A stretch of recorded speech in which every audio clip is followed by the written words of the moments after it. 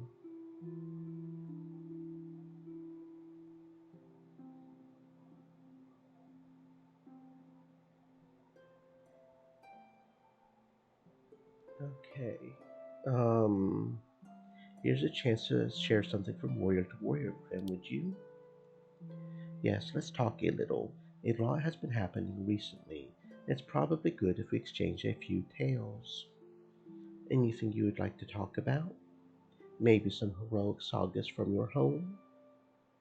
I'm afraid I don't know any. What? Your parents never told you any sagas? No, father didn't seem to think it was important. Unbelievable. You grew up without someone to tell you stories of great heroes. Not really. I sometimes heard bards sing of brave deeds and adventures when my brother and I came to Nim, but we never had the time to listen to an entire song. That would have been unthinkable among my tribe. We often sat down and shared stories about the ones who came before us. We tell the tales of great people to remind ourselves that we, too, can be great. I think that's probably why Father never told us any stories. I think he wanted us to be safe, not great. The only safety is the one you are able to provide yourself. When you need someone to protect you, you are never safe. Well, Father also said that Shay and I should always look out for one another, that we could be each other's strength. How can you be someone else's strength if you're not strong yourself? And how do you become strong without having the example of strong people before you? I think, hmm, the task itself makes you strong. It's having a task that forces you to become strong. If your father tells you it's your duty to look out for your brother, you become strong to live up to that task. That worked for you? Well, both Shay and I are still here, aren't we? A compelling argument. Don't you think it would have worked for you? My situation was a little different, Althea. I grew up in a large tribe. There were plenty of strong warriors around me at all times. So, if someone had told me that I had to look out for the others, I would probably have wondered what made me so important. I mean, we were so many. What difference could one single child make? So that's why the sagas were so important.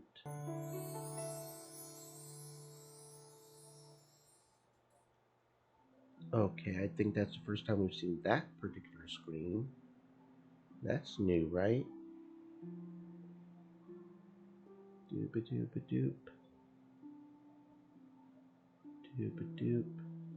Because it's Shalassa, and I was trying to find the other one, but there's so many achievements.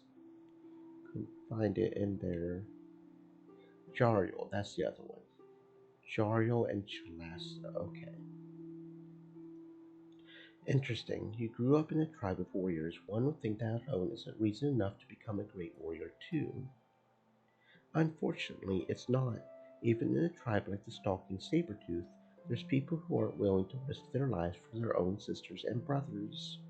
If everybody had been as loyal to their family as you and Shay have been to one another, I don't know. Maybe things would have turned out differently. At least it worked out for you. You're the only one from the Stalking Sabretooth I know. If most people in your tribe were like you, then you must have been really awesome. Well, no, really. Strong, fearless, passionate. You're really giving a great example of an awesome warrior. If that's how the Stalking Sabretooth will be remembered, then they can be proud of that. I I don't really know what to say. Thanks, Althea. It's just the truth. No need to thank me.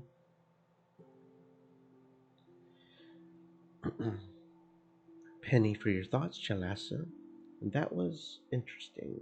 I still don't see why someone like that would stand up for me. Then what kind of person are you, Chalassa? Where do you come from? I don't think we've even met, the other, have we? What was it, Jariel? We haven't met anybody named Jariel yet, have we? Doop doop doop doop doop doop doop. What is that? Hmm.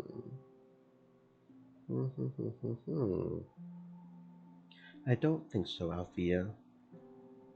I see no reason to share details about my past with you or anybody else. It would help me understand you better. Why would you want that? You know who I am. You know what I do. Well, I'm certain there must be more to you. There is more to me. None of that needs to be your concern. What if I wanted to make it my concern? Then I would have to tell you that you're being nosy, dangerously curious. I would have to remind you that curiosity killed the cat. No need to threaten me. You consider that a threat?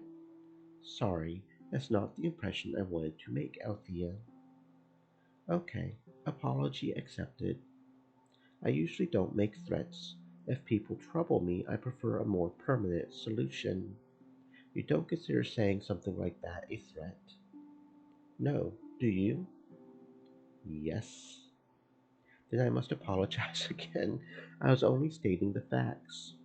So it's a fact that you usually kill people who annoy you. I'm not a terribly complicated person, Althea.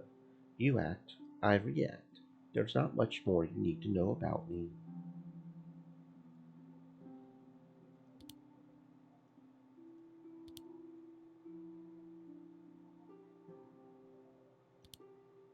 And it's a good thing that you get along so well with most people, isn't it? What makes you think I get along well with people? Well, if you didn't, there would be a lot less people in Degira, a whole lot more corpses. I mean, you even left the Master of the Pits alive. That is one person even I would love to see dead. We can't always do what we want, unfortunately. A shame. Was that the right choice? Was that the right choice? Doop doop doop doop doop doop doop. I don't think it was actually. Hold up. Okay then, your privacy seems to mean a lot to you. Absolutely. Most unpleasant situations in life can be avoided if you don't get too close to people. That's why I always keep my distance from others. Must be difficult at times. Oh, there we go. Okay, there we go. I often have to make an effort to achieve that, but it's worth it. Yes, yes. You stay out of trouble, you survive. That's enough. It's enough for me. I see. What's so funny, Bayless? I'm starting to see Chalas's confusion. We're all very different from one another. It's strange that we would get along with one another. Here we are, saving one another's lives. What is strange about that? Well, everything. Not to me. We are in this together. We are all slaves in this arena. Of course, we feel responsible for one another. We have to face one another in battle. In the arena, we are enemies. Enemies in the arena, yes. Who made us enemies? That is the one we are truly fighting against. The Dingirans, of course. Not including people present in this room. Let me tell you the tale of how I came to be a slave.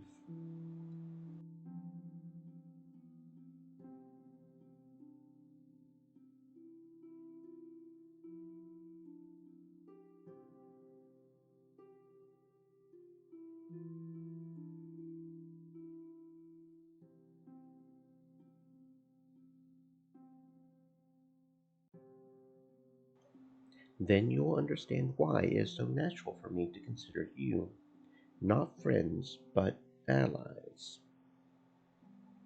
Okay, so we got another one. Hopefully, this one will be similar to the other one or something.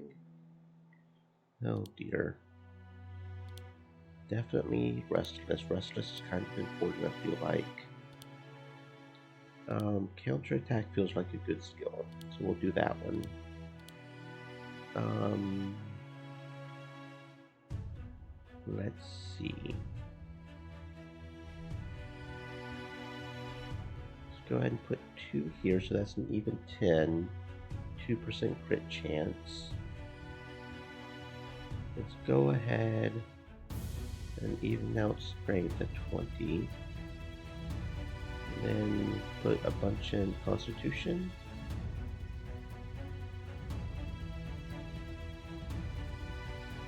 And then 1 in arcane, I guess. We'll probably have to come back here and redo that, but we'll see, I guess. I was once with the stalking Sabertooth, the most honorable and valiant tribe of nomads in the world. We were feared by many for our bravery and mettle, though none who feared us hadn't deserved it. Our chieftain was Atli Greysword, a grizzled old warrior who had seen uncountable winters, yet his skill with the blade was still unmatched, and what he had lost in speed he made up in strength. Atli once had a son, Leaf, who had wooed me, but the customs in our tribe demanded that a man who desired a woman had to throw her on her back in a ritual fight. And while Leaf had his father's skill and speed, his strength did not match mine. So when we wrestled, it was I who threw him on his back, and Leaf was dishonored. For shaming his heritage, Atli banished his son from his tribe, and instead named me as his daughter and heir, which made me second in command of the stalking Sabertooth. Years passed, and our tribe lived by our own rules, traveling the wide land and honoring our old ways. Then, one day, Krim, Krim Atlas' daughter. Jokul, what is it? The bloodied boar, only half a day away. Here, the bloodied boar have no right to travel these lands. They are ours. Yet they are here. There is no mistake. It is their spear sign I have spotted. Did they see you? I think not. I saw them send scouting parties into the plains. Maybe they will have seen us by now. Then we must make sure they don't tell the bloody boar of our numbers. I'll gather some warriors. Go hunt them. You tell Atli what you saw. As you command, Krim. Bloody boar. I quickly called a band of men around me and went out into the plains. Well, that's interesting.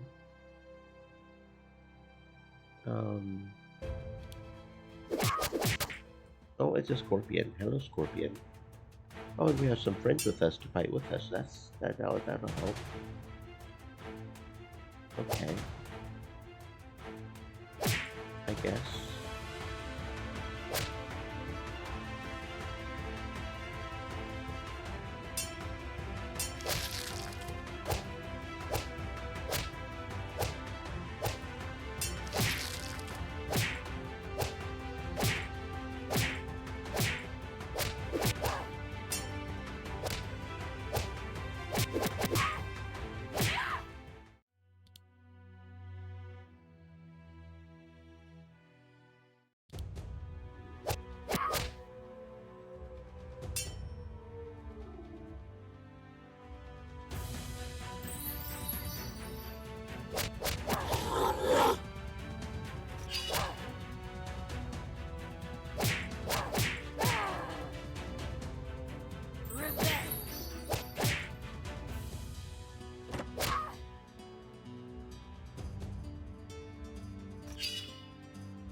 I'm not sure if we're supposed to hit a specific node or if it's just, a series of battles.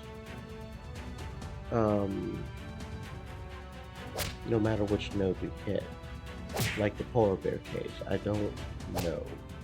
But this is, these guys are clearly not very strong. So I don't know about this.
Okay, so all of them lead to a fight. I don't know if they lead to the same fight or if there's a chance of leading a different fight. Because this one leads to 2 desert foxes, it seems like. This one only leads to 1 desert fox. Is it always 1 desert fox? No, because now that one leads to 2 desert foxes. So I don't know if we have to fight a specific number of fights or if we're supposed to click. I don't know. Part of me doesn't want to fight a specific number of fights, especially some of these fights, especially with how weak these guys are. Maybe I can just do some of these single fights where it's a single character and just hope we don't have to do too many fights. Maybe we have to do a specific number of fights. These guys are not that strong. They just really aren't. You're struggling against a single fox for crying out loud.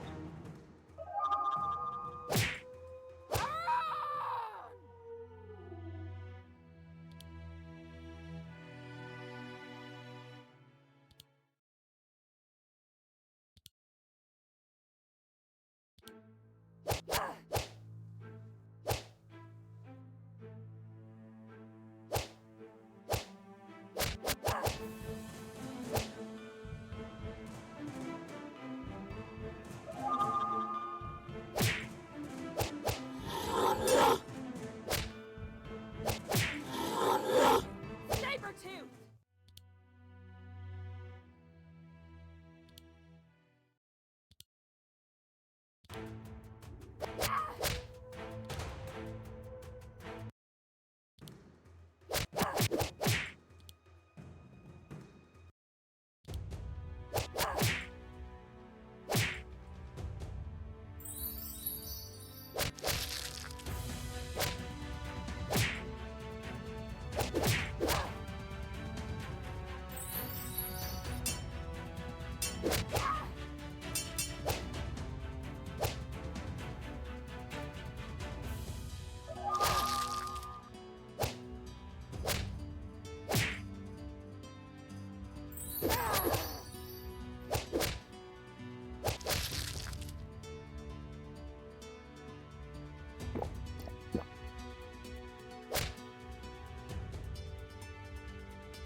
Out of my way!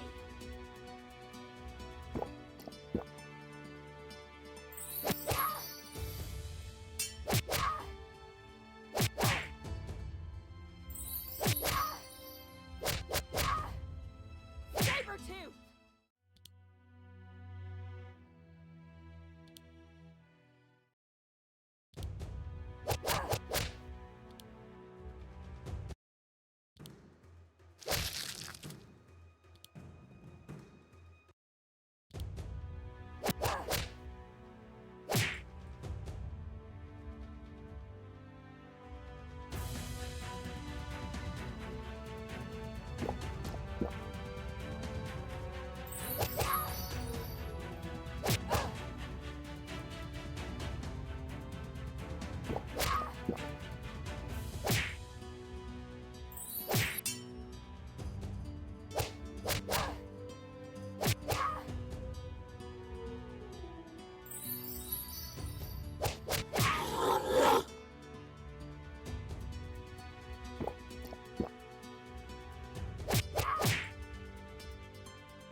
Saber-tooth!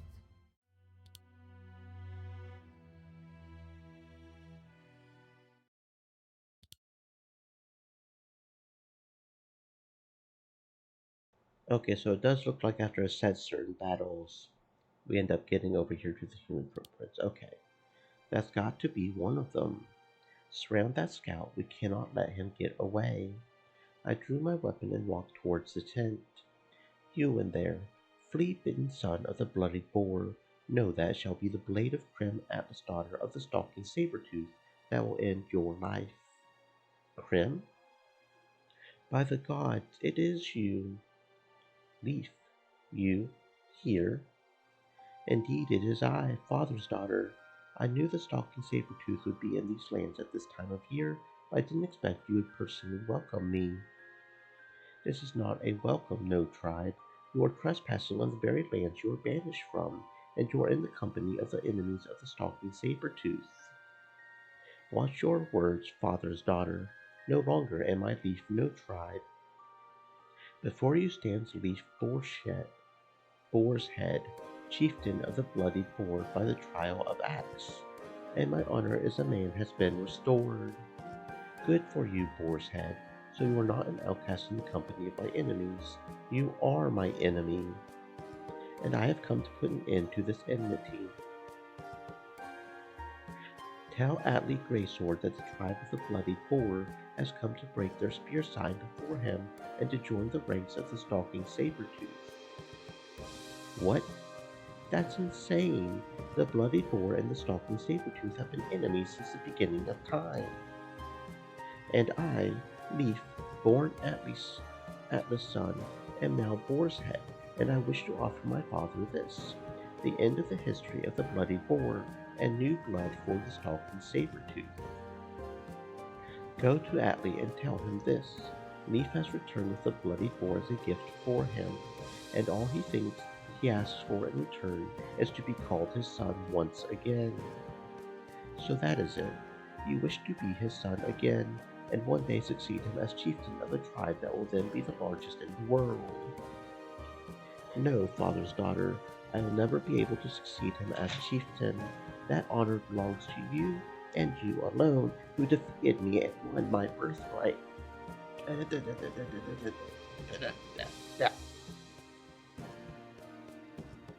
May the gods tear me into pieces if this is a lie.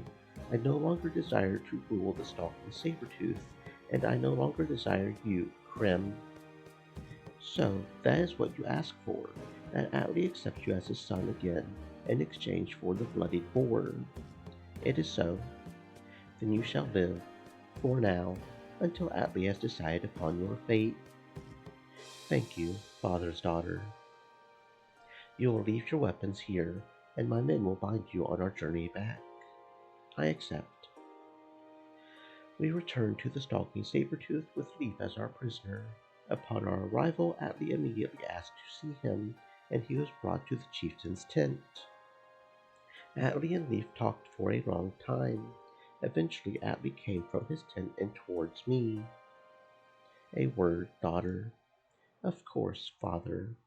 It was good that you brought my son no more here. You have captured the chieftain of the Bloodied Boar. That in itself is a deed worthy to be sung of. I know, father. Even if nothing else comes out of it, that glory will always belong to the stalking Saber-tooth.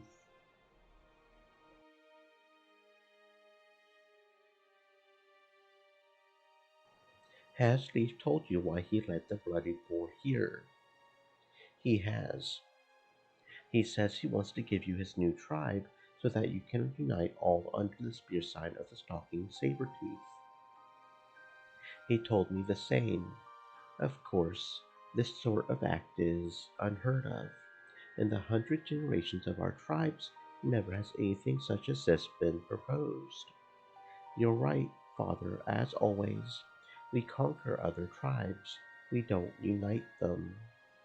With the spear sign of the Bloodied Boar broken, of course, we could consider this a legitimate conquest, though. One without a drop of blood spilt, but a conquest all the same. I think I understand what you're getting at. Conquest without blood spilt. That is not the way of the stalking Saber-tooth. And yet, the idea is intriguing. We could increase our numbers significantly. This could be the first conquest our tribe comes out of invigorated, not decimated. You are thinking of accepting their offer, father? I am. As I said, it is intriguing. If my son no more is honest with us. You suspect betrayal. I banished him from the stalking Saber-tooth. I have little reason to trust him. I see. That is why I wanted to ask your opinion. Do you think Leaf can be trusted? Oh dear. His words sounded honest to me. I think he deserves our trust. You do? Yes, father. I don't think he's trying to deceive us. He willingly put his life into our hands. What man does that if his conscience isn't clear? Surprising. I thought you would agree with me. You think he can't be trusted.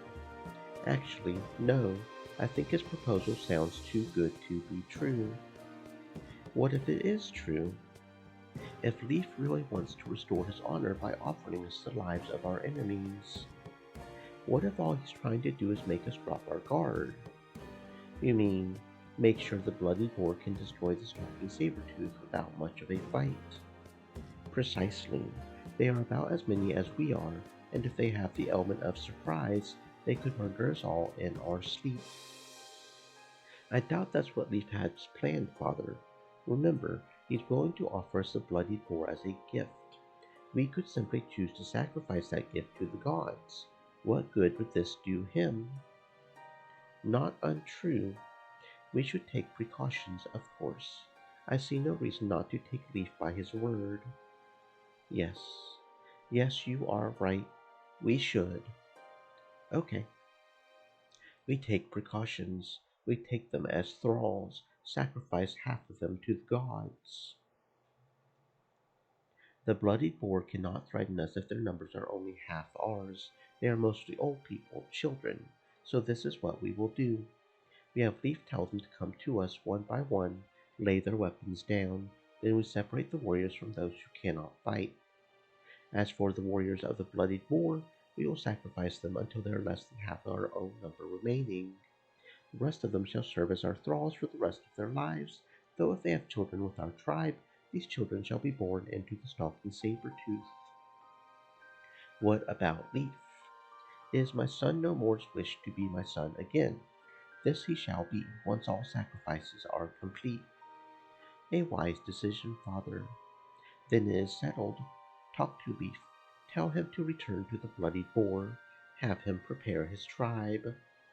Yes, Father. Shortly afterwards, the guards brought Leaf before me. Father's daughter, I have good news, Boar's Head. My father has agreed to your offer. He has? The gods be praised. He tells you to return to the bloodied boar. Tell your tribe this. I relayed Atli's words to Leaf. Leaf's face darkened as he heard of the fate that his tribe had to face now. If it's really necessary, Krim, half my tribe sacrificed, the rest to live as thralls to the stalking saber-tooth. I'm afraid it is, Leaf. That is my father's decision. I didn't think he would be this cruel. This isn't cruelty. He is merely doing what he believes is the best for our tribe. Have no worries. You know our rituals. Your men won't suffer. Their souls will be reborn as warriors. Still, you shall have back your name, Atlas, son. My father honors your good intentions this way, even if he had every right to slay you, as a banished man, a bloody boar. That seemed to brighten up Leaf's face again. Okay then, Prim. I shall go to my tribe, bring them here, unarmed, as Atli demands. Good. So he went. We all prepared for the arrival of the bloody boar. Blades were sharpened, armor was strapped on, for none of us expected them to just put their lives in our hands. However, just after the sun had set, the bloodied boar are coming. And are they unarmed as they promised? They are. They aren't walking in battle formation either, just in a long line, like lambs to the slaughter. See, Father, it is as I told you. We can trust Leaf. That remains to be seen. Their chieftain, the boar's head, walks before them. Let him in. My greetings, Atli Greysword. I bring you the bloody boar, as I promised. My greetings, Leaf Boar's Head. I offer you the hospitality of the stalking saber-tooth. Once the sacrifices are completed, a place by my side. I thank you, Atli Greysword. The men, women, and children of the bloody boar poured into our camp. We separated them into warriors, non-warriors. Soon all was ready. So now commence the sacrifices. Let the gods know that today, blood is spilled in their honor. Our priests stepped forward. The moonlight reflected in their knives as they prepared to kill the ones chosen for the sacrifices. All of a sudden, a light brighter than the sun blinded us all. What is this? A light from over there. Witchcraft, devilry. The bloody boar is in league with the underworld. Not the underworld, just someone capable of spellcraft. Look, a huge portal opened right next to the camp. Out of it poured men, swarms and swarms of men in strange clothes, with strange weapons, lots and lots of nets. What is slavers? A slavers raiding party. Stalking Sabretooth, defend yourselves. The Dingirans descended upon us like a swarm of locusts on a ripe orchard. In that moment, we were suddenly no longer alone against them. Along with us, the bloodied boar faced the slavers as well, fighting with the indomitable spirit all nomads have. A second ago, our blades would have taken their lives. Now, in the face of Dingira, all enmity was gone. We were one in the face of those trying to take away our freedom. Oh my, okay.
For glory!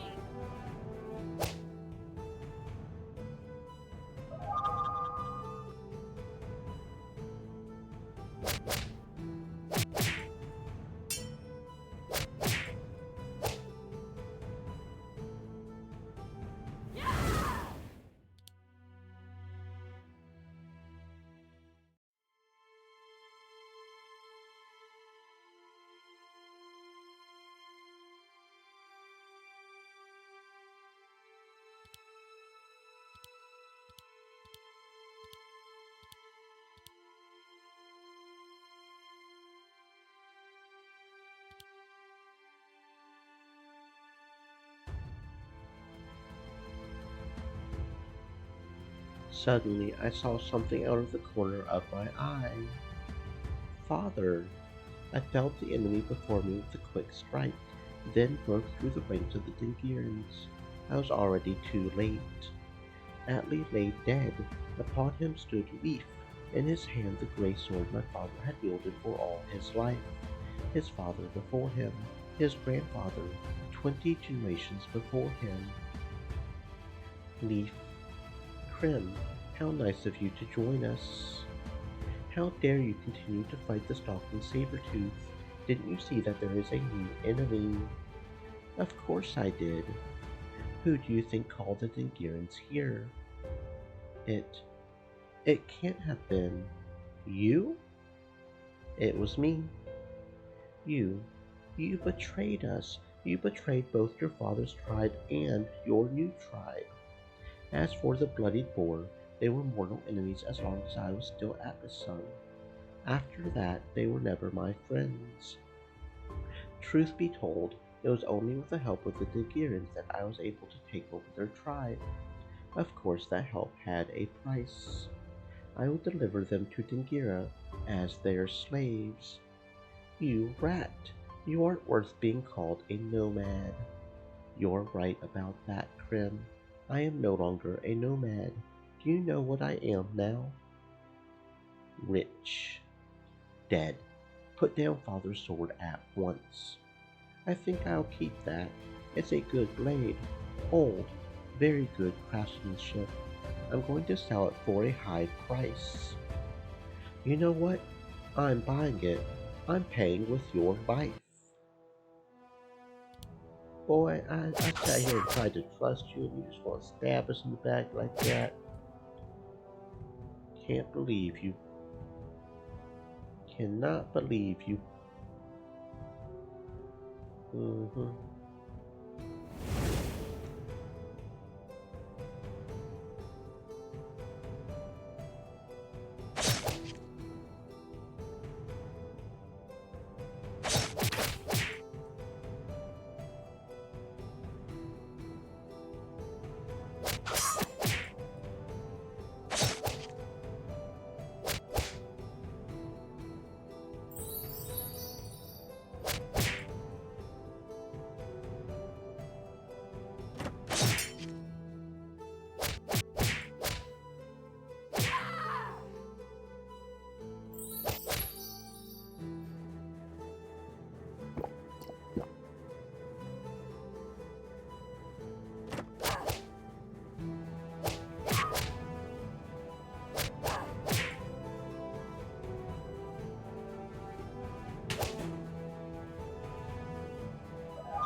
No, no.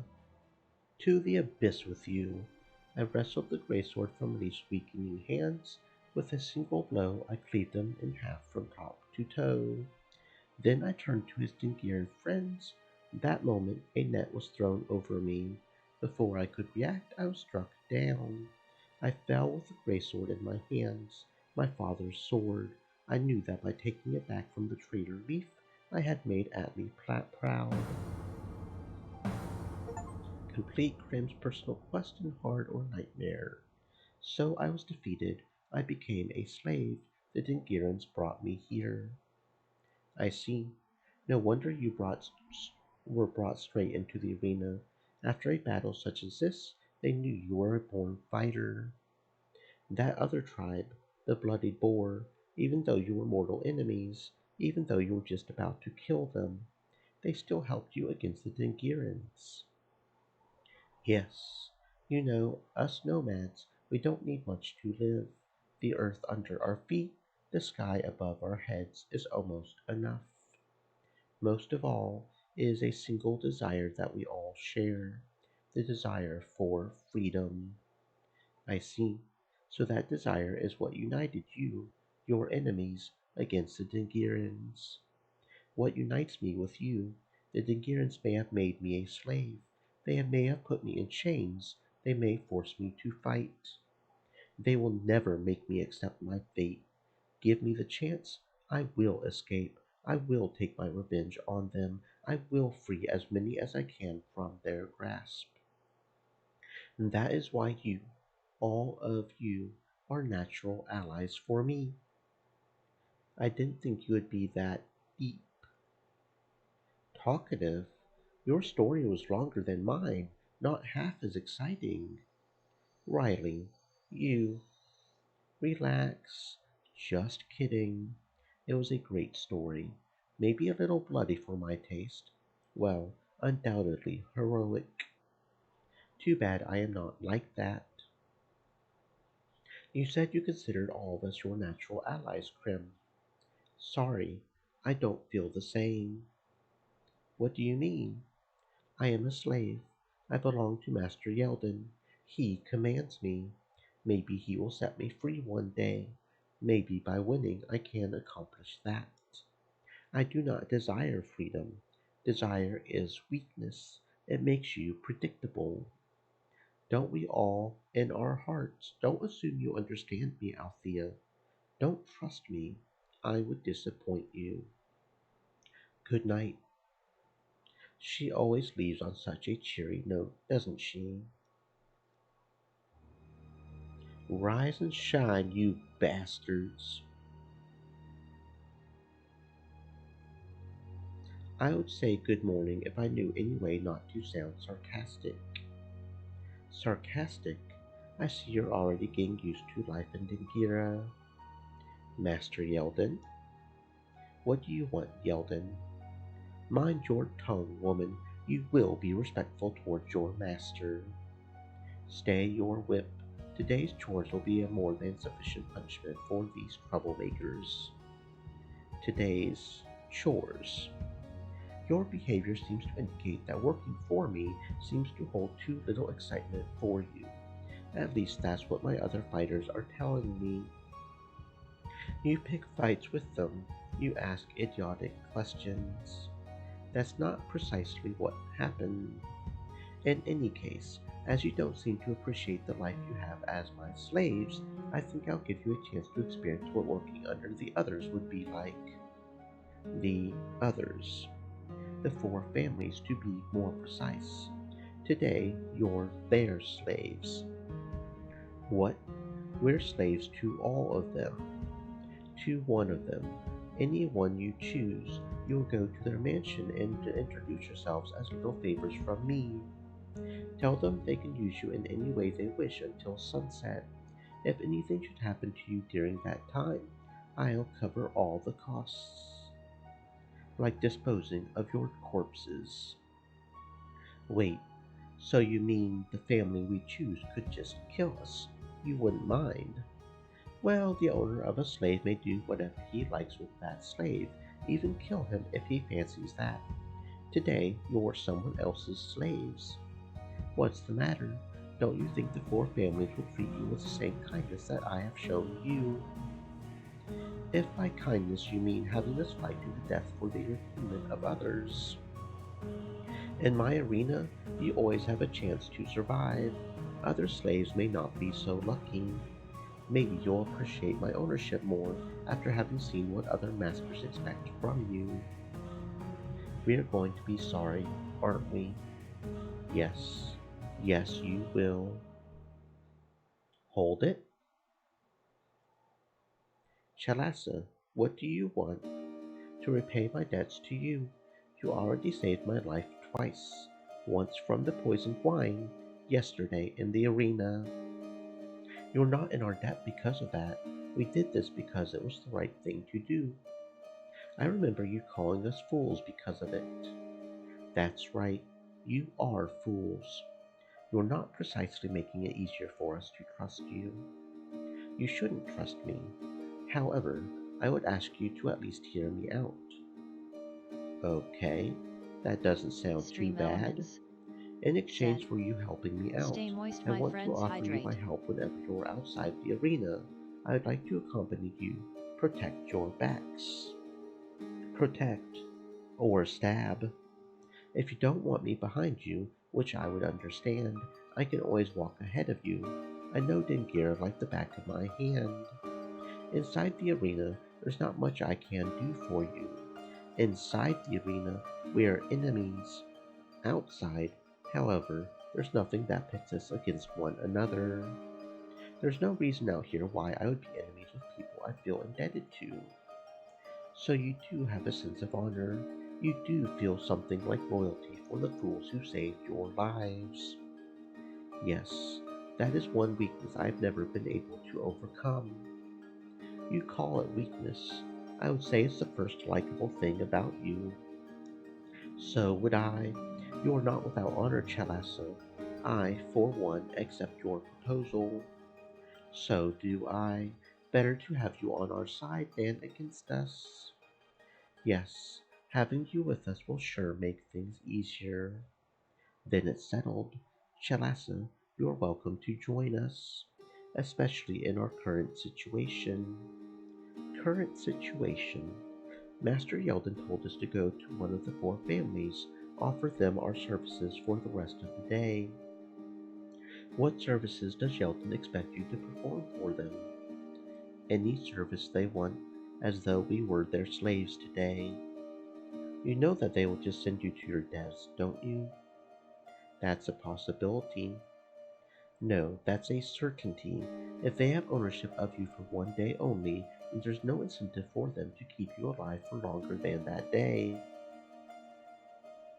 The only thing that may keep you alive is that they may not want to anger Yeldon. Yeldon has little actual power in Dingira. There's no telling how important the four families think he is for achieving their goals. So, no matter what family we go to, they'll probably be sending us on suicide missions, won't they? Probably. Well, then isn't it just great that we have you on our side, Chalassa? I mean, if these are suicide missions, we need any help we can get. Someone like you will be invaluable.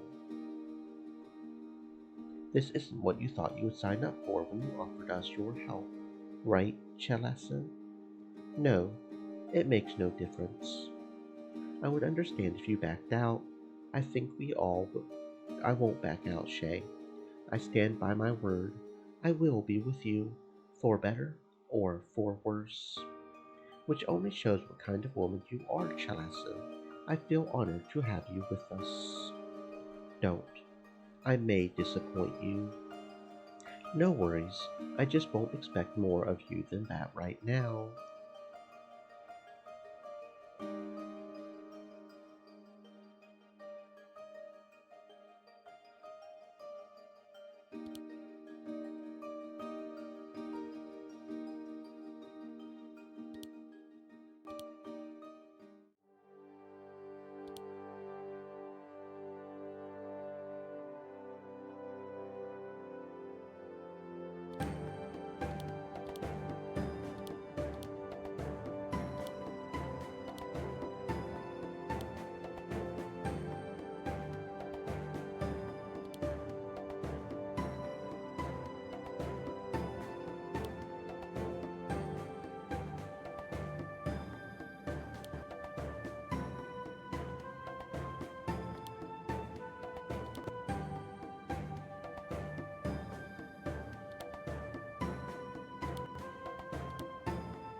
Okay, so it doesn't look like Chlasa can equip two-handed weapons. Okay, so we're going to have to keep her on her one hand. And I just noticed that these are one-handed, so we can probably sell these if Chlasa doesn't want them. Because I think we're going to stick to two-handed for these guys. We're going to switch to bow for this guy since he's on the back. And it did say in the description that melee weapons in the back do less damage, so we're going to focus on bow for him. Okay, that's fine.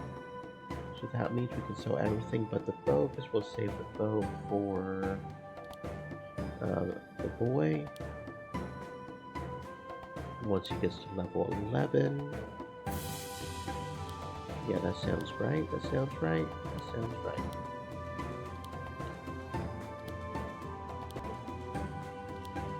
Okay. Yeah, and it doesn't even show her as being allowed to equip that. Now, she could handle some... Well, that's a fire weapon. We don't want fire weapons. Maybe some raiding axes? Or a Scorpio blade, I guess. Probably the raiding axe. So let's buy 2 raiding axes for her. Equip. And equip. Now she's dual wielding the raiding axes. Very good. That should have almost everybody at max weapons, at least according to this shop. Right? Do. Nope. Okay, yeah, it is, because replica and the blade is a fire weapon. We don't want elemental weapons. So that's not everybody for the weapons for this shop. Very good. I don't know if the other shops will have anything better, but we'll see, I suppose. Do the Ratmen have anything better? Let's see. The Ratmen don't seem to have the best equipment, so no, not really. We're good, thank you, bro. What about here?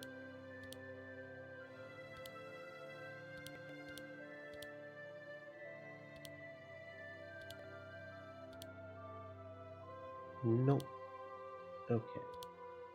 So then what about up here? We got 3 different shops, so let's see. Okay, you've maybe a better staff here. Not very expensive staff, we could do that.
That one's called a new Bijou counter.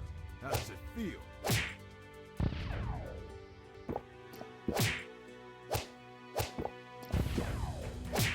Alright, we did it!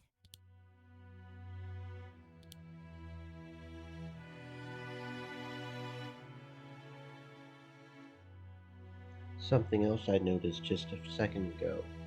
Um, Once we start getting past 20, it looks like it actually takes 2 points to level up a skill. You guys notice that? So we have available points 3, and this is 20. Yeah, once we get past 20, it starts taking 2 points to level up the skill. That's kind of interesting to note. Tempted to go ahead and get some of the ones we're not leveling up at least to 10. Just on a matter of, yeah. Oh, wait, I need to put the bow on him. Oh, is that bow not better than this bow?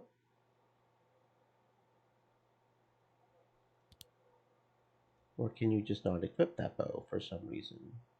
That's a fire bow anyway, actually, now that I'm looking at it. No? For some reason you can't equip that bow? I don't know what the difference between the bows are. Huh. That's definitely the... Okay, I don't know. We may go look back at the shops and look at the bows he had. Because I thought the level 11 bow would be better, but maybe he just needs a Good different night. bow. I don't know.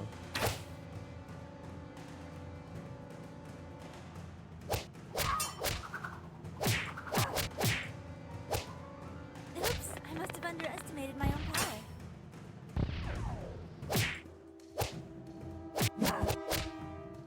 Ouch! For glory! Ouch!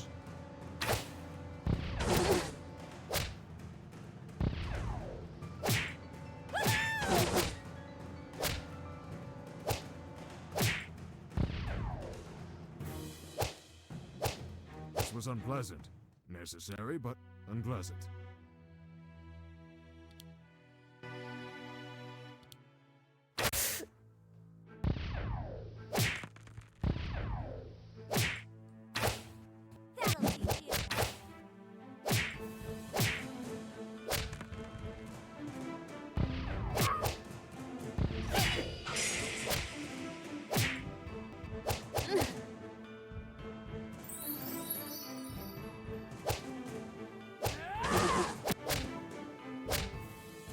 That'll teach you.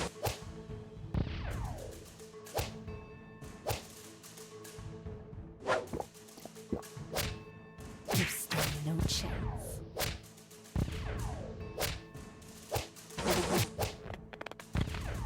Oops, I must have underestimated my own power.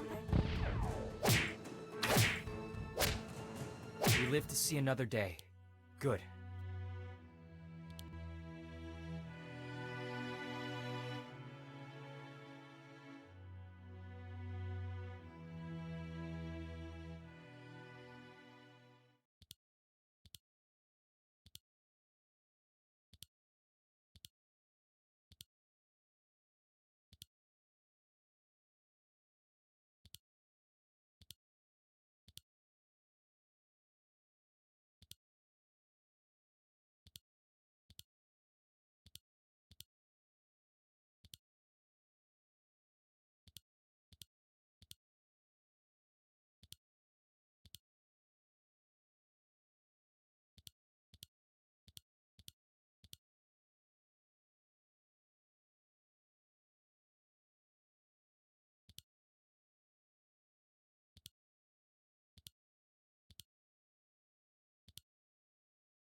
Good night.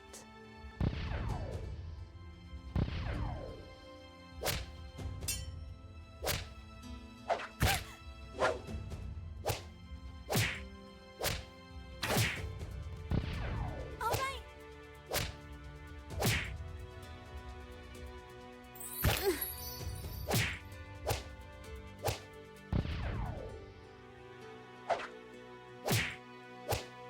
You stand no chance.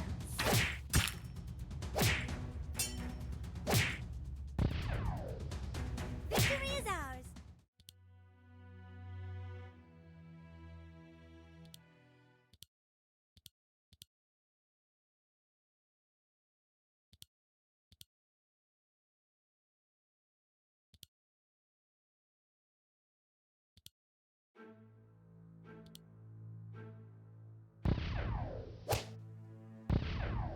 Is that what you wanted when you attacked me?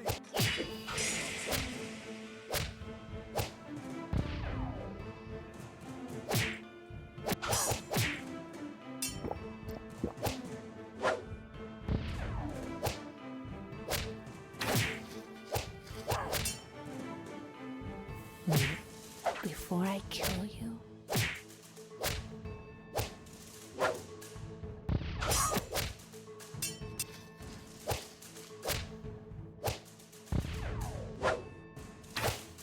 You stand no chance.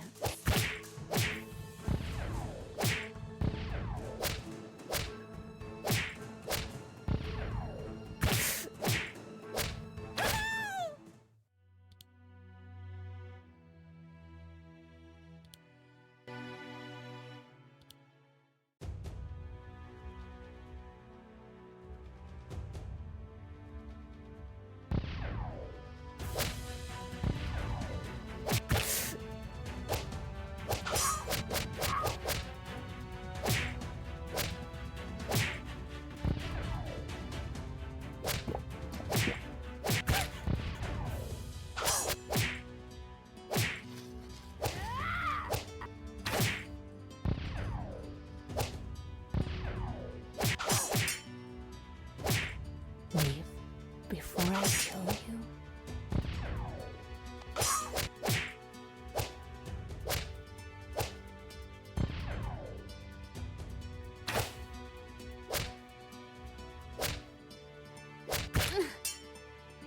Oops, I must have underestimated my own power.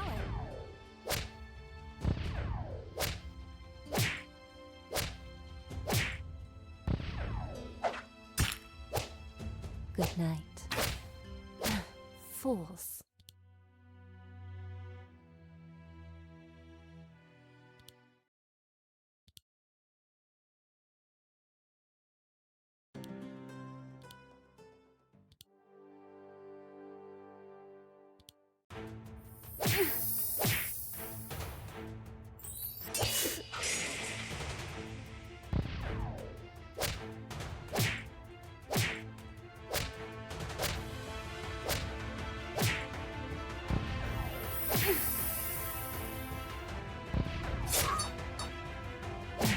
Fools.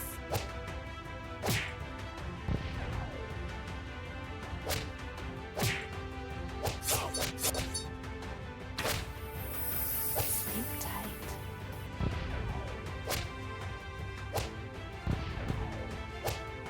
More where that came from.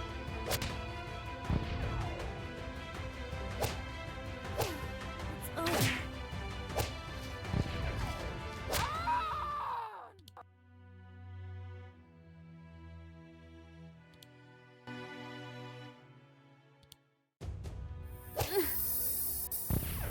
Good night.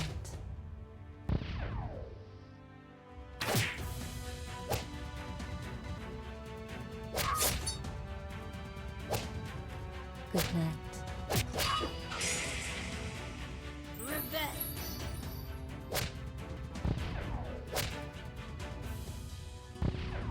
It hurts because I hate something important.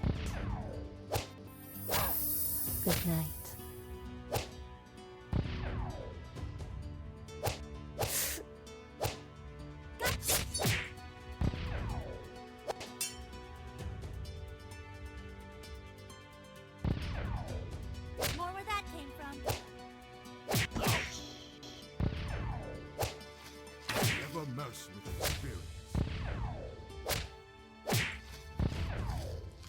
so we win. Can we just go now?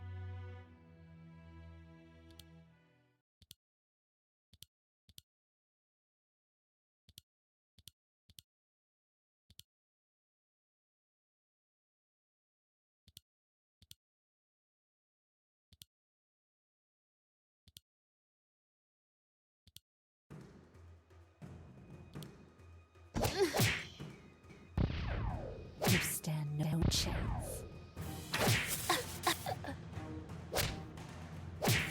Ouch!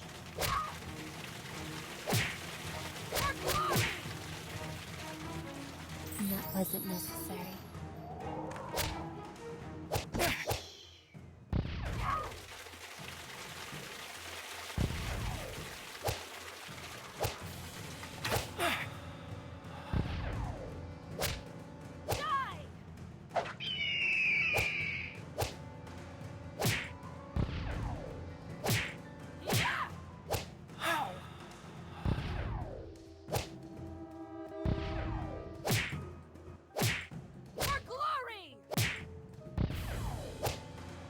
You bastard. We live to fight another day.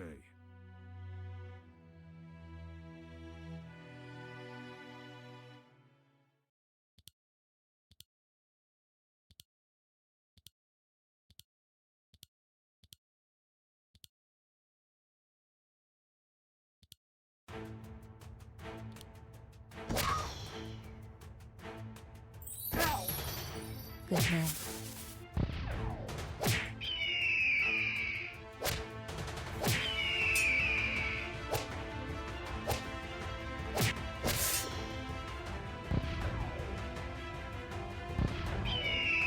You stand no chance.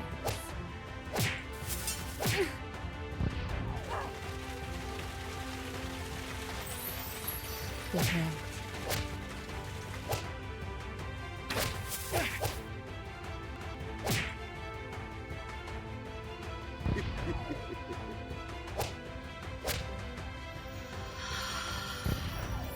Leave before I kill you.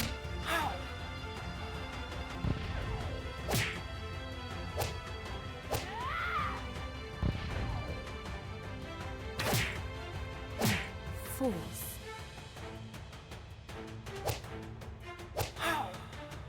Leave before I kill you.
Payback time. From master experience.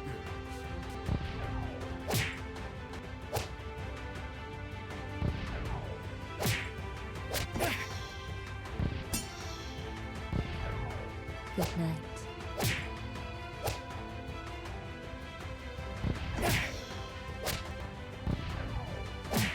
Fools. It's over.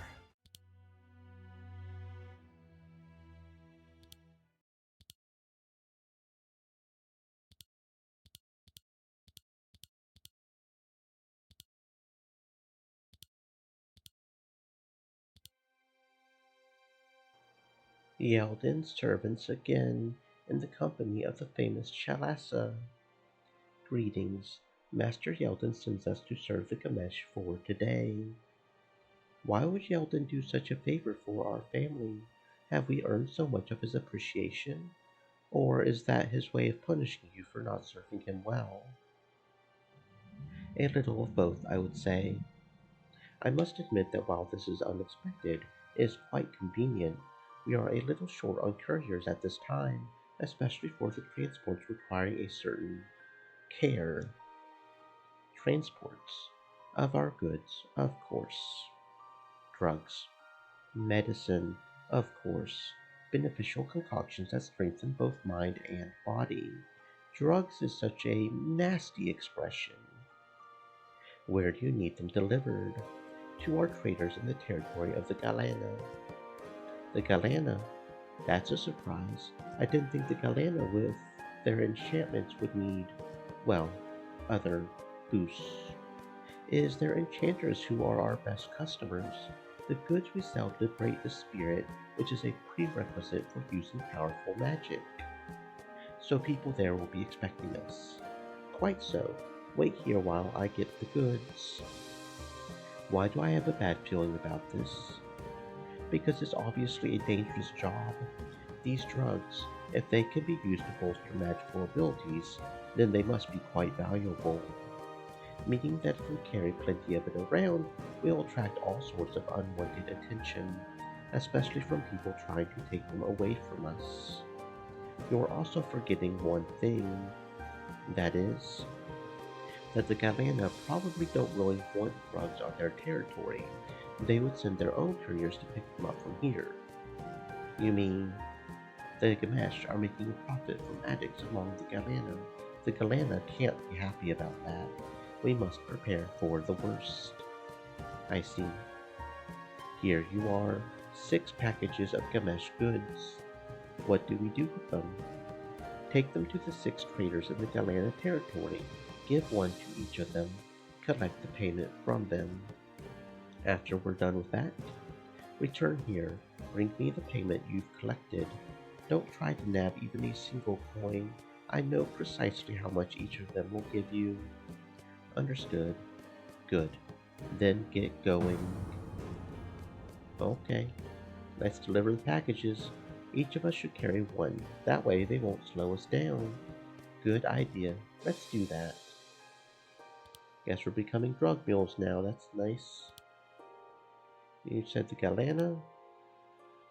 Okay, here we are. We must look for the traders. There are 6 of them. We need to be careful. Galena mercenaries will try to steal the packages from us. If that happens, we can always go after them, retrieve the package. Yes, it is better to not stay too long here. We must not underestimate our enemies. Okay. The first customer is easily found in a back alley. We make the trade, are almost to the street, when we hear a ruckus behind us. The customer has been stopped by a group of bandits. We did make the delivery, so our job is technically done. We'll help the guy out. He may be a drug user, but that doesn't mean he deserves to get beaten up by a bunch of thugs.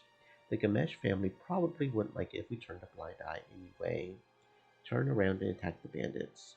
Honestly, mainly just because it is a free experience. And free experience is free experience, especially when you're on hard mode. You gotta take all the whooping you can get before you get whooped. More where that came from. That one stole one of our packages. Goodbye, fools. He's going away with it. Stay concentrated, Althea. We'll go after him after we're done with this battle. Die! Woohoo!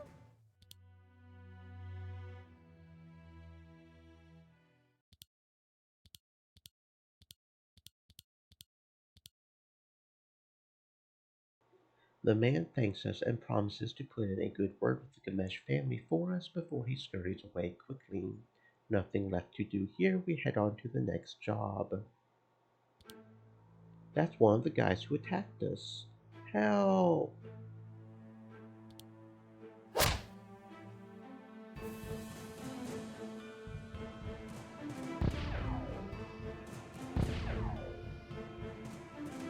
Good night.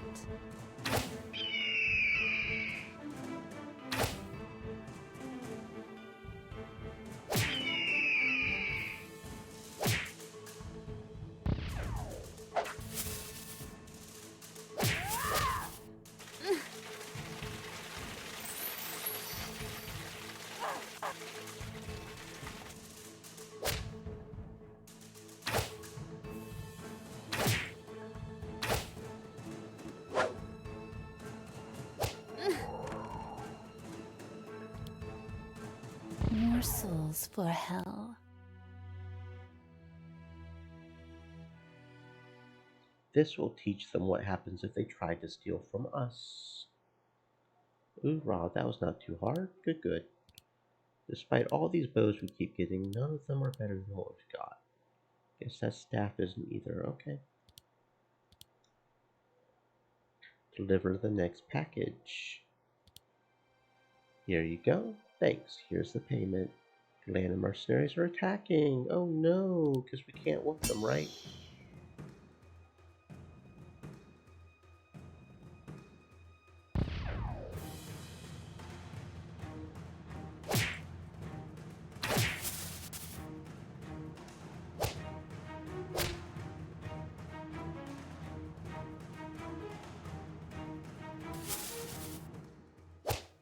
Oops, I must have underestimated my own power.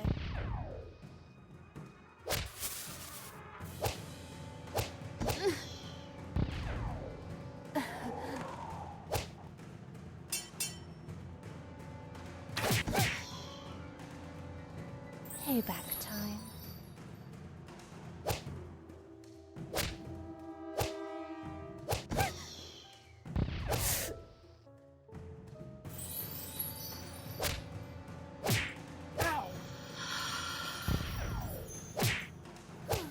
It's over.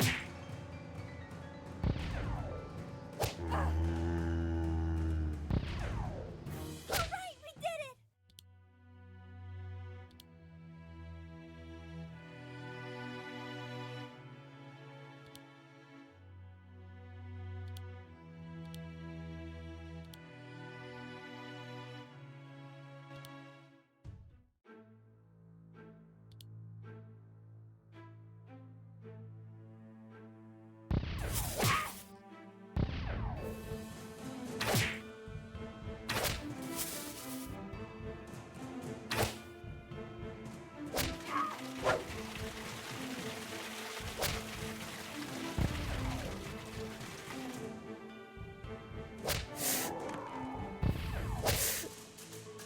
Alright, so we win. Can we just go now?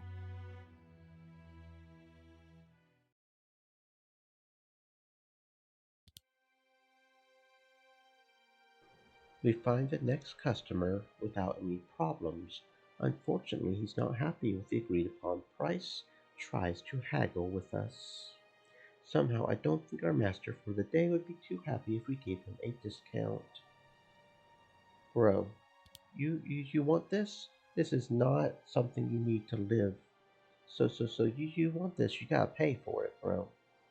He shuts up immediately, agrees to pay the full price. We have no further problems dealing with him. Good, good.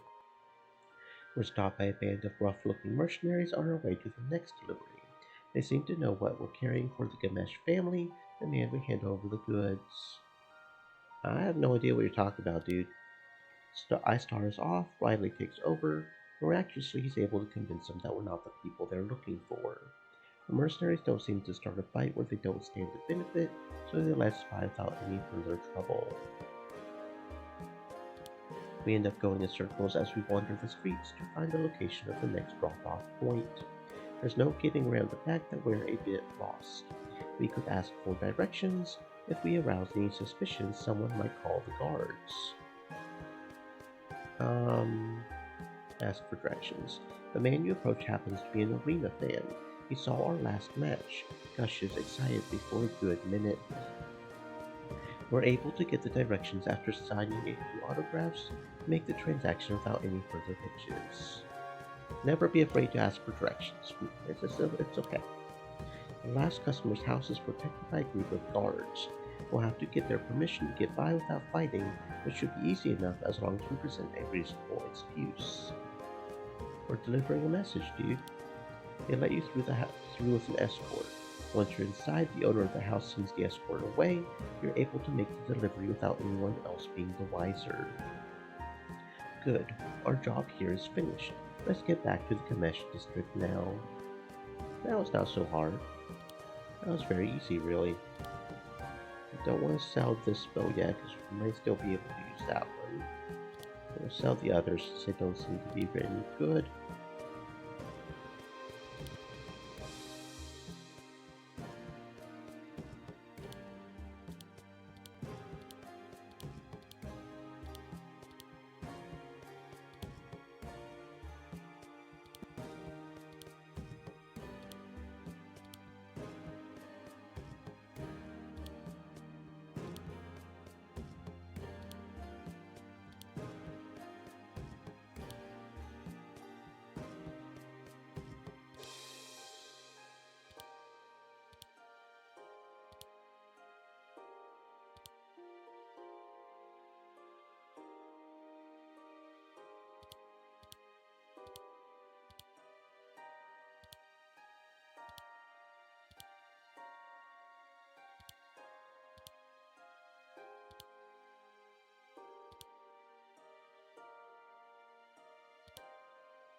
Wait, we can't just run around the city while hunted by the Galana. Why not? We can use the Galana in the crowd. If the Grand Noble hears Yeldon's arena slaves were responsible for making one of the four families send their brutes into his peaceful city, what do you think he'll do? Ask for our heads. Yeldon's going to serve them to him on a silver platter. Okay. Then let's stay inside the territory. Okay, so that's what the shortcuts are for, I guess. I see you made it back safely. Nice. Do you have the payment? Here, all of it. Okay, cool.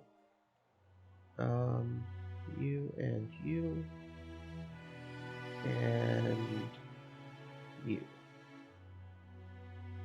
Oh, okay, because these are not 20 yet. Right. Silly me. Don't have the attack yet, right? So let's learn that one. We don't have the health points yet, so let's learn that one. And then here and here. And then get this to 10. 1, 21. Assign skill. Let's get the health one. Yes. Okay. And that's actually 11. That's no higher than I prefer it. That is okay. There we go. Nice. Looks like nothing is missing. So, you are satisfied with our performance? Quite so, though I'm afraid I have no further use for you today. You don't? I'm afraid not. You see, your actions in the Galana territory haven't precisely remained undetected. If I sent you on another mission now, there's a good chance you would be, well, expected. So why don't you take the rest of the day off? That's unexpectedly nice of you. If you should run into trouble with the Galana, just return to the safety of the Gamesh. We'll make sure no harm comes to you. Again, our thanks. Well then, let's enjoy our day off, shall we? So, can we do multiple quests for multiple different families just for the giggles, or here are our friends. My master was hoping you would come see us again. Why, I thought he didn't have any more tasks for us. Indeed, since you did such a good job, he wanted to offer you a reward. What kind of reward? You are allowed to buy our powerful scent of stars. A perfume? No, no, it is much more. It will allow you to win even the most difficult battles. A drug. What did you expect from the Ganesh? Okay, so how much would it cost? For you, only 500 gold each bottle. 500 gold. It's more than worth that measly price. You could defeat Lauren the Amazon Princess in a duel with it. Somehow, I doubt it. That sounds really powerful. Take a look for yourself. Increases target speed and magic by 5% each turn for the next 10 turns. Meaning by the end of the 10th turn, we get pretty much half again, or... Okay. Are you interested? Not now, thanks. As you wish. You can come back here anytime if you change your mind. Okay. So is that the purpose of doing one family instead of another if we can't do all the families? Is each family has a specific item we can buy from them afterwards? They have the drug that boosts stuff? Is that the purpose of doing one instead of the other? Okay, so yeah, we can only do one. So that might be the purpose of doing one instead of the other. Is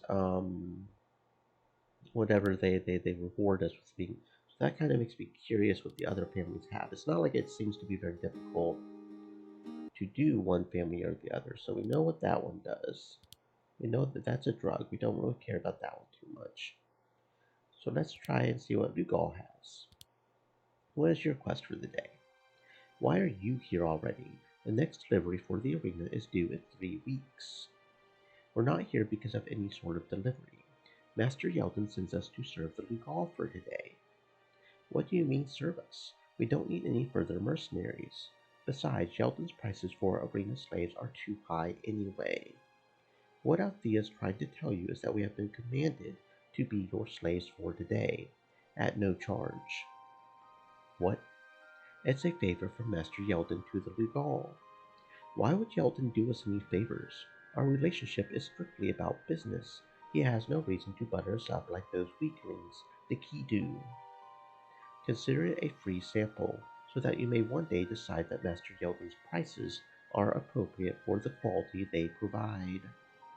So you mean, Yeldon says we may use you any way we wish. I believe these were his precise words, yes. Even for tasks beyond the usual scope of duty for a mercenary. I'm certain Yeldon wouldn't mind that. I see. Wait here. I believe there is one job we could use people like you for. A job they wouldn't even use mercenaries for. Why do I have a bad feeling about this? Because Riley gave that guy the idea when he said they could use us however they wanted. Those were Yeldon's words. You didn't have to tell him that. Maybe they would have just sent us away. You would have returned to the arena, told Master Yeldon that you offered your services. The Lugal didn't want them. Of course not. We could have gone to one of the other families. Which one, in your opinion, would be a better choice than the Lugal? The Kidu who could ask us to poison someone's food? The Gamesh who could test the latest drugs on us? That doesn't sound half bad. So you wouldn't mind being addicted to some exotic lotus flower only the Gamesh could sell you.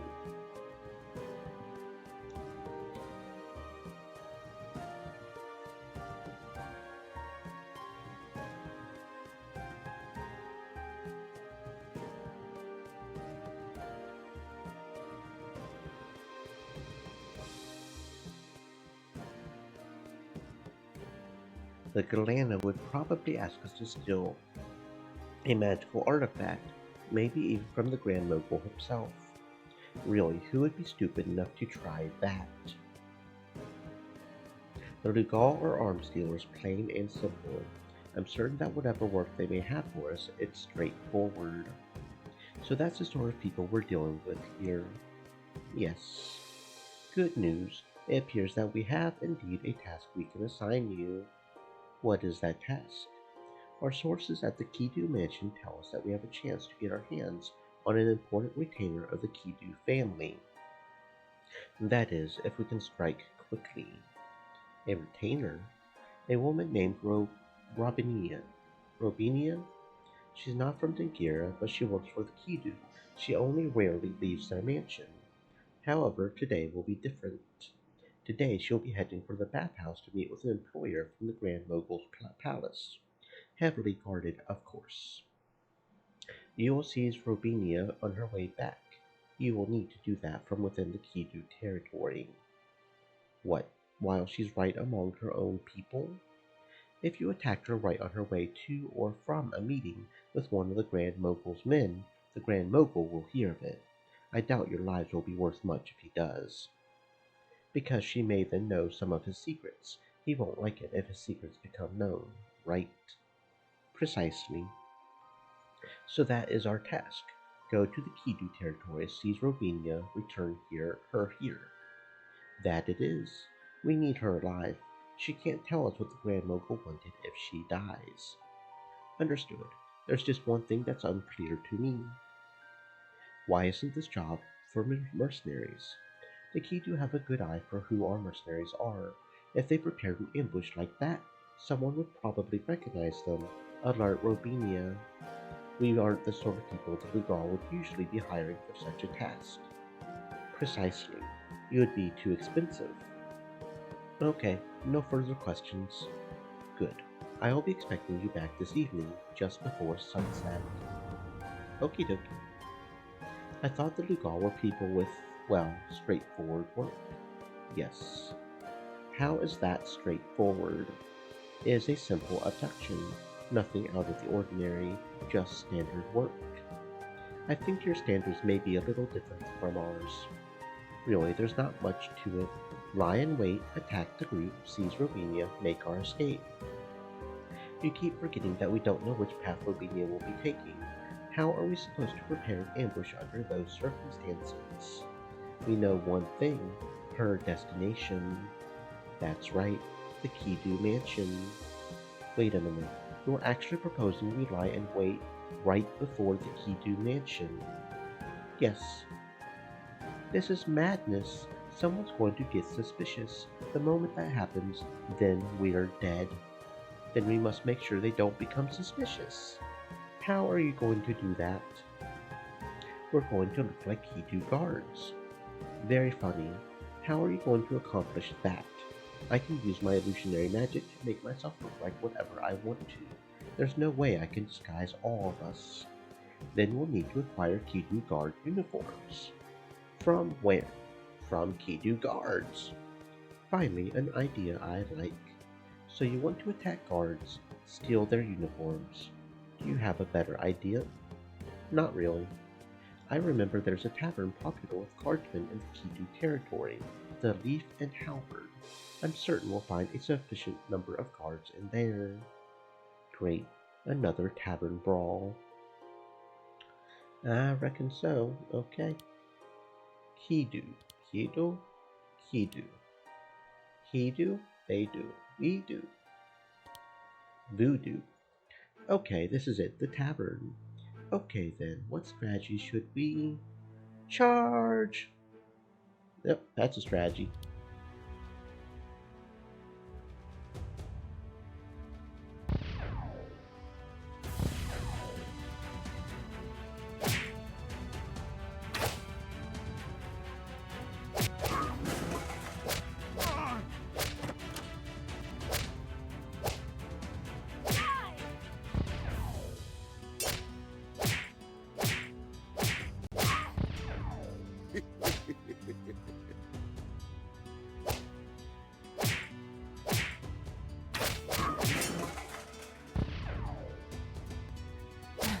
Fools.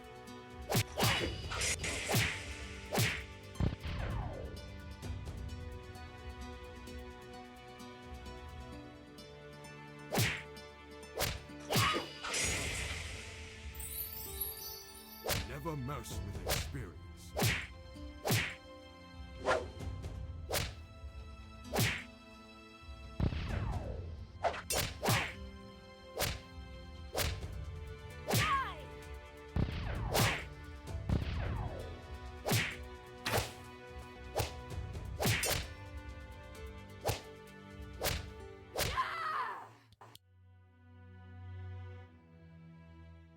Not too hard, not too hard at all. Great job, Krim. I think now the entire Kidu district knows that something's up. All they'll know is that there has been a brawl. Those things happen all the time. Good thing these uniforms are mostly metal. We'll be able to clean them easily enough. Yes, they are quite damaged now. Won't people get suspicious when they see us in uniforms full of dents and cuts?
No one's going to look that closely.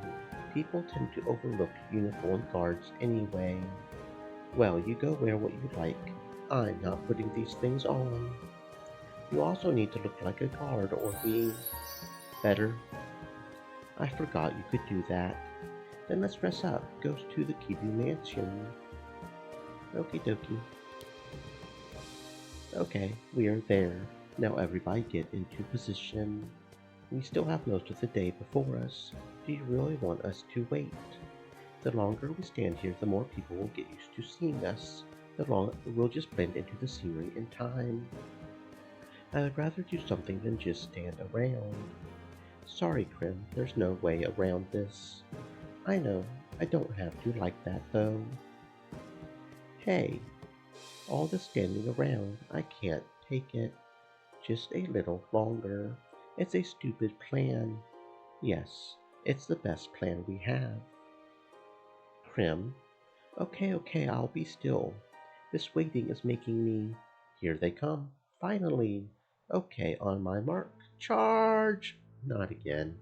Remember, we must take Robinia alive. Don't kill her.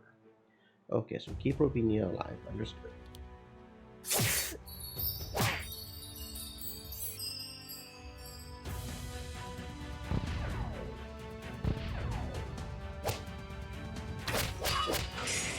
Bet you felt that, didn't you? Revenge!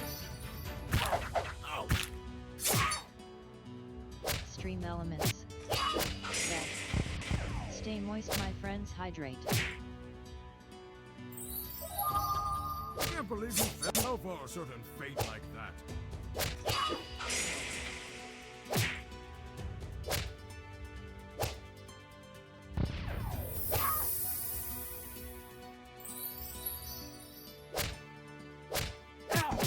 It's so cold.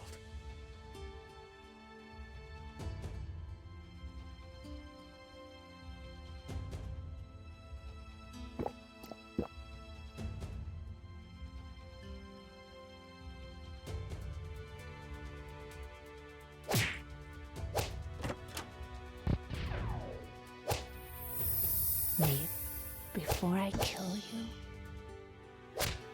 Oops, I must have underestimated my own power. Ow, ow, ow!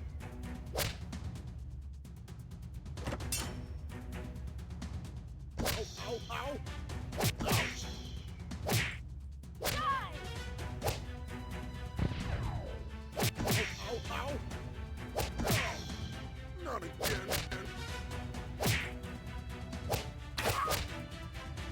No! Not yet!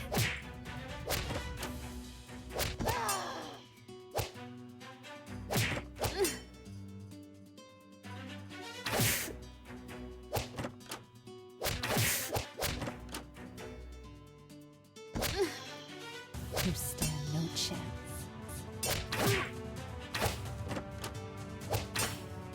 Good night.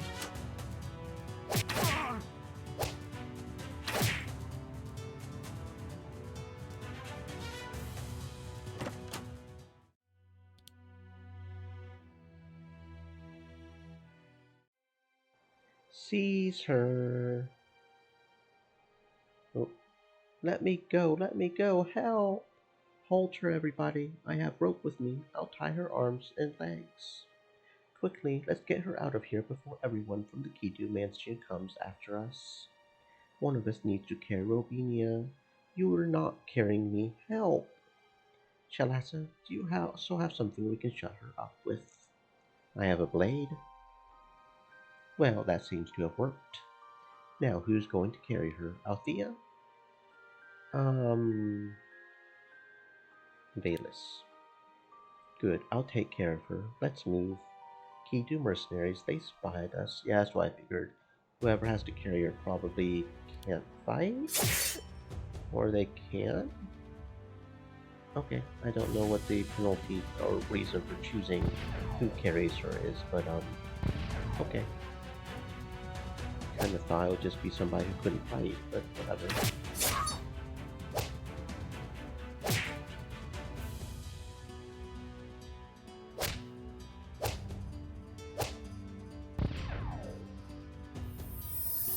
Leave before I kill you.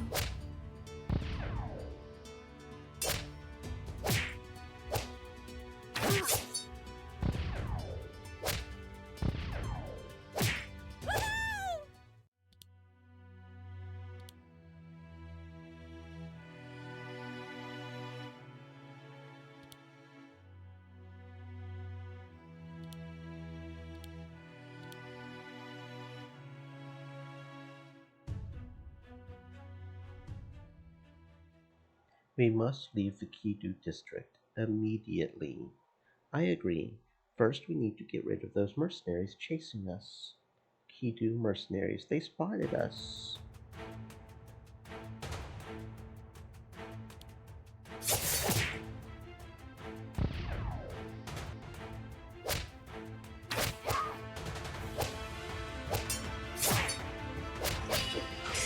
More where that came from.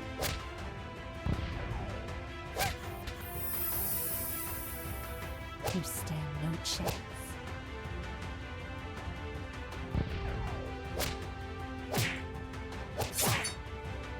It's over.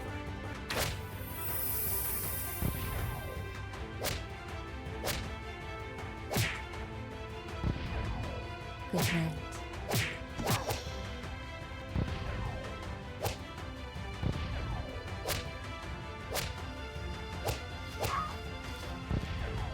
Never mercenary spirits.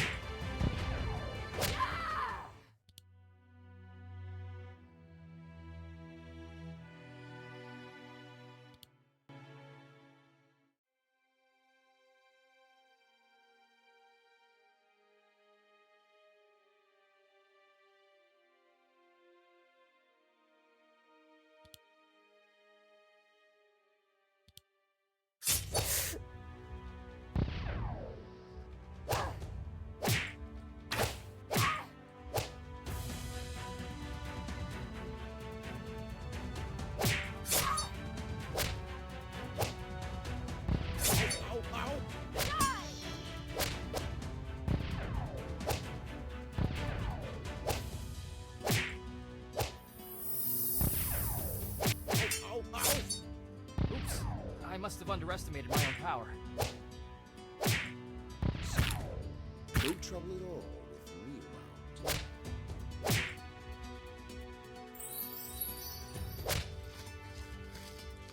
You stand no chance.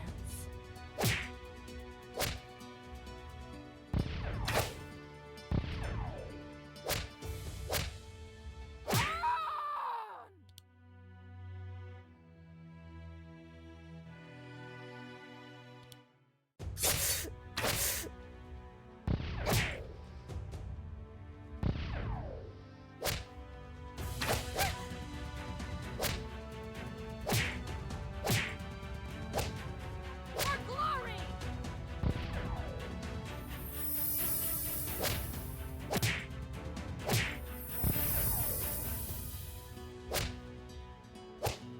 For glory! Ow! Sleep tight.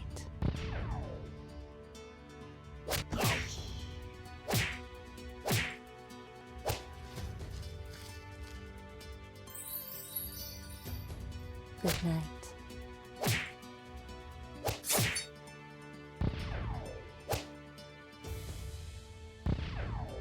Alright, so we win. Can we just go now?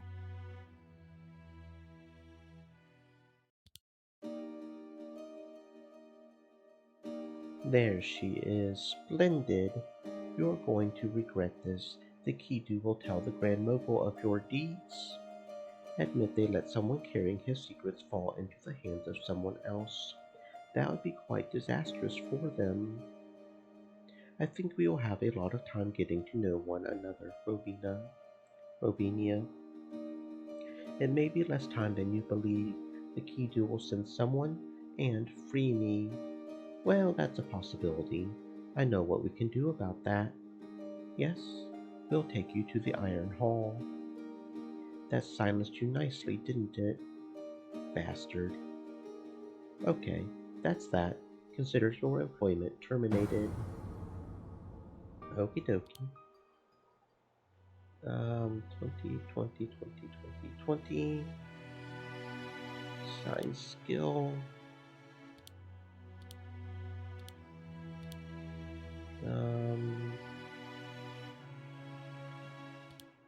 No, we don't have elementalist on Shay yet. Interesting. You and Doot. Can get that to 10. These two. Then health. Okay. Then, yeah, health. Doot. Okay, then you and Doot. And then Doot and Doot. Sounds good. I think that's about right. You do have it, but yeah. Thank you. If I were you, I wouldn't show my face around the Kidu in the next few days. They won't like you for what you did. Yeah, I can imagine. Here are our friends. My master was hoping you would come see us again. Why, I thought he didn't have any more tasks for us. Indeed, since you did such a good job, he wanted to offer you a reward. Iron Wall Oil. Okay. It will thwart both sword spell like nothing else will. Won't be cheap, will it? Okay, so do they all have their own unique... Is there never... I was kind of hoping it would be an item of some kind instead of just a different kind of potion. Targets defense and all elemental resistances, so that's the defense one. So I may just not worry about it, what the others have. I'll just go ahead and continue with this, I think. It doesn't seem to be that big of a difference, so it's okay. We may give him one of those spears. Doesn't look like anybody else wants anything. This spear is slightly better.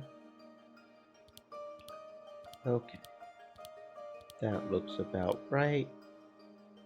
So we'll just not worry about trying to figure out what the others have. They seem to just have some sort of item pretty much.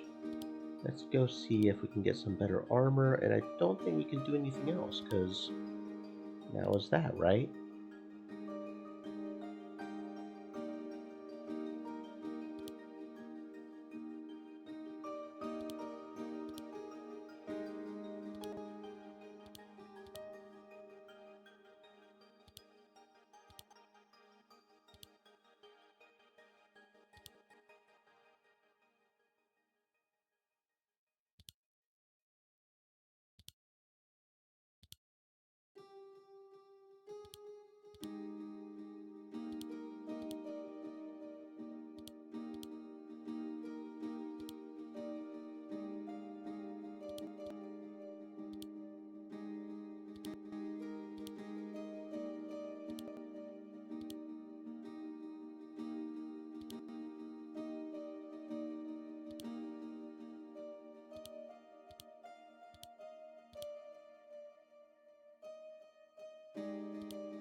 Yeah, I don't think there's anything else we can do, because we went into all the areas. We can only complete one of the things. I mean, there's nothing else we can do, right? You still won't let us have a training fight against you? Yeah, you still won't let us do a training fight. Okay. I don't know of anything else we can do. Guess we'll just go to the arena. Mm-hmm.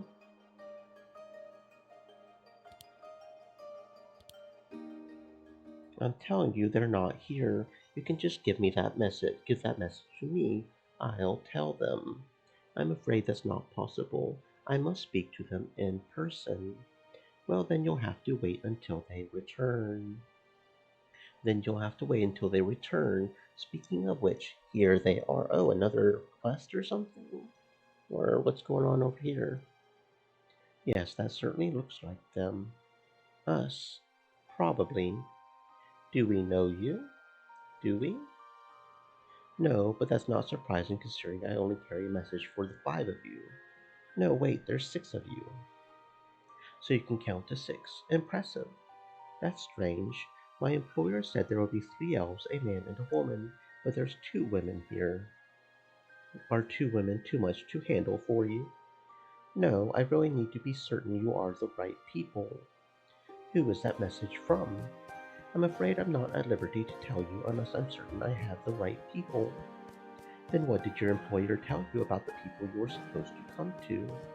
That they were 3 elves, 1 man, and 1 woman, and that they were slaves at the arena.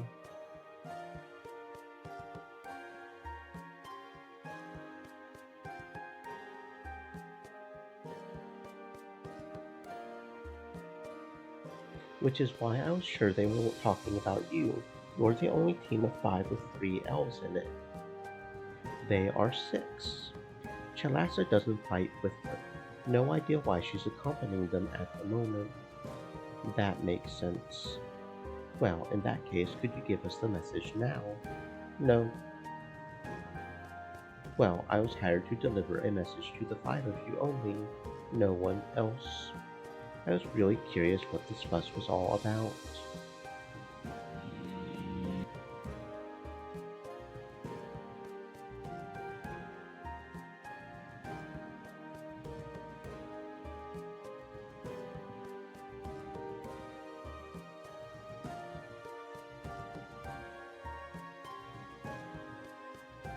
Sneeze, sneeze, sneeze. I think you had better go. I? Well, I can't deliver the message until it's precisely to the people I was told. Speak, you fool. I'll make sure you never speak a word again. I would really do what she says. You wouldn't like her when she's angry. Okay, okay. Well then, who is the message from? It's from an elf named Yariel. Okay, yeah, that's the other romance. So, Chalasa and Yariel. Yariel? It's an invitation for 5 people to meet him at the bathhouse today. He's paying. That's nice of him. What's Yariel saying? Actually, nothing else. Just the invitation for the 5 of you. I suppose there's something he wants to discuss in private with you.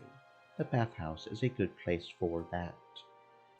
And, if you accept the invitation, then my orders are to return to Yariel. Tell him you accepted, so that he can meet you there. Sounds good. Anyone got something against meeting Yariel? No. No. Certainly not. He was nice. Who's Yariel? You're going to like him. He's an elf from Brantree, a wandering bard. Quite pleasant company. Sounds good. Do you think he would agree to meeting me? I don't see why not. Then I'll accompany you. Great. Then tell Yariel we accept his invitation. Okay.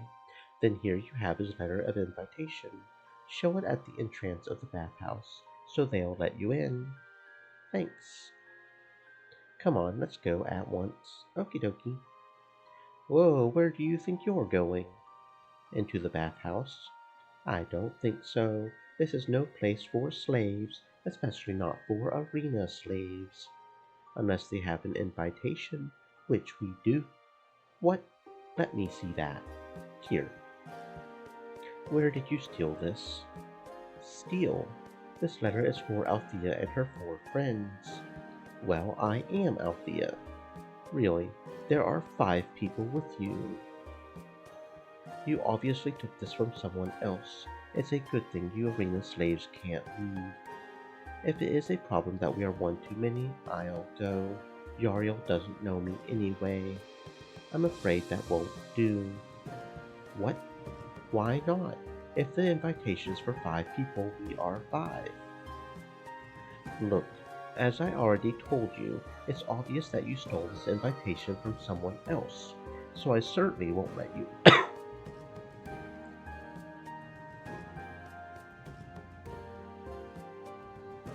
You little maggot, you dare accuse me of stealing.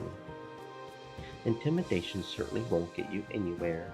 The only place in Dingira better protected than this bathhouse is the Grand Mogul's palace itself. You can't scare me. Are you certain? Prim, let it go. He's right. Violence is no option.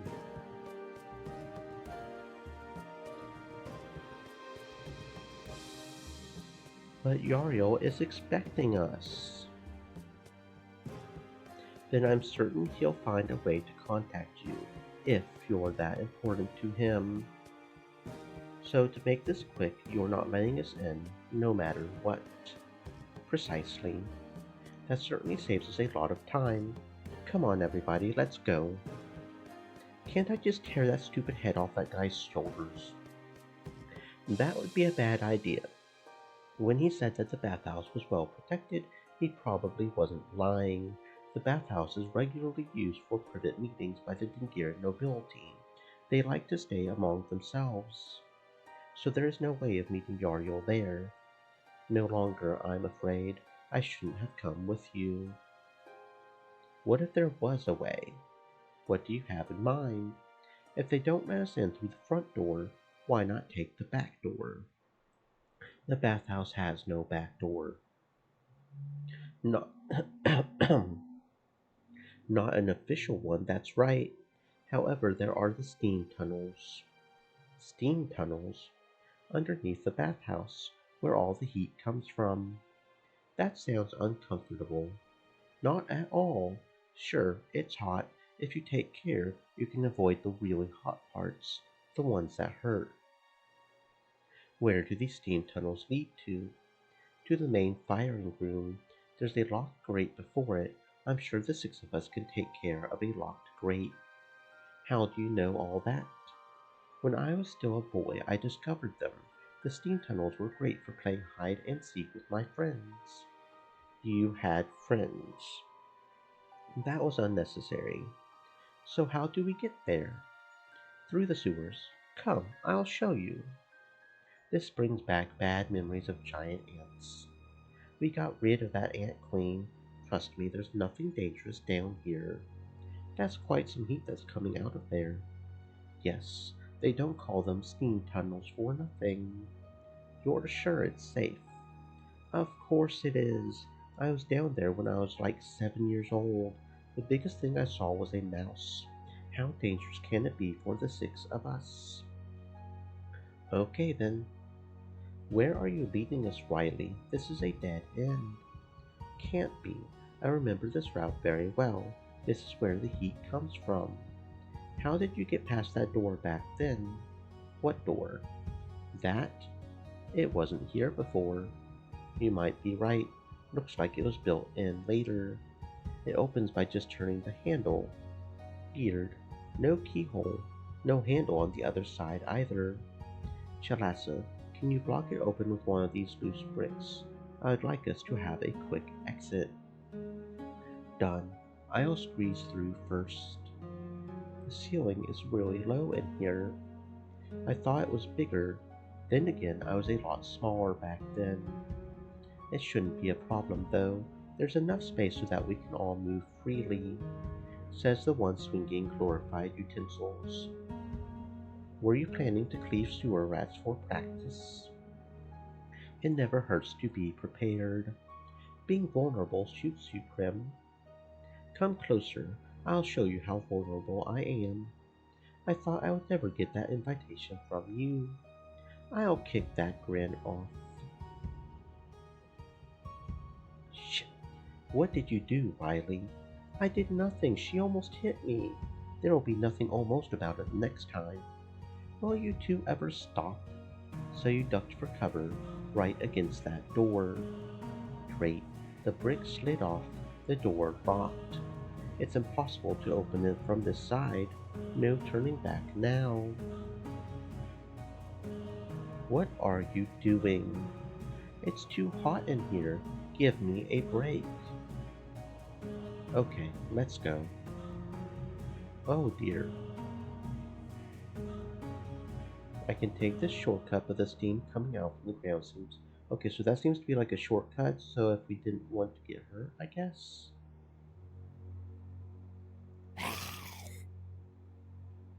Okay.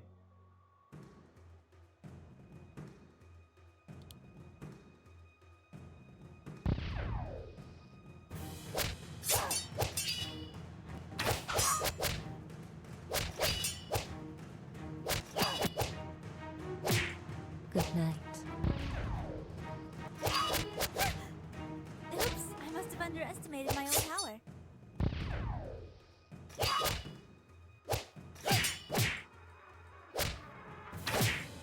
It hurts because I hit something important. Fools.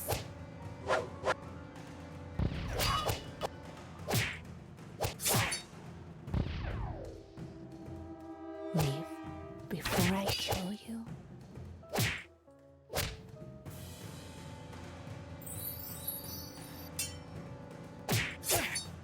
Leave before I kill you.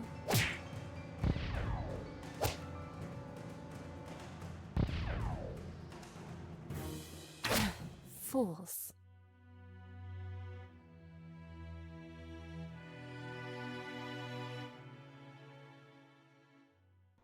What was that? Why are there lizardmen living in these tunnels? I have no idea. They weren't there when I was here as a kid, I swear. They're probably escaped slaves. Oh? There's a rumor going on that a few years ago, A slave caravan brought a large number of lizardmen into Dingira. Yelden refused to buy them because lizardmen need a humid climate. They become weaker and weaker. While Yelden's rich, he didn't want to buy a steam house just for the lizardmen. So they were killed, or at least that's what the official story was. Rumors were, however, that the lizardmen had managed to escape. They couldn't leave Dingira, of course. People said they sometimes saw one peeking out of the sewers. The city guard had searched the sewers, of course, never found even one. They probably never searched the steam tunnels. Looks like it. Well, we sure can handle a few lizardmen, can't we? If they are slaves too, can't we just talk to them? Tell them we don't mean them any harm? Do you speak lizard? Then that's not an option. We'll try to avoid them as much as we can. That might not always be possible.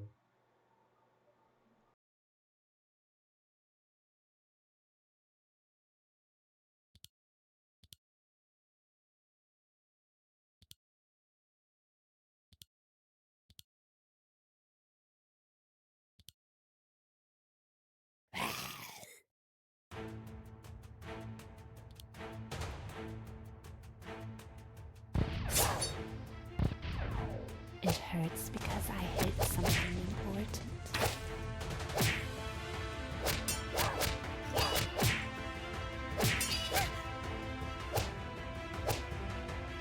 It's over.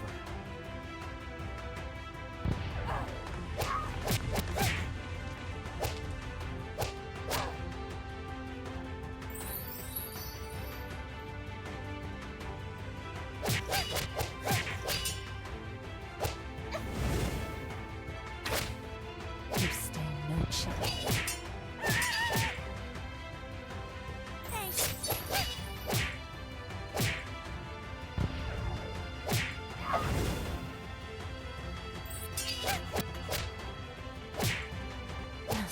Fools.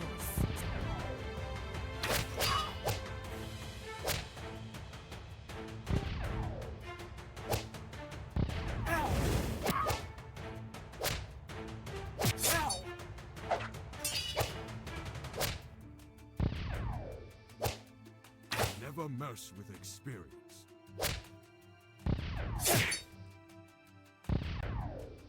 It's so cold. Fools. More souls for hell.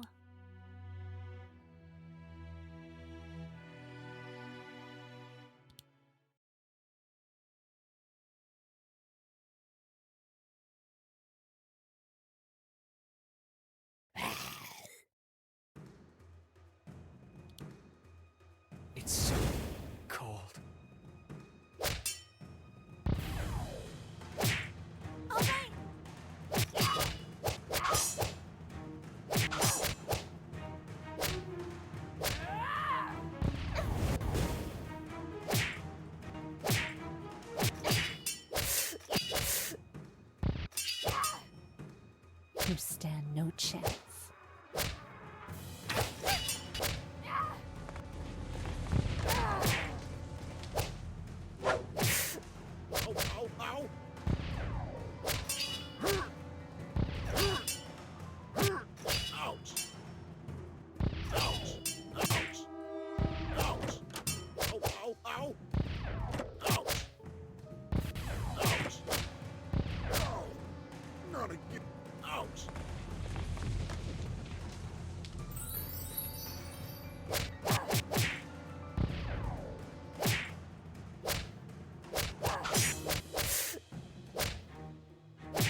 wasn't necessary.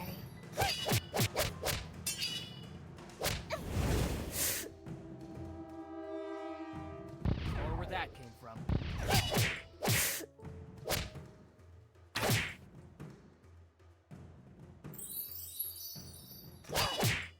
Good night.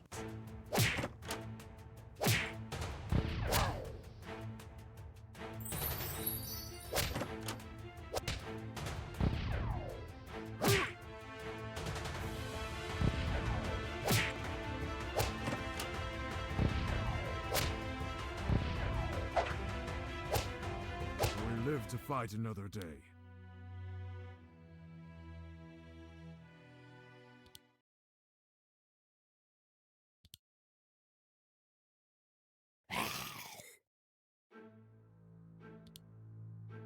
Ah!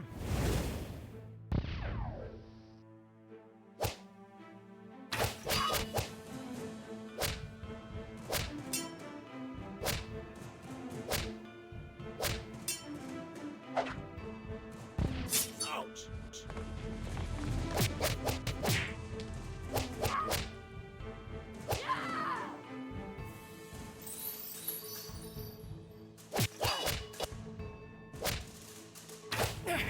Ouch!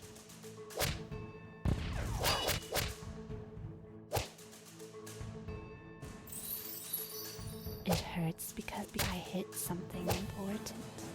Ouch! Good night.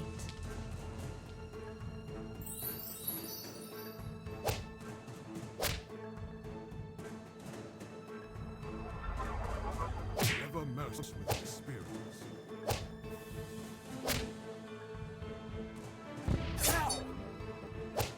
Gotcha! And so death feeds.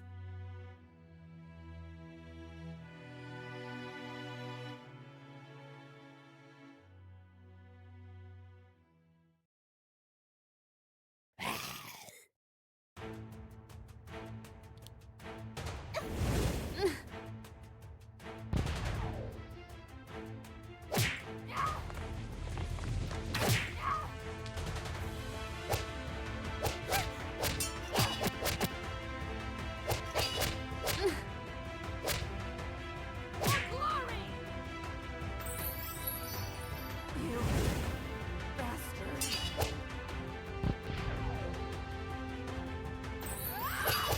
Out of my way!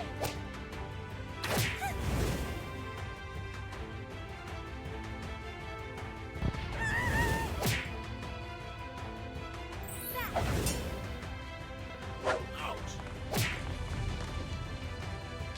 And that wasn't necessary. Ouch! Nice. Now get behind me quickly.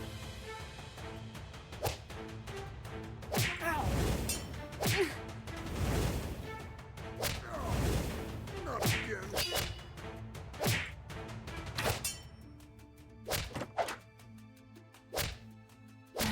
Fools.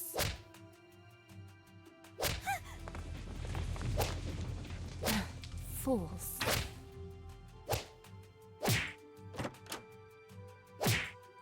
Good night.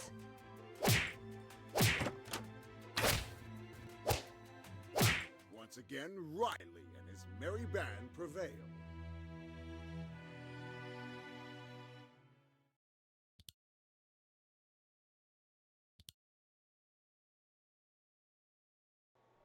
That's it. That's the grate that leads to the firing room. That was a lot of lizard men. Okay.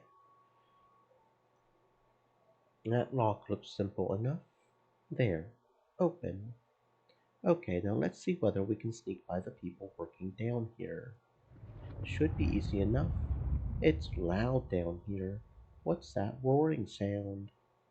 That's lots and lots of boiling water. You could start a war down here. No one would notice over all that noise. That's big. It sure is. I never got a good look at it before. What are these glowing symbols on the floor? They look like some sort of magic. They are, though I'm not certain what sort. I don't see anybody working down here. Where are all the people stoking the fires? You're right. There should be someone. Well, I'm glad there isn't. I've had enough fighting for today. Let's go up these stairs, see whether we can get into the bathhouse without too much trouble.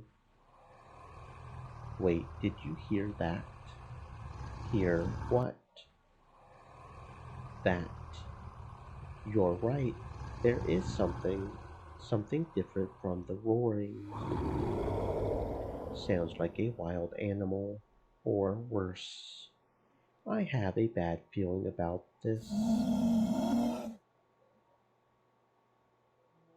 Oh, what the heck is this?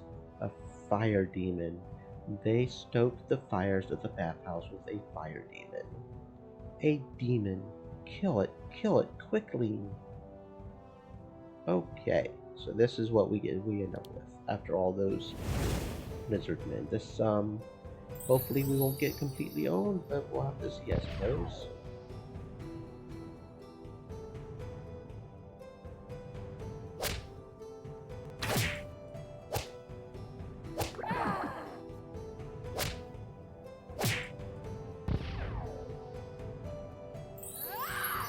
Out of my way!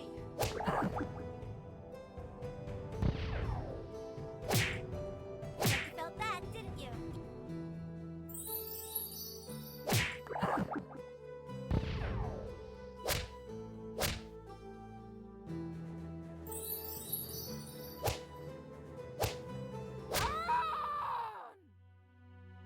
Oh well, okay, that was really easy. Understood. Oh, and we got a level up for her. Let's see, this one, and this one. That sounds good. What the? Stop it right now.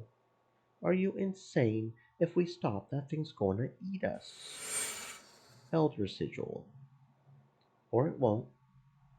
What do you think you're doing? You can't kill our fire demon. Who's going to make all the steam? You're using a fire demon to power a bathhouse. Nothing is more efficient. Nothing is more dangerous. That thing attacked us. You can't blame it for that. Its monthly sacrifices are due in a few hours. It thought you were them. How did you get down here anyway? We were looking for the changing rooms. Must have taken a wrong turn. Come on, don't look as though that never happened before. Fo- That is mildly concerning that it has indeed happened before. Okay. Follow me, I'll show you the changing rooms. Good thinking, Riley. Thanks. Yes, it's good that everybody believes you when you tell them you've done something really stupid. Thanks. Ooh, we've discovered all the locations of the season. Very cool. Level up, level up. It's a level up. That's what's up. Do, do, do, do, do. Level up, level up. Do, do, do. Do, do, do, do, do. And you, and you, and you. That sounds good. There was a limit to how much we could upgrade some of these, wasn't there? Every 5 points. That's speed value period. So even if we get the max, every 5 would be 20. So 5 times, yeah, that's 100. So it was like 100 something. So we don't need 100. It's okay. Good that you could make it. I wasn't sure if you weren't already occupied when I sent you the invitation. No, it was fine. We have a bit of free time right now. Though judging from your looks, it must have been quite a day for you. Let's please not talk about that, okay? Okay, fine with me. In that case, I insist you introduce me to your friend over there. She wasn't around when we last met. What? You don't know Chalassa? I thought everybody in Dingira knew her. So her name's Chalassa. You don't even know the name. Should I? Chalassa's quite famous in Dingira. She's one of the best fighters at the arena. Well, then I shouldn't be surprised that you're friends. We're not friends. You still brought her here. Well, since you're a bard, you've come to Dingira to gather knowledge. We thought you would find it interesting to get to know her. I certainly do. You're a bloodskin, aren't you, Chalassa? I am. How can you tell? Most people can't tell us from humans. Your aura is different. You all share a common ancestor, a magical being, though I'm not certain of which species. Intriguing. Is it true that the Empire is currently hunting your people down? Where have you heard that? Rumors. I haven't been able to talk to a bloodskin yet to confirm them. I thought I would ask you. I'm afraid I can't help you with that question. I've been here in Dingira for quite some time now. A pity. Gathering knowledge must be really important to you, Yariel. It is. I want my century journey to matter to my people. That's why I must strive to gather as much wisdom as possible. Where are you planning to go next? I don't know yet. I feel as though I haven't even begun to understand Dingira yet. The city is so full of stories. It certainly is, though you can only believe half of them. Well, the stories about this bathhouse were true. It is as good as people claimed. Speaking of which, I thought this bathhouse was only for the rich and powerful. How did you even get reservations for us?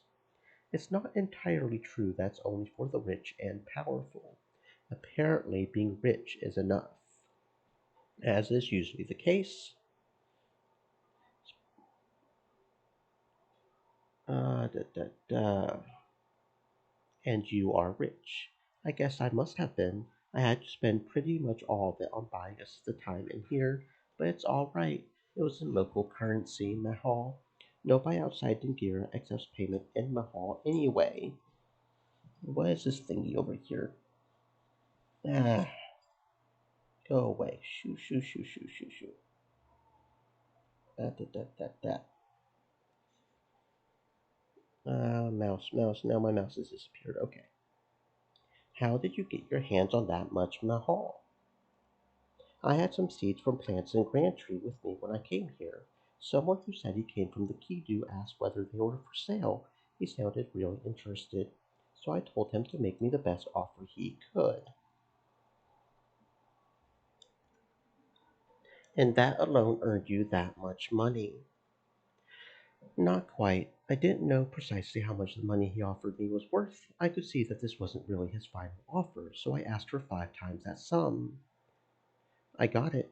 Probably should have asked for 10 times the amount, but look, it bought us quite a fine time here at the bathhouse. What kind of seeds are worth that much? Flower seeds, nothing special really.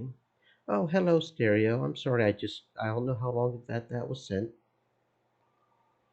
Emotes don't get said out loud. So, welcome on in, Stereo. I hope you're having a fantastic existence, and I hope you're having fun zoomies. Nothing special really, they just look nice. I'm certain the Kidu know how to distill a really interesting poison from them.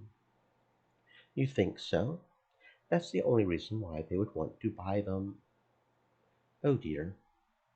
You've already learned a new lesson about Dingira. Never take the first price they are offering. Bounty Hunter Stereo said.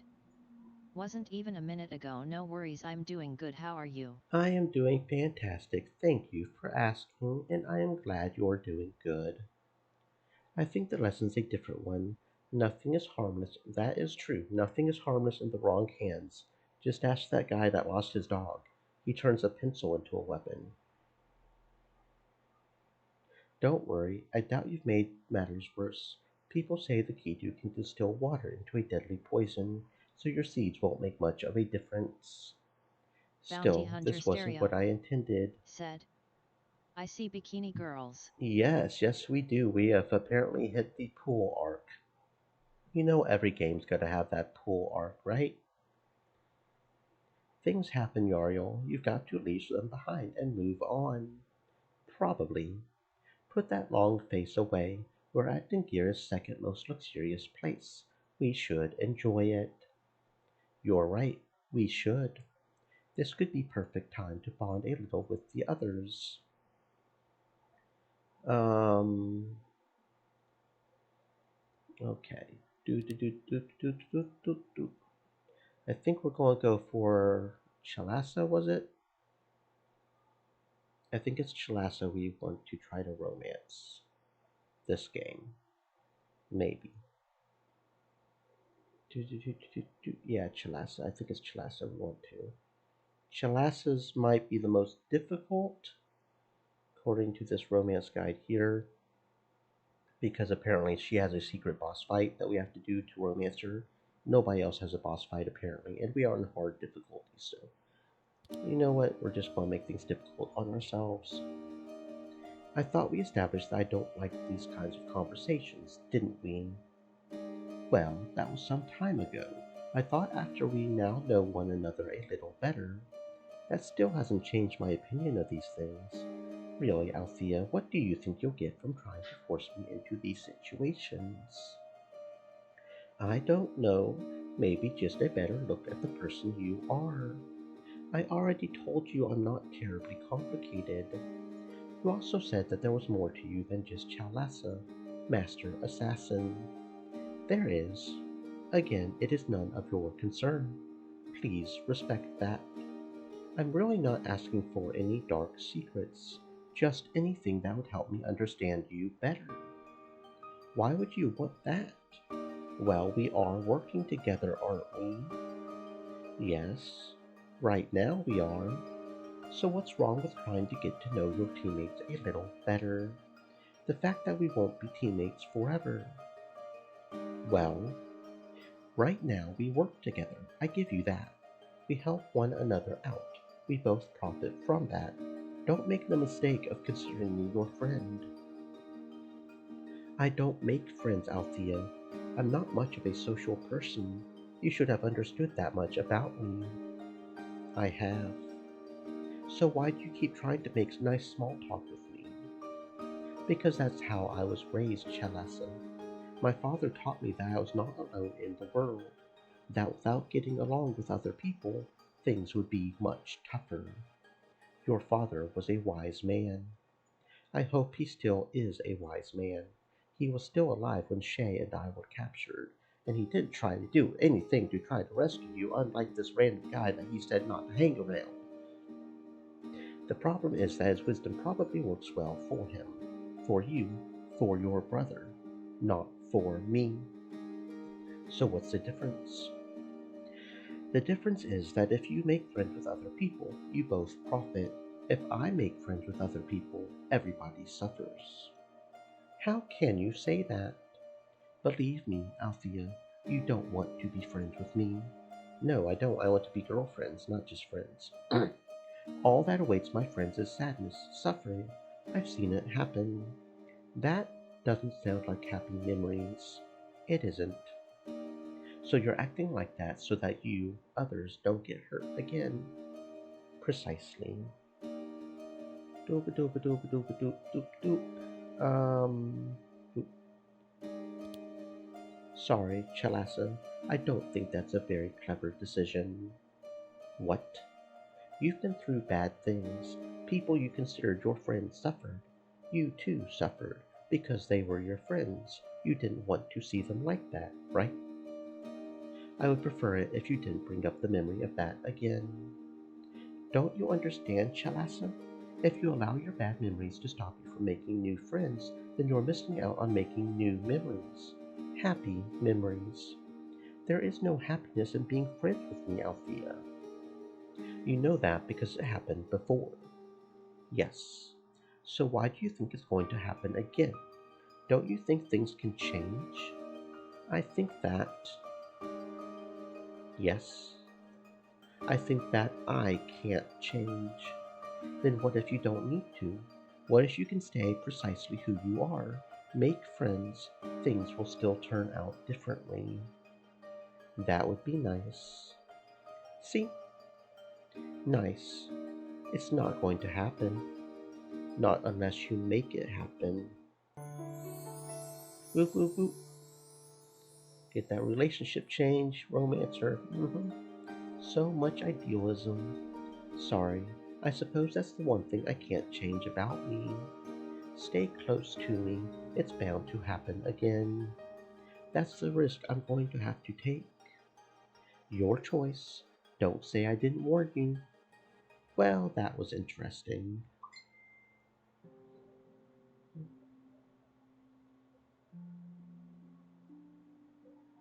I would love to say let's do this again sometime. I fear I can't afford it. That's quite all right. We enjoyed it very much. Will you be staying in Kingira longer? Yes, at least some more time. I really need to learn more about the city. After that, no idea. I may travel to Shacklesplit next. After a city of slavers, a city founded by former slavers should be interesting.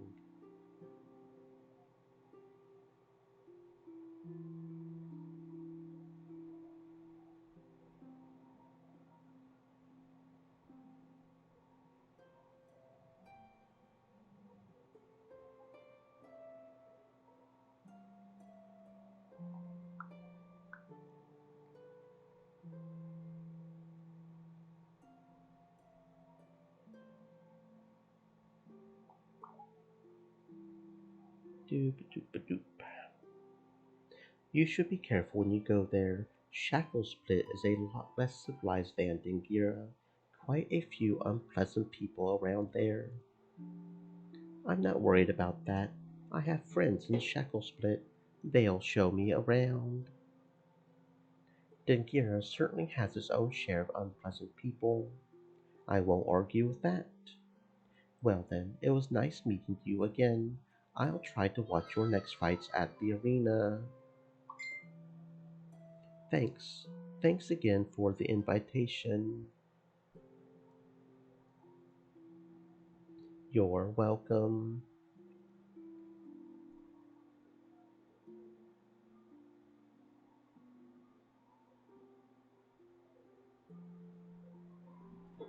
Doop doop doop doop doop doop.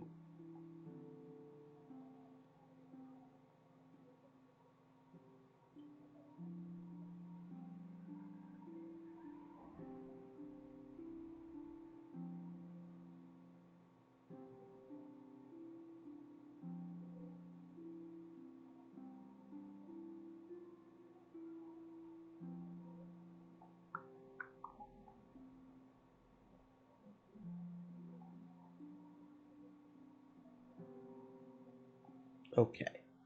So nothing else we can do? Did the mercenaries get reset? Okay, the mercenaries look like they got reset. So let's continue with the level up, get the money for some new armor, maybe. It looks like this was indeed a new day.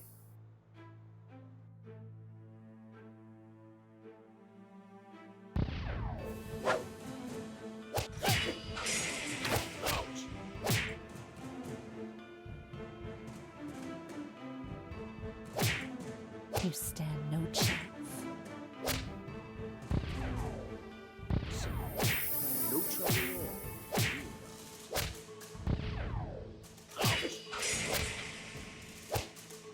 Ow, ow, ow! You stand no chance. Ow, ow, Leave before I kill you.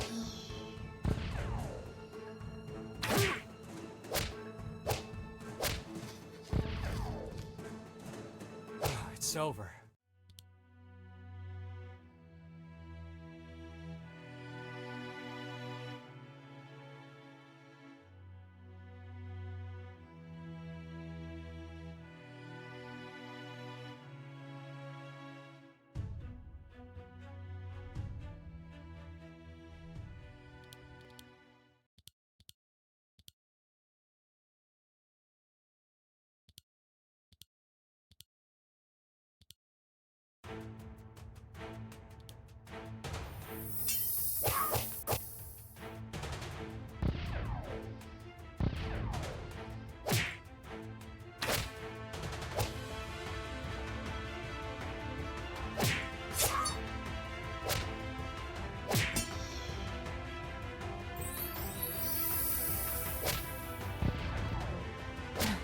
force.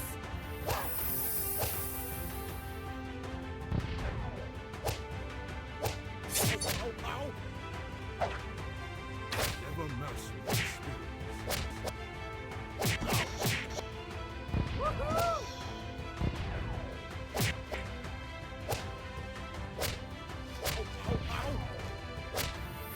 You stand no chance.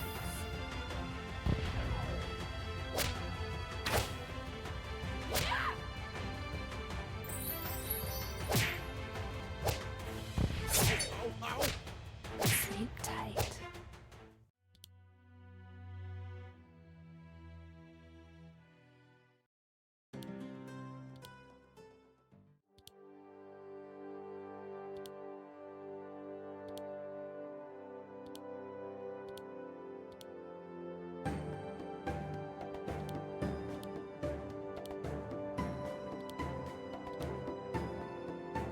Oh, that's interesting. We only had new mercenaries for the one area.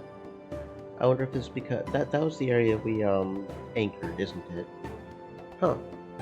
Okay. Well, I guess that's that. Let's go see if we can get some more new weapons. We don't want to sell this spear yet because it's level 14. We don't know if somebody wants that because not everybody's to level 14 yet. Sell this item. Yeah, okay. Any better weapons, maybe? Any better weapons? Not really. Not really. So I'll go ahead and assume the weapons haven't changed too much. See if there's some armor here we want. Don't think we got everybody the armor they want. Yeah, she still doesn't have it, so we'll do this. And then these boots. Oh, we don't have quite enough. Okay. And we can sell this to get the boots. We do have these gems we can sell as well. Boots, equip directly. Hunts, equip directly. Armor shoulder pads, sell all items. That looks like, says yours is maxed out. We have enough to get one more item if we need to, I guess, but we should be pretty good. Unless says yours just didn't have the best items we could buy. Doesn't look like the taverns ever have any jobs. We don't have any quests we haven't completed yet, right? We only got 2 more quests left. Do you have anything good, rat boys? I doubt it, but we'll see. Like I said, the rats don't seem to have very good items. Oh, maybe so. We don't quite have enough of that. Okay. We can buy these though. Yeah, you want them. Okay. Inventory. We'll put that to you. We don't. Nobody else wants those. Okay. Go back to here. Sell all items. Doesn't give us enough to buy that. Excellent plate mail of Arcana. You would like the shoulder pads, these shoulder pads though, and we do have enough for those, so we'll buy those and put those on you. Stream elements.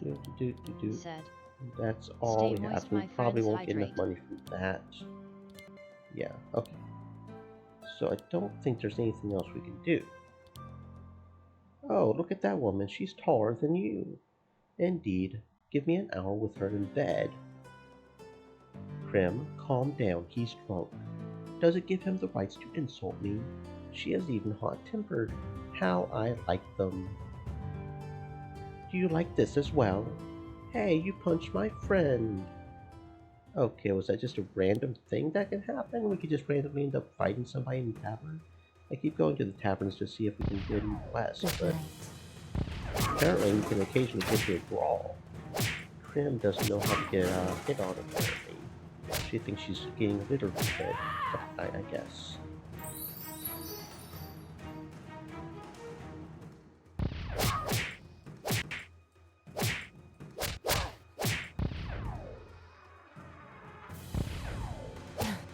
fools. We live to see another day. Good.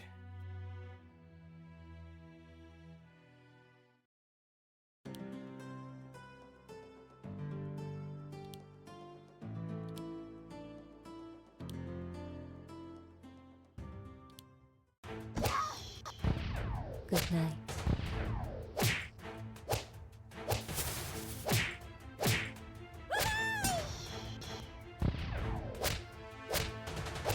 Once again, Riley and his merry band prevail.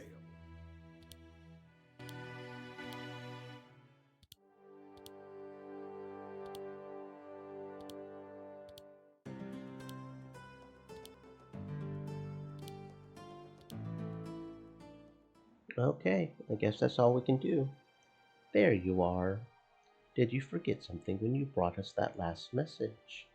No, it looks as though you're in high demand today. I have another message for the five of you. Who is it from? I'm not at liberty to tell you. In fact, I don't know my employer's name myself. I was told in no uncertain terms that it would be better for me not to know it. Then what is the message? Well, I would tell you. You see, the problem is that there are 6 of you again. I think I can make an exception for you. You know what? You don't need to. I'm going back to the arena. Chalassa, wait. We don't mind you around. I was around the last time you received a message. Look what it got us. We had to fight a fire demon. Thanks. I'll pass this time.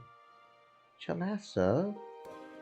Let her go, Althea. She's probably worried she'll get us in trouble again if she's staying with us. I want to show her we don't mind having her around. I really think she could be a good friend. My impression is that she is quite new to the entire idea of friendship. Give her a little time. She'll eventually find out it's good for her. Well, if you say so. Do you want your message now? Yes, just hand it over. It's not a written message, it's a verbal one. The message is meet me on Copper Square. Make haste. You can't afford not to. Copper Square. A small square with a fountain in the eastern Dingira. That is all? That's the whole message? It is. It sounds fishy to me. Very much so. He just said he didn't know himself, silly. As I said, I can't tell you. What did this person hiring you look like? I really don't know. Someone in a long hooded cloak. Man or woman. Really, no idea. Had a sort of raspy voice.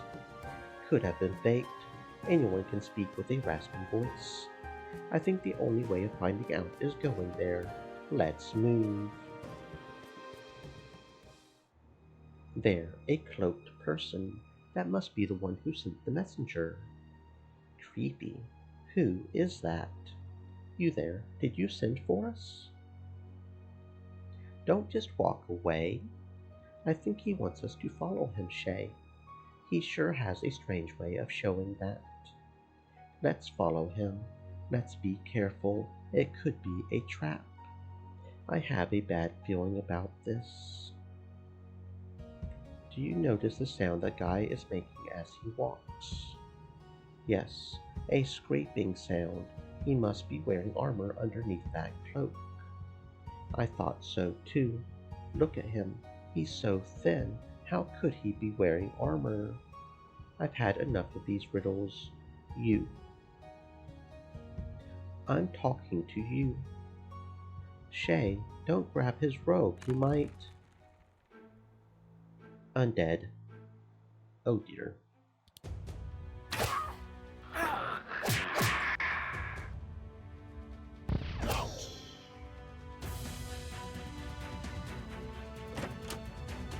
Never mercenary spirit.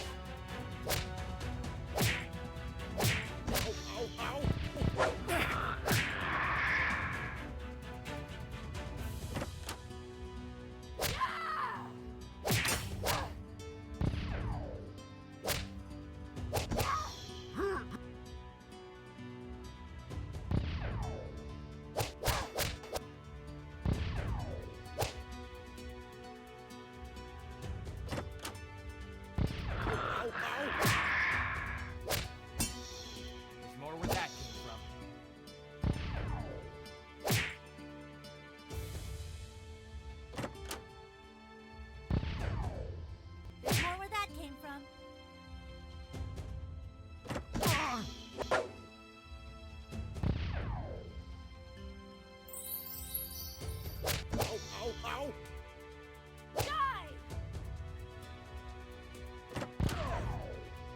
Not again!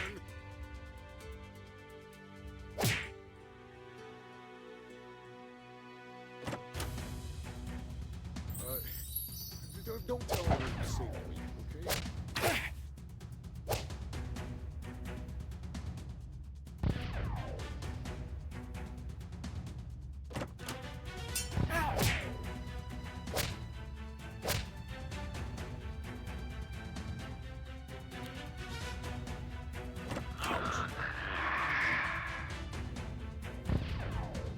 More where that came from.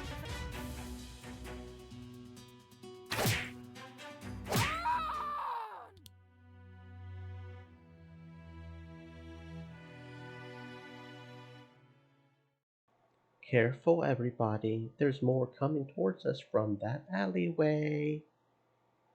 Then we've got to fight our way through. Where are they coming from? From a necromancer, obviously. Probably someone trying to conquer the city. This is his first line of attack.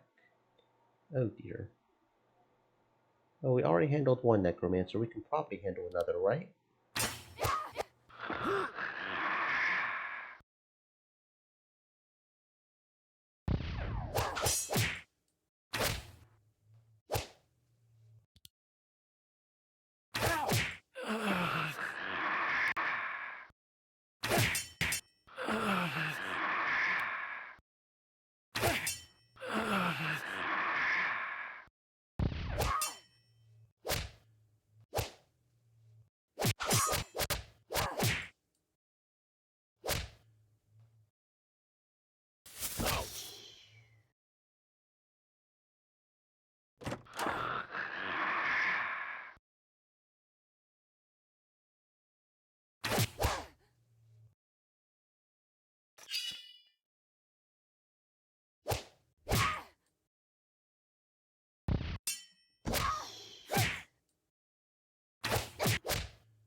Ow, ow! I can't believe you fell for a certain fate like that.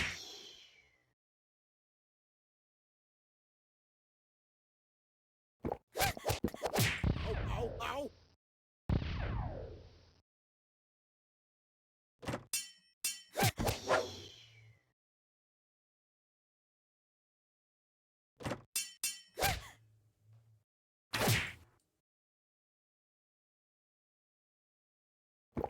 Ow, ow, ow!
Never mess with experience.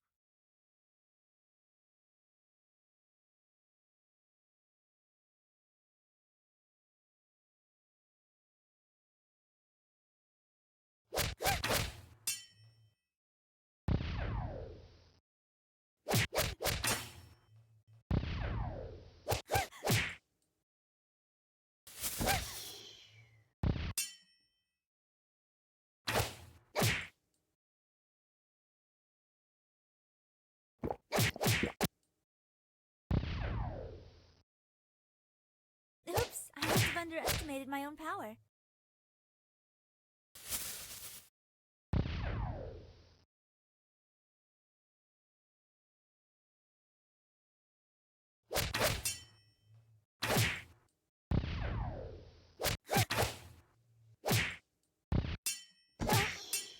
Not yet. It was unpleasant. Necessary, but unpleasant.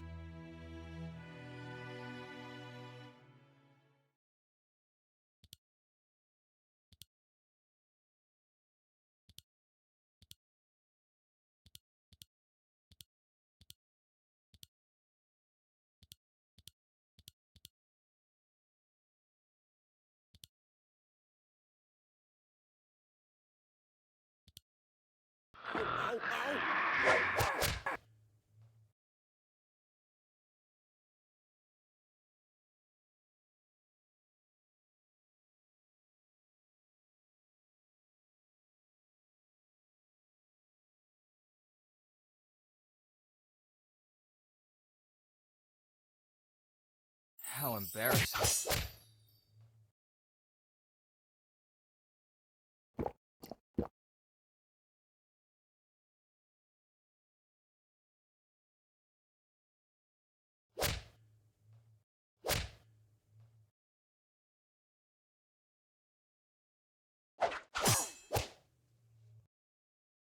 I can't believe you fell for a certain fate like that.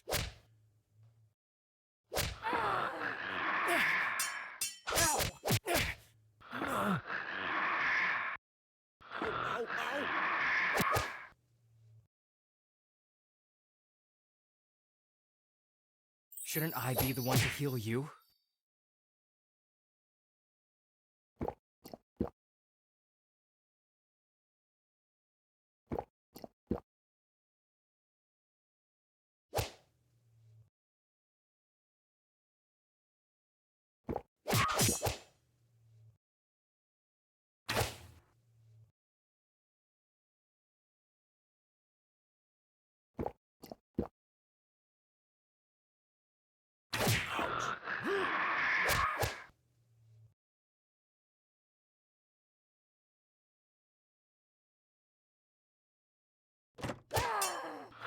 Fail.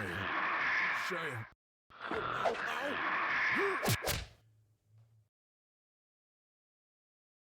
How embarrassing.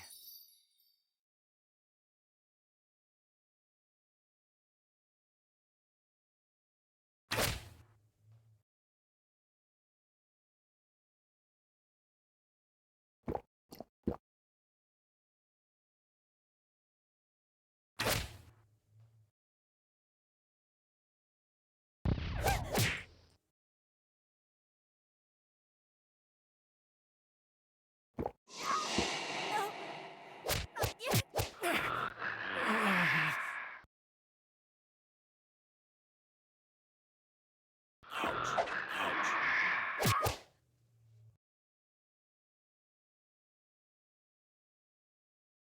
How embarrassing.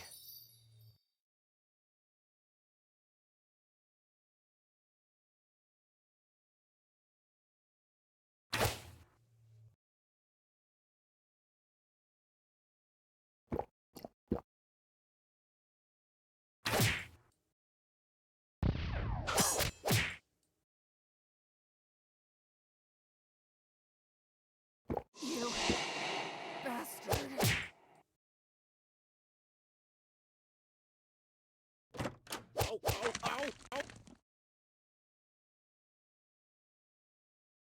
Thanks. Ow! No, not. Ouch! Ouch!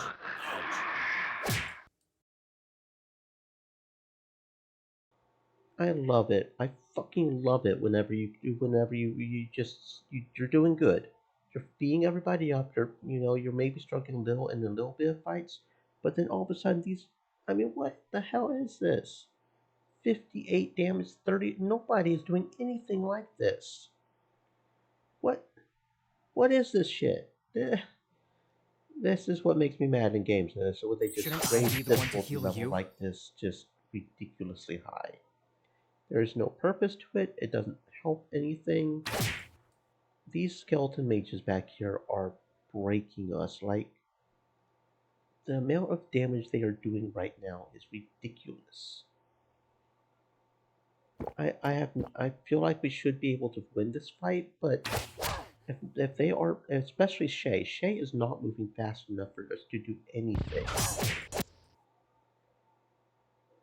Shay is not moving nearly as fast as he needs to be moving in order for us to, because he's not getting any of his healing spells out right now. Ow! They are taking like No. 5 turns by the time anybody here gets to do anything. What the hell am I supposed to do right here? There's nothing we can do. We fought all the fights we could possibly fight up until now. Fuck.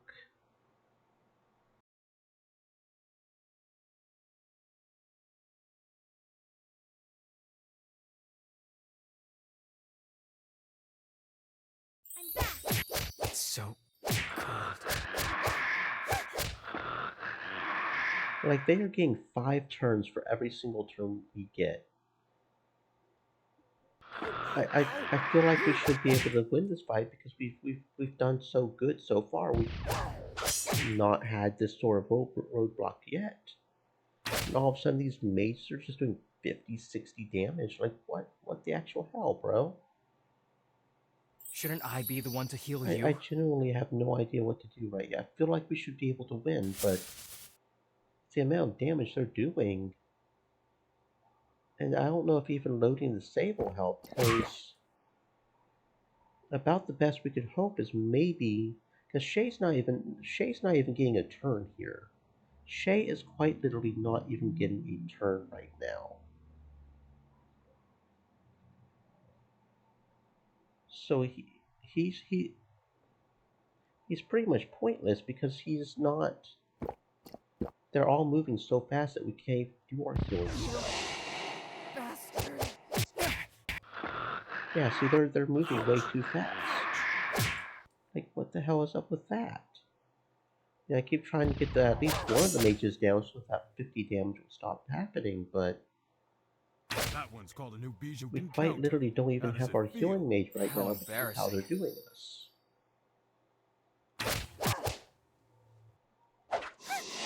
And then he dodges that, so that doesn't help.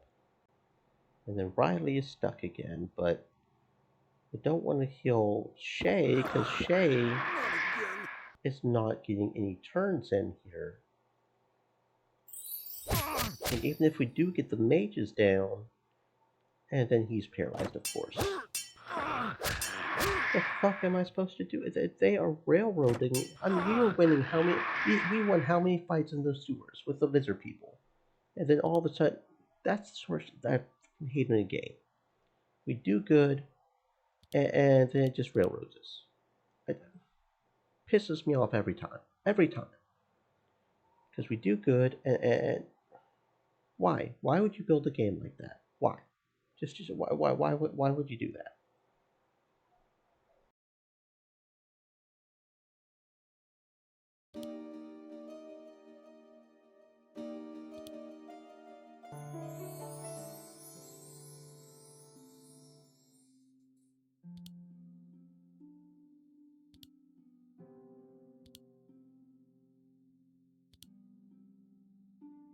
About the only thing I can think of to do is run in and out of some of these over here and get the random counter mercenaries and maybe try a level up to get Shay's attributes and agility higher.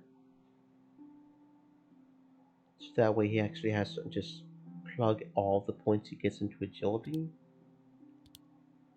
and get nature's touch maybe, so that when he does actually finally get a turn, the only problem is nature's touch doesn't resurrect. So we would have to be able to get nature's touch out before they start killing everybody. Allies on side, yeah. And that's not even a full AoE, that's just a line. Right? I don't know if that counts on the back, like if you hit the person in the middle. Don't know if that would count on the back, because that's technically to the side, but it may just be a line. That's about the only thing, and we would need how much experience to level up? 500? We would need like 1,000 experience to level up. Don't know how much we get from normal mercenaries, but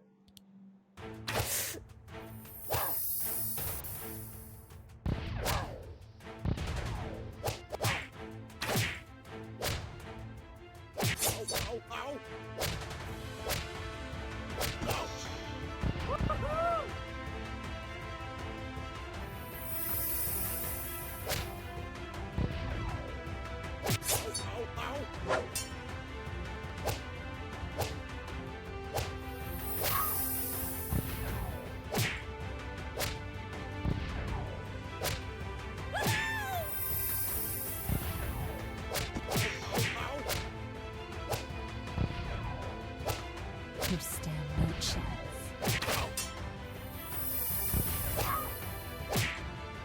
Glory!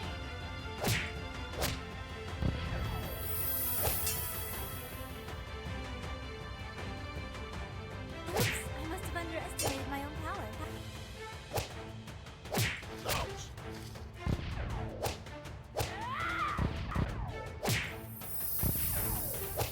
This was unpleasant. Necessary, but see how unpleasant. easily we took care of those? We took care of those real easily. We took care of the lizard thing real easily. So for them to suddenly break out these skeletons, they're doing 50 damage. That jump there just for absolute. I mean, if it was a boss, I could understand. I could understand a boss doing that. But just these random mages, even the fire demon was easier than that, and that was a boss. That that sort of unbalance always gets me every single time, because there's not really anything we can do about it. Not really.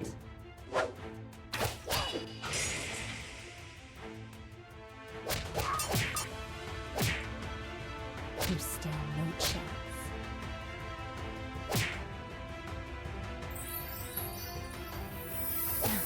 Fools.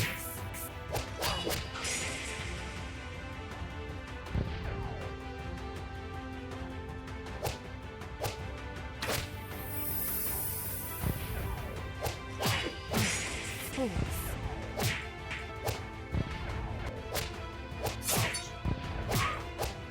You stand no chance.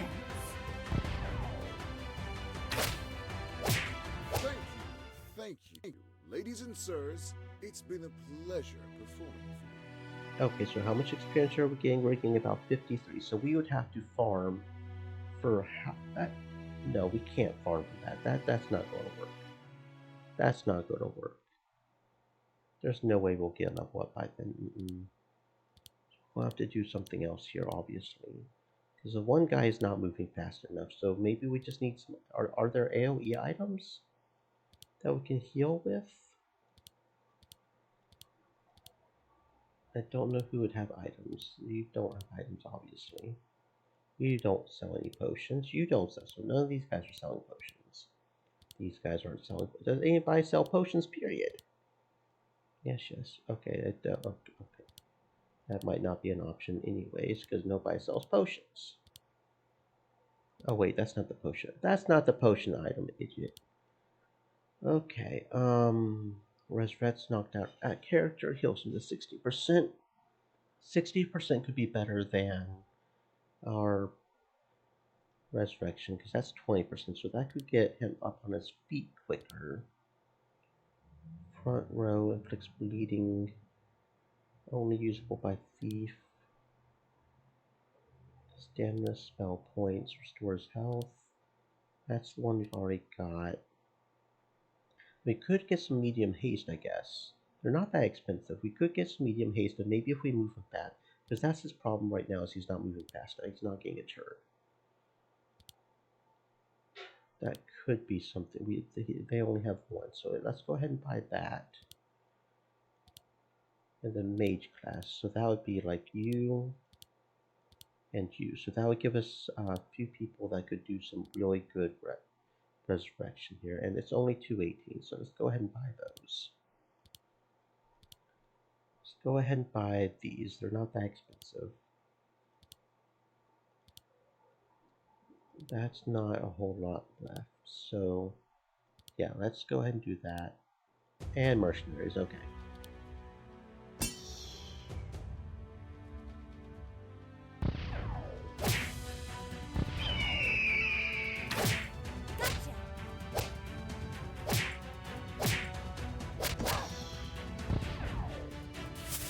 Sleep tight.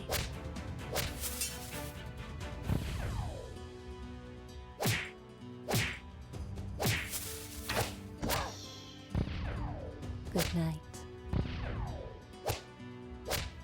More souls for hell. I'm kind of hoping there's some sort of damage thing we can do on the back row. Maybe something like the bombs with the back? That only targets the front row. Can we not have any explosive that target the back? Okay, so that's 40%. That's a little bit better. Supposedly negative. I don't think they were doing any debuffs, were they? Slow could be good. Only usable by thief class. Do we have any thief class? Okay, that could be good for Chalasa. We can slow them down. That could be good. We could slow them down. Because she can't target the mages because they're on the back row. But if we can slow them down and speed up the guys who are hurting them. Because those are hands down the guys that are hurting us. The front row guys were looking like they were only doing like 11 or something, right? Instead of 50. Bombs only target the front row. That could be good once we increases target ally speed by 60%. Okay, that could be good as well. What's our... That's 40%. That could be good if... That's only mage, but we can do that. Yeah, that looks good. I don't know what fear does. I don't know what fear does. Anybody else got anything? Major... Oh, you got a lot of major haste scrolls. I'll buy 2 more, I think.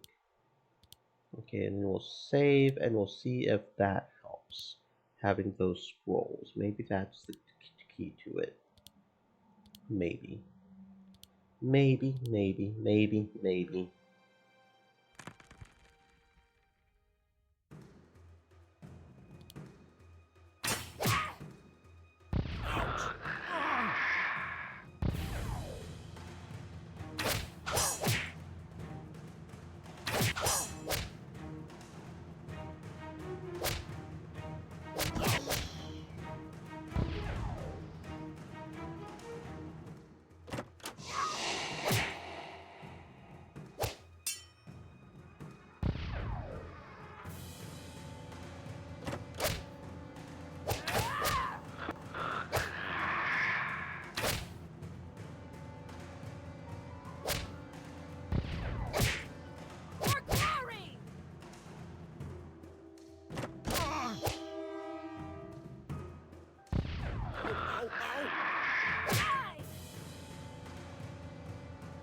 called a new Bijin counter. How does it feel?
Whoa! I must have passed out for a second.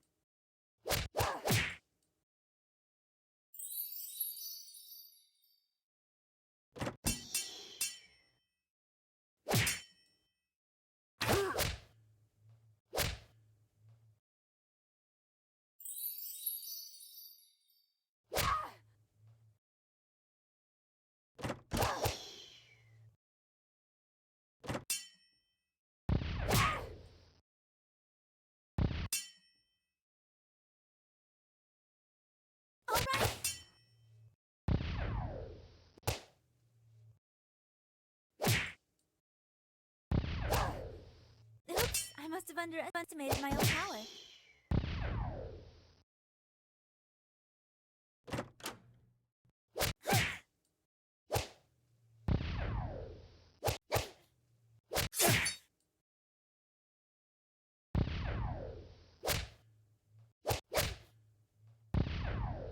For glory!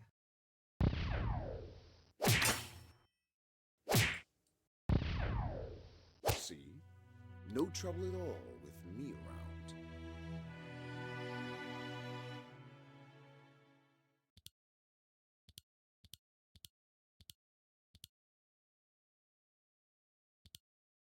Ow, ow!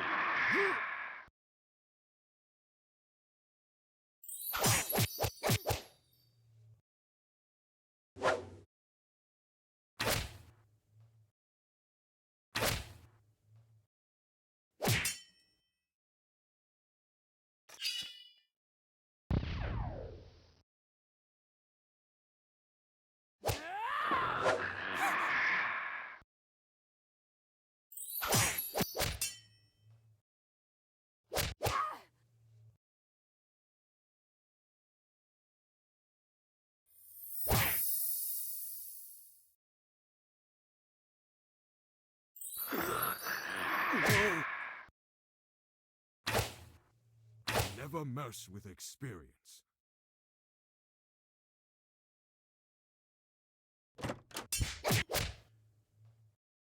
Whoa! I passed out for a second.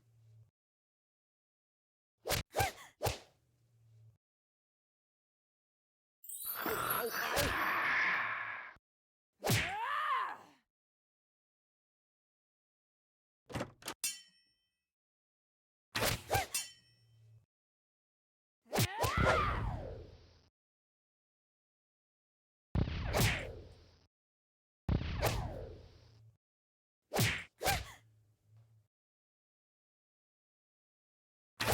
Ow!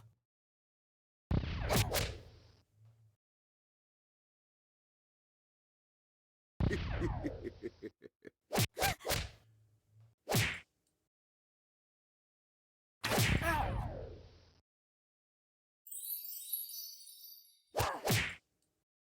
Ow, ow! I'm back! Ow!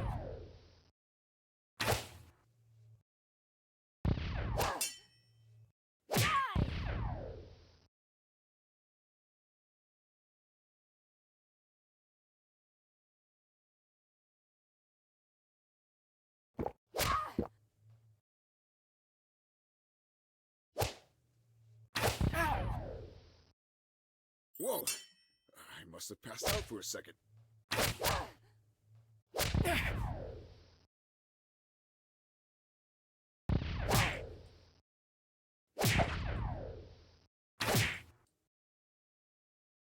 Oops, I must have underestimated my own power. Okay, there we go. We got past it that time. Those mages are just doing ridiculous amounts of damage, though. Just not cool at all. Oh, and we got level up. Very good. Okay. You, I suppose. You don't have a skill point. You guys only have one. Yeah, okay. Okay, let's hope that was the last of them or something, because that's starting to get, yeah. That's just not good. That's just not good. This looks like the, okay, so this is the last wave. It's only got one mage, so we should be fine. Ow, ow, ow!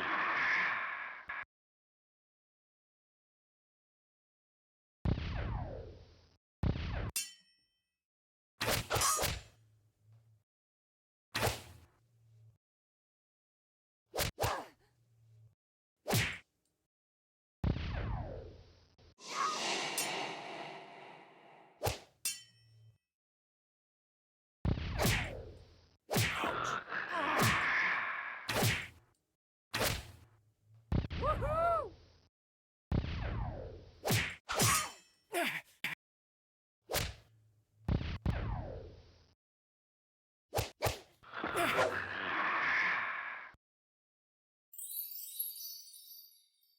That one's called a new age encounter.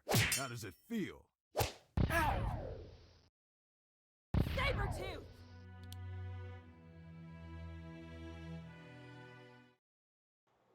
Finally. Look where it led us. They all came out of that house. Then that must be what the necromancer who summoned them is. Let's...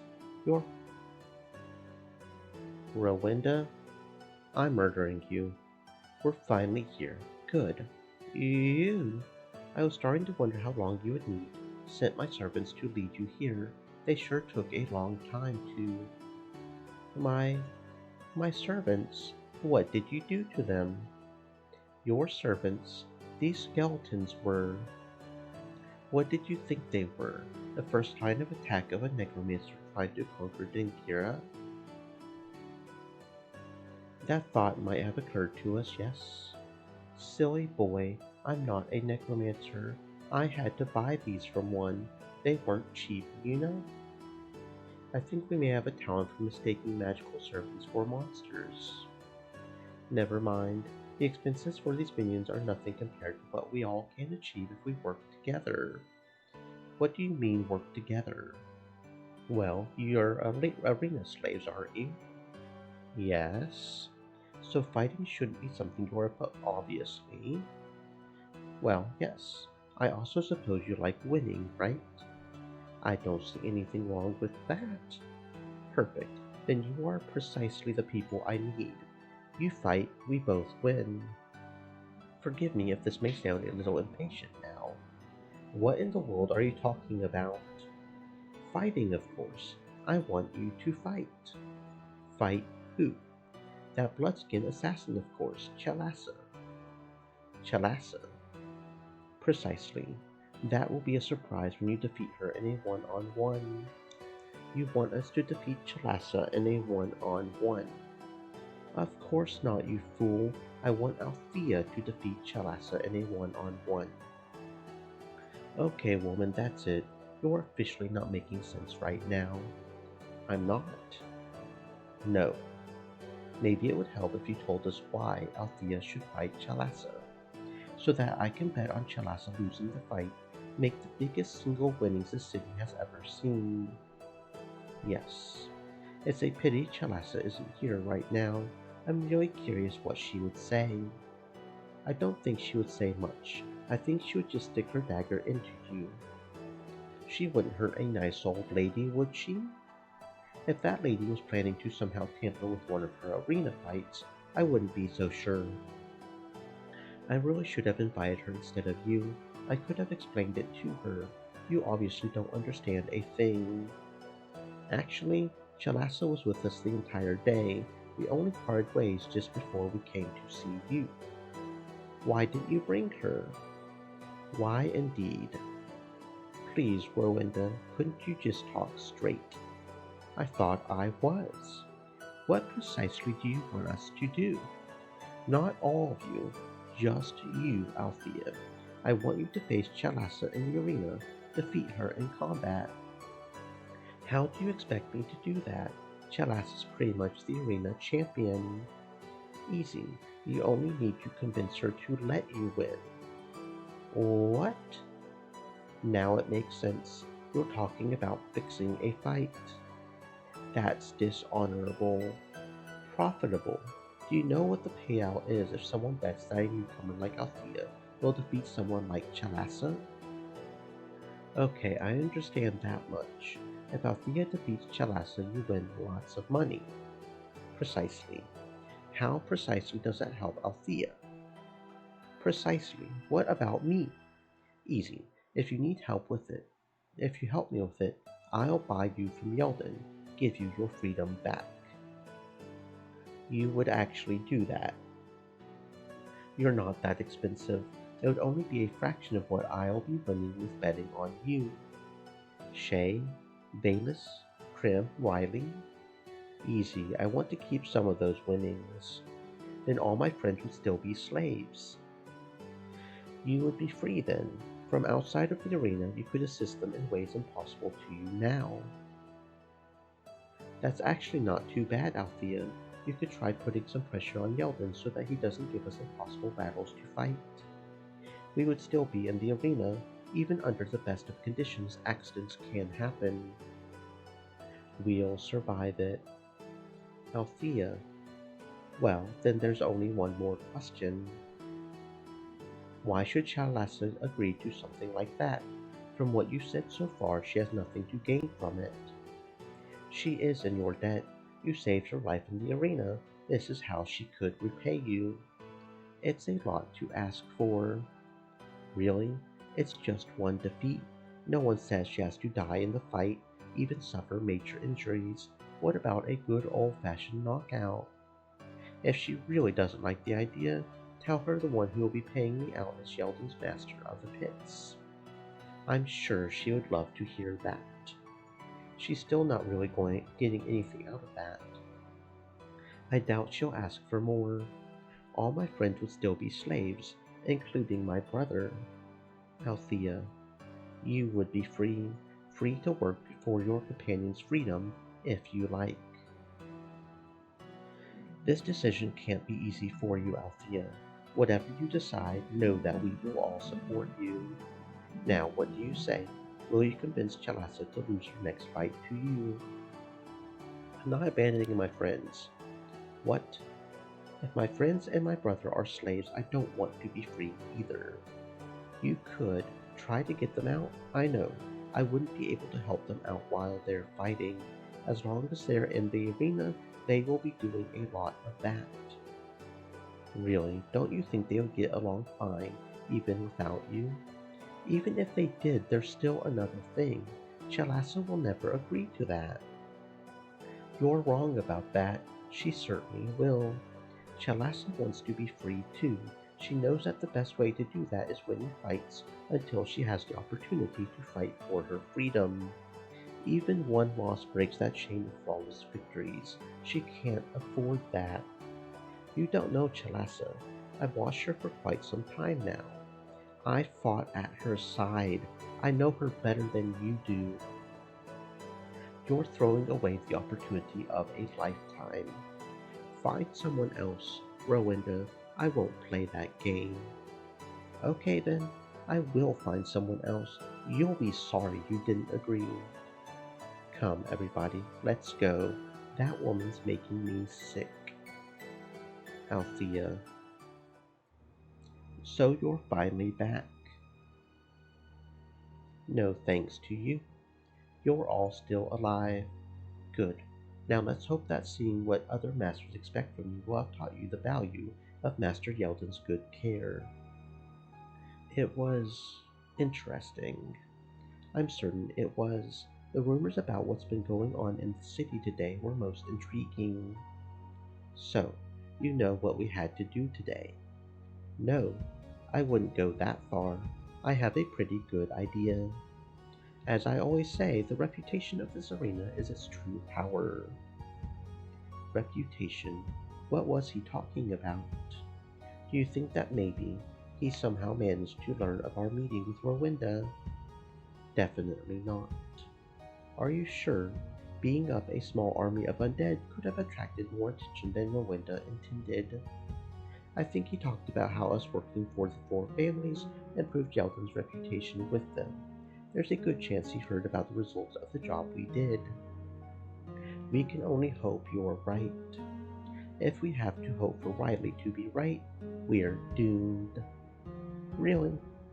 In any case, I'm going to see Chalassa now. What for? I thought you didn't agree with Rowenda's plan, which is why I'm going to tell Chalassa about it. Why would you do that? I'm certain Rowenda won't give up on her plan to bet against Chalassa. Win big money. If she can't fix the fight one way, maybe she'll find another. Like? No idea. She might hire someone to drug Chalassa again so that she loses the fight. I don't want something to happen to her just because I refuse to be part of Rowenda's crazy money-making scheme. A noble thought, Althea. Do that. Tell her. She deserves to know. Be careful. She might not take the news well. Don't worry, Riley. She won't harm me. I'm sure of it. Oh, sorry, I didn't want to come in, Althea. I don't mind. Well, it looks as though you're busy. Just stretching my limbs a little. I need to keep my body flexible or I'm no good in a fight. I see. So that's what your technique is about. That and the necessary experience. It takes a lot of time to learn my fighting style. I certainly believe that. I have never seen anyone as fast as you. It's a miracle the Dingirans were even able to catch you. No, that was no miracle. That was betrayal. I was careless. On one of my missions, I trusted someone even though I shouldn't have. This is where it brought me. Wow, I can't even imagine you being careless. How did that happen? I think it was because I became too confident in my own skills. It was several years ago when the Empire approached me asking for my services. And now we've got her flashback, and if it's anything like the other flashbacks, it's going to be fun. That being said, I'm going to go get some more water real quick before we delve into this bullshit right here. So make sure to stay hydrated, friends, because I've got to go make sure I stay hydrated.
Okay, let's hope that's good enough.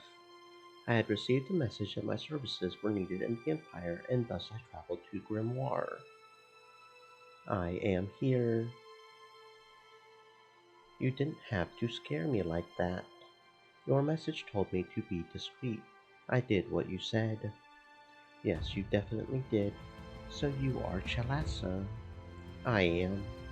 You were the one who took care of the High Priestess of the Dark Elves of Zor for us. Yes, I murdered her at your request. Forgive me, but you look a little young for that. I am older than I look. What proof do I have? When the High Priestess died, no one saw anyone enter or leave, did they? No, the Dark Elves were genuinely baffled.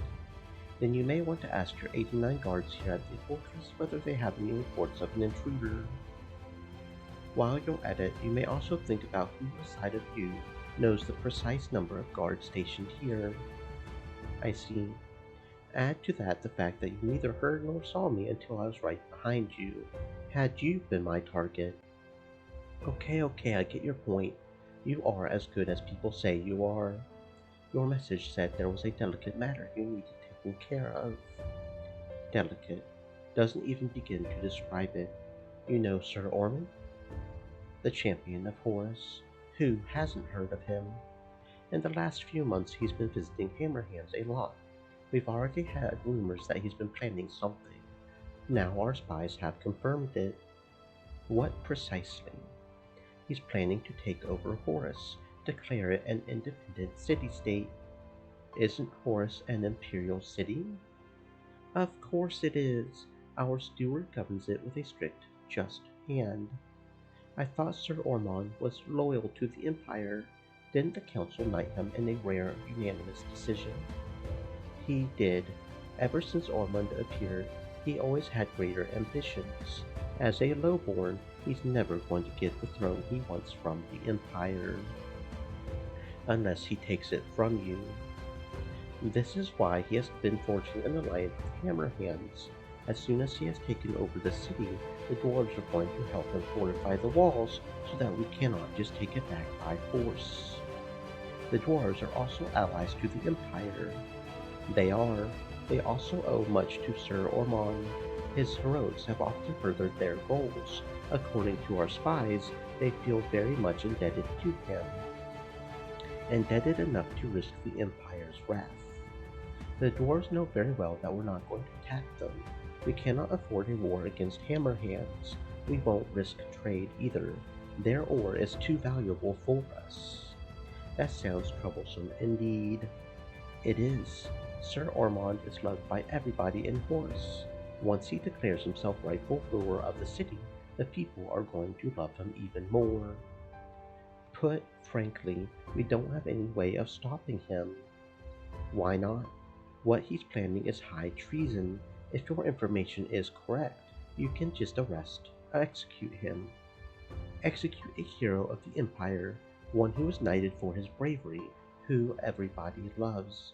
There would be a rebellion if we did that. The city of Horus, at the very least, would rise against the Empire if their champion were accused of treason. Even Grimoire may go up in flames. Unless Sir Ormond heroically dies in battle against an evil assassin sent by the Dark Elves of Zor. Right? I see your wit is as quick as your body. It wasn't hard to guess what you would ask of me, not after all you told me. What do you think? Can you do that? Can you enter Sir Ormond's keep in Horus, kill him, leave evidence the Dark Elves of Zor did it, disappear? What are you paying me? Name a price. Any price. Whatever you ask for, it shall be yours. The Demon's Eye. The what? That's my price. The Demon's Eye. You can't ask for the Demon's Eye. It's Grimoire's best defense against airborne attacks. What is more important to you, the Demon's Eye or the city of Horus? You have no idea what we had to do to get our hands on the demons. It's a magical gem, yes. It's powerful, yes. Is it worth an entire city? You know it is not. You drive a hard bargain. My services are worth it. Okay, Chalessa. Agreed then. You shall receive the demon's eye. Good. After you've completed your mission. Agreed. Good. Agreed, because you already know that should you not uphold your end of the bargain, I can come to you at any time I want to. You will bring the demon's eye to the old temple in Horus. I will know if you fail to do that. Once Sir Ormond is dead, I will come and pick it up. As you wish. However, should you fail your mission, still take the demon's eye. Stream Elements said. Stay moist, my friends, hydrate. Don't worry, I do not fail. I don't want the whole empire to chase after me. Too much noise for someone in my profession. Good, then we both know where we stand. 5 days, then it will be done. Accepted. Do you need anything else for... Okay. The journey to Horus took almost all of the 5 days I had planned. I had hoped to arrive there sooner. The sorcerer who usually assisted me with teleportation magic wasn't in Grimor at that time, so I looked around for an alternative. Eventually I had to resort to the Thingirian merchant who was visiting the city. He sold me the services of a portal wizard, which is how I traveled to Horus. I wasn't precisely thrilled about having to employ the services of a Thingirian for that. The Thingirians are notorious for doing everything for money, including selling information. I didn't really want anyone in Horus to know that an assassin was coming. Understandable. So I made sure both the merchant and his portal wizard didn't survive the day. What? It was necessary. How? I used a poison that was deadly, acted within a 1-hour delay, so I was already in Horus when they died. Don't look at me like that, Althea. You know that's what I do. Sorry. In any case, I arrived in Horus safely, just in time to carry out my mission. I didn't have much time to prepare left. That mission didn't require much preparation. Whenever Sir Ormond was in town, he resided at the fortress as a guest of the steward of Horus. Of course, I knew the fortress like the back of my hand, so finding my way was simple. Not so simple were 2 other questions. Which room did Sir Ormond reside in? How did I get inside? You mean which way? No, how much blood was I going to spill on the way? You must understand that I easily have the skills to avoid your typical guard. When I go after a target, the only one who dies usually is that target. However, these missions usually require a few days of planning in advance, because before I think about a way in, I think about a way out. The reason for this is that you can plan for everything. Once you have made your kill, there is always a chance someone will find the body faster than you planned for. So more often than not, leaving the same way you came is not an option. However, here it was the only option. I had no time to prepare for a fast escape. This is why I had to take into account that every guard I leave alive on my way in could have been a guard I would have to fight on my way out. I thought your skills were easily enough to avoid a typical guard. They are enough to avoid guards who aren't alerted. They are enough if the guards don't know someone's there. Once the guards start looking, stealth becomes a lot harder. I'm almost afraid to ask. What did you do? What decision did you make about the guards? Okay. I knew that each silent assassination would cost me some energy. I had no energy potions with me, so I had to think carefully. A guard steps into view, gives the room a cursory glance. Not noticing anything particularly strange, he settles into his position without raising his guard.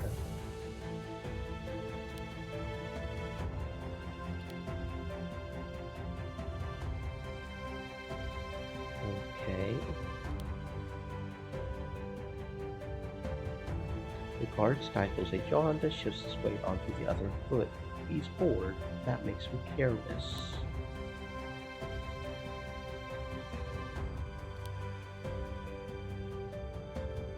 The guard ahead hums a tune to himself to pass the time, a seemingly harmless activity that alerts me to his presence long before I actually see him. I wonder if we're supposed to use those hints as to who to decide to kill. Wide open, stands up straight, a little too seriously, takes a bit more thought. So see, like someone vigilant like him we could assassinate, right? Focus on cleaning his blade. I don't know how many we can assassinate either. Said it takes energy.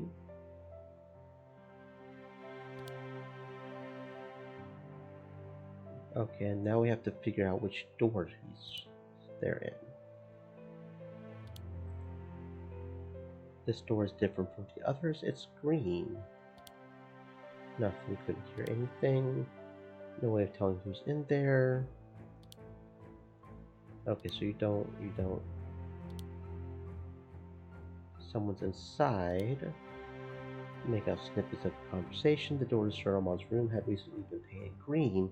He had gotten his hands dirty on the fresh paint. Okay, so it is the green door. Oop, this one. Open door. We know who it is. Is this it? This door told us it was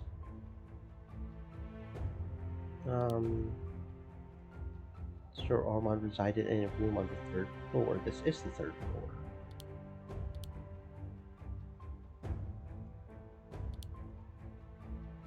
Has chosen this room because he'd like to watch the rising sun from his window. I mean, it's this one, right? Took one deep breath and checked the door, not locked. That meant I didn't have to resort to a window for getting in. One peek through the keyhole confirmed what I knew. Sir Armand was inside, sitting at a small desk with his back to me. I put some oil on each of the door's hinges so that they wouldn't squeak. Then I opened the door, slid inside. I made no sound at all. Sir Armand didn't move, so there was only one thing left. I plunged one of my knives into his neck while my other slit his throat so that he couldn't make a sound. In that moment, good evening, Chalassa the assassin. Alas, poor Yorick. I hardly knew him. He was about my size and looked like me from behind. I hoped you would fall for that trick. He knew I was coming. Of course I did. How? Draw your own conclusions, Chalassa. Let's just say that I have friends in both high and low places. The Dingirans. I had no idea how they had done it in the little time I had left them. Somehow they had warned Sir Ormond about me. Now, my dear Chalassa, you will die. I don't think so. You believe your legendary speed will save you. I'm afraid it won't. Sir Ormond presented his right arm to me, on which he wore a strange wristband made of dark metal. This is the band of blood speed. It will give me speed to match yours. You have no chance. We shall see. I heard about that artifact. It would boost the speed of the wearer, also damage him each turn. I would only have to last enough to kill him. Okay. Okay.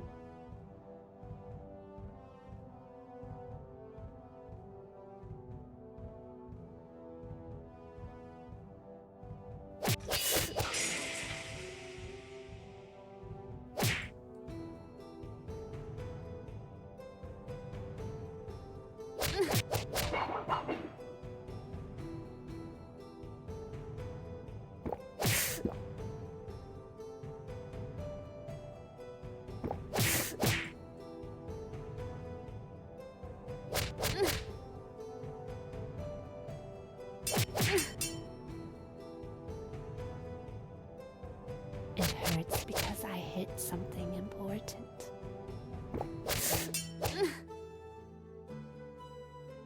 Leave before I kill you.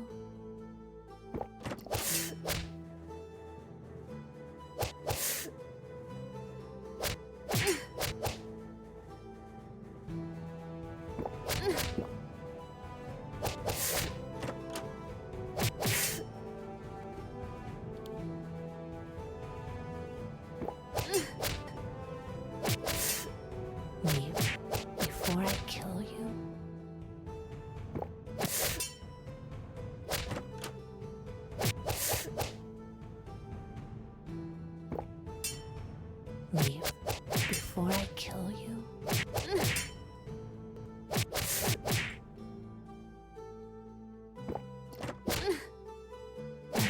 Fools.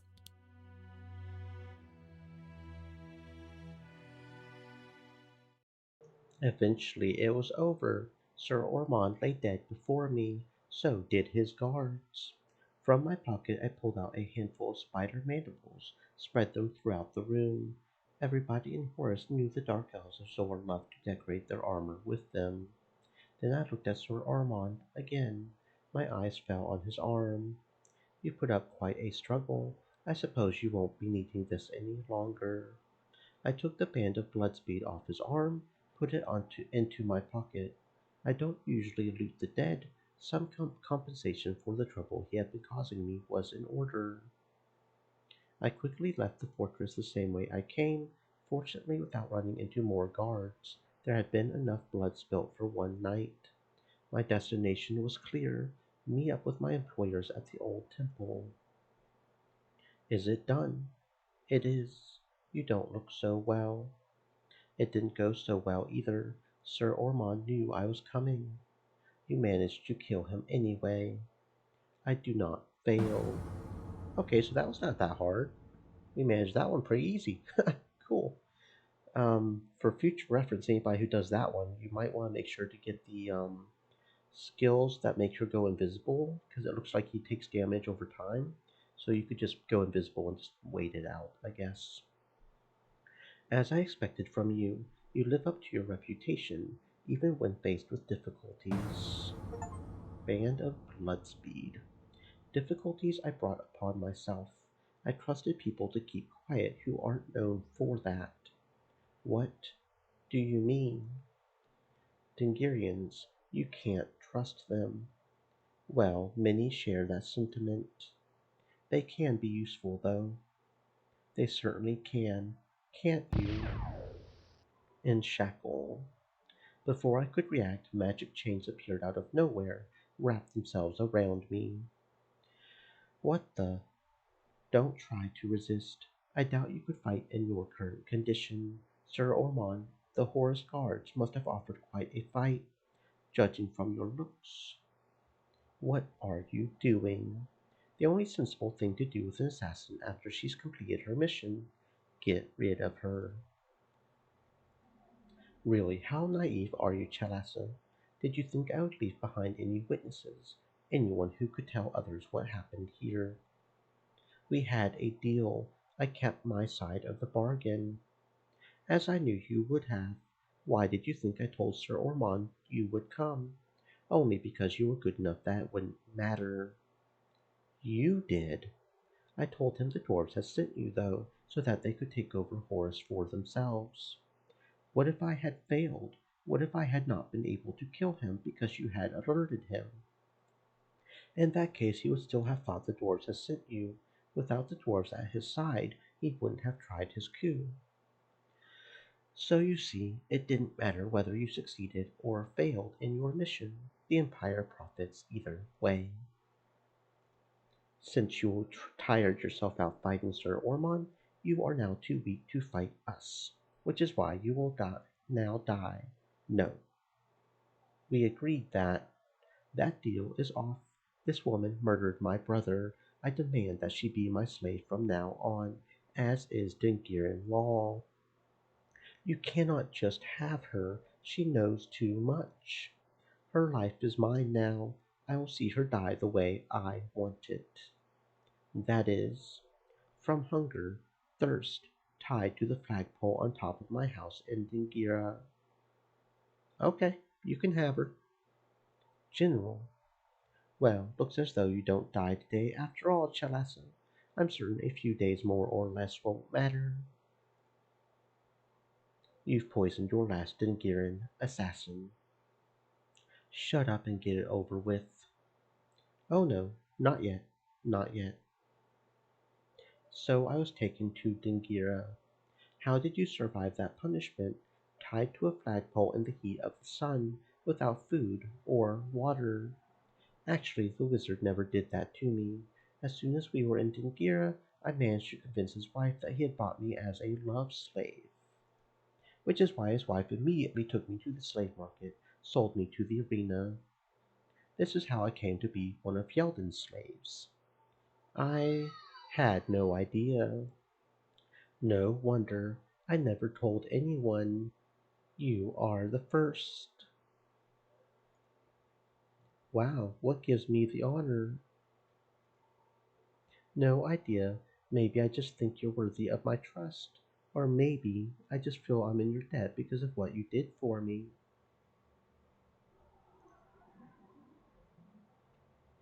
Oh dear, what's with the long face? There, she really feels she's in my debt. Now I definitely can't tell her that I just refused to be part of a plan that would have allowed her to repay that debt. Althea? Sorry, I was a bit lost in thoughts. Your story. I know, it's a bit of a downer, isn't it?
Okay, sorry about that.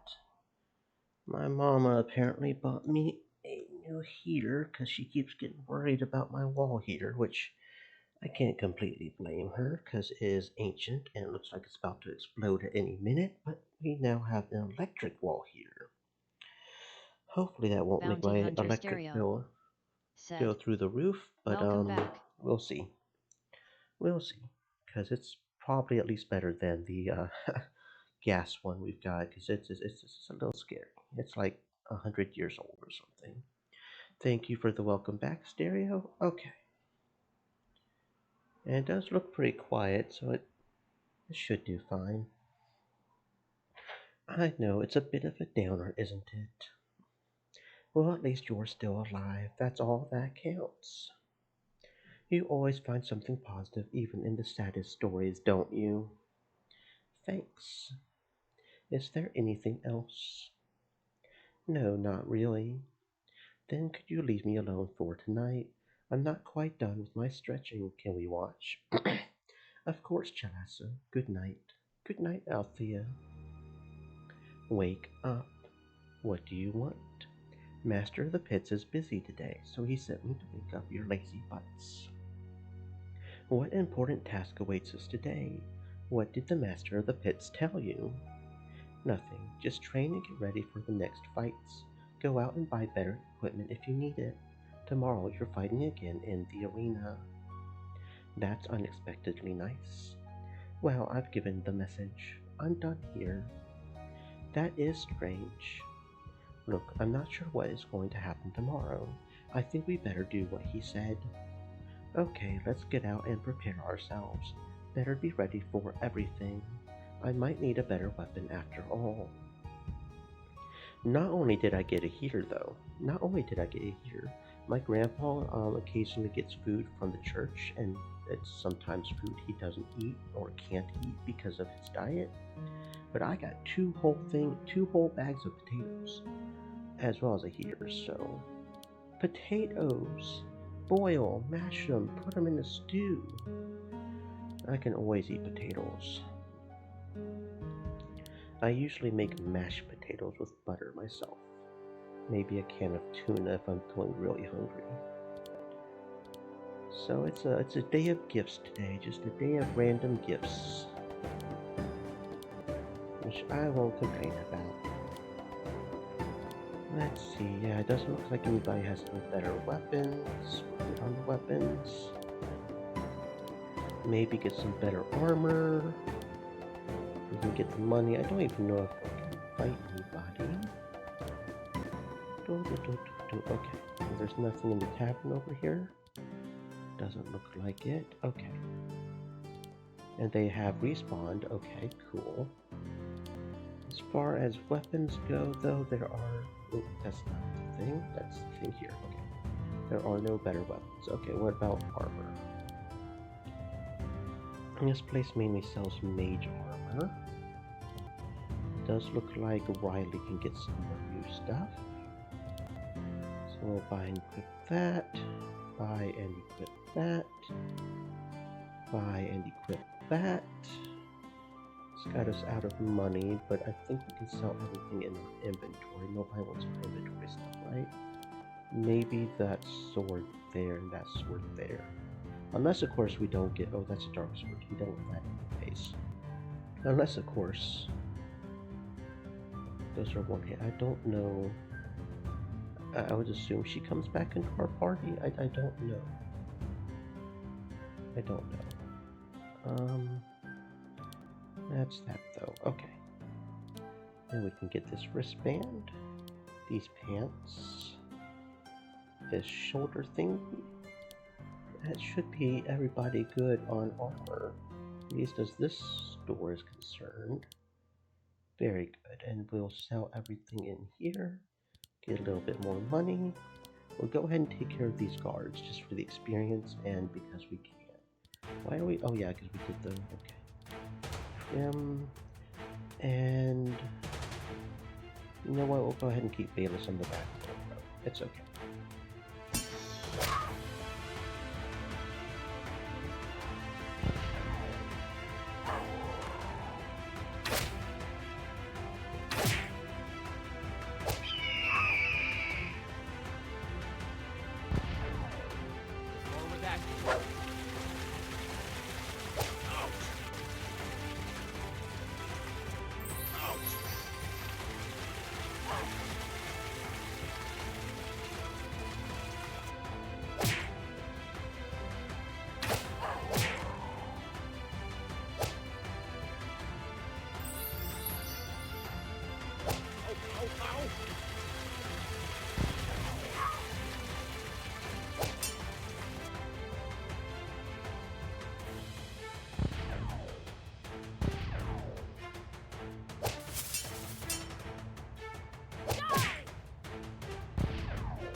with experience.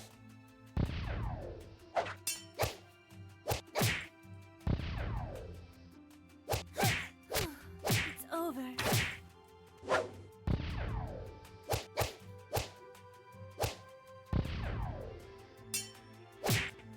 Victory is ours.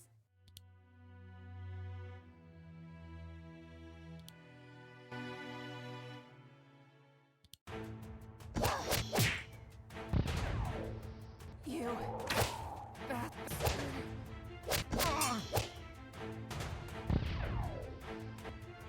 Revenge.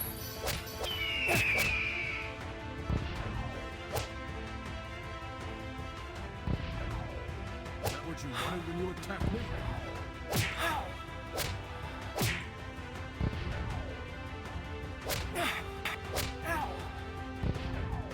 I can't believe you fell for a sudden fate like that.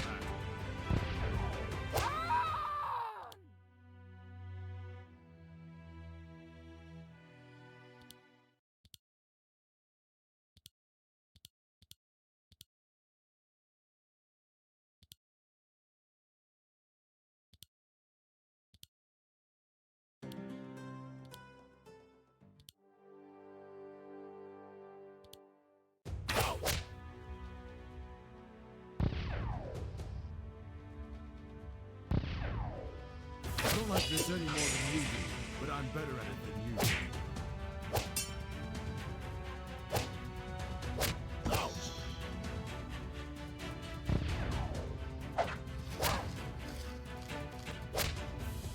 Ow, ow, ow!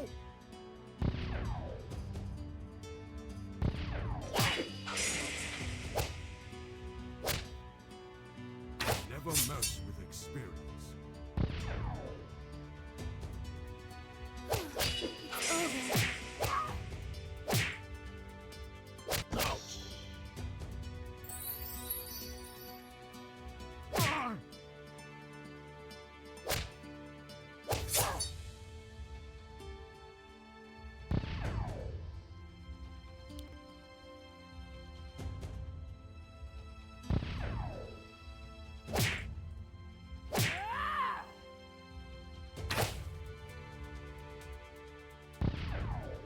Oops, I must have underestimated my own power.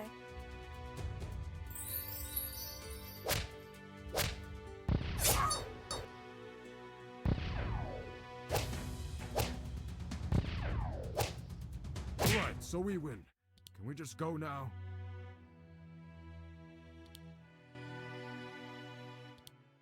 Ouch!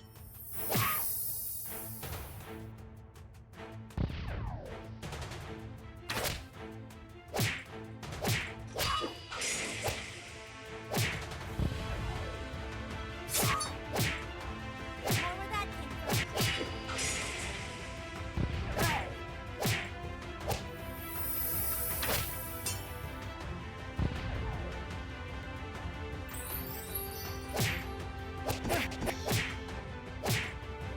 Glory!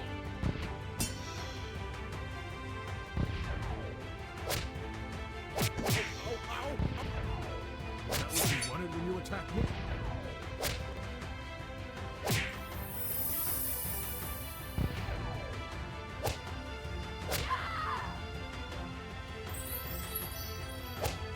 Ow, ow, ow!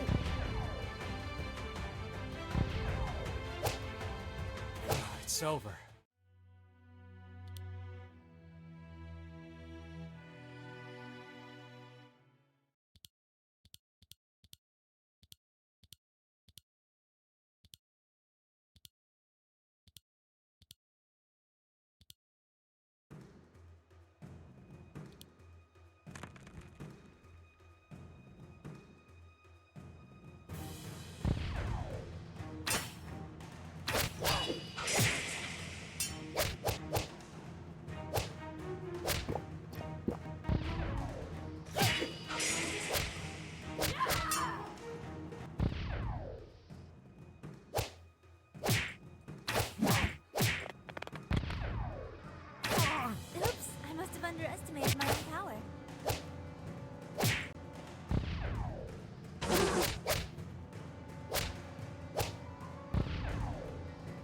that came from.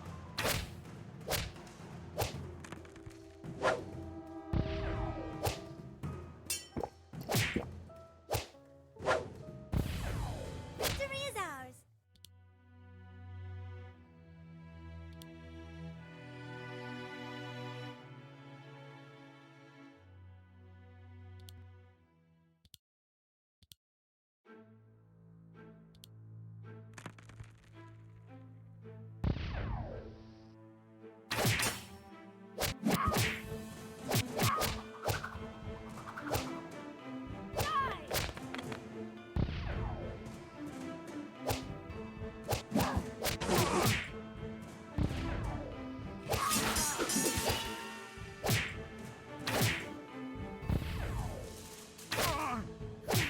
It's over.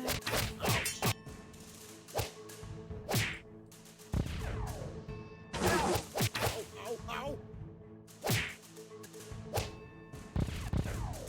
Oops, I must have underestimated my own power.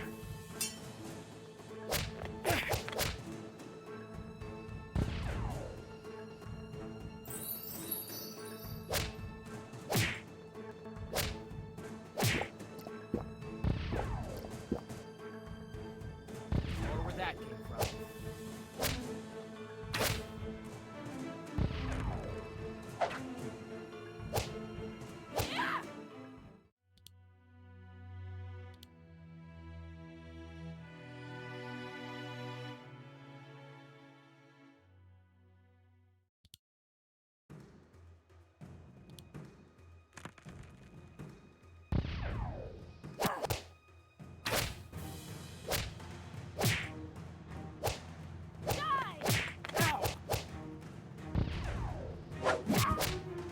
Oops, I must have underestimated my own power.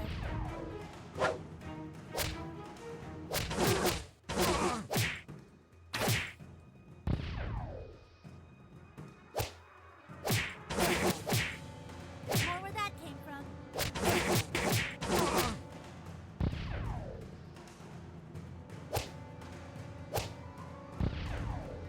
See, no trouble at all with me around. Ow!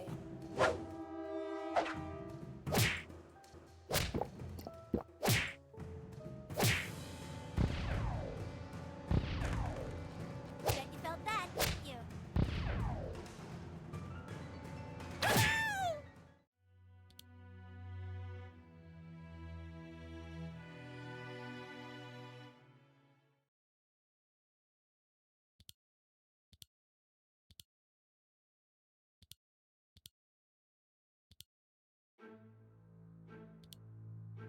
Ouch! Ouch!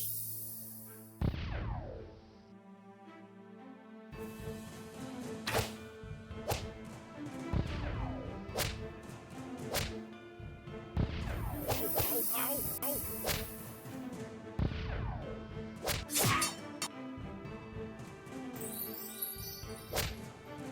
Ouch! That what you wanted when you attacked me? Revenge!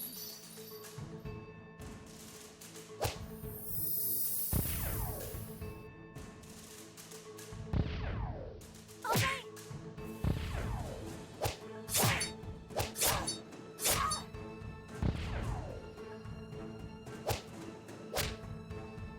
It's over.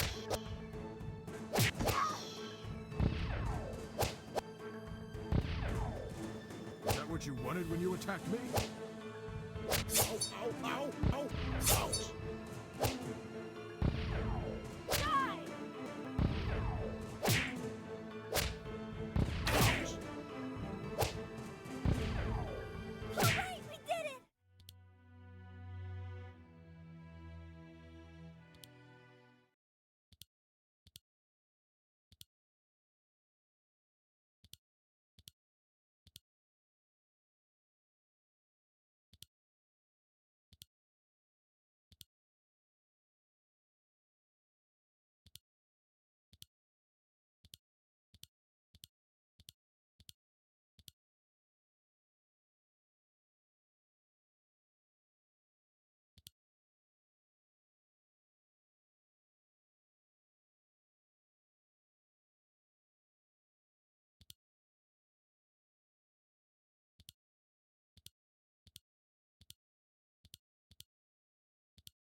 That feeling when you feel like you turned off the mic, but then it didn't seem to click for some reason. Stupid mic. Uh, I think we've got all the armor we can do, so that looks pretty good. We've only got one more quest available, so that's probably whatever we're about to do. I'm assuming there's going to be 4 seasons, like there is in a normal world. So this will be about the halfway point of the game once we do this, right? Theoretically. Let's see what's going on here with this arena fight. Well, well, let's see how much money you brought me this time. Oh, wait, I was supposed to... Shit. Okay, actually, when was the last save? Can I roll back? Oh, I can roll back. Fuck yeah. Okay, hold up. There's an achievement I want to go ahead and try to get. I just completely spaced out on having. It is where you only give him 10 coins. If you are a spacehead like me, you can remember to buy enough items even if you don't want the items or they're items you're not sure you can use. Like just buy a bunch of bombs or something, right? Just wear out all the money you can. Pretty much. And then you don't give that guy any money. Okay. Yes. You got 3 gold coins. Ha ha ha. Very well. Always a pleasure talking to you. Now excuse me. At least this time it wasn't much. We should still use as much as we can before we come back. Yep. Did that not pop? Did that not pop? Hello? Hello? Why did that not pop? Dooba dooba dooba dooba doo.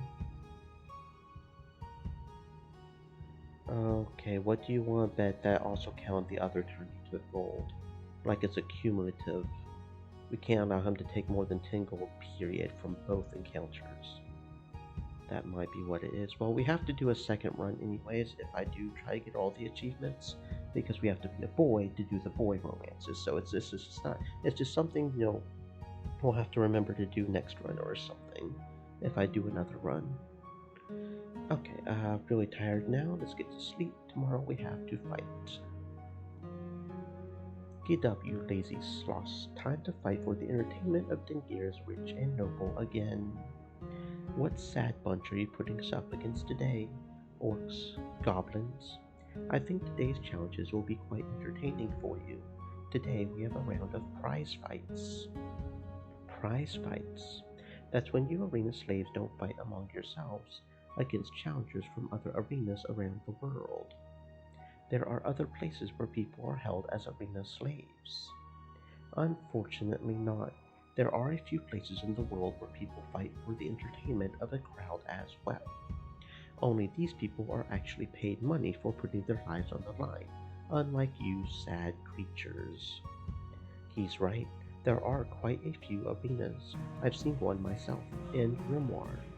Fighters from other arenas actually come here to fight us. Why? Because Master Yeldon pays them more than what their home arenas are paying. He also takes care of travel arrangements for everybody. Which really isn't that much of a problem, as Dengir has a monopoly on portal magic. In any case, these fights don't work much differently from the ones you know. Well, with one exception. If one side is defeated, the other side decides whether they live or die. You mean if we are defeated, our opponents may actually kill us? Precisely. If we win, then we... Don't be silly, Shay. Yeldon owns us. If we win, Yeldon decides whether our opponents live or die. As he usually wants these other fighters to come again next year, he spares their lives. Most of the time, at least. I suppose he has his own standards for deciding that. Don't worry, I've already been through these prize fights. They are neither harder nor easier than what you've already been through. 3 rounds, that's all. Well, 2 rounds actually. 2. So that there's enough time for the main event of the day, the Liberty Challenge. Yeldon's hosting a Liberty Challenge today. That got your attention, didn't it? What's a Liberty Challenge? It's the fights that determine who earns back their freedom. Okay, I think I already heard of that. The best fighter has a chance to leave this arena, provided they survive. The stakes are high. I don't care. Count me in. So you think you can beat Chalasa this year? Third time's the charm. This is going to be fun. So you've already taken part in the Liberty Challenge before. I have. How does it work? The Liberty Challenge has 2 stages. In the first stage, the challengers are ranked. In the second stage, they face the arena champion. What do you mean they are ranked? They fight out a small tournament 1-on-1. The winner of that tournament is the last person to face the arena champion. The runner-up faces the champion just before that. So it goes down to the person last ranked in the tournament who is the first person to face the champion. You mean first all except for the champion fight among themselves, then they all fight the champion. Precisely. One after the other. No healing between the fights, except for what you're capable of doing yourself.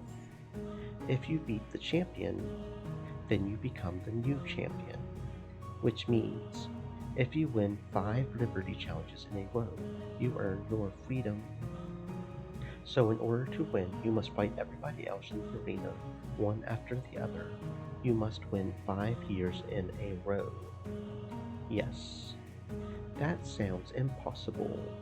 It's easier than it sounds. Don't forget that you don't actually fight everybody else in the arena, only those who dare take part in the challenge. As long as there are enough volunteers, no one's forced into it. Also, because of the first stage of the challenge, all the challengers have already done quite a bit of fighting before they meet the champion. So the champion is rested uninjured, whereas all of the challengers will be exhausted, maybe wounded. Yes, that's why Chalasa is so good at this. She's an expert when it comes to taking advantage of other people's weaknesses. Chalasa. Chalasa. Guys, are you thinking what I'm thinking? No idea. What are you thinking? Could Rowenda have known that the Liberty Challenge is today? You mean, when she asked you about fixing your next fight with Chalasa, do you think she knew there was a Liberty Challenge today?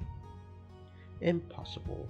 Yeldon never reveals the day of a Liberty Challenge beforehand, so that people don't gang up on the current champion to improve their chances. Yeldon may keep it a secret from us slaves. Other people could still give the information away. Not likely. Still, you must admit, it's a strange coincidence that Rowenda came to us just on the day before the Liberty Challenge. Yes, quite strange. By the way, I almost forgot the best thing about today's events. Do we get a chance to beat you up for a change? You would like that, wouldn't you? No, I'm afraid that's not going to happen. However, something else is going to happen. I'm really excited to say that you brought it upon yourselves. What are you talking about? Could it be that you've become close friends with Chalasa? So close that she would even help you survive the punishment Master Yeldon thought up for you yesterday. You mean because Chalasa went with us when we were on a mission for... Yes, precisely. I mean Chalasa of all people, who's never done anything remotely friendly for anybody. You know, Master Yeldon wants her to remain just like that. Selfish, distant. That's her image. That's what works best for the arena. So this is why you, Althea, will face her in the arena today, as her first opponent in the Liberty Challenge. What? Althea? Are you insane? Althea's one of the least experienced people in our team. Against someone like Chalasa, there's no chance that... Precisely. No chance of winning. Maybe you'll understand what Chalasa truly is like if one of you gets thoroughly mauled by her. I wouldn't bother surrendering to her. The people will want to see a good fight, If Yeldon thinks you're not giving it to them, then he might just order Chalassa to kill you. The crowd likes a good fight. They like blood even better. So long, you bastards. Don't die too easily, will you? This is a fine mess. What do you mean? Honestly, I was quite happy when you declined Rowinda's request. I really didn't want to see you fight against Chalassa. The fight would have been fixed. I don't trust Chalassa. I don't know why. There's something about her that rubs me the wrong way. I don't think she would have really let you win. Precisely, Bayless. She cannot be trusted. Do you think she would actually kill Althea? Absolutely not. She wouldn't do that. If Yeldon orders her to, she may have no other choice. If she has one, she will definitely spare my life. You know this. How? I just know it. Althea, you shouldn't trust other people so easily. Chalassa may have helped us in the last few days, only because we helped her. In the arena, she's our enemy. She even said so herself. Yes, she's not bloodthirsty, not like the master of the pits, not like the other Dengirans. Present company excluded. Thank you. So you think she's going to let you live? Definitely. Could you stop talking about that now? All that only matters if we survive until the evening, or at least if Althea survives until the evening. Right, we still have the prize fights before us. I wonder what sort of people we're going to face. I certainly hope they are people. I really don't want another round against Beast Masters. We won't know until we face them. Let's get it on. Esteemed ladies and sirs, welcome to one of the many traditions that Dengira is Stream renowned for elements. throughout the world. Said. Welcome to the Stay prize moist, my friend. fights. Hydrate. Once again, a great many warriors from a great many different countries have gathered here to earn honor, glory, and gold for proving their aptitude in battle against the famous gladiators of Dengira. As tradition demands it, there will be 3 modes of battle. The warband battles with up to 5 warriors per team, the chainlock battles where teams of 2 compete while chained to their combat partners by the ankle, and the duels. Battle pairings are determined by drawing lots, with each of Yeldon's gladiators seeing no more than 2 fights to make certain there's enough variety. Starting it all off is a battle of the warbands, so remain in your seats, esteemed ladies and sirs, because the first round of battles is about to begin now. For the first pairing, our Lord Yeldon will now draw the challengers. It is the brothers Ironmonger from the underground realm of Hammerhands. For the arena, Lord Yeldon shall now draw the defenders, Prim and the new horde. We have to go first. That is a good thing. We'll have enough time to rest until we have to fight again. If you have to fight late in the first round, early in the second, sometimes there are only a few minutes to tend to your wounds. Getting the first fight is something you want. Well, consider this. The sooner you go to battle, the sooner it's over. That sentiment I can share. Come on, guys, they're waiting for us.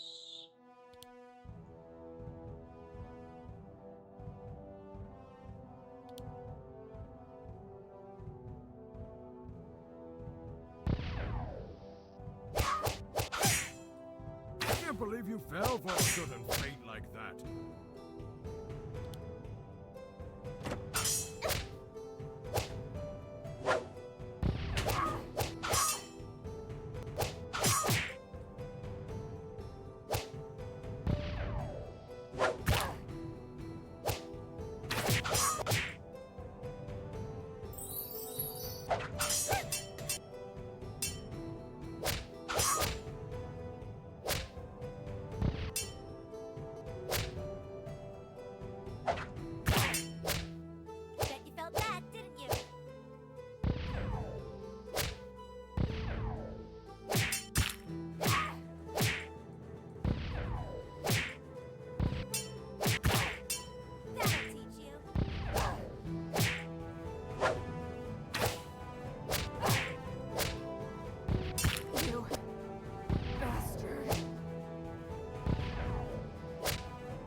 just go now?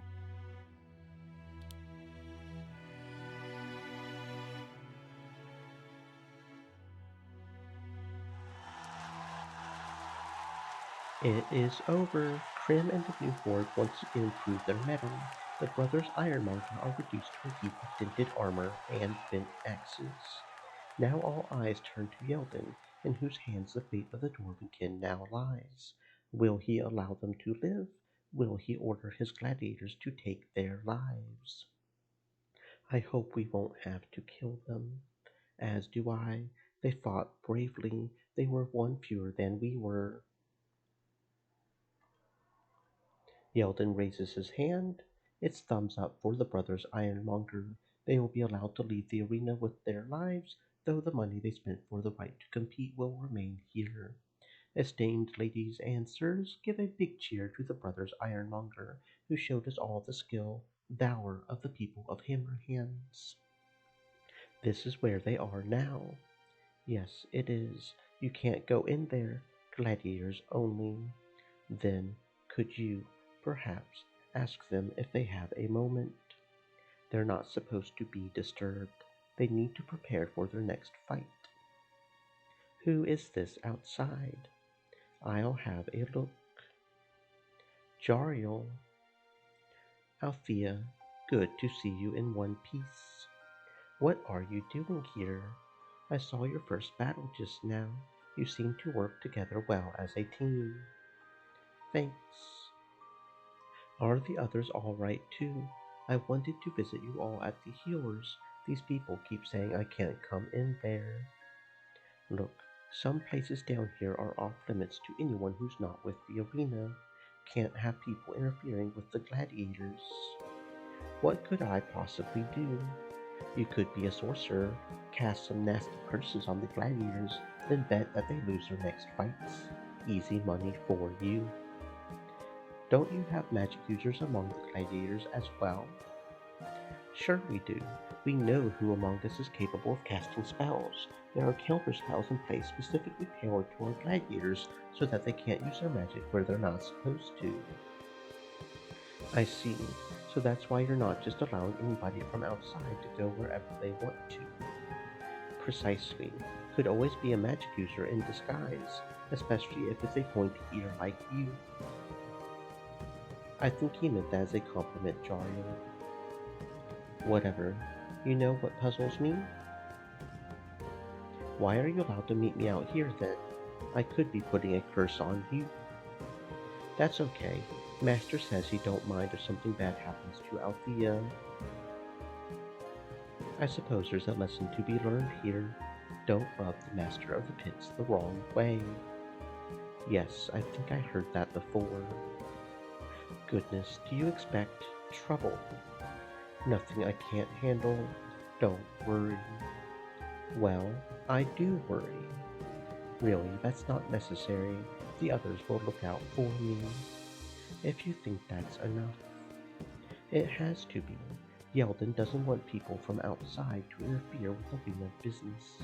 He's quick to anger.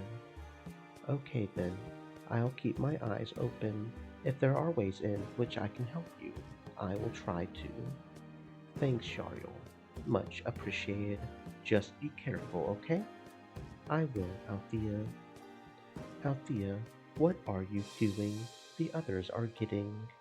Hello, Yariel. Hello, Shay. How are you? You're going to talk to everybody down here? No, just... You paid for a tour, not a conference. Now come on. Sorry, it seems as though I have to continue. It's okay. Thanks for dropping by. See you later. Good luck. What was that about? Yariel wanted to know how we were. He wanted to wish us luck. That's nice of him. Come on, brother, let's go back to the others. Havit Nazor, esteemed ladies and sirs of the unforgiving swamps. Who would have thought that a necromancer would do that well at the duels when he's not allowed to summon undead to his aid? Now it's time for the next round of war bands. Who will the challengers be? Master Yeldon draws the lots. It's the blades of the moon again. Esteemed ladies and sirs, what excitement! The dark elves who so fiercely slaughtered the fearsome five during their first round. This is certainly bad news for anyone from the ranks of the gladiators. Who will it be? Who will have to face these bloodthirsty killers? The lots are drawn. It is Trim and the new horde. Now that is a battle, esteemed ladies and sirs, we all can look forward to. Except for us, it seems. What do we know about these blades of the moon? I heard a few other gladiators talk about them earlier. They're a band of dark elves, 3 fighters, 2 spellcasters, very well rounded, very dangerous. Apparently, they decide to kill the Abuna slaves they defeated in the first round. What? They killed the fearsome five. Yes. Krim. Fearsome five were good people, a little overconfident, brave, capable. They actually liked being arena slaves. I know these are the rules of the prize fights. You lose, your opponent decides your fate. It is the code of the warrior to spare a foe who has fought bravely, if nothing is gained from his death. Then I suppose these blades of the moon live by a different code. Probably. You know what that means then, don't you? We mustn't lose to them. Well, duh. Blades of the moon. Okie dokie.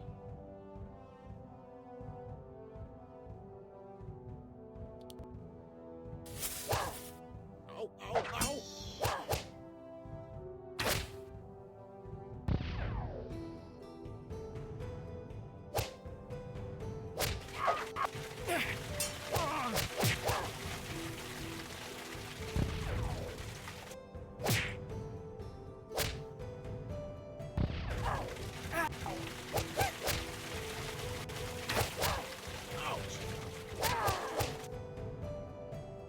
Revenge.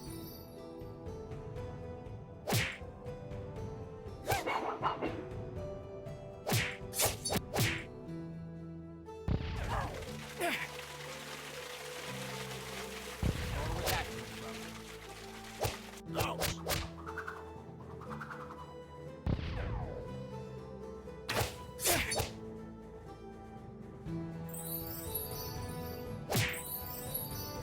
Ow, ow, ow!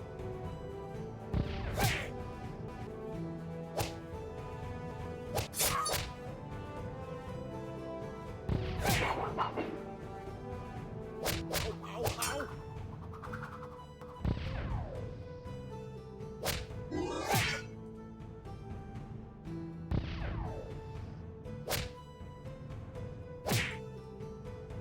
Ouch!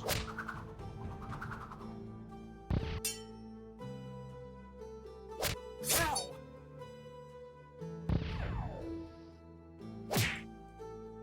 Is that what you wanted when you attacked me?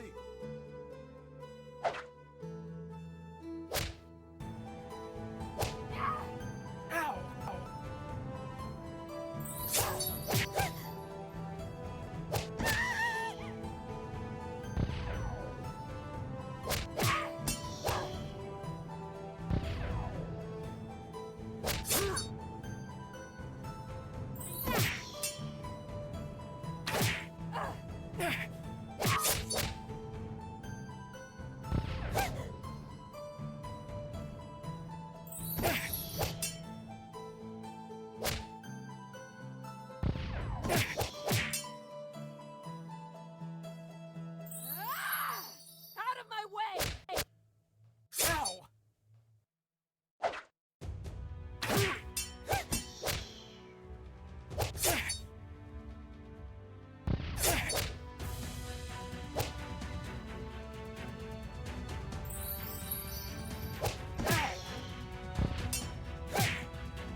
What a battle, esteemed ladies and sirs, where the fearsome five were no match against the blades of the moon.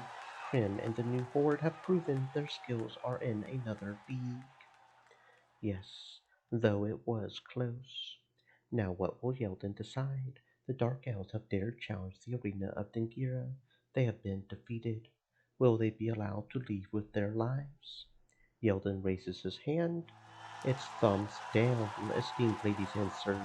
Their lives are forfeit. Yeldon has ordered his gladiators to kill the blades of the moon. A pity, they fought well. They would have done the same to us. They already killed the fearsome five. Better them than us. I still don't want to do this. Neither do I. Slaughtering someone who's already defeated is ugly. Let me do that. I'll make it quick. Krim steps forward. Apparently, she is going to be the executioner here. Will we see some nice decapitations, esteemed ladies and sirs? What is this? Yeldon has risen from his seat, raised his hand. Silence, please, esteemed ladies and sirs. Yeldon wishes to say something. Krim, stand back. As you command, Lord Yeldon. Althea, step forward. Me? Yes, you, Althea. I want you to do it. End these dark elves who have slain your fellow gladiators. Take one of their daggers, cut their throats, let the blades of the moon die by their own blades. As you command, Lord Yeldon. Esteemed ladies and sirs, the end of the blades of the moon. Later. Calm down, Althea. There's nothing you could have done. There is. I didn't have to do what Yeldon ordered me to. Then he would have probably had you killed. I don't care. Maybe even us all. The blades right after us. People who enjoy killing are easy to find in Dengira. You're probably right, Bayless. Not that I take much pride in that. The fact that you're right doesn't make it feel any better. I know. Guys, you've got to come quickly. What's up? You've got to see this. What was that about? Riley sounded really worried. I think we should follow him. Okay then. What's happening? Look. That's Rowenda. Will you look at that? My best enemies in the world, already back from the cures. Not your business. Who's that woman with you? A little rat who came to do mischief. Mischief? Snuck in here with a whole bundle of magical items, with a betting ticket in her pocket. A betting ticket? Yes, you'll never guess what she bet on. That you, Althea, would defeat Chalassa in combat tonight. So she probably came here to make sure she could cash in on that bet, which would be consistent with where the guards found her, near Chalassa's quarters. You mean she was trying to tamper with the fight? Put a spell on Chalassa from the way it looks. No worries. Our magicians always make sure that there are no negative enchantments on any of our fighters before combat begins. Chalassa will be as healthy and strong as always when you face her in the arena. This woman, what are you going to do with her? Well, you know the laws of the arena. You try to mess with Lord Yeldon, you become property of Lord Yeldon. So you're going to enslave Ro, that woman? Yes, we're going to. So much to do, so little time. Come on, you old hag. Move it. Looks as though Rowenda really wanted to win that bet of hers, even without me. I don't envy Chalassa. People tried to poison her. People tried to put curses on her. Yes, it's good we didn't make that deal with Rowenda. She's out of her mind if she thinks she can easily come here, tamper with the fights. Who knows what other crazy ideas she would have had. At least she would have given Althea a chance to defeat Chalassa. I don't see how else she would have a chance against her. I doubt Chalassa's going to kill me, not if she can avoid it. If she can't, what if Yeldon orders her to? Get rid of that glum face of Althea. You still have a chance. You only need to defeat her. As if stranger things have happened. And we're all on your side, Althea. At least, spiritually.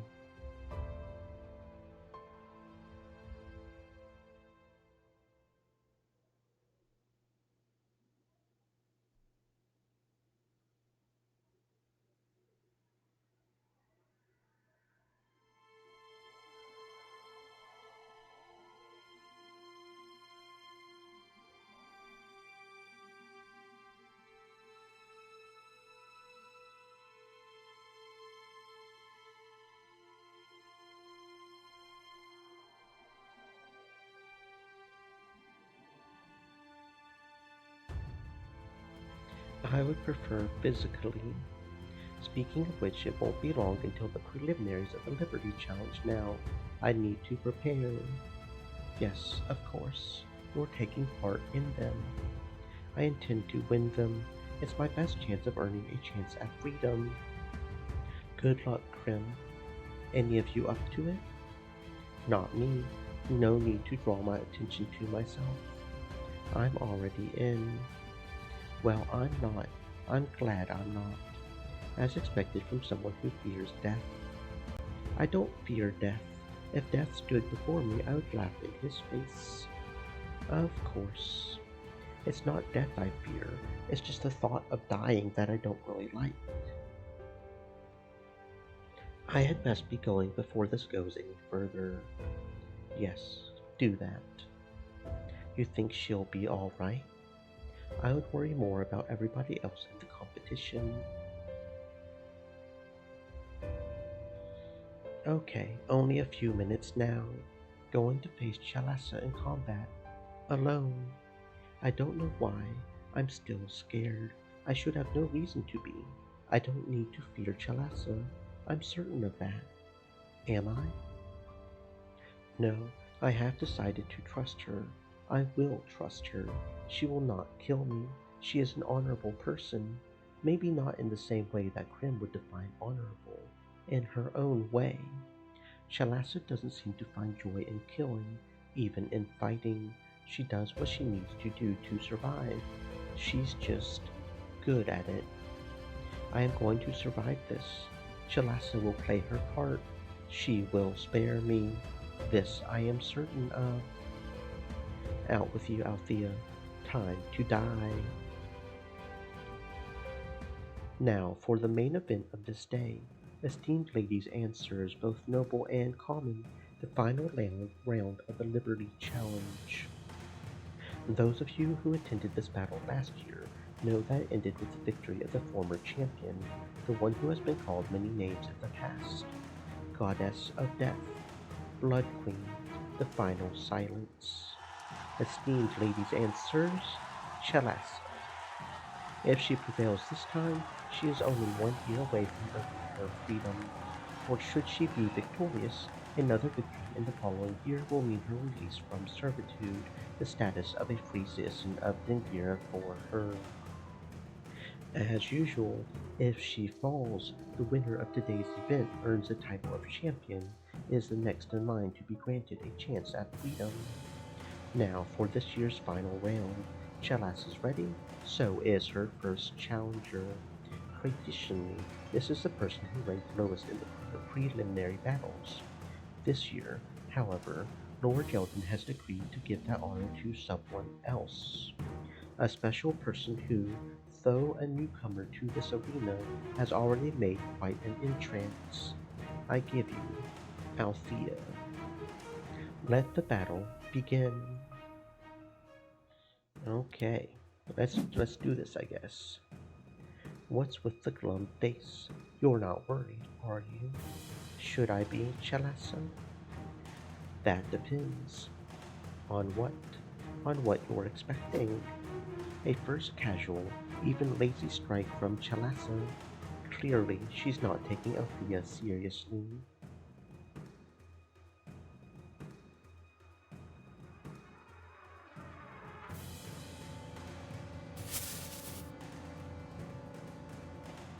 Watch it. With that grim attitude, you're going to get somebody hurt. Isn't that the point of an arena fight? Not the way I do it. My, what is wrong with Chalassa today?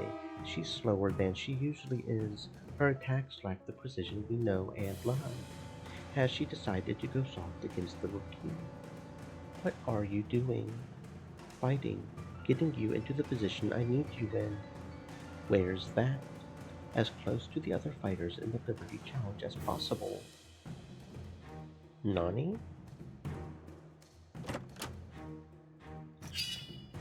Careful with that. Chalassa's falling back. What is she doing? Why are you playing with me? You're fighting as though you don't know one end of a dagger from the other. Yes, come here. I'll show you how good I really am. Okay, here I come.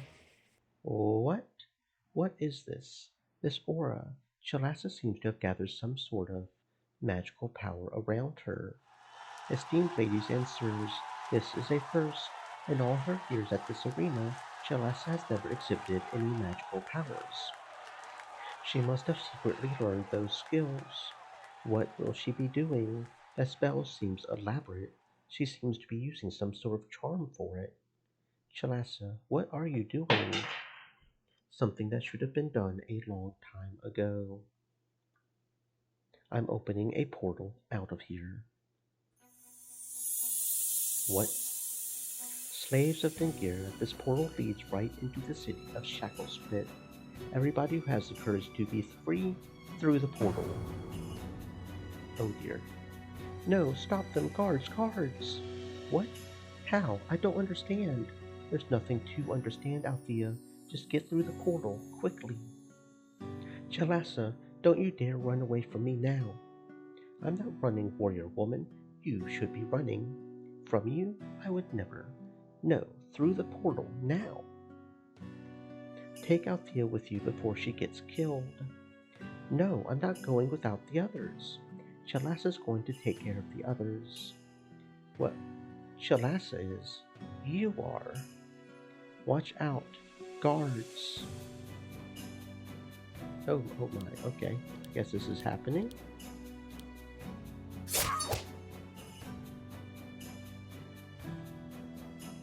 Leave before I kill you.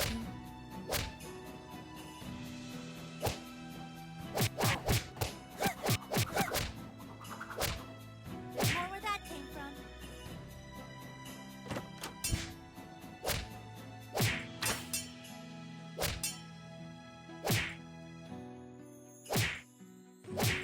Oops, I must have underestimated my own power.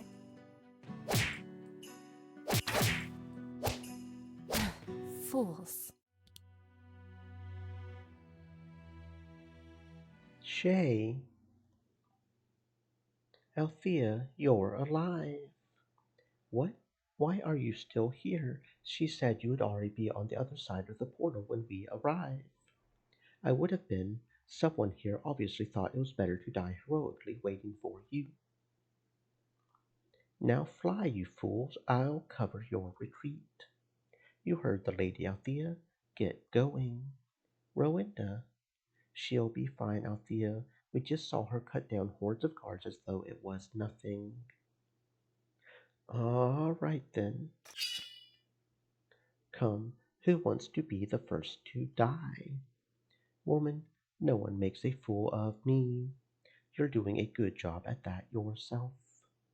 Die. She's been weakened. Kill her, quick. Not so fast. What? Who? A visitor who's going to leave you now. Where are we? Almost safe. Over there is the city of Shacklesplit. Once we get there, we're all free. Shacklesplit, the city that was founded by freed slaves. That fights tirelessly until the world is rid of each and every slaver. Chalassa, I don't understand.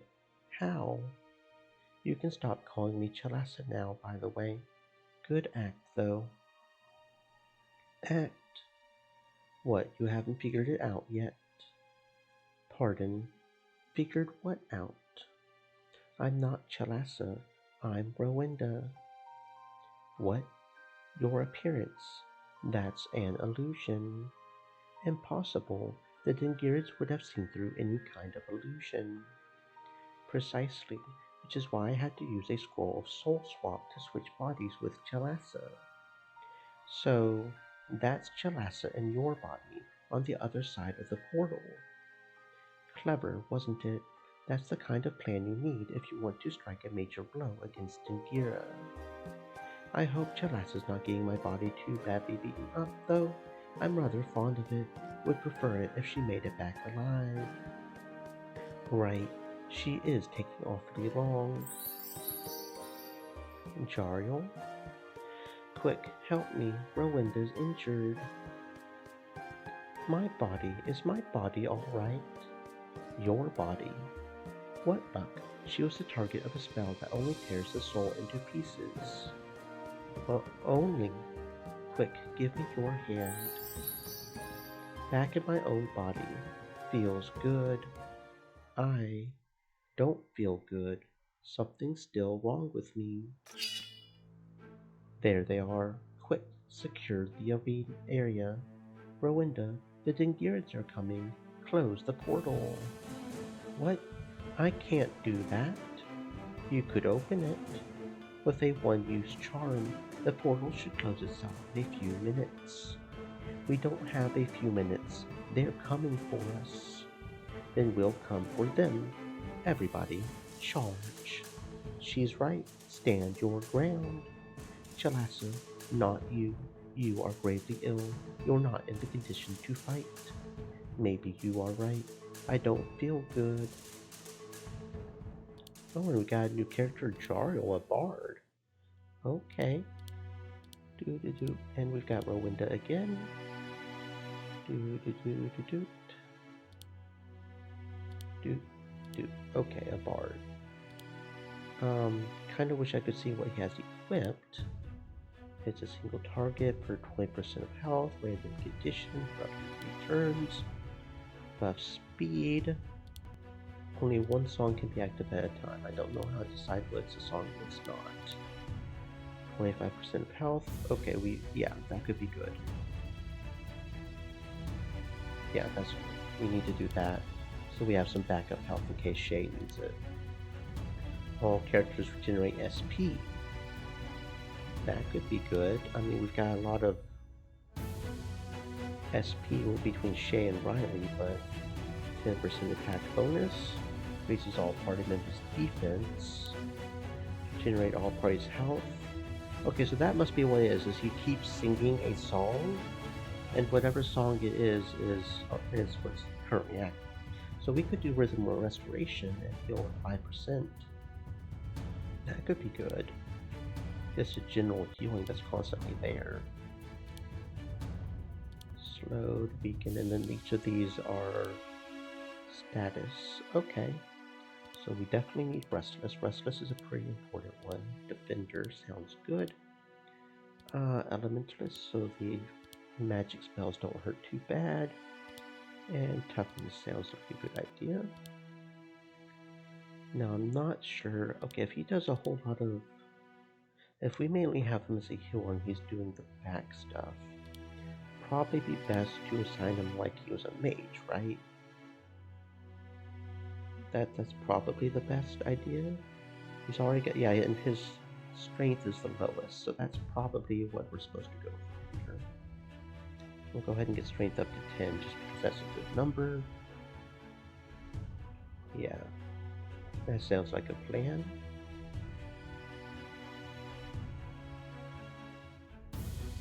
No, not strength, dummy, not strength. You said not strength.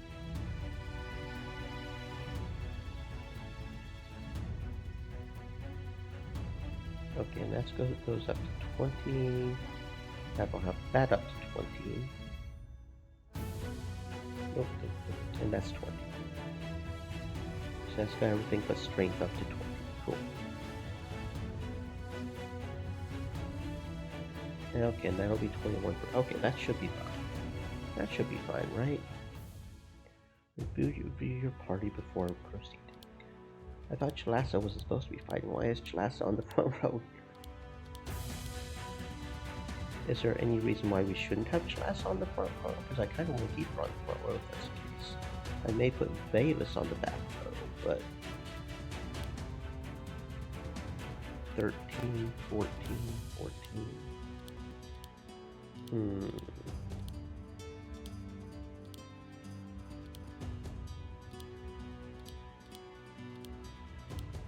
Okay. So he does have dual wielding one-handed is what he's doing. I see. He's dual wielding the one-handed. Okay, I'm just going to unequip everything. Of course, I don't know how long some of these characters will be here either.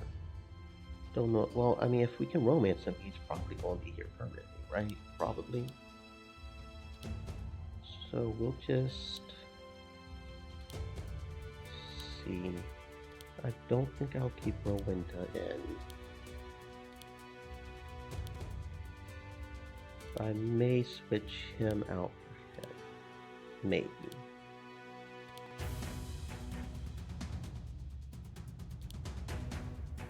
Okay. Do. I do like having her.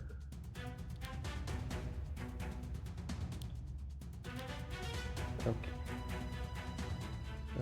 Equip this one maybe. Equip. And then the bow. Yeah, that sounds good. Okay.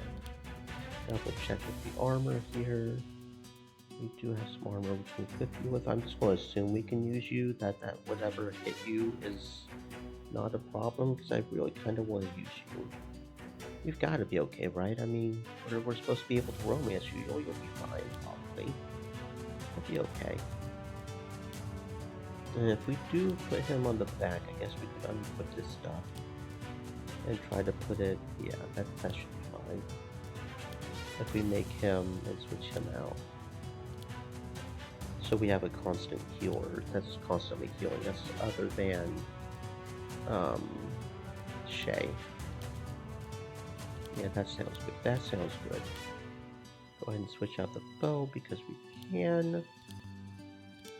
That will be our main crew right here. That will be the idea right there. Is this will be our main crew right, and she can use the helmet. Okay. You can use the pants, it looks like, and the boots. Okay. Is there a way to like move them over or something? That would be kind of nice for continuity's sake. Okay. You. So yeah, these four and then these two. Okay. Equip. Equip. Equip. And equip. And equip. And equip. And equip. And equip. And equip. And equip. And equip. And equip. And equip. And that's the best. That's the best. Okay. So we'll still keep these people equipped in case we need them to be equipped.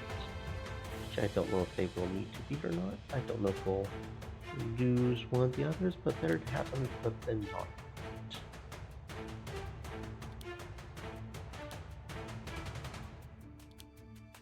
Yeah, that sounds like a plan. Two-handed, right? So we already give our two-handed weapons away somehow. Okay. This bow. Okay. And then equip. And equip. And equip. And equip. Equip. And that gives us a pair of boots and a helmet left over. Okay. Now what about accessories? This does seem like it's better. As is this, and as is this. Okay. You can equip these and that. You don't have anything equipped, so you can just equip like so. Whichever one is the best. There we go. And then you next. Yep. And then you next. You don't have anything, so everything is better than nothing. And then it's just a necklace left for... Okay, that should have us pretty good. So then we will have Yariel there, Riley here, and Shay here in the window, and Bavis can be on backup. Go ahead and save that in case I want to make changes so I don't have regrets.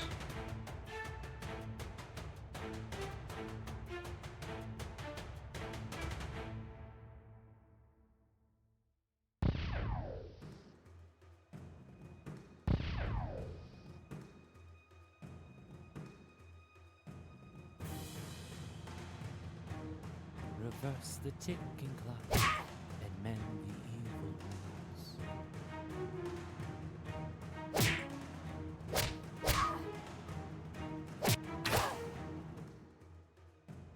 Oh, she does have magical disease on her. Magical disease, soul swap, Shasta feels weak. All her base stats are halved. Okay, so it is actually a thing. Oh, that's fair, but she still seems like more than a magical swordsman, so it should be okay. Probably. She's got better health than Krim, for that matter. Krim's got 250 and she's got 290. I mean, even at half stats, she has better than Krim. She's the same level, so yeah, okay, her attack and magic do seem low, but she's still doing pretty good.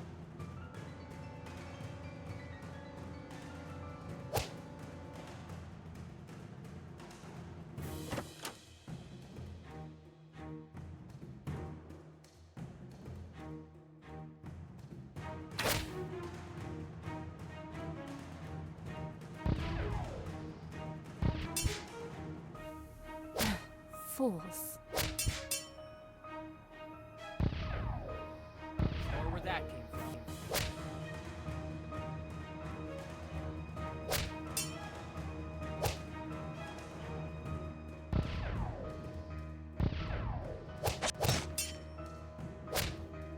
Sleep tight.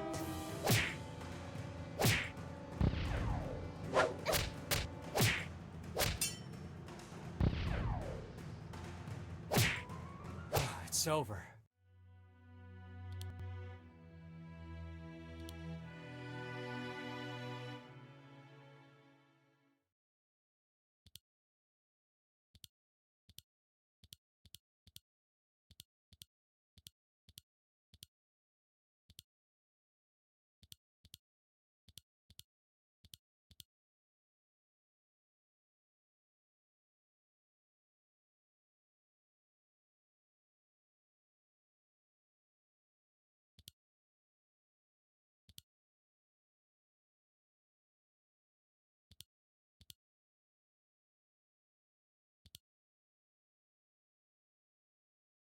You're not getting away. You are my property.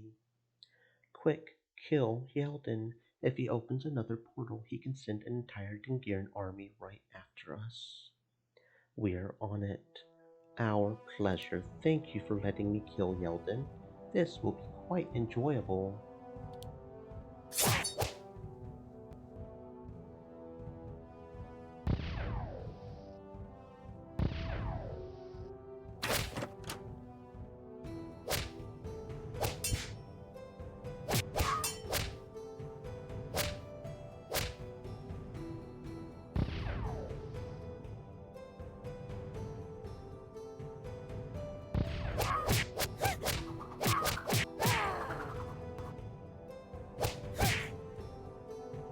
Revenge!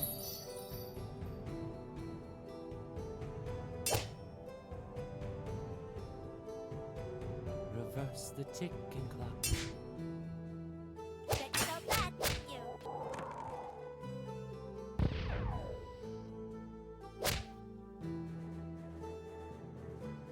Woohoo!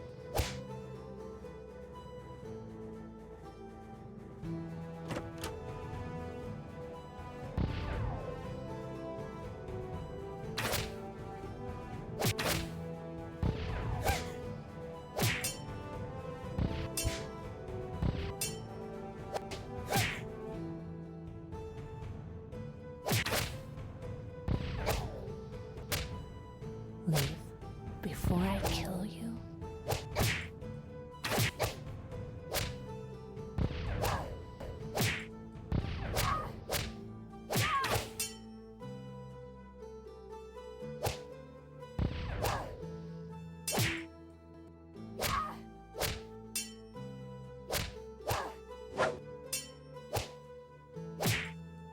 It's over.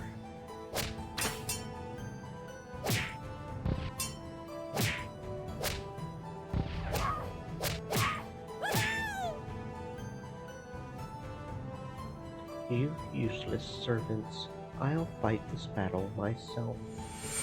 For what? It's just illusion magic. The other Hyeldens seem pretty real to me. I mean, yes, they can fight. We only need to kill the original Hjelden to defeat all of them. Okay, and is there any way to know which one's the original? I would guess the one with the mask. Oh, it says, okay, mirror image and Master Yelden. Okay. So as long as we focus on Master Yelden, we'll be fine.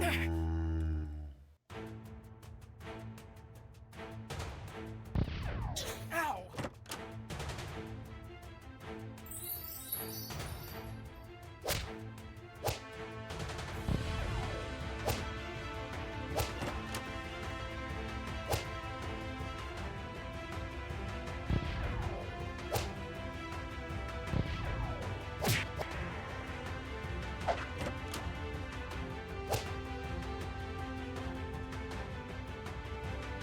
Reverse the ticking clock. And More where that came from.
Oh yeah, another one.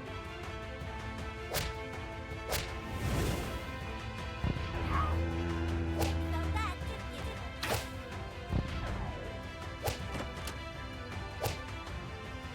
Ow, ow, ow!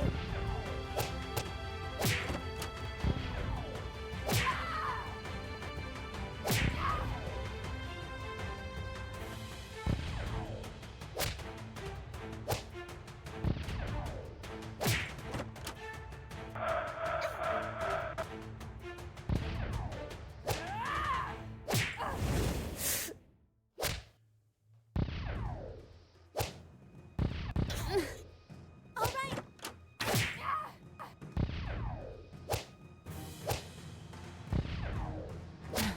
Fools.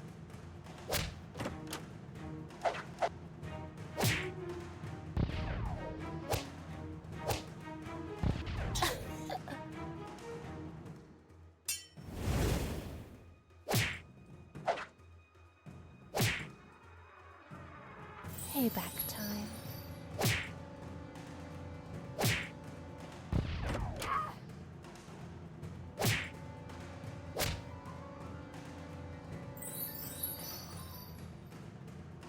reverse the ticking clock and mend the evil wounds.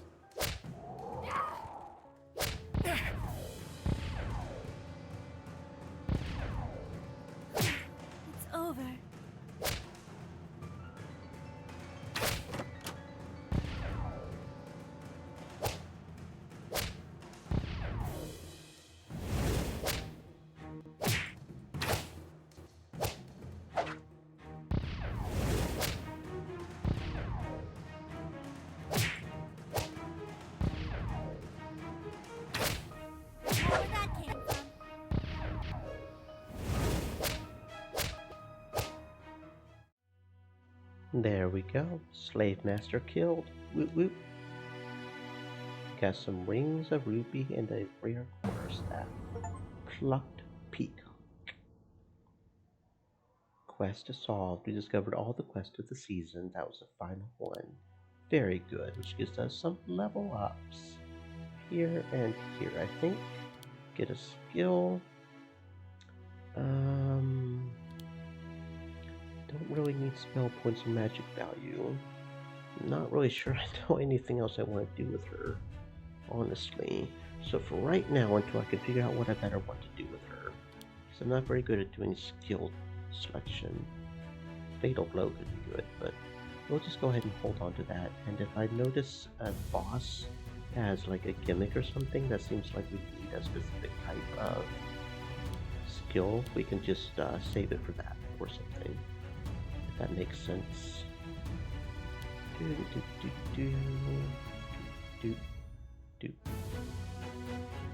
Okay, that looks good, that looks good. Everybody's all assigned properly. Did we not? Did we not? Oh, they won't let us not assign skills. Okay, well fine, we'll just auto-assign then, I guess. Now we can click to continue. Okay, run, fall back. The Great Escape.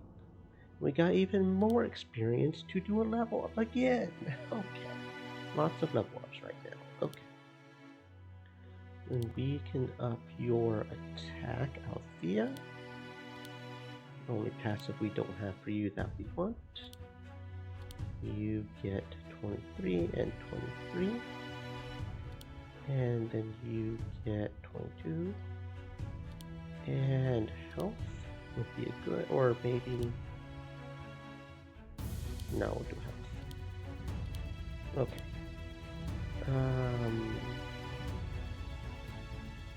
I don't know, so we'll auto-sign for you. And then here and here. You are our mage, so we'll go here and here. Then you, this one, and this one, and this one. And Riley does not need attack because he's a spell, so we'll do 5. Okay. It's over. Finally. Yes, finally. We're free. Not yet. You all still have that spell on you that makes you a slave, unable to leave Dingira. That spell can be broken once we get to Sha. What in the world is this bag doing under my robes? I put that there. It's a bag of holding. Containing what? Everybody's possessions. All the Dingirans stole from us when they enslaved us. The moon meter. So the Grand Mogul wasn't lying when he said that I could keep it in case I ever managed to become a free man again. Moon meter necklace, legendary jewelry, Riley only. Even the gray sword is there. The Dingirans are fools. They wouldn't recognize a good weapon if someone took their heads with it. Legendary weapon for Krim only, okay. The Band of Bloodspeed. Looks as though the memory of my last mission still follows me. Legendary armor Schlassa only. So, this over there is Shackle Split. Yes, that is it. Come on, let's go. So, that was your plan all along. Steal a large number of arena slaves away from Yeldon. And permanently damage his reputation by doing it in public. Though, seeing him dead is also quite nice. You actually planned for all this? You meeting us, that thing about helping you fix an arena fight, that was all part of your plan. It was. And here I thought you were only a lunatic. What's so funny? That's just what Mero said. You would have to be crazy to try something like that. I mean, imagine that. Me, crazy. I think we should be going. Seconded. Yeah, they're all like, yeah, she, cray. Act 3, Summer.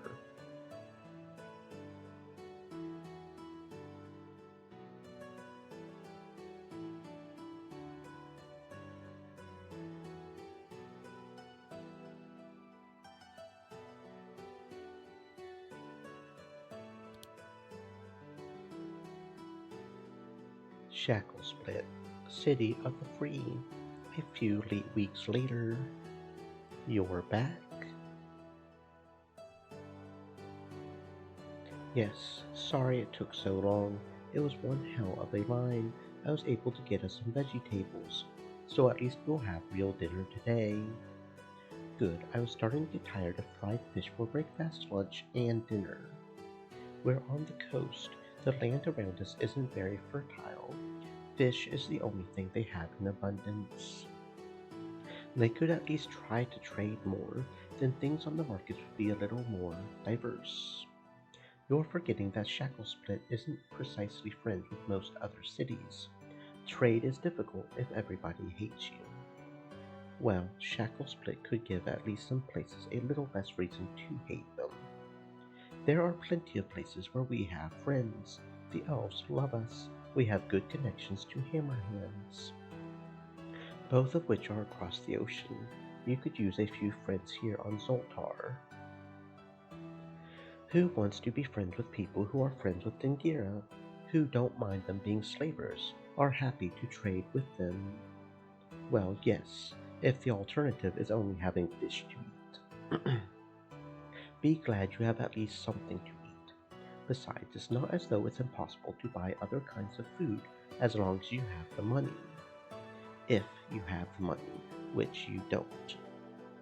Not anymore, that's right. Would you have me rather not have thrown it all away in order to free you, your friends, the other arena slaves? I still can't believe you spent almost all you had in Dingira. When I see your mansion, you must have been very rich. Balderdash, my gold was barely enough to impress the Dingirans for more than 2 months. That mansion, just 4 walls and a roof on top. Nothing to it. As for money, what little I had left after Dingira went out the window for the healer Chalassa needed, whom I paid out of sheer generosity. Well, because it was your soul swap spell that muddled with her mind. How many times do I have to tell you that it wasn't that? It was the other spell that blasted Dingira's sorcerer through on her.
The healer said that spell wouldn't have done any permanent damage had she not already been under the influence of your soul swamp. I think we've had this conversation already, Shay. It hasn't done us any good finding someone to blame here. It happened. We've got to live with that. That's what Chalassa herself said. Speaking of Chalassa, any news from the healer? News. The only news that healer has is bad news. I am not even asking him about Chalassa anymore. If you want to know how she is, why don't you ask her yourself? Yes, I think we can do that. Before you go, Moreau has finally returned to the city. So the governor Bounty is Hunter back. Stereo said, Althea is a cutie. Isn't she just, though? I mean, look at her with her pretty little dress and stuff. Yeah, she definitely is. Yes, I've sent him a message about you, your exploits in Dingira. I'm sure he would be thrilled to meet you. I think we all should go see him. Yes, that's a good idea. We should gather everybody first, though. You're right, my house is a little Stream empty right elements, now. Where are said. the others? Stay moist, my Riley's friends, probably hydrate. at the Drowned Rat Tavern entertaining the crowd. Jariel should be at the harbor. What did he say? Every new ship is a bearer of new knowledge. Krim said she wanted to go check out that local blacksmith. What was her name again? Ane. Ane? Right, that was her. Right then, let's do it. Let's gather the others, give Chalasa a short visit, then continue to the governor's residence. Okay, we have got a whole bunch of stuff now. 12 plus 15 places to visit. Cool. Potentially better one for her, but I'll wait until we have the, Okay, so make a new save game here, just on a matter of principle. Quamar, the alchemist, runs the Houses of Healing. He is also willing to trade, restocks every 2 to 3 days. It's you. Welcome. How can I help you? Hello, Kamar. We would like to visit Chalasa. That won't be necessary. Hi, Chalasa. How are you? Well enough. That's a relief. So you're finally back to normal. Normal enough. I beg to differ. You're certainly not back to normal. Your unnatural state of weakness is far from cured. So she still isn't better. Not in the least, I'm afraid. The therapies I've been trying so far haven't been very effective. However, I'm still confident I will eventually. No. I think that I am the specialist here. You are my patient. I am. This therapy is over regardless. I'm going. So you don't want to, it's useless. My talents aren't coming back. It's as if something in my head is preventing me from remembering how I do things. So, you can't fight anymore. My basic skills are still there. I am still as strong, agile as ever. I also know how to hold a dagger. As for finesse, however, please don't despair. I'm certain I'm able to eventually get it right. Alchemy is a powerful force that can restore almost every sort of injury known to mankind. Just give me a little more time. I'm afraid your time is up. I can't sit around here any longer doing nothing. It makes my head hurt even more. You know what I do when I want my head to stop hurting? No. I bash it against the wall, again and again. Wouldn't it hurt even more then? Of course, from the outside, no longer from the inside. I don't think that would be much of a relief to Chalasa. Don't worry about me. I knew that the spell would be dangerous. I said yes, so I can't blame anyone else but myself for what happened. I can't let you go, though. Really. Rowenda paid me to find a cure for you. I cannot with good conscience let you go before I have. If you should decide to go anyway against my advice, no refunds.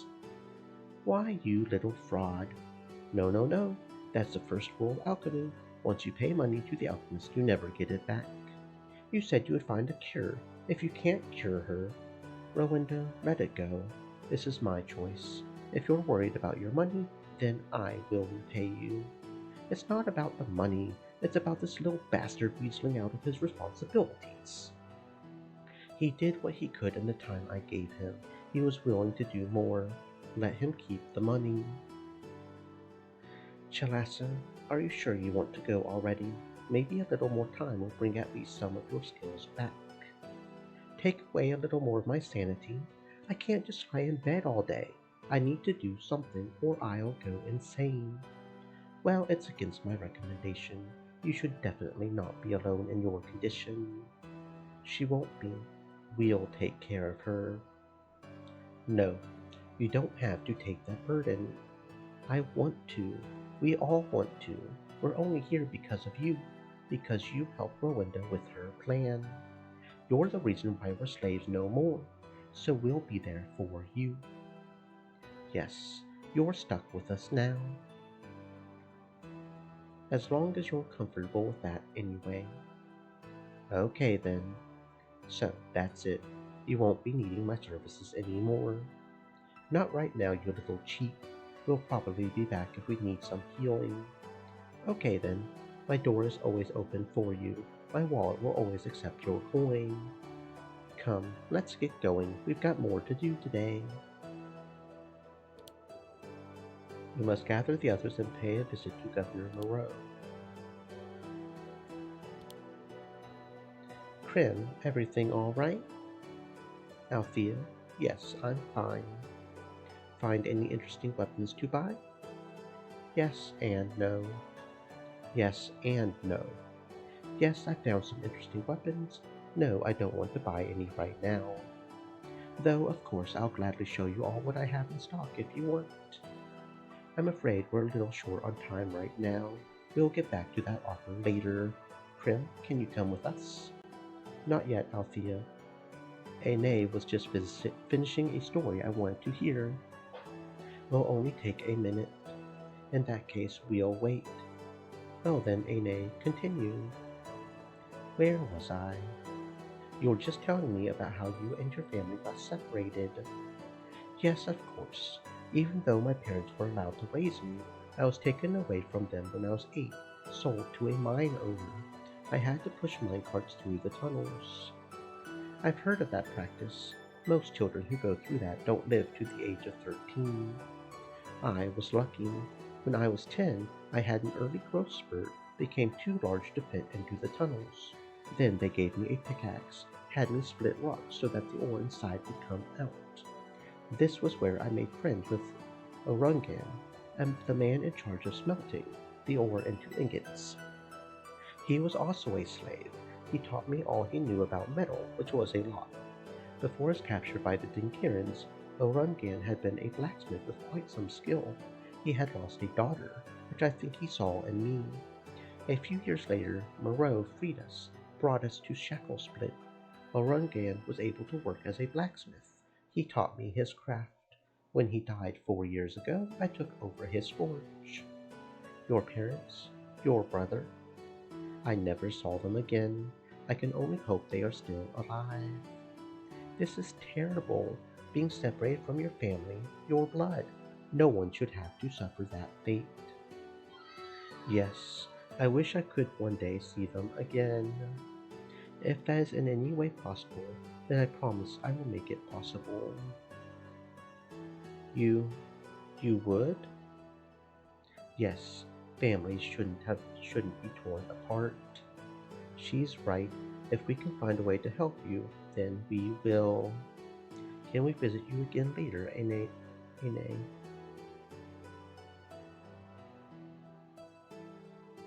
Of course, whenever you like. Great, then come, Krim. We have a few things to do. Coming. Oh, so we can chat with Aine. You chat a bit with Aine, then eventually other customers arrive. She has to attend to them. And we can trade. Okay. Don't know how many more people we need to pick up, but we should probably make sure to do that before we buy and sell things. Can we come back here? No, we can't. Okay, but we can still... No, we can't? Yes, we can. Okay, whatever. Moreau's residence. Well, if we try to leave Shacklesplit, we can leave Shacklesplit. Don't know if that's a good idea to do.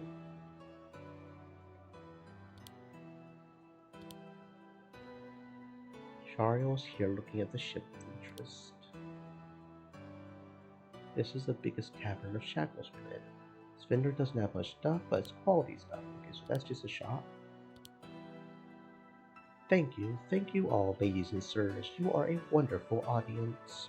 For my next spectacular act, I'm going to need a volunteer. You, sir. Me? Yes, you. Come here, come close, don't be afraid. What's Riley up to? I have no idea. Now?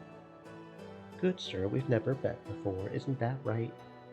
What are you talking about, Riley? We've traveled to Shacklesplit together. That's not what you're supposed to say. You're supposed to say, yes, that's right. It isn't. I suppose I will be needing another volunteer for this act. Anybody in here who's volunteering? What about me? Okay, then we'll do that. Will you stand up, good Master Tavern Keeper? Aye. You are a stately man, good Master Tavern Keeper. Now be amazed as I shall guess your weight up to the last pound. Are ye calling me fat? You dare calling me fat in me own tavern? That concludes my performances for today, ladies and sirs. You've been a wonderful audience. I'm not done with you yet. A round of grog for everybody. Coming! That was a close one. Thank you, Rowenda. You're welcome. You know that you are paying that round, of course. Come on, I only earned enough to pay a full round. Then why are you complaining? Nothing lost and nothing gained.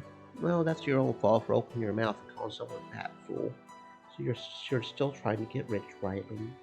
Well, I'm not going to get rich entertaining these folks here. That'll earn me barely enough for a decent life. Did you expect something else? Not really. I didn't come here just to earn a few coins out of my illusions. What did you come for? Information on how to really earn money. Taverns offer a true hoard of valuable information. Valuable in the literal sense, that is. You have already found something? Not yet. I bet if we come here more often, we could get a few interesting leads on profitable exploits, if you know what I mean. Sounds interesting. Definitely something we should check out later. Right now we have a few other things to attend to. Riley, will you come with us? Sure, why not? I suppose my show is over anyway. Pay before you leave. Okay. So that's the drowned rat. Cool. And that's just the shop. Okay, so the only one left that we haven't gathered is over here. That's another shop, I guess, selling stolen items. That's nice. Good that you're here. What do you think of that ship over there? It's nice, I would say. Looks as though it's in quite good shape, doesn't it? Yes, it does. Why are you asking me, Ariel?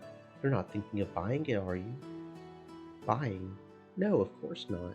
You wouldn't believe that this ship was designed and built entirely from the wreckage of 6 other ships, would you? From the wreckage. Precisely. Unbelievable how skilled these people here are. No matter how badly damaged the ships these people seize are, they can always repair them, if not create new ships out of them. So the rumors are true. The people of Shacklesplit are pirates. I wouldn't say that. Most of the time, the only thing they are stealing is slaves. In my book, that's not piracy. Of course, if a ship carrying slaves also has some other cargo aboard, it's the intention that counts. Anyway, it seems we're quite famous in Shacklesplit already. Rather, Rowenda is. So are we, by association. So you've heard of my reputation. It's difficult not to hear of it. How you left Shacklesplit with all your worldly possessions to execute a plan everybody said was insane. It worked, didn't it? It did. We are all living proof of that. Well, you weren't a slave, Yariel. No, I wouldn't be here without Rowenda either. The people here consider me as a rather impartial witness to what happened in Bulgira. So you only told them the good things you knew about me, I hope. I only told them the things I had seen with my own eyes. Good. In any case, if we ever need a passage to anywhere, there's plenty of captains willing to take us aboard. We just need to name a destination, pay them, they'll set sails for us. Well, we can't get back to Ninem that way in any case. The seas around Ninem are full of floating ice, even icebergs. A ship can't take us anywhere near our home. I hope you don't want to leave already, do you? No, not that quickly. We've only just arrived. I think we owe Shacklesplit. Absolutely. We can't go before having repaid everybody here for their kindness. Does that include returning the money I spent on liberating you? That at least includes helping you get some form of compensation, though I'm not sure we're going to get very rich. We'll see about that. For me, adventuring paid quite well. You went on adventures, Rowenda? More than you'll ever experience, little one. Fascinating. You've got to tell me about them. Yes, later, please. We've got a few things to do. Yariel, would you come with us? Certainly. That's all of our people gathered together, I do believe. Yep, because we've got all the slots in the bottom filled out. Which means this is probably all the people we're going to have, period. Right? Probably? Probably. Okay, so you two are our main. And then you three, right? You four. Okay. Yeah, it's you and you that we're leaving out. Okay. So, Legendary Gray Sword. Looks like a pretty good sword. Equip that to Krim. And you've got a potential better weapon here. There we go. Okay, yeah. Cool. And double check on the armor. So we can sell all those. Double check on the armor. You want these? Yeah, that's the blood band. Hopefully that doesn't actually lower our health over time. That would kind of suck. Hopefully it doesn't. Actually, we should go ahead and equip this to you since you can have that. And that is a fire weapon, so we do not want you to have that. Okay. You would like the gauntlets, okay. Not sure we're going to use you, but better to have you have stuff than not have stuff. In case we do need to use you. Okay. Then you can equip this legendary equipment that only you... That is a lot of things. That is a lot of things. The only thing is it slows... It doesn't protect against slowed as well. But that is a lot of things. Okay, that does look like a very good necklace for him. Very cool.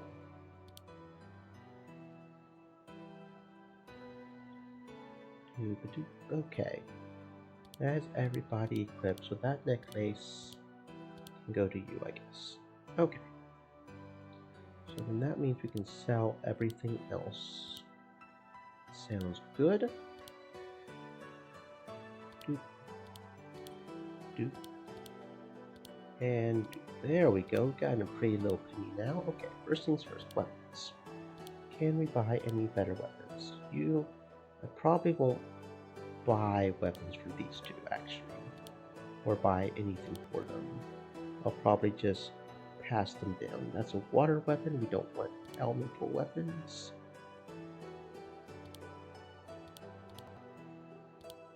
Okay, yeah, we don't want a water weapon.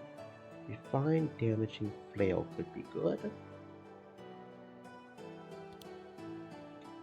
Probably want two if we're going to do that, right?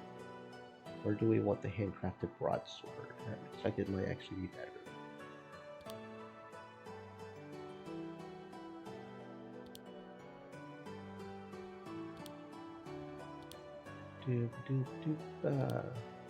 You've got the same for both. You've got the Radiant Axe, which is not as good as that. Wouldn't like to get a couple Radiant Axes on you, but hey. Okay, so that should have that maxed out. Okay, there we go. And sell those. Yeah, because they're both one-handed. We don't need. Okay. So yeah, that should be fine for that. Just out of curiosity, is there... Yeah, there is some armor. Okay, but we'll focus on weapons first. That's the inn. And then House of Healing we quite literally cannot go into for some reason. It's really weird. Not sure what it does, if it's just a healing spot maybe. It could be, I guess. You do have a better bow, but we won't worry about your bow too much. You do, yeah, we won't worry about that. Okay, so nothing better weapon-wise there. What about you? You're the blacksmith, you should have better weapon. Yep, you have a superior lethal spear, so we'll buy and equip that. And I dropped the thing again. Come on, stop falling, stop falling. Okay. Nothing better for you, but it's a blacksmith, not a staff shop. Better bows? No. No. Superior axe of slaughter. You don't want those? I guess not. Guess we'll be buying 2 of these. Which means buying the others was pointless, but that's how it is. That's Bayless. We don't care about Bayless. Okay, yeah, cool. Equip, equip, equip, then equip that. Then we can sell these because they're one-handed. No, that's a two-handed. You may want that, might you? Since we're passing down. No, you don't want that. Okay, what? You're a step. Right, okay. So sell all those, and that's got all the weapons we can possibly buy right now, right? Unless there's another shop somewhere. So let's see what we have as far as armor goes. Since we still have a fair amount of money. Okay. Brave plate leggings, and that takes almost all of our money away. Okay. Though this says that these are actually better. But we need 1,000 money for that. If I'm reading the background there right. Oh well. And then equip here. Equip. And then equip. And then we can sell those. Yeah, that doesn't give us enough. Okay, that's fine. We are good now. I think. Now, I don't know if we should go in here or if we should go ahead and go out here. Part of me is kind of thinking we should go ahead and go out here. I think I'm going to do that. What is this? Is anyone in here? Secret word? Who is talking? What secret word? Say the secret word, you will all die. Quick. We're waiting. Secret. Yes, the secret word is secret.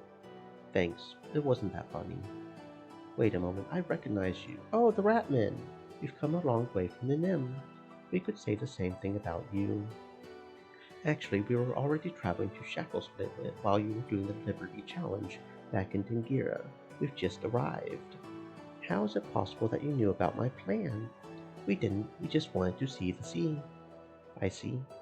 Anyway, do you have any items to trade? Yes, I hope you'll find something. Oh, okay, so another trading thing. Anything good? They don't always have something good, but sometimes they have. So yeah, they've got some really oh, that's a dark weapon. You don't want elements. So no, weapon-wise, they don't have anything. Okay. No training? No, they're not even giving us the option to ask about training. Okay. So let's go train on some crabs out here. Let's go beat up some crabs. Riley, Trim, Chalasa, and Daryl. Okay.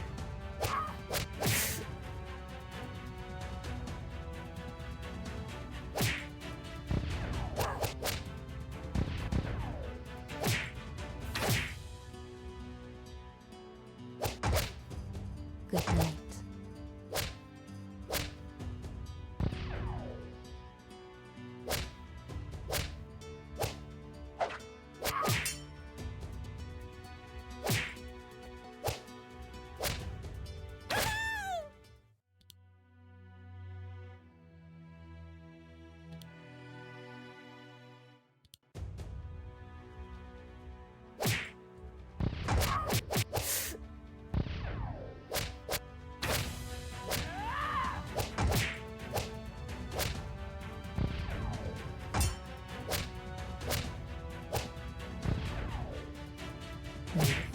Before I kill you?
night.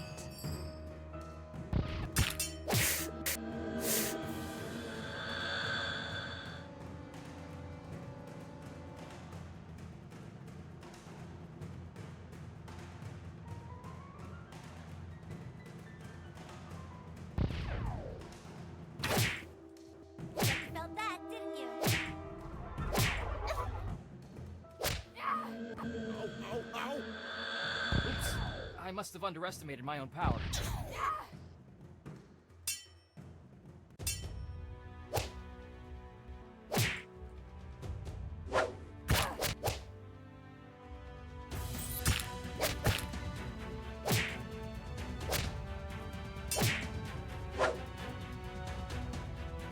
Reverse the ticking clock. And the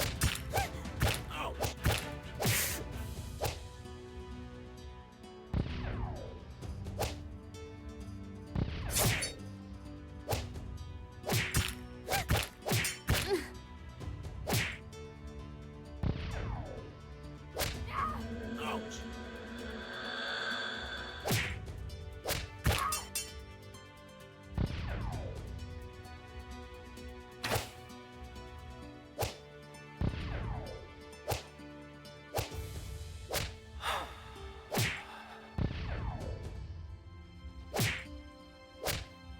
More where that came from.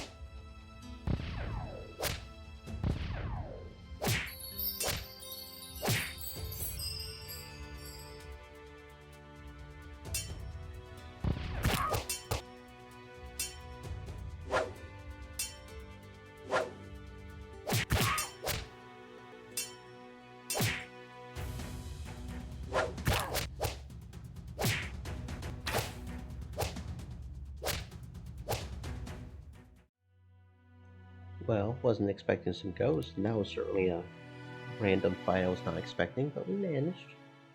See, we can do really well. Oh, we can keep going to the lighthouse? Is there a point to continuing to explore the lighthouse? I don't know. We're going to keep going just because we can. We clean this place for now. I'm sure the undead will be. Okay, so it's a respawnable fight, I guess. Ghosts just keep coming to the lighthouse. Okay.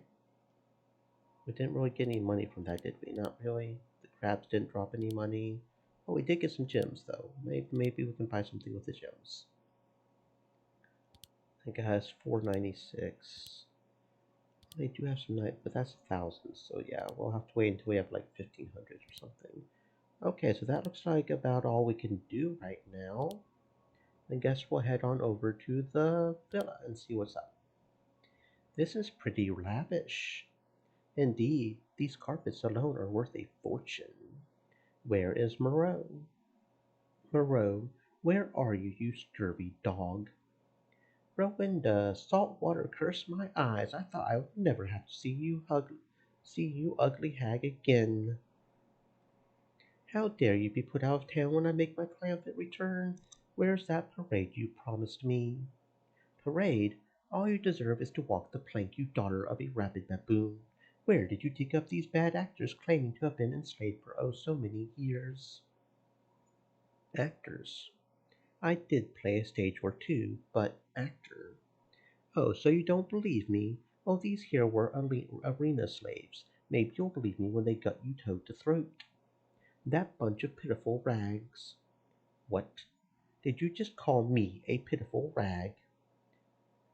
Did you just call me? Krim, I'll rip your head off and kick it from here to Dingira, you bumbling excuse for a... Krim, no, stop. He didn't mean to insult you. Yes, sure sounded like it. He meant to insult me. Damn right I did. Insult you. If I may just state an opinion here, I am confused. As am I.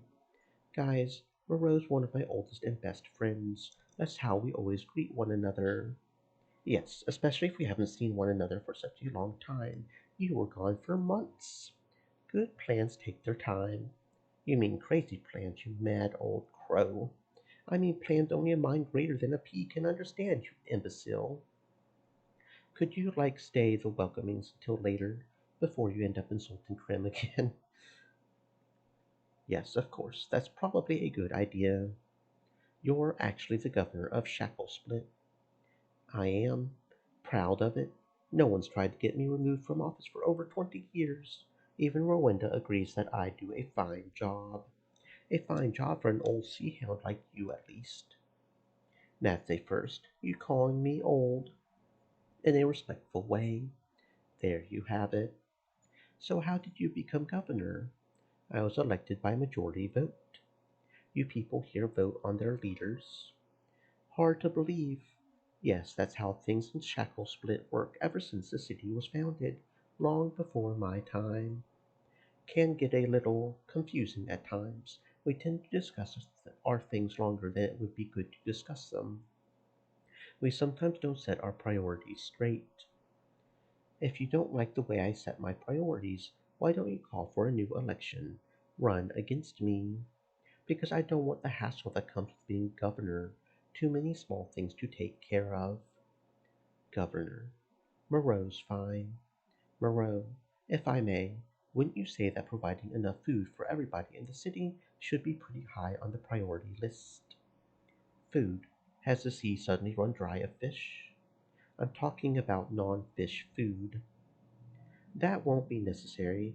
Fish is healthy. There's plenty for everybody. There's so many things you can do with it. Boil. Okay, I like this guy. This guy knows what's right. He knows. He knows what's real.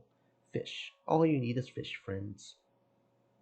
A nice elk steak every now and then would be nice too. No, all we need is fish.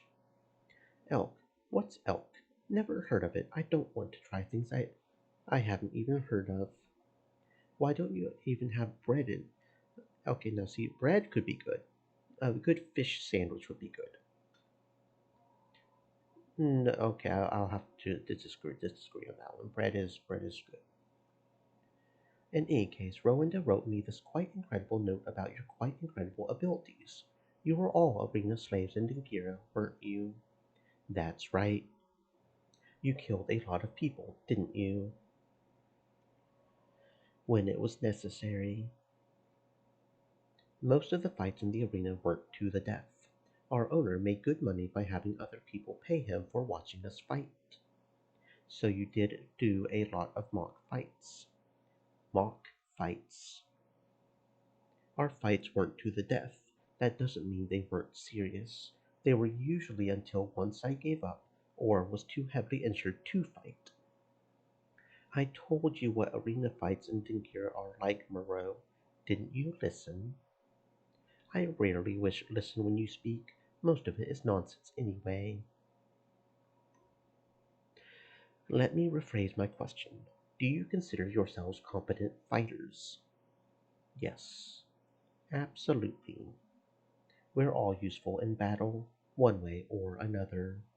We don't mind having to kill, if that was what you wanted to know. Though I think I can say that none of us enjoys killing, depending on who we're killing. Unless it's someone who has, unless it's someone who's really deserved it. Even then, we would rather have. No. That sounds good. That sounds very good indeed. Yes, because I have a task I need help with. It's a task I require competent fighters for. What is it? I've just returned from a quite successful, well, hunt. Unfortunately, it didn't go as well for everybody who had accompanied me on that hunt. I had to leave a few of my companions behind in order to make a getaway. In Shacklesplit, we don't leave anybody behind. If we have to, we always come back for them. So your companions were captured. Captured? Of course not. I would never allow anybody under my command to get captured. No, my men are still free and unharmed. They are unable to return to their ship. The, well, prey we hunted was able to cut them off, are guarding the way back. So you need us to take care of these other people. I need someone to perform a distraction, someone to draw the attention of the prey, so that my men can sneak past them. Sounds easy. You're right, it is. Well, then I see no reason why we shouldn't help you. You don't? Well, I do. What's in it for us? You want compensation. Damn right I do. There's no booty on a mission like that one. Yes, she's right. As my father always said, everything worth doing is worth doing it for money. Here I thought you were honorable free men. You sound as though you were mercenaries.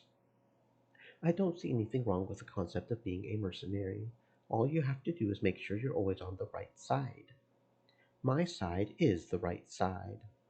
I don't doubt that, Moreau. None of us does. If you insist, we'll also help you for free. What?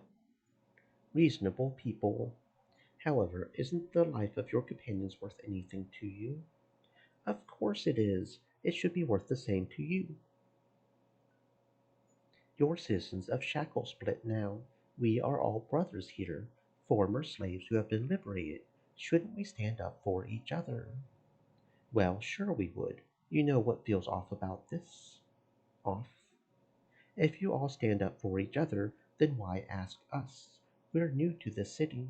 Certainly those who have lived here all their lives will gladly help you out. Won't they? Straight to the point, Moreau. Yes, you're right.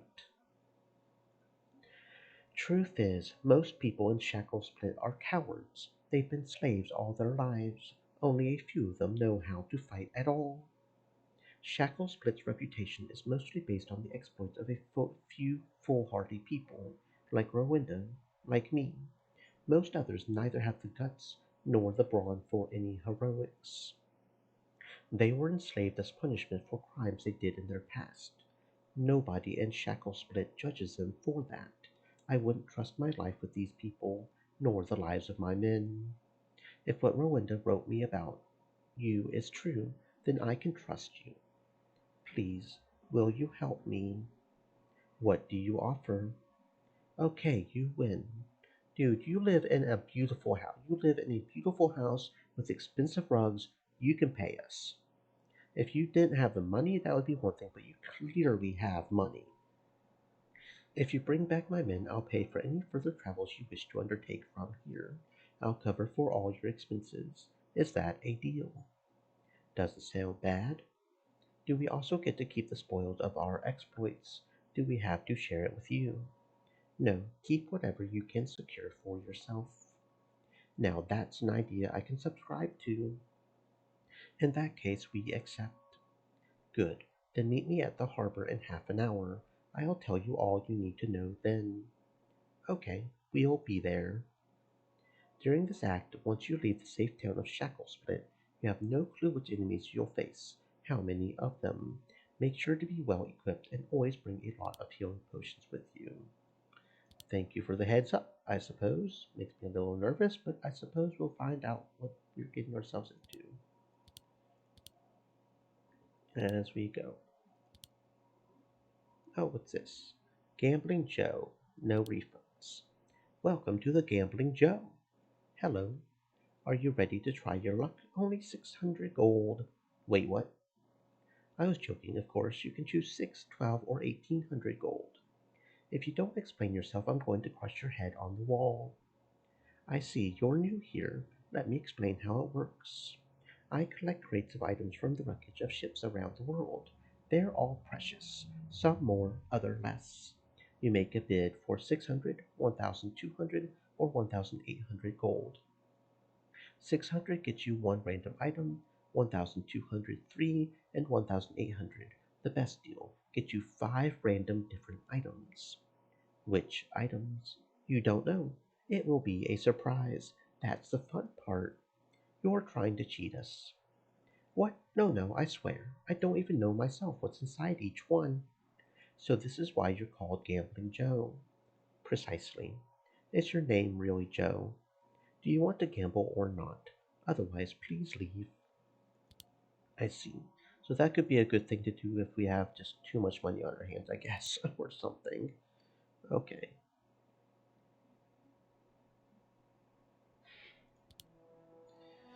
You're ready. Good. So, where are we going? To a small island halfway between here and Citadel, uninhabited except for a nice assortment of weird creatures and exotic plants. We often use it to stock up on food for our travels. That's where your men are stuck. Yes, in the northern part of the island, most of its mass is two volcanoes, inactive volcanoes fortunately. Both of them are difficult if not impossible to scale. There's a small pass between the volcanoes though. That's the only way from the north to the south part of the island. I suppose that's where your enemies are. You're right, they are blocking the pass. How many are they? Around 40. 40! Don't worry, you don't have to fight them all. Just draw them away from the pass so that my men can slip out, get back to their ship. Can't we just make the volcanoes erupt again, drown them all in lava? What, it would be a neat idea, wouldn't it? I think we'll be able to solve this without the use of any lava. In any case, that's the plan.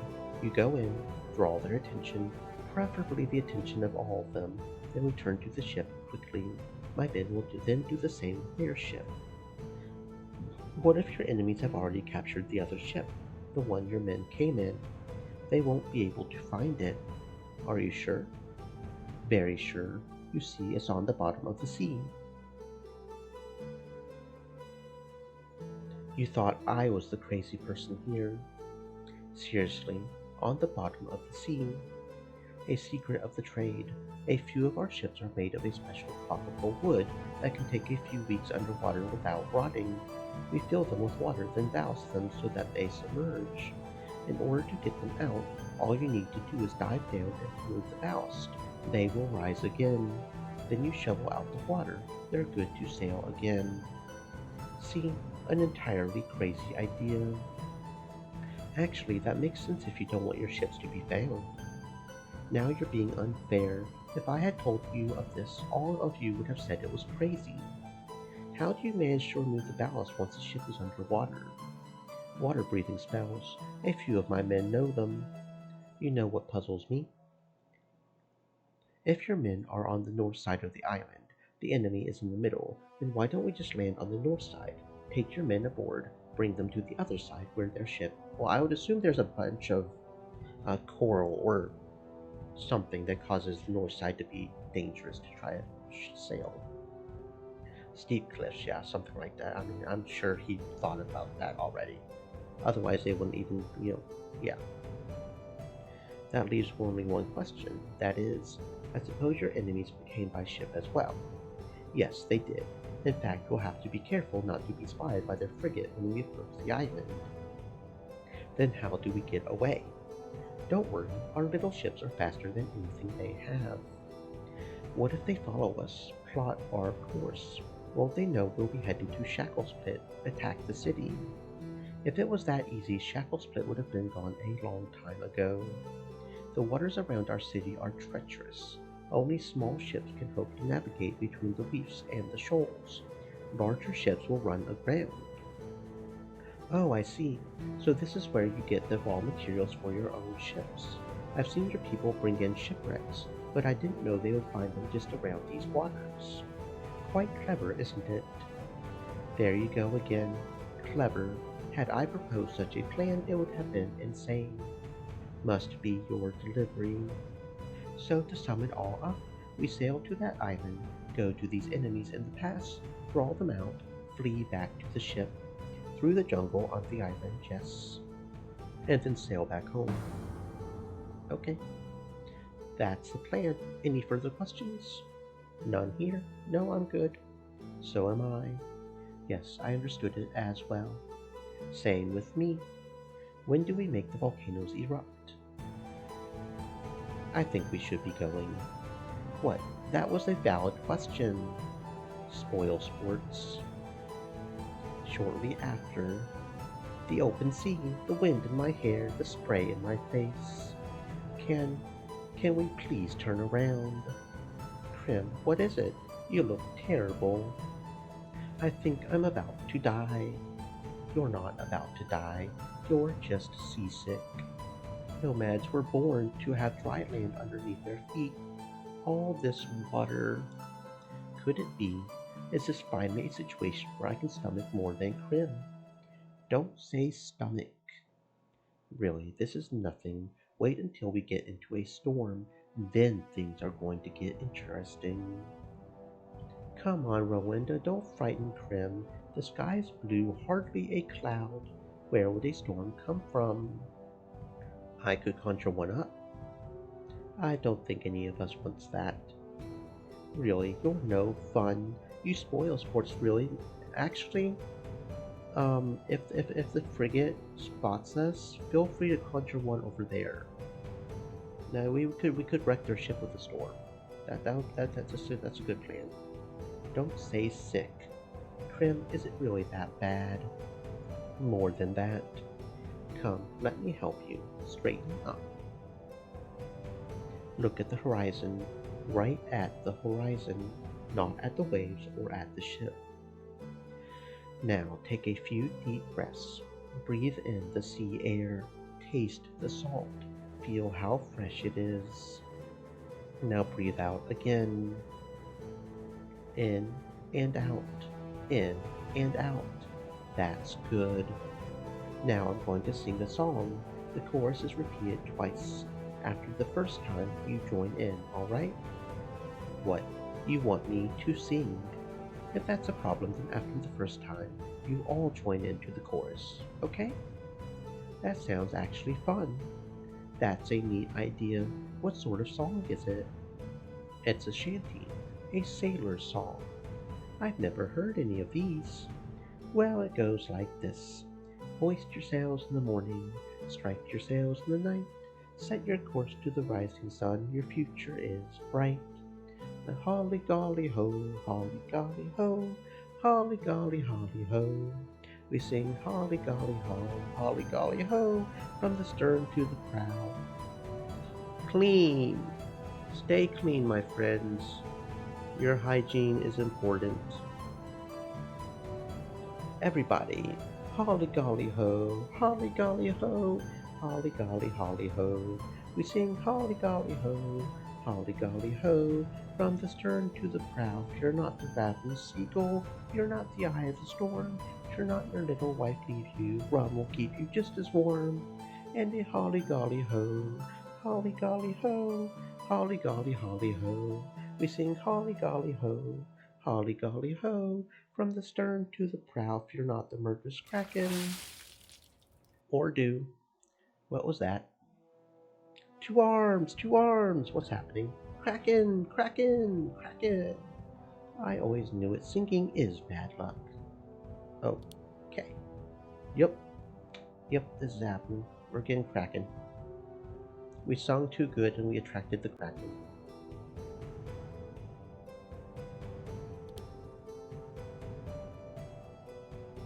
Sleep tight.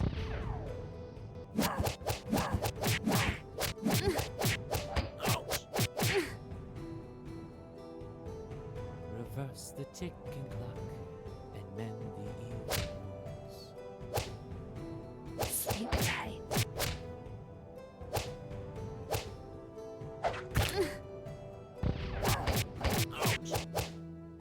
Good night.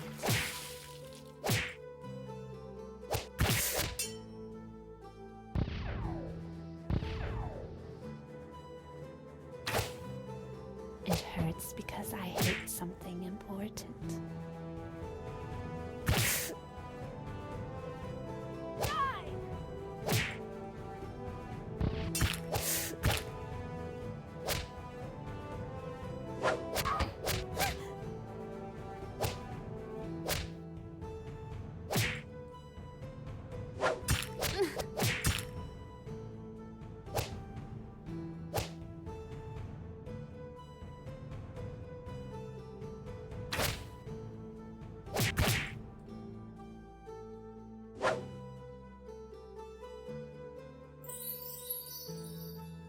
It hurts because I hit something important.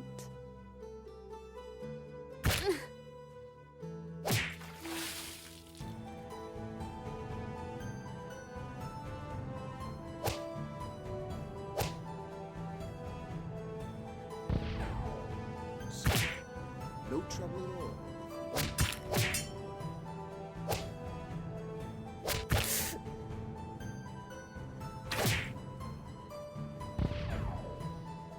You stand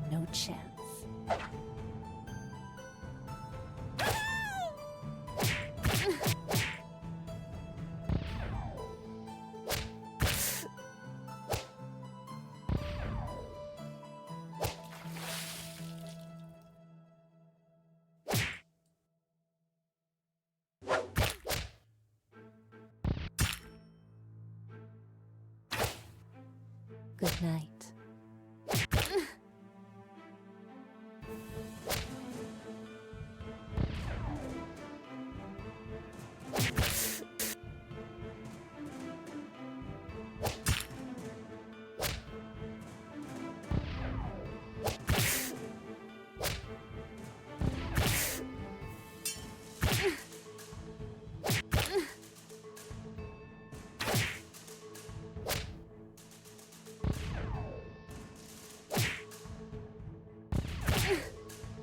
You stand no chance.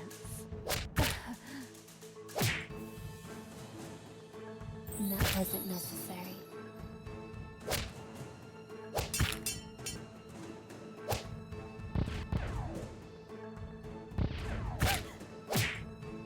More where that came from.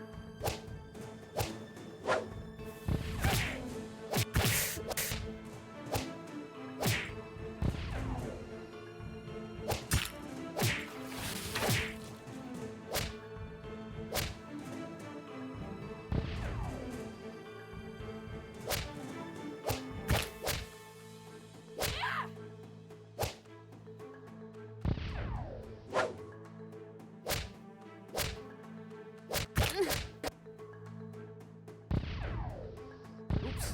I must have underestimated my own power.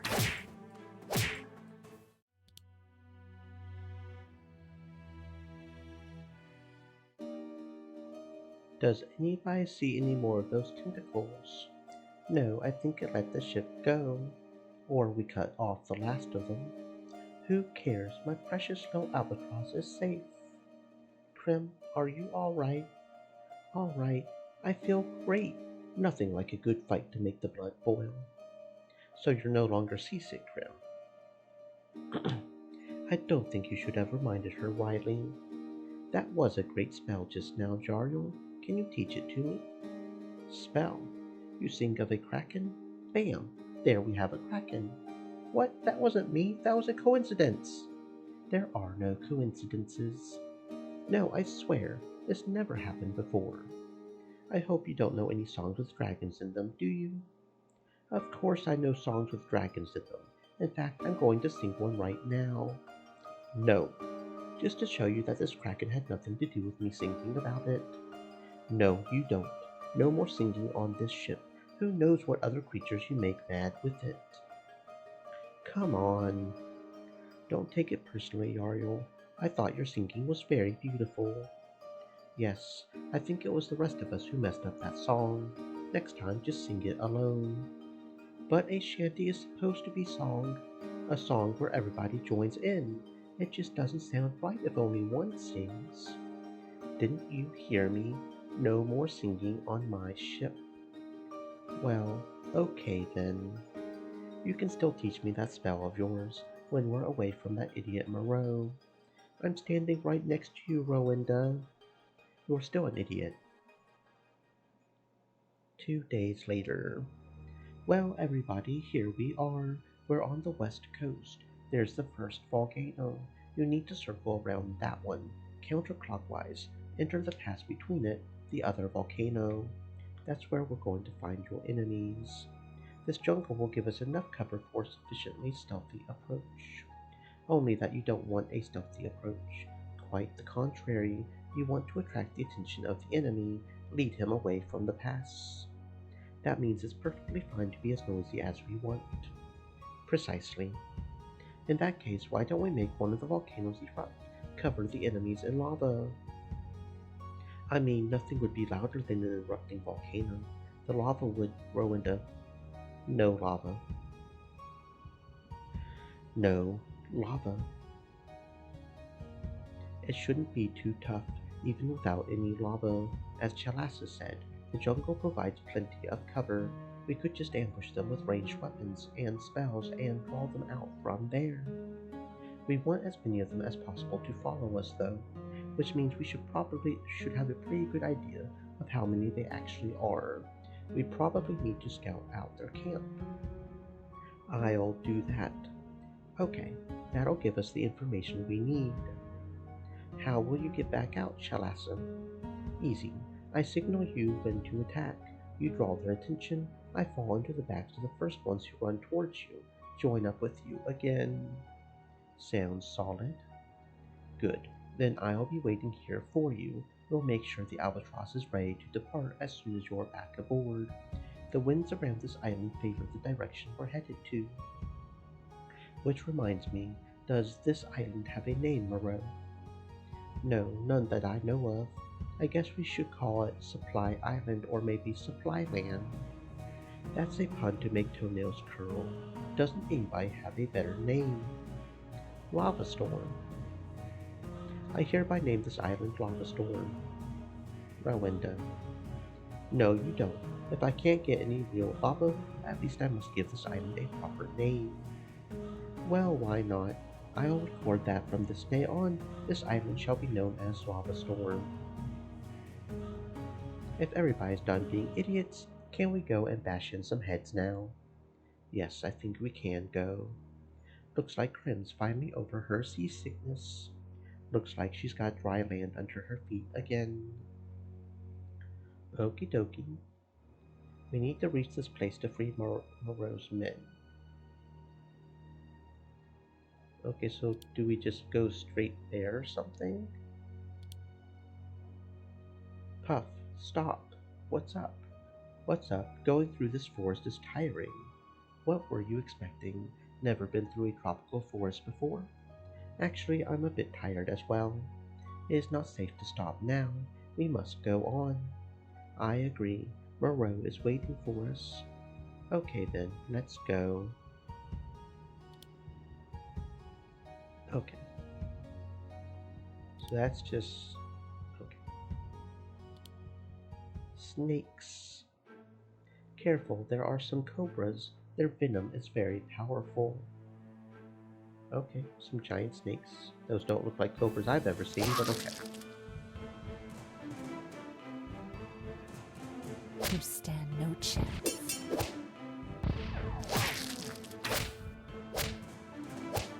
It hurts because I hit something important. There's more where that came from.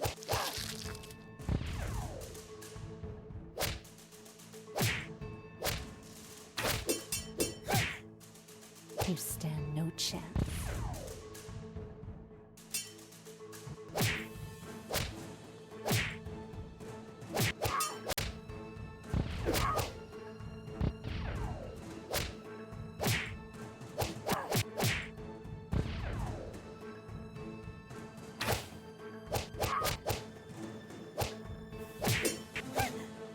Leave before I kill you.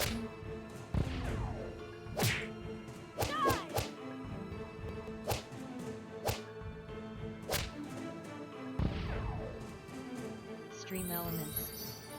Said. Stay moist, my friends, hydrate.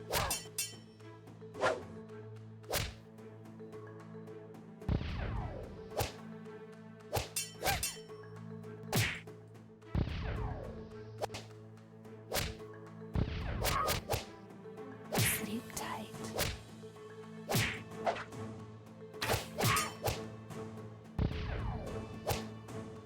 It's over.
live to see another day.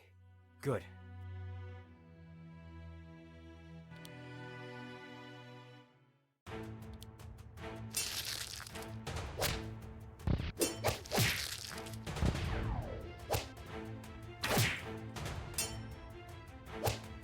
All right.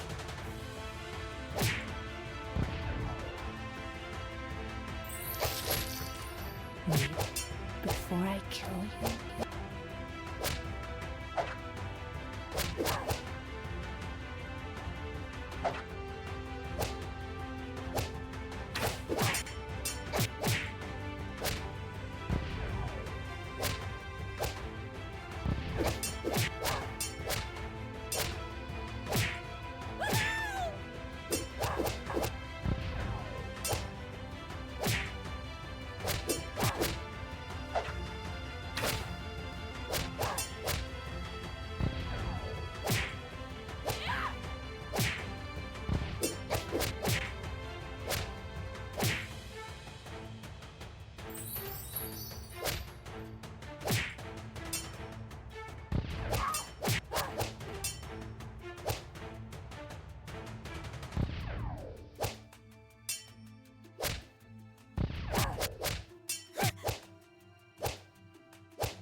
Bet you felt that, didn't you?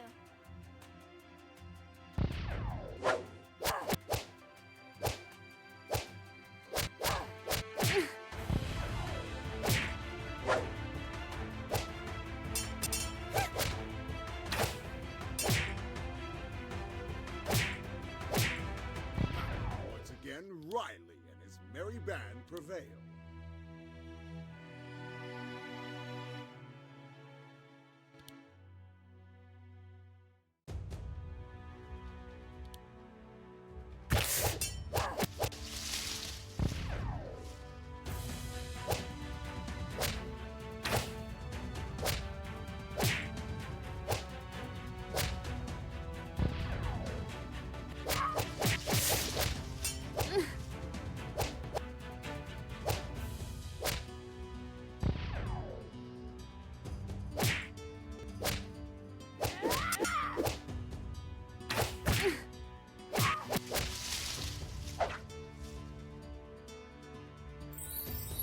good night.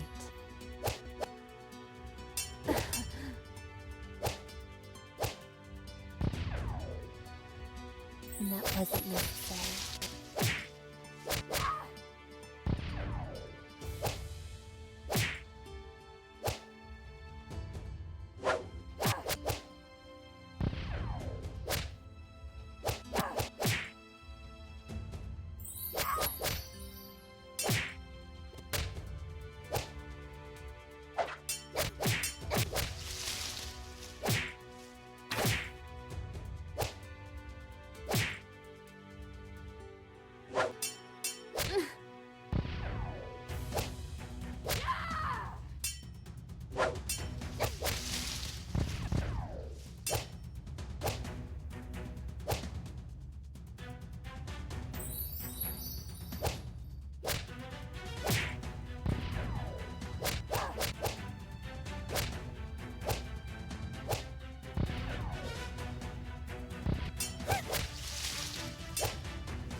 See?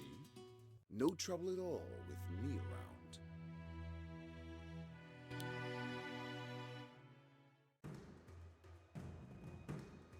Oh, we're switching it up. Now it's spiders instead of snakes. We fought how many snakes and now we're getting spiders. Don't tell me you're afraid of spiders. Well, those giant spiders don't look too friendly. Tarantula and jungle spider.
Everybody stop right here. If we get any closer, we can be spotted from the pass. Then let's make camp here. Chalasa, I'm off. You'll see smoke coming up from the pass once I'm done. Smoke from the volcanoes? Certainly not. Okay, everybody spread out a little and look for edible fruits. Chalasa's going to be away for a while. There's no reason why we shouldn't be eating something other than fish for a change. Neat idea. I'll join you, Bayless. I think I even know most of the plants here. Then you need to show me what the edible ones look like. I'm coming with you. I'll go alone, see if there are any fruits that look as though they contain lava. Knock yourself out. I'll stay here, guard the camp. Althea, I will look for fruits. I think I'll join Rowenda and see that she doesn't get into trouble. Okay, if we're joining Rowenda, we'll stay with Yariel, I guess. I'm staying with you, Yariel. Fine with me. The quiet of the forest. Beautiful. Is Grand Tree like this? No, it's just as green as this. Very different. How? I'll tell you about it another time. Maybe there's other things we can talk about. Like, just other things. Maybe a few things worth knowing about you. So you're up for a little get to know Althea. Yes, that's pretty much what I had in mind. I don't really know a lot about you, Yariel, just that you're on that century journey of yours. Well, right now, that really is all there is to me. Those who choose that path are supposed to follow it meticulously, not stray. If I may ask, yes, how does your quest include, well, us? Easily. You and your companions are quite obviously an interesting example of how people of different backgrounds can still work well together well.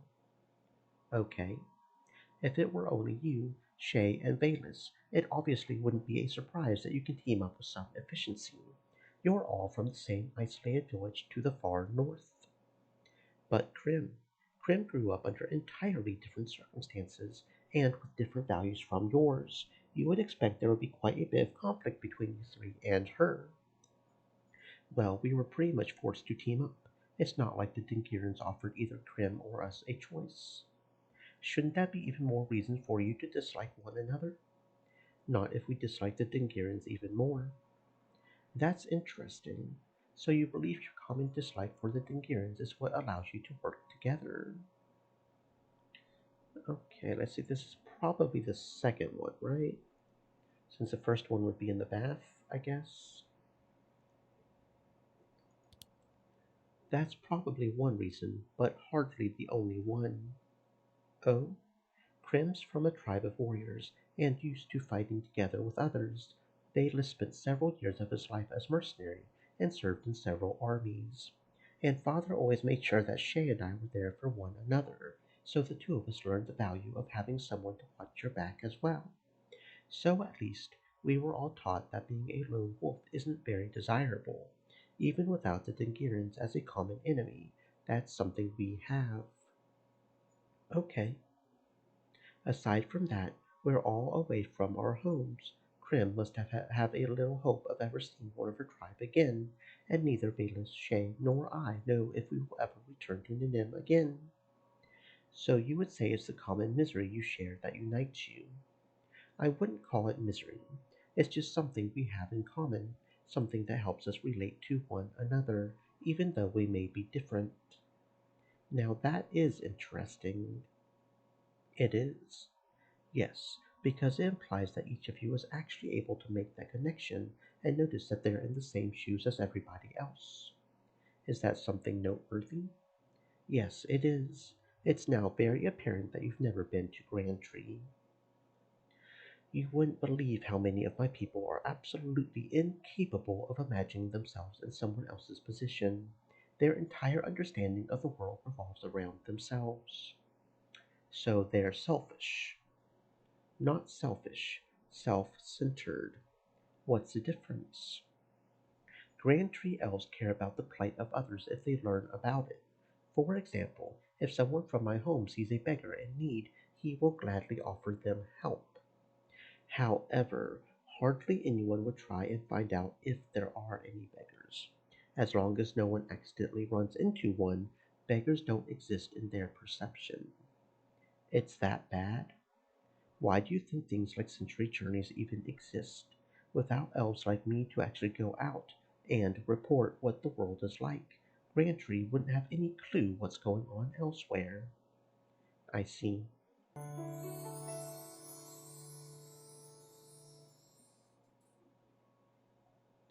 So it's quite interesting that, apparently, that's a character trait not universal to all elves. Your people in the icy north definitely don't share it, Althea. I never thought it was something special. It is. Thanks for sharing it with me. Well, any success? A little. I think these furry things here are some kind of nut. Those green things smell really nice. We've also found a few edible plants. Nothing particularly tasty, though. Just some melt. I want your melons. Though these small mushrooms also look. Ooh, mushrooms, mushrooms, mushrooms! They looked colorful, which means they were probably poisonous. Any signs of smoke? Not yet. There won't be any. What? Where did you. I'm back. Didn't you want to signal us when to attack? I'm afraid it won't be that easy. It seems that the people encamped in the past have taken prisoners. Moreau's men? Probably. I counted 8 and 42 men in arms. That means we need a new plan. Lava? I doubt that'll be helpful. The best chance I see is a variation of the plan. We split up. A larger group attacks, distracts the enemy. A smaller group sneaks into the camp, takes care of whoever is guarding the prisoners, frees them. How many guards are there? I don't know. The prisoners are in some sort of bamboo cage in the middle of the camp. If we attack them, draw them out, whoever stays behind will be the guards. In that case, we must definitely send more than one of us to sneak in. A single person can be easily overwhelmed. You're right. There should be no more than 2 so that they don't make too much noise. I should be one of them. I know how to move quietly. Then I'll take care of the other group, the one that assaults the camp, distracts them. So you're our commander for this fight, Althea. Who do you want to join up with Chalassa? Well, if it's going to be just Chalassa and whoever goes with them, obviously we've got to put Shay as our healer. Then it's a plan. Now let's get on it. Okay, so yeah, since we can have pretty much everybody in here. Okay.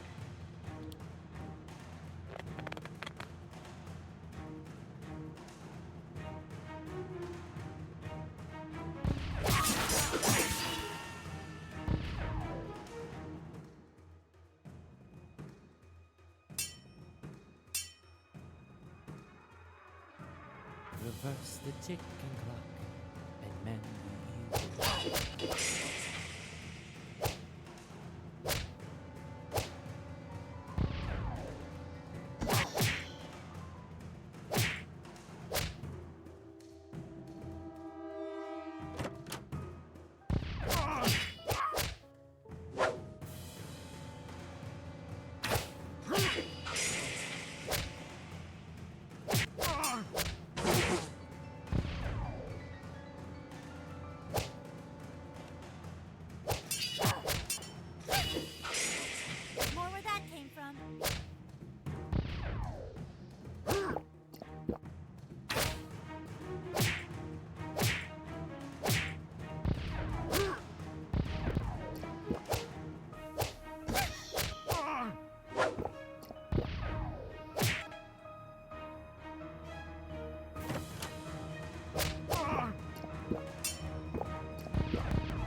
on fate like that.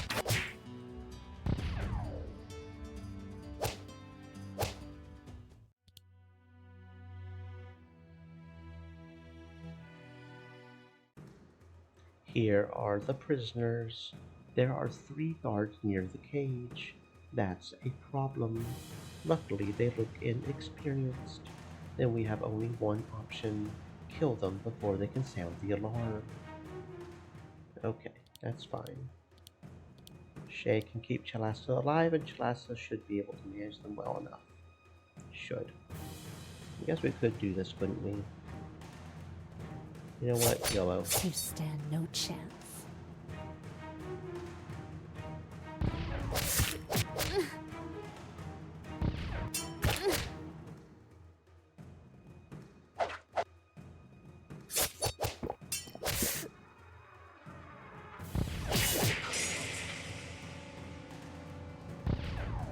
You stand no chance.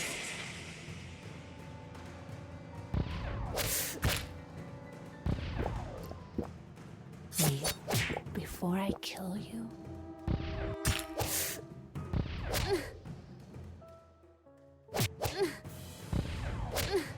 Good night. Alright, anybody injured?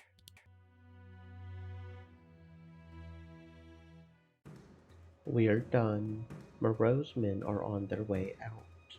Then let's quickly retreat. Okay. Well, I guess I didn't need to worry as much. I mean, we only needed, what, 1 heal? So that was not as bad as I was worried about, but okay. Get our team back together and let's go.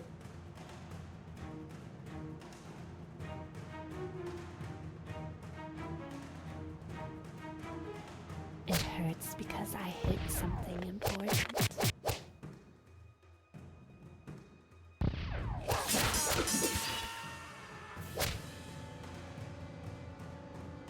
Reverse the ticking clock and mend the evil wounds. Sleep tight.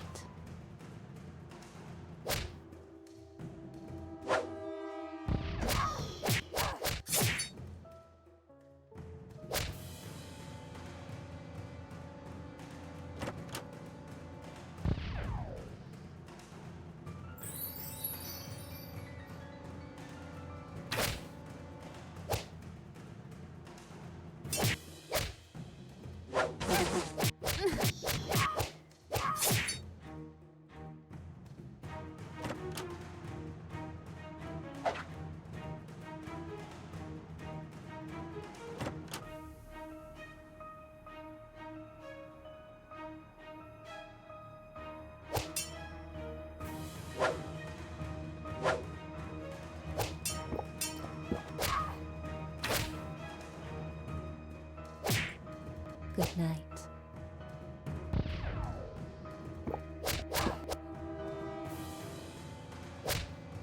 It hurts because I hit something important.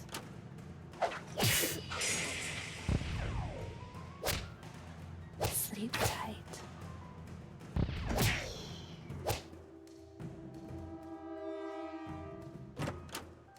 You stand no chance.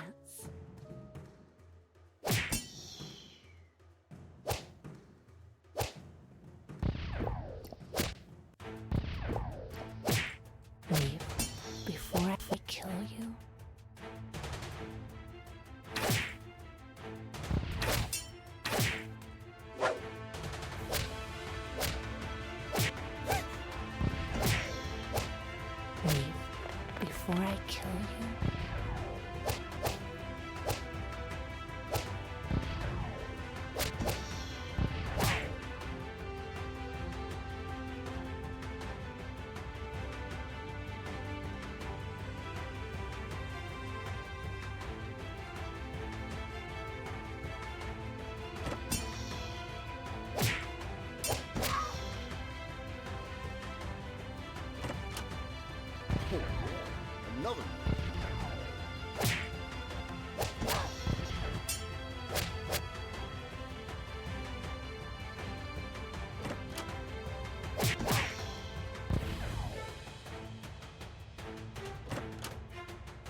Leave before I kill you.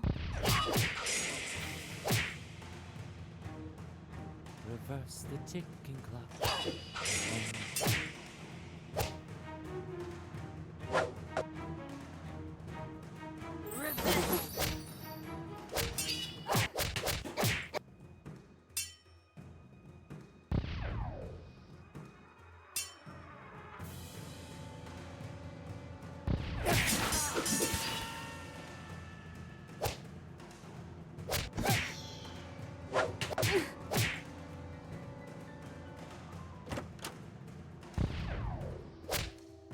For glory!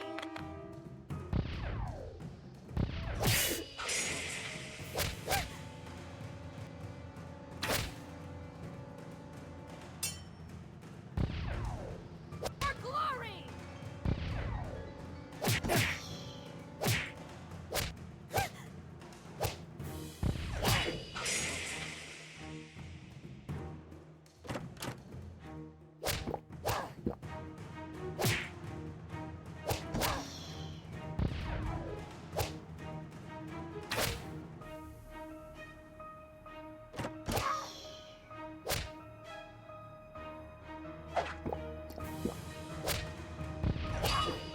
Leave before I kill you.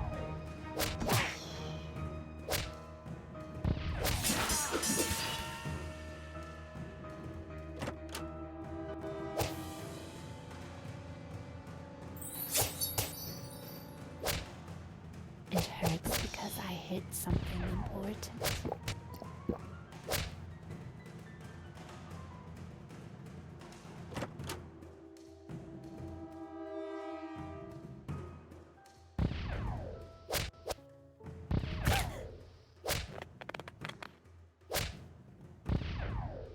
Sleep tight.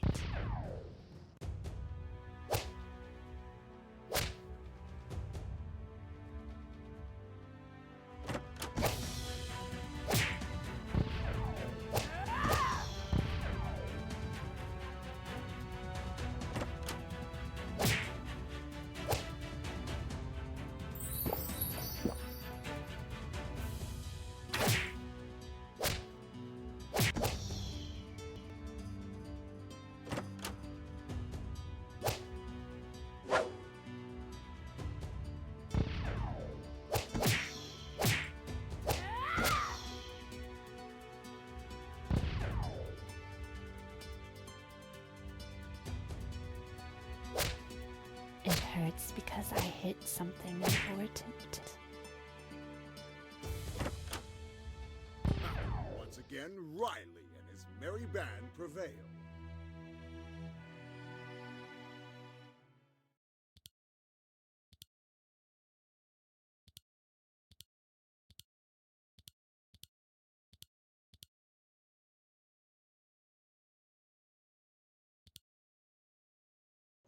Quick, into the jungle! There's the ship. Quickly, everybody aboard! Run, you land rubbers! Run, get your lazy bums on the albatross! I'll show you, lazy bum. That was too close for comfort. Had we stayed, we would have put an end to all those fools.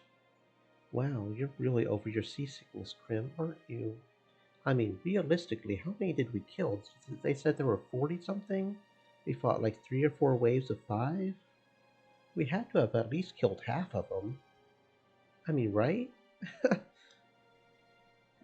Guess not. You know what bothers me? The people holding Morozman prisoner. Those were Empire regulars. Empire? One of the largest nations in the world. Very proud, very powerful, and very paranoid. Precisely. Ever vigilant. They fear anything they don't understand, and they want to wipe out anything they fear. Foreign magic, for example. Morozmen didn't look magical to me. I suppose they just tried to board an Empire ship and failed miserably. Maybe. But what's an Empire ship doing in these waters? This island? Lava storm. is quite far from their coasts. What were they even looking for? Maybe. Maybe. No. Can't be. What can't be? Nothing. Just a silly thought. Why bother? We made it, and we rescued Moreau's men. That's all that should count, right? Yes, I suppose you're right. What sort of weak approval is that? Krim, am I right? Anybody? You're right, Riley. We won. Creepy. Finally, dry land again. That was a great job, everybody. 1,000 thanks. Where are your men?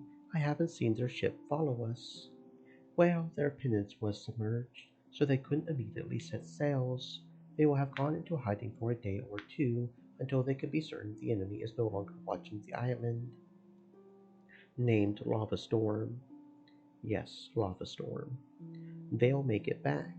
Of course they will. They're good men. They know their wins. There's something that's puzzling me, though, if I may ask. Certainly, ask away. The other men on Lava Storm, your enemies, they seem to be troops from the Empire. Indeed they are. Why is the Empire your enemy?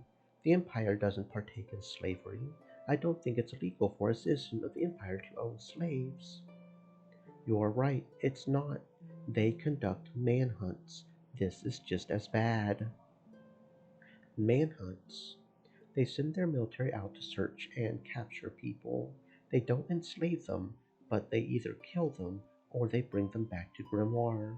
And they disappear there, which is just as bad. What do you mean they capture people? Criminals? I don't think the ones they're after have done anything wrong. I still remember one we freed, an elven woman named Leonara Meyersong. Did you say Leonara? Yes, that was her name. Where is she? Is she here? No, that was... Goodness, that must have been almost 20 years ago. I was still young and spry back then. Oh. In any case, Leonara certainly hadn't done anything wrong. She was one of the nicest people I had ever met. Unfortunately, she didn't stay with us for long. What do you mean? When we found her, she was very ill, had a fever even Quamar couldn't cure. Said it was because she had been in prison for too long. She preferred the open wild. Yes, she certainly did. A few weeks after we had freed her, she died of her illness. Very peacefully, though, and a free woman. We buried her outside the city walls, in the open nature, as it had been her wish. Yes, yes, I can imagine she said that. Sounds as though you knew that woman, Jariel. Yes, I did. She was the reason why I decided to go on my century journey. She was. Yes. Sounds like someone needed a longer vacation from love. Ain't that right? No, that's quite different from what happened. Still sounds as though it could be an interesting story. Maybe. One you would like to share? I don't know. I really don't want to bother you with my personal issues. Yariel, you help the rest of us deal with our personal issues, like getting out of Dingira. Why would we be bothered by knowing yours? Well then, if you really don't mind. Spill it, Elf. Good stories must be shared. I don't know if it's a good story, if you all insist. And now we're on his quest. Okay.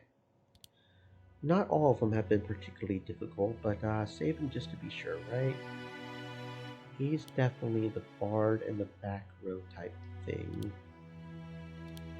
Um, let's see. Definitely Restless, cause yeah. Um,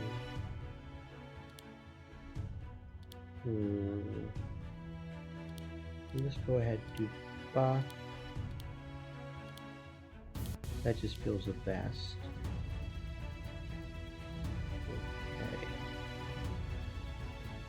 We'll go ahead and go strength.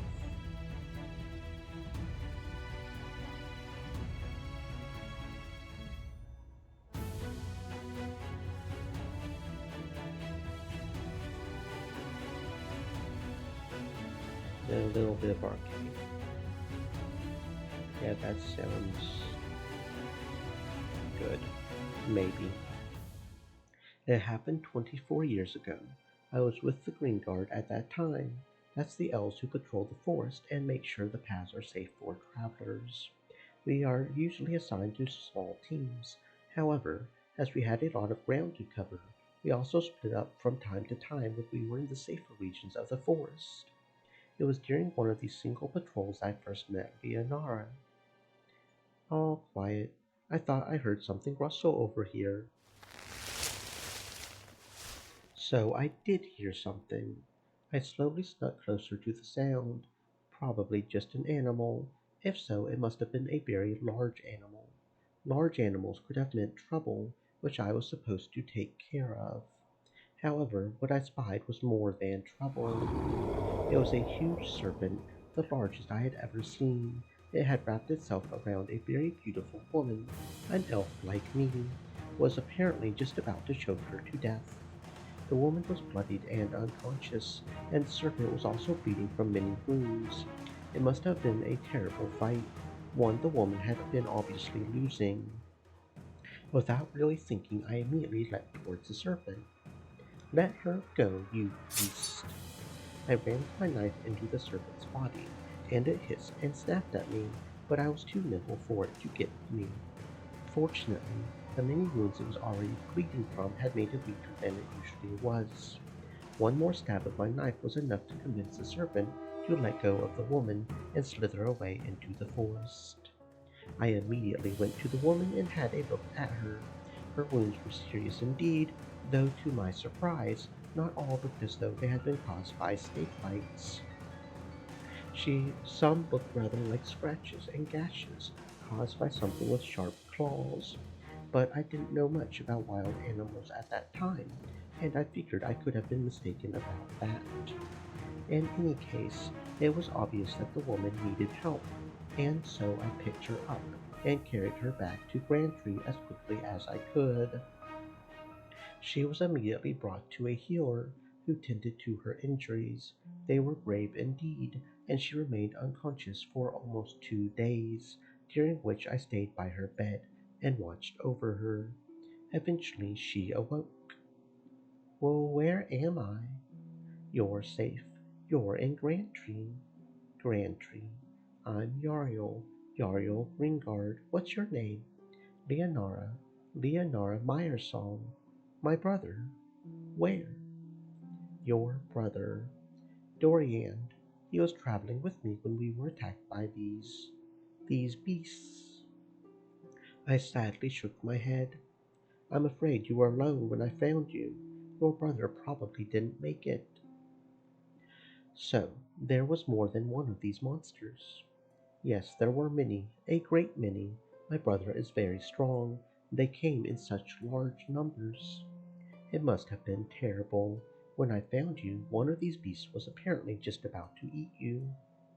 They do that. The one I saw was certainly large enough for that. In any case, you don't need to worry. You're safe now. Nothing evil comes into Grand Tree. Do you have other family aside from your brother? No, no more.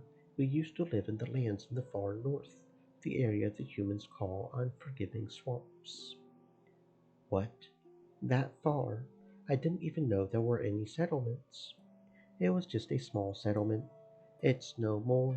We were driven out by other swamp dwellers. So you were refugees? Yes, you could say that. We were thinking of settling down in this forest. Dorian said it was probably a safe haven for our kind. It is. You've come to the right place. That's good. As soon as the healer allows it, why don't I show you around? That would be nice, Yariel Greengard. All right, let's meet again. In the course of the next few days, I visited Leonora a few times. As soon as she felt strong enough, I showed her around Grand Tree. She was very impressed with everything. That was only natural. She had never seen the wonders of the elven realm in her life, having grown up in the swamps. She was as curious as a child. Strangely, even though she had only recently lost the last living member of her family, she didn't seem to be very depressed, even unsettled by that fact. Her brother was probably dead. She took that as though death meant nothing, as though it was perfectly normal to lose the ones you love. Just carry on with your life. Despite her strange lack of emotion regarding the loss of Dorian, I quickly became very attached to Leonora. Her personality was bubbly, but calm, innocent, composed. Looking at her instilled me with both quiet, joy. I quickly realized that I had fallen in love with her. Yes, love at first sight, the greatest love of all. Don't interrupt him. Leonora seemed to like me just as well. We spent a lot of time together while I showed her the beauty of Grand Tree, told her of the great history of the forest, how the tears of Mother Nature had made it grow in the darkest of times. One evening, though, as we were just strolling through the trees, a messenger from the Green Guard came running towards me. You are Yariel. I am. The Green Guard needs you. Something's out in the forest. It's attacking travelers. Something. We don't know what it is, young lady. Okay, I'm coming. Yariel. Don't worry about me, Leonora. I won't be alone out there. My friends are coming with me. I could help you. No, you had better stay here. It could get dangerous. I don't want anything to happen to you. Are you certain? I am. This is what I do. I'm a green guard. I make sure Grantry stays safe. Okay then, Yariel. Be careful. I will. I promise. Then good luck. Thanks. I kissed Leonora goodbye, headed out to meet with the others from the Green Guard. When I arrived at our assembly point, night had almost fallen. There was only a quick update from our commander. Some strange creatures that apparently lived in the treetops had come near Grand Tree. Now they were attacking people who passed by. No one precisely knew what creatures they were, how many. They were at least a sizable number, thus a threat to the city. We had to make sure to find and get rid of them. We moved out in groups of 4, each group covering one section of the forest around Grand Tree. Our mission was simple: look for whatever threat lurked in the treetops and deal with it. Simple and dangerous. Okay. Oh, and it just fight, just not even a chance to not fight, just to fight. Okay, understand. I understand.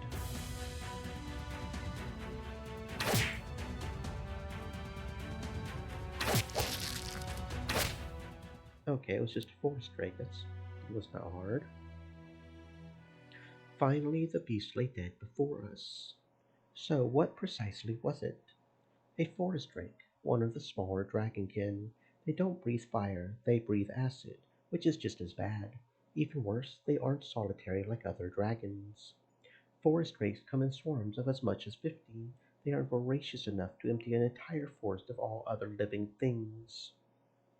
So they were a threat we had to deal with, and quickly so. The others and I decided to split up in order to cover more ground. So you split up even though the forest was full of forest drakes.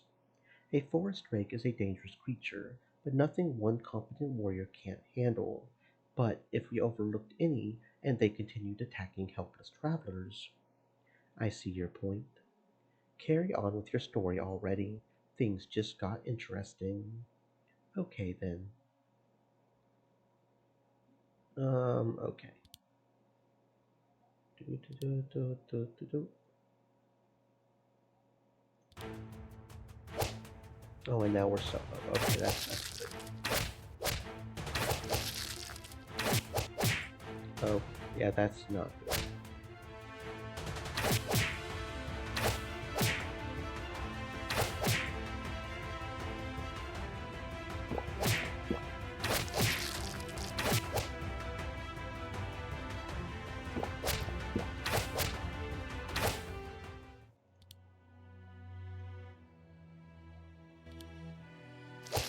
Yeah, that smells good.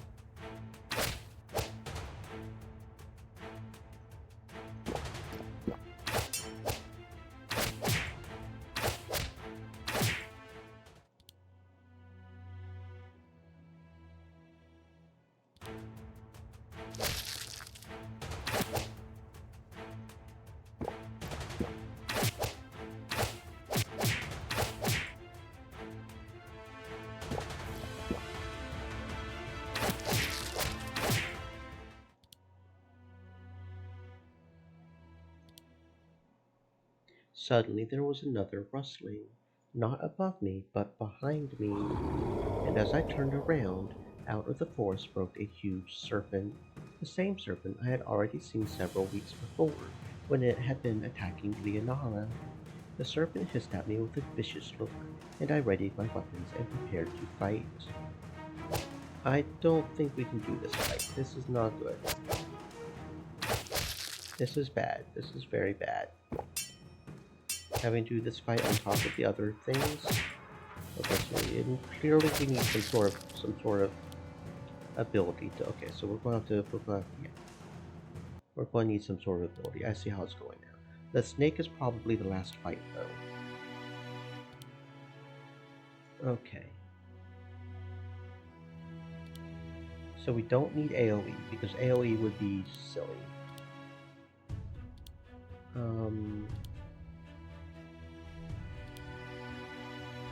I don't really know of any that we would want though.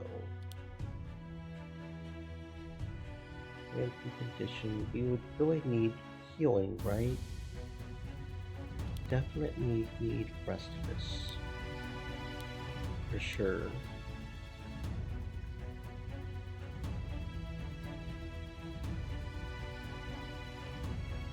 Hmm. 20% of their... that could be good. Okay, so let's do that one. And then we'll do... attack.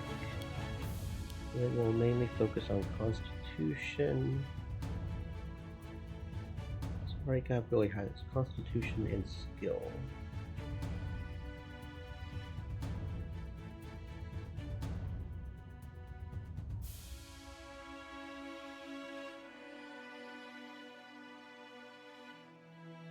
Okay, maybe that'll work.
Okay, there we go. Eventually the serpent's great strength was waning, and it started to move slower and slower. It was clear that it was close to death. One final, good strike would be enough. As I was just closing in for that strike. No. Don't worry, Leonora, I've got this. No, don't kill him, Yariel. That's Dorian. That's who? Leonora ran over to the serpent and threw her arms around it. Dorian, it's all right. It's over now. To my amazement, the serpent answered, Sister, who is this? This is Yariel. When we were attacked by these large lizards, he found me and rescued me. This one rescued you? Yes, what's so strange about this? This. This serpent is your brother? Yes, you are. He is my brother. Even though he cannot shapeshift, the spirit blood in him runs stronger than in me. You can shapeshift. Of course. Before my eyes, Leonora turned into a serpent that looked strikingly like Dorian, only very slightly smaller. Can't you? No. What? I had no idea there were elves who couldn't do this. Leonora turned back to her elven form. It dawned on me what had happened a few weeks ago. Leonora, I think I made a terrible mistake. When I found you, you were together with your brother. He had, well, wrapped himself around you. Yes, I was trying to get her to safety. I thought it had been him who had attacked you, so I attacked him back. You what? You were bleeding. He was wounded as well. I hadn't seen what had happened just before that. Oh no. In any case, you need help, Dorian. Can you, walk, slither? After all your strikes? No. Then I'll carry you. We'll carry you. Where? Grantry. A healer. A healer for one like us. A healer for someone who needs healing. You can trust him, Dorian. Yariel's a good friend. Okay, I accept. Okay, so yeah, the snake was the last one. Cool. Leonora and I picked up Dorian, who was every bit as heavy as he looked, and carried him back to Grand Tree. When we arrived, people were, of course, more than surprised to see us carry out a serpent of that size, and they were even more surprised to learn that this was Leonora's brother. Even more surprising was the fact that they were shapeshifters. There were legends of animal spirits bonding with druids and giving them the power to change forms. Those were considered mere stories, nothing you actually believed. A few of the eldest still knew these legends. It seemed as though a great amount of knowledge had become lost throughout the years. Knowledge that should have been treasured by elvenkind.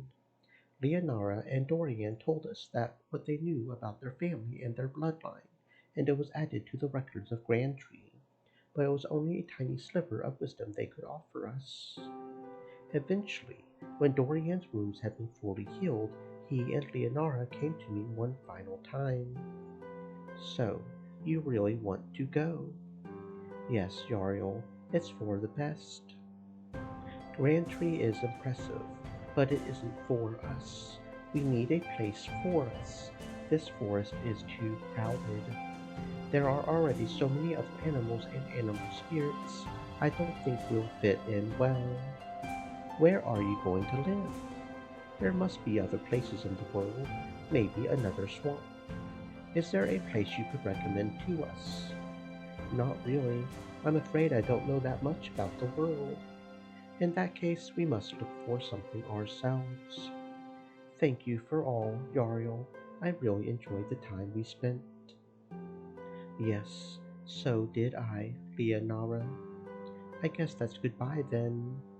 Yes, I suppose it is. So let's go. Farewell. I nodded to Dorian and stood up. Yariel, one moment. One last thing. Yes, may I have a strand of your hair? My hair. Yes. Leonora, that's something little girls do. Do what? I know it's kinda silly, but I would like to carry a memory of you with me, and you need some of my hair for that. I would like to tie it into a braid amulet, a small charm made of both your and my hair. Oh, it signifies that our fates are connected, no matter how far apart the two of us are. Leonara, this is really embarrassing. No, no, I think it's very sweet. Here, I took out my knife and cut off a small strand of my hair. Thank you. Do you also want something from me? I don't need anything, Leonara. I have the memory of you. That's more precious than anything else you could give me. Now, was that it? Is there anything else keeping us from leaving? No, no, we can go, Dorian. Farewell then, Leonara and Dorian. Farewell, Yariel. Farewell. Stay safe. Same to you, Dorian. Then they went. I never saw them again. After that experience, I decided that I had to do something about the lack of knowledge I had about the world. All the education I had been given in Grandtree, I had no idea that something like shapeshifters even existed, how to recognize them in their animal shapes. So, how do they look in their animal shapes? Precisely like the animal, but much larger than a creature of the same species would usually grow. As a serpent, Leonardo's brother had been 60 feet long, for example. A 60-foot long snake. Think of how many belts you could make out of that. What? I just think they look good. So, you went on your century journey because you felt you understood too little about the world. I felt that all of Grandtree was lacking in knowledge about the world. I considered myself quite well educated, but nowhere in the city had I ever heard or read about shapeshifters. There was probably much more we didn't know, and after meeting Leonara, I felt that it was my duty to do something about that. So I set out on my century journey. Of course, always hoping that one day I would be able to see her again, or at least find out what became of her. And now you know. Yes. How sad. Well, at least I now know that her story has come to an end. Closure is the most important thing to every story, even if it doesn't end happily. Only a few stories end happily. The saddest stories are those that don't end at all, though. This is too Stream depressing. Elements I need someone to bicker said. around with. Stay Marrow? moist, my friends, Where's hydrate. Marrow? You're still here? Good. Where else would we be, you idiot? I thought you had already left after the end of Yariel's story, but I need to know something from him. Yes, that braid amulet Leonara made. What did it look like? I don't know. She never showed it to me. Could it be this? What on? After we had buried Leonara, we put all her possessions into a box. We keep everything in case someone comes looking for lost family, so that we can at least return some memories. When you just told that story, I suddenly remembered this little thing that even at first sight I thought that it looked like it was made out of hair. Then, this really must be the braid amulet she talked about.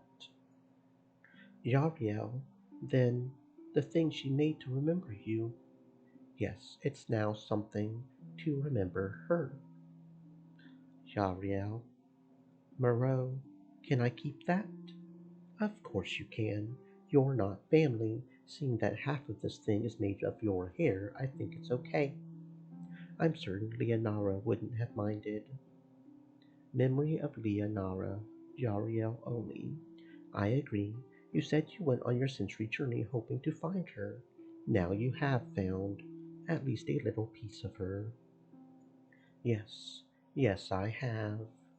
Now it gets all mushy again. I don't know about you, but I'm going. Yes, it's okay. Go. I'll join you soon. Later that day, did you see the looks on the faces of the people we passed? I think we're officially heroes of Shackle Split now. Yes, Though that could be because we're the only elves of the whole city. Well, and Yariel, but I suppose he's good at making new friends quickly. Still, still, I'm not sure I really want to be here. I would rather find a way to get home. We can always go home if we want to. It would be quite a journey, but no one forces us to stay here. So, you would like to return home too? Well, to be honest, not really. Why? Do you still think we're indebted to Murrow? No, it's rather that, you know, I got to see quite a bit of the world when I was younger, when you were still a mercenary. Yes, but you always said it wasn't worth it, that you never found some good reason to fight for. And that is precisely why I don't want to go back quickly.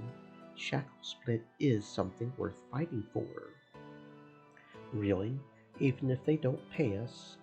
Then, even more so, these people here seem to be interested in more than just getting rich. They have goals, they have values. And when I look at Moreau, I don't think adventuring has precisely made him poor. Or think of Rowenda, who must have been quite rich, before she threw almost everything away to get a few people out of slavery. Precisely my point. I don't know. Sister, what do you think of this? Well, I share Bayless's sentiments about Shackle Split. Sort of. Sort of. He's absolutely right about the people of Shackle Split having admirable goals and values. Nobody should be a slave. Fighting for the liberty of others is something great, something noble. The way they fight seems, well, shady to me.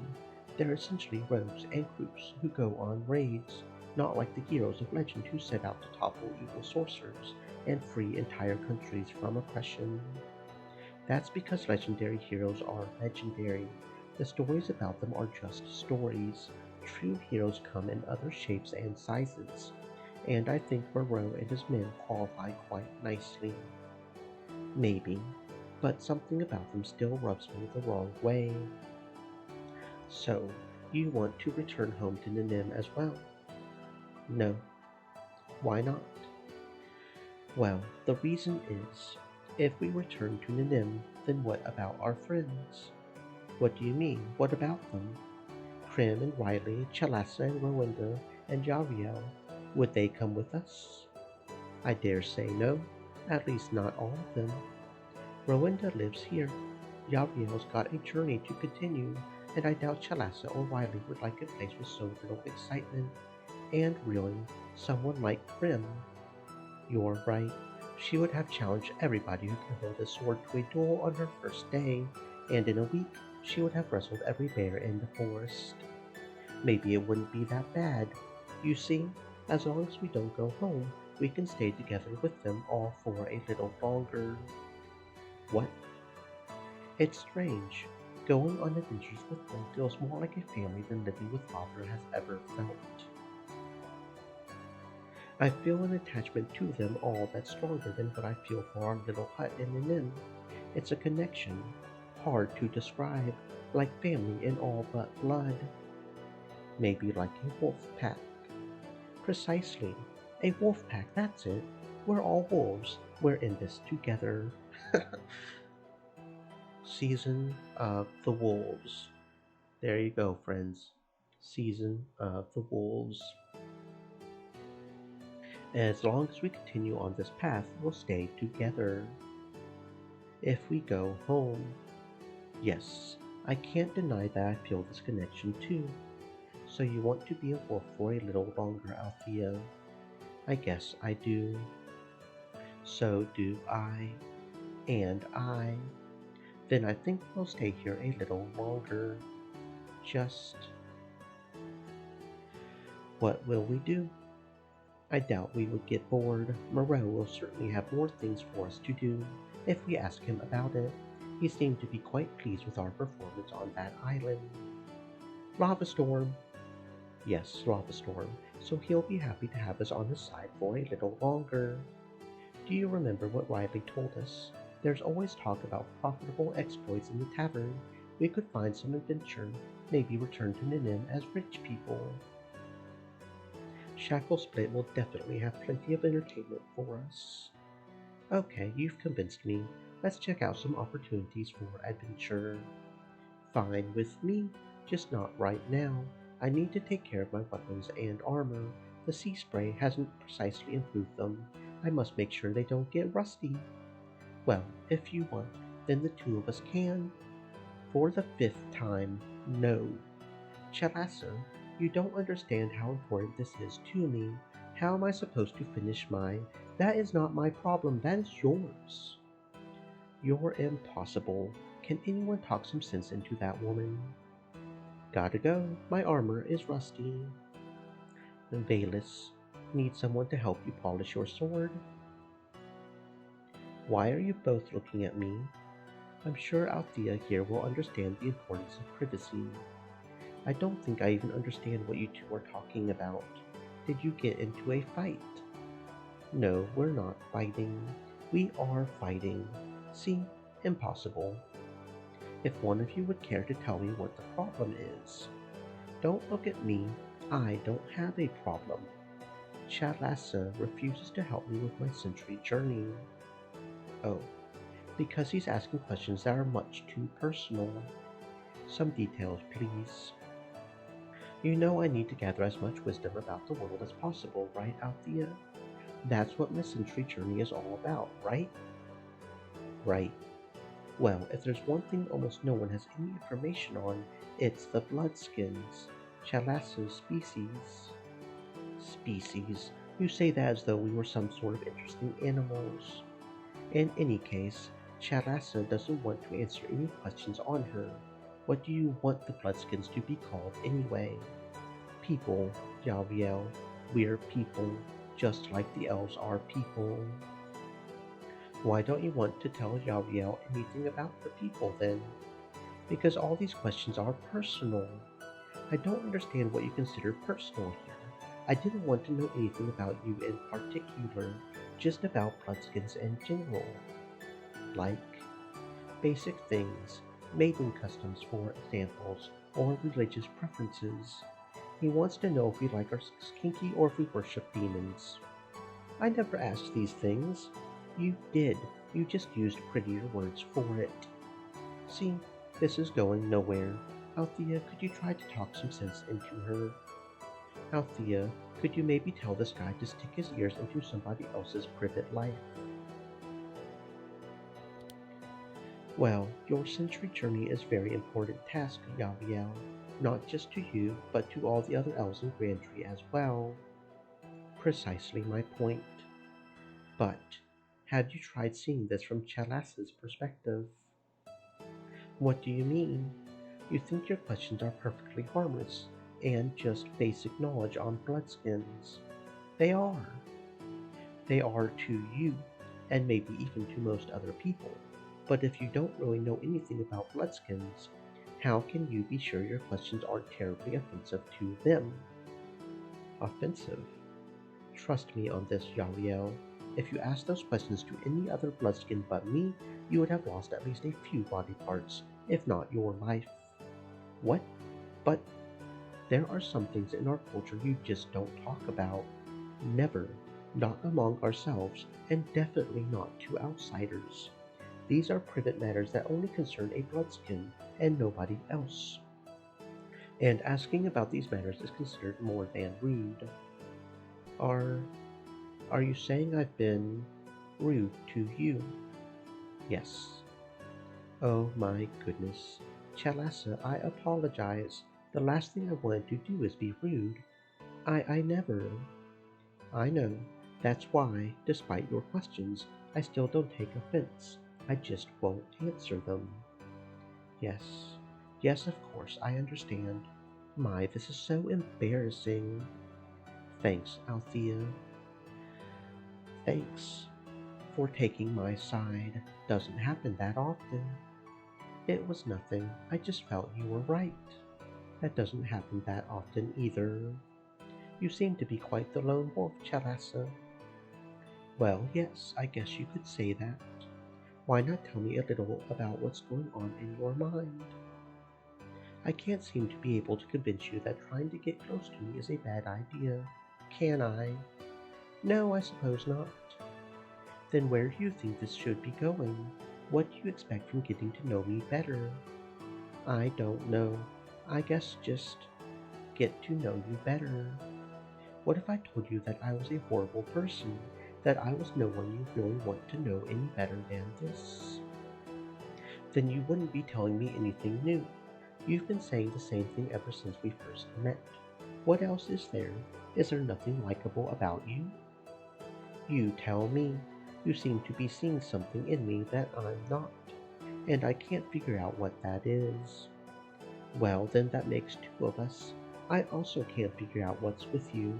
All I know is that it's making me really curious. I think I told you that curiosity can kill, and I think I'm not a cat. You're right. You're not a cat. You don't have 9 lives, just one. Don't waste it on me.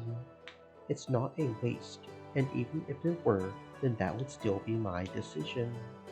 Then you're still a fool. I'm as much a fool as you're a horrible person. Come on, Chalessa, don't you have anything nice to say about yourself? I suppose I would have to kill you to make you stop asking the same questions every time, would I? Or start answering them, at least a little. Okay, I'll answer one question, the one whether there's anything likable about me. That's a start. Actually, there is one likable thing about me. What is it? I'm patient. Okay, I mean seriously patient with everybody. It's pretty much impossible to actually anger me, or annoy me, or get on my nerves. I'm calm and composed and perfectly capable of enduring even the most obnoxious people without even batting an eye. And that is good, for I would probably be killing people left and right for nagging me with their endless questions if I wasn't so patient.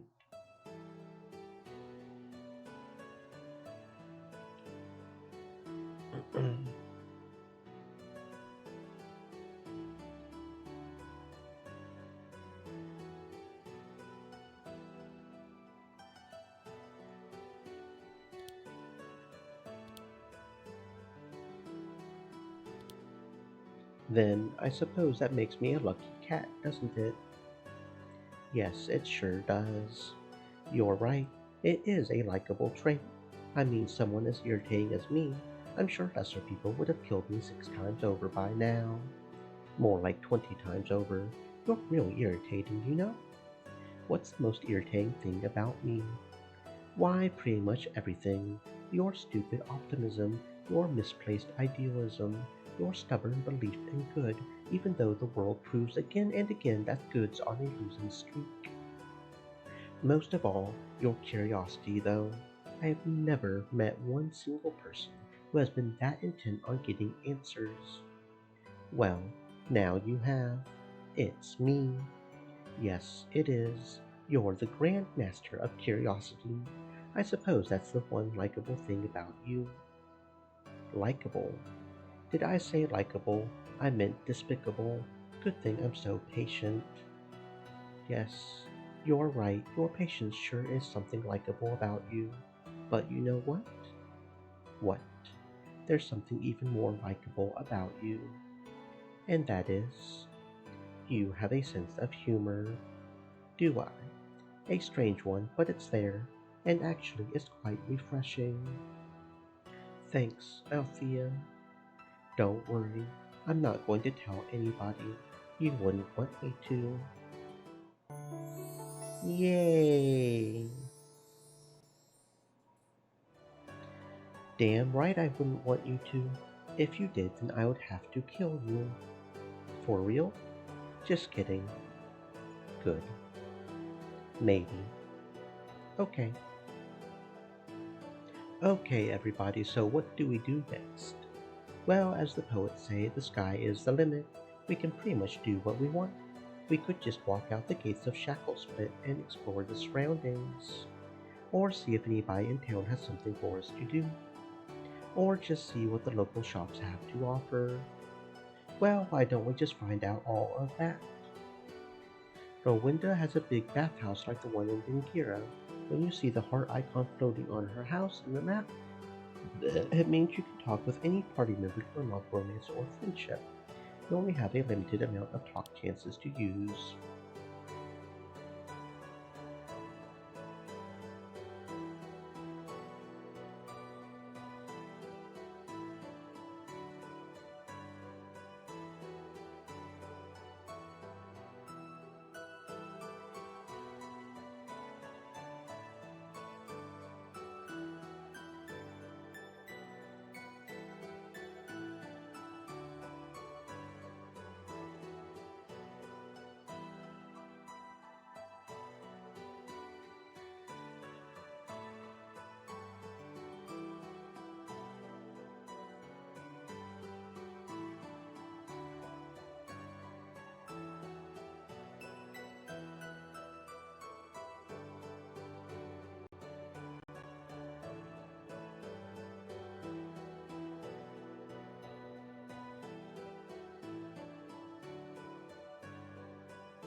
No trouble at all.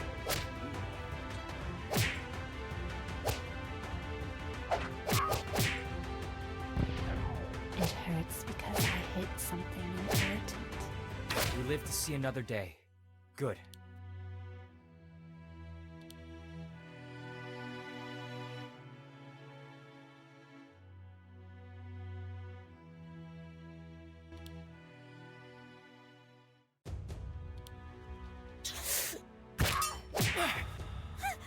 Ow!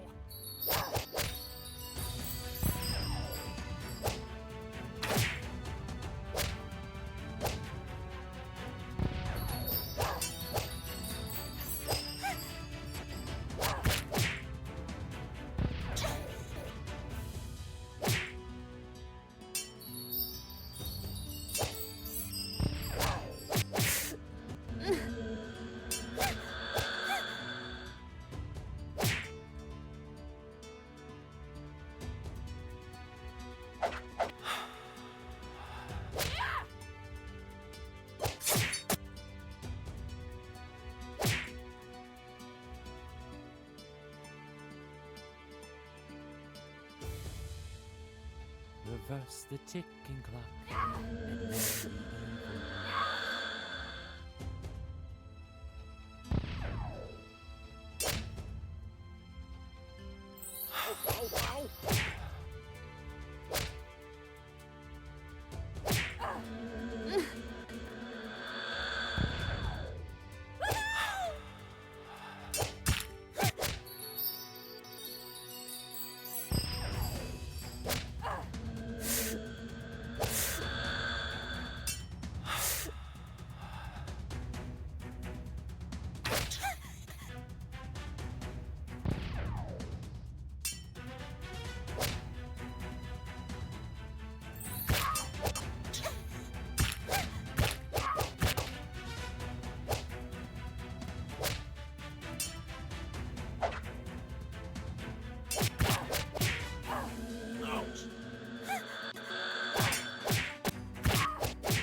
It hurts because I hit something important.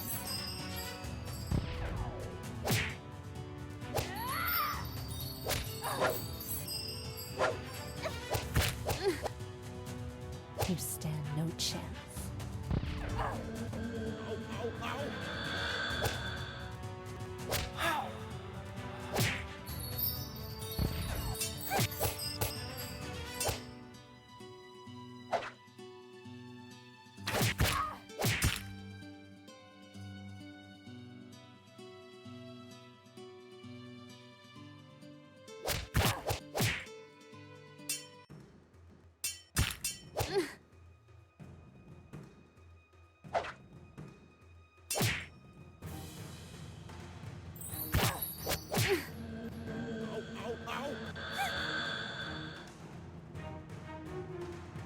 For glory!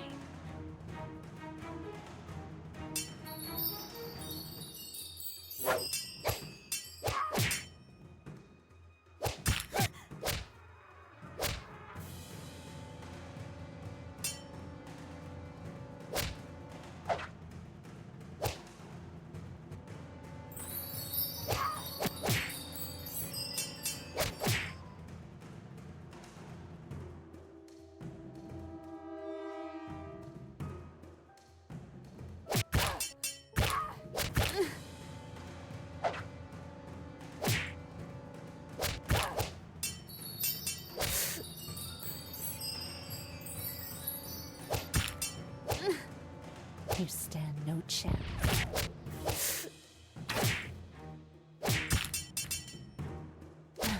Fools.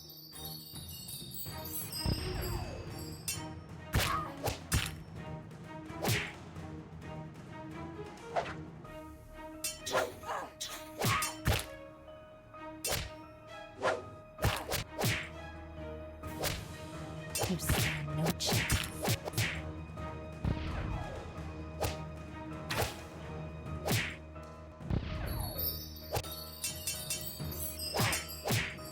It hurts because I hit something important.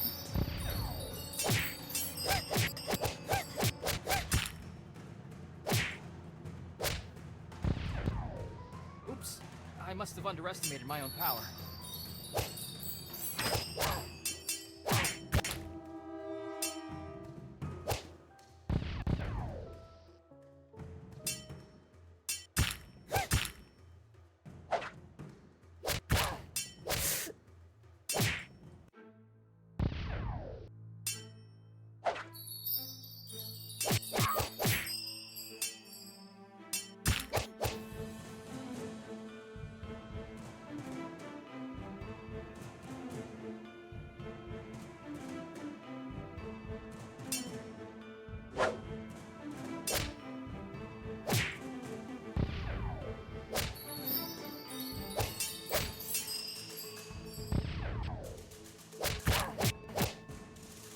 More where that came from.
Leave before I kill you.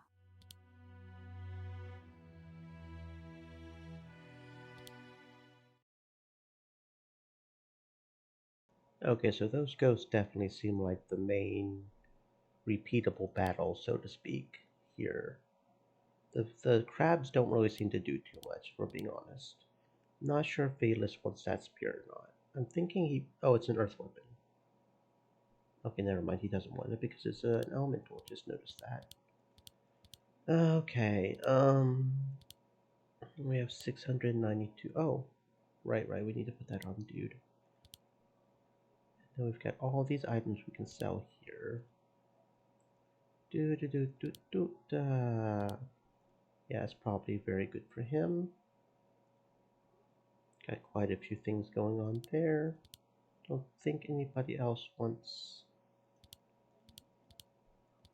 the necklace, maybe? You want it? Okay, you want it. And then we can give you this necklace. Okay. Doop-a-doop-a-doop-a-doop-a-doop. Let's sell all these, and that gets us a lot of money right there. Very good. Do we want any of the weapons? You may be the minting spear, but I don't think I want to buy weapons for you. Oh, you like the superior clubs, do you? There's two of them. We could give you those. That would be about 1200. Okay, yeah, we can give you those. Equip and equip, which means you probably want the axes, right? The raiding axes. There we go. So we can sell the superior axes of slaughter, because I think these two are the only ones with, yeah, with dual wielding one-handed. Okay. So we did indeed have some better weapons there. We had some clubs we could sell or buy. Do. Yeah, okay, what about armor? Do you have some armor? Well, hold off on that until we make sure we've got the best weapons we can, because weapons come first. And an exception has occurred. Yay.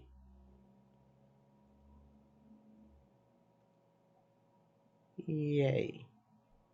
Okay, and the game crashed. That's nice. Okay, so potentially the game crashes after a certain amount, because that looks like a RenPly error, though. I think that's just what the game is based off of. I don't remember where we last saved, so hopefully it's not too far back. That's nice.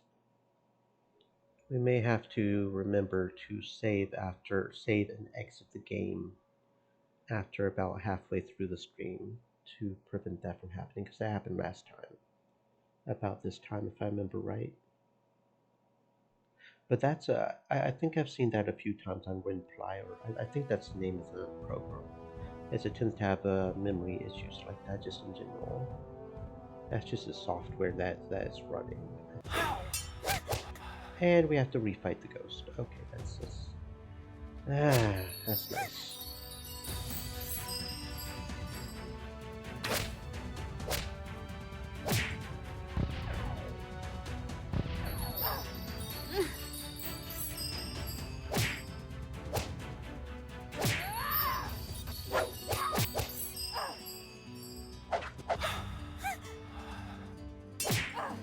Ouch! For glory! Reverse the ticking clock and mend the evil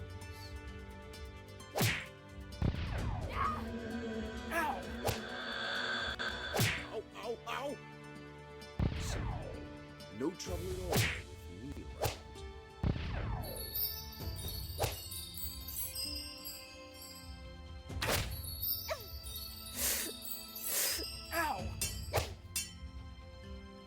Sleep tight.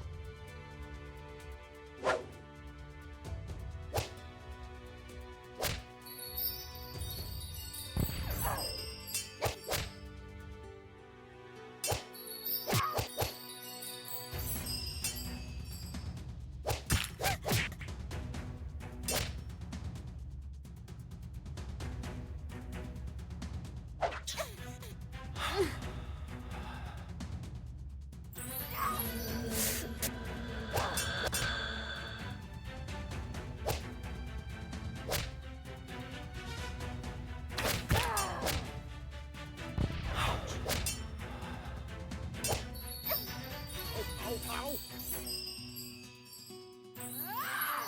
Out of my way!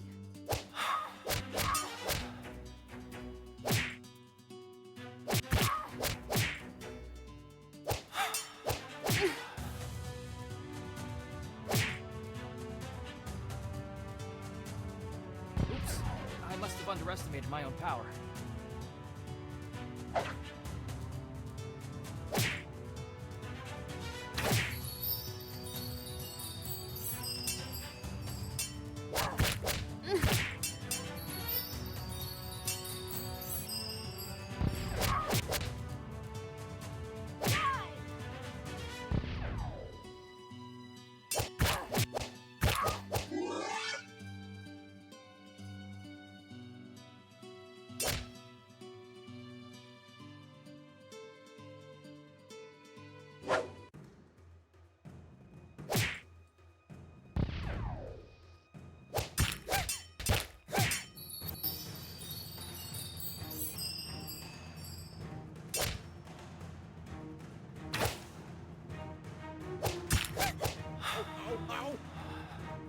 It hurts because I hit something important.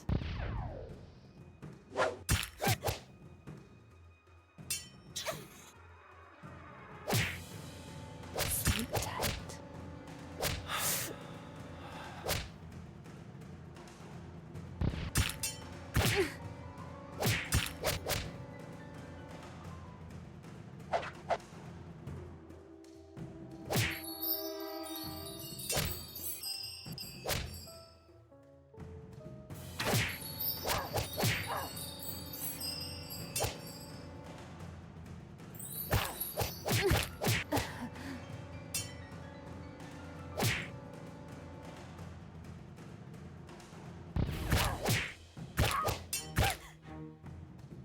For glory!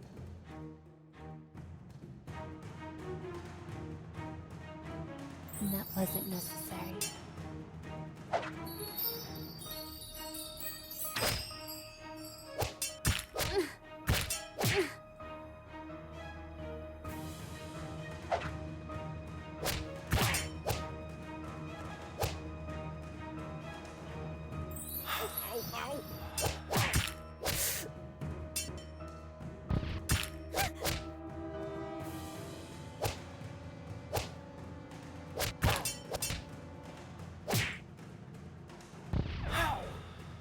Sleep tight.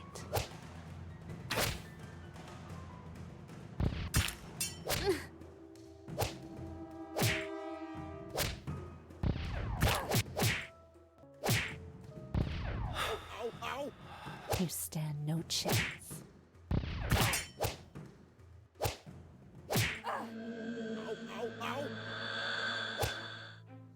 It's over.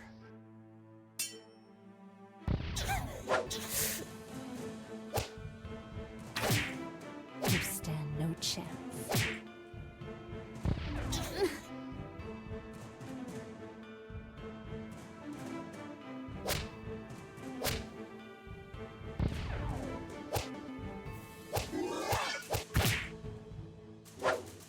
All right.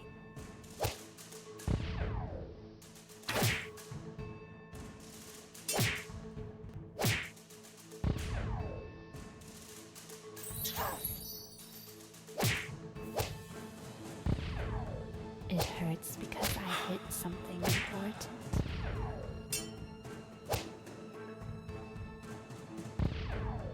Victory is ours.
Okay, Riley, you said there was valuable information to be found here. Yes, absolutely. How valuable? Very valuable, in the literal sense of the word. Then it won't hurt getting some of that information. We can always use money. Absolutely. It's about time you start paying me back for ending your slavery back in Dingira. Well, do you want to deny that it was me who freed you, all on my own? If I remember correctly, I had a bit of a hand in that as well.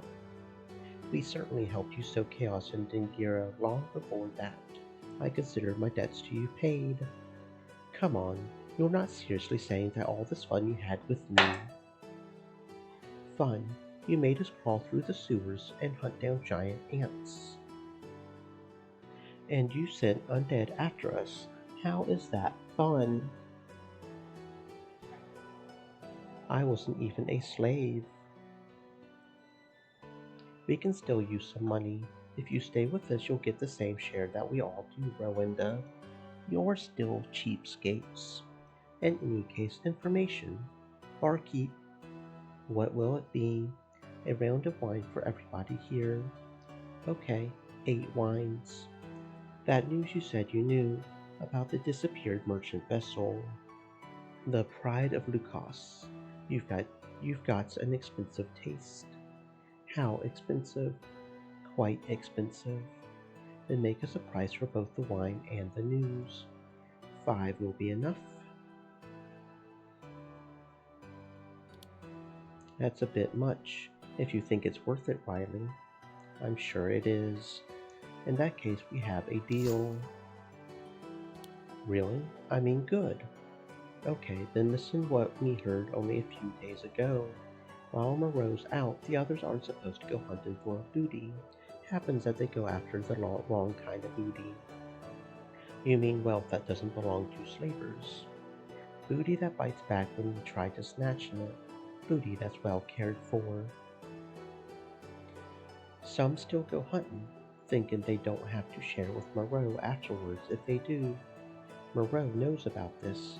He don't want to make too many rules, so he usually lets it slip by. Now, a few days ago, one of them sea dogs come in here, face like a broken mast, orders an entire keg of grog just for himself. Down in the bilges, the poor bastard. Says he was after some nice fat merchantman sailing too much too close to our coast. Follows that merchantman, wants to board him, see what he's got. Even manages to get close enough to set that other sails on fire. As he's about to come close enough, he runs his vessel on a shoal. Turns out he didn't watch his path in the low tide. His ship? Caught until the rising tide washed it loose again an hour later. Immediately went after the merchantman, of course, because he had seen him follow the coast. Strangely, the merchantman had disappeared. Into the high seas, right? No, not there. He searched all the horizon with a telescope. He couldn't find it. Said that ship had disappeared into thin air, which is why he was so stumped. Now, however, I know that merchantman didn't disappear into thin air. Did you see it pass by? Of course not. Had it passed Shackle Split, somehow got round the reefs, another of our crews would have gone after it. I know that when that poor lad searched the horizon, he was looking in the wrong direction. You mean the ship landed. You can't land there, too steep a cliff. However, when I was still earning me life by fishing, I once found a cave out on that cliff, one where the sea flows under the land. You think the merchantman sailed into the cave? Now probably stuck there. Caves big enough for a ship the size of a merchantman to sail in, too narrow to turn a ship that size. So that ship could still be in that cave. Ye can bet on it. Whatever booty's on the merchantman is also on there. No exit out of the cave except for the sea. Where is that cave? I'll mark it on your map. Just sail the coast a little north. Keep your eyes open. Entrance is tricky to find. It's there. Pride of Lucas. How large can a ship be to still turn in the cave? Nothing larger than a dinghy. There are dinghies on the sloop that took us to Lava Storm. I suppose if we ask the captain, he'll take us to that cave. Moreau said he would pay for our trips. Then let's keep that in mind. So, was my information worth the money? We'll see that when we found the merchant man. Come back if it was. There's more where that came from. Okay, hopefully it won't cost another 500 gold to do so, but okay. Greetings, Anai. Hello, Krim. Nice of you to stop by again. You're certainly in a good mood today, Lady Blacksmith. I have every reason to be. I just found out that Gonzalo's still alive. Your brother? That is fantastic. How did you find out? One of the gladiators who came here with you told me. He said he served in the same household as Gonzalo before he was sold into slavery for stealing from them. Lorenzo's their manservant. He was sure it was the same Gonzalo. Absolutely. He told me Gonzalo missed his family every bit as much as I do.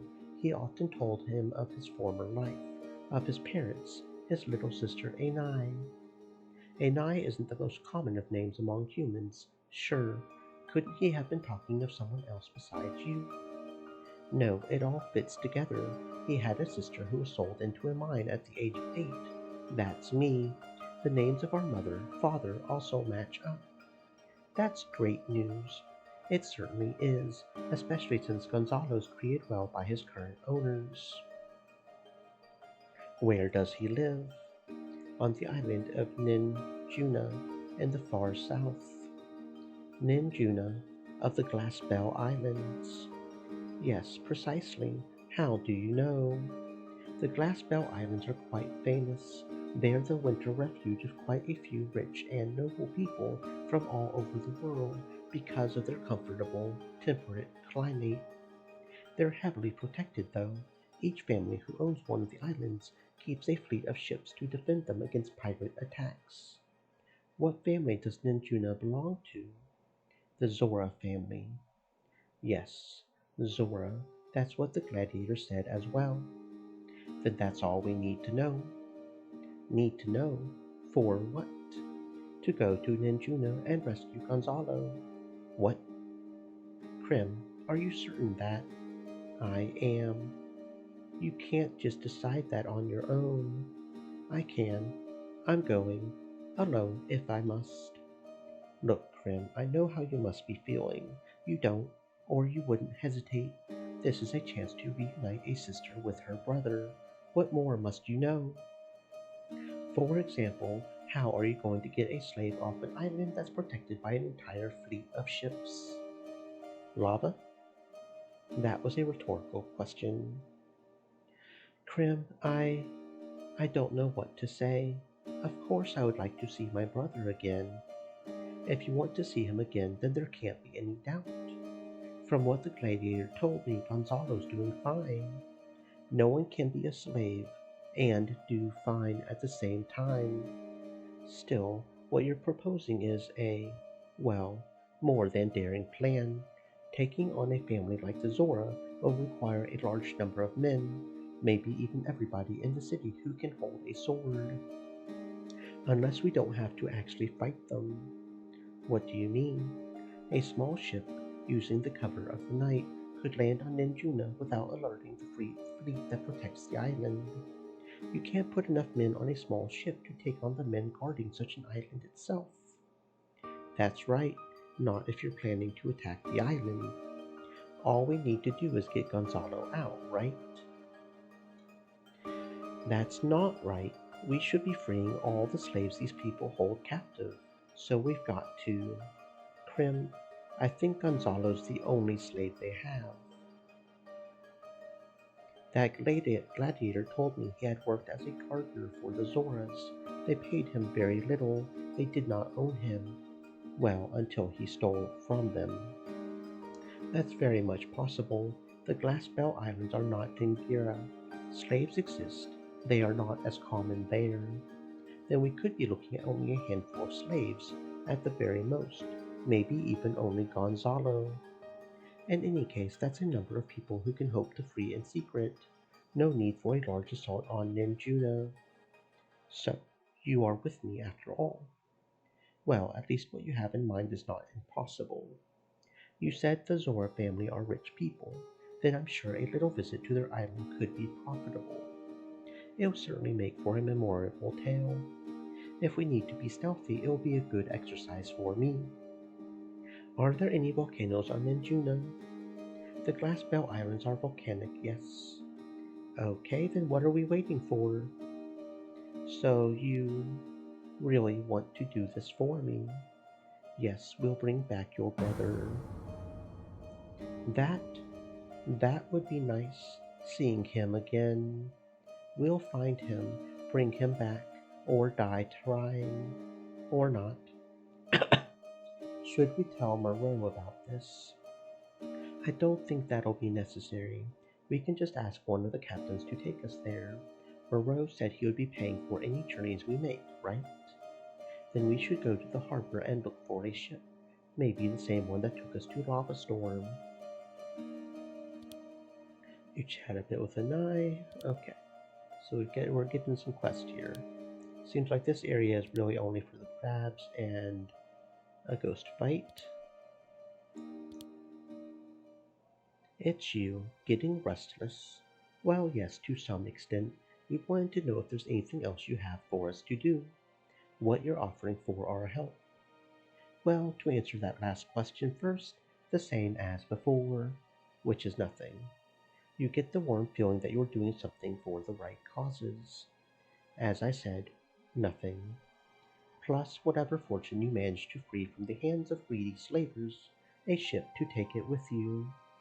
Well, if we're more or less privateers for you, so be it. What do you have in mind next?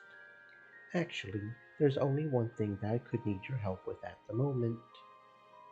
Shoot, that Empire ship. My men tell me that landed a day's journey away on the coast to the south. The people there seem to be building some sort of camp. I'm worried that this may be some sort of bridgehead to move against Shackle Split. What? You think that the Empire could be coming here? I can't rule that out.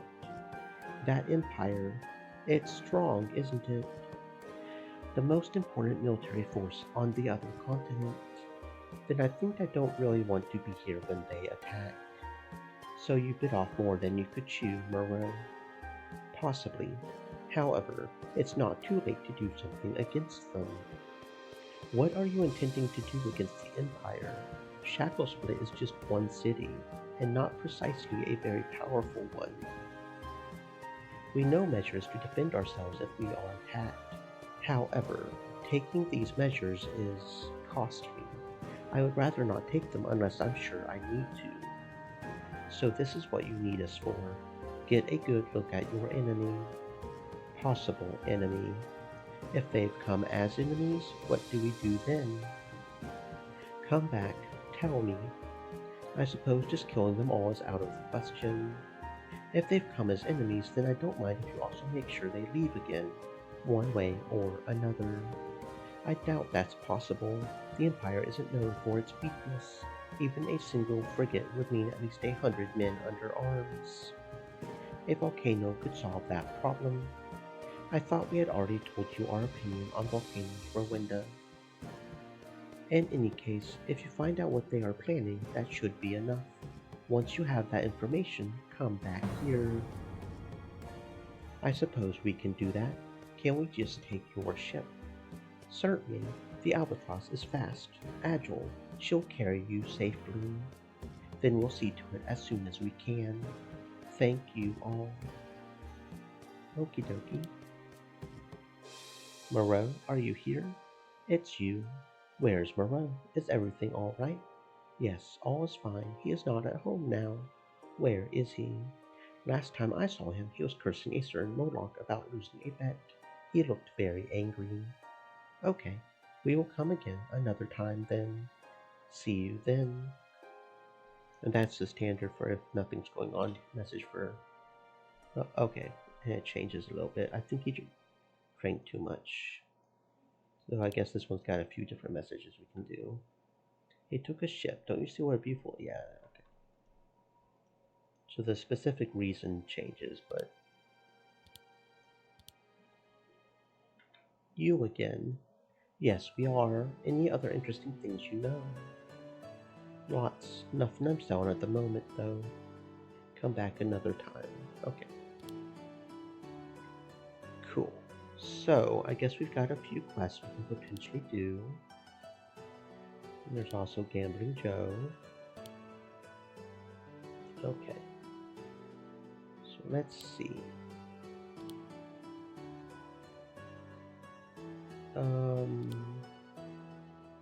Let's start off with the hidden cave. How's Krim? Still not much better. The sea just isn't for her, I think.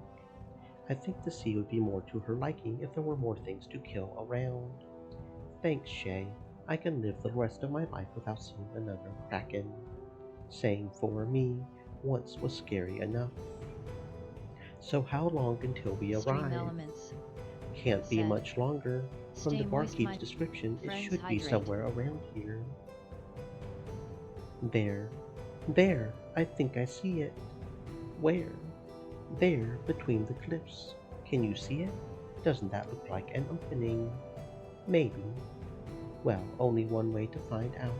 Let's head there. See, what did I tell you? That was it. Looks somewhat imposing. A ship this big in a cave this narrow. It's quiet in here.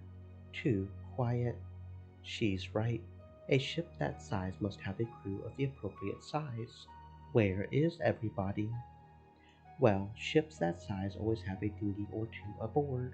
The crew probably abandoned ship on them in the meantime. The entire crew on 2 dinghies. I doubt that.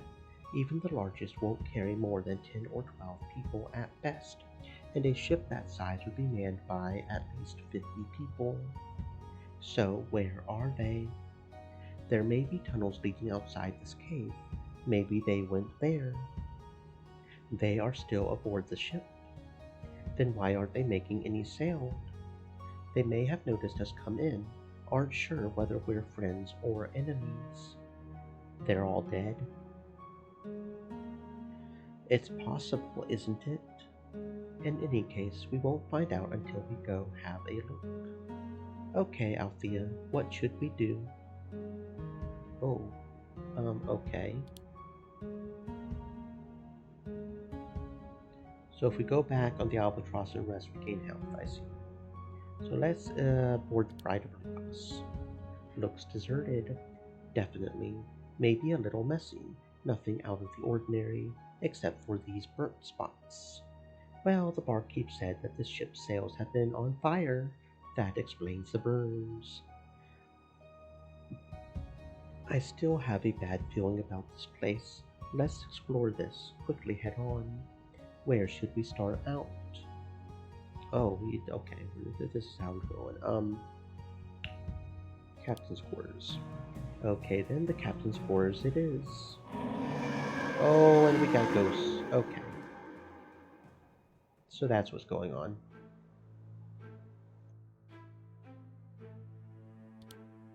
That'll teach you.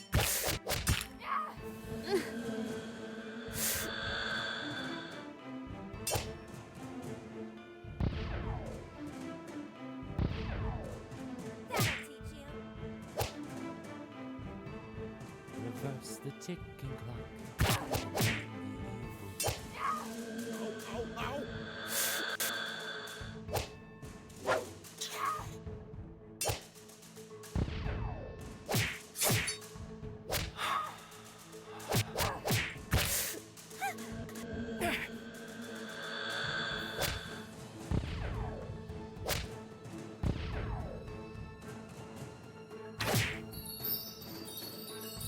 Sleep tight.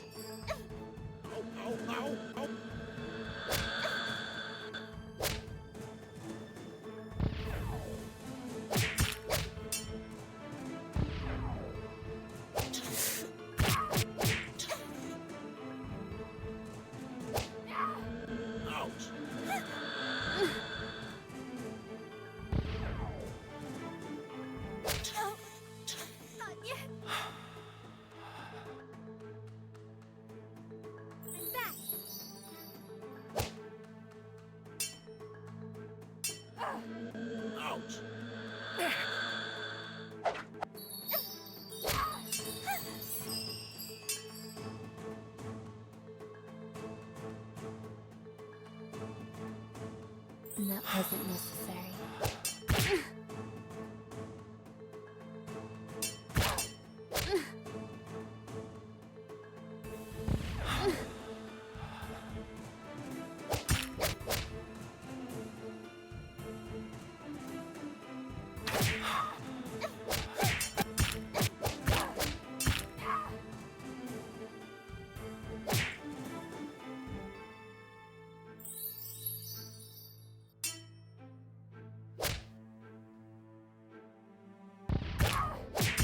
Ouch!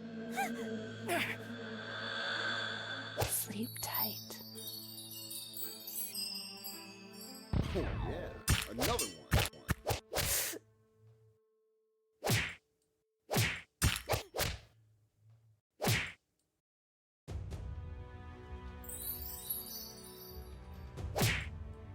Sleep tight.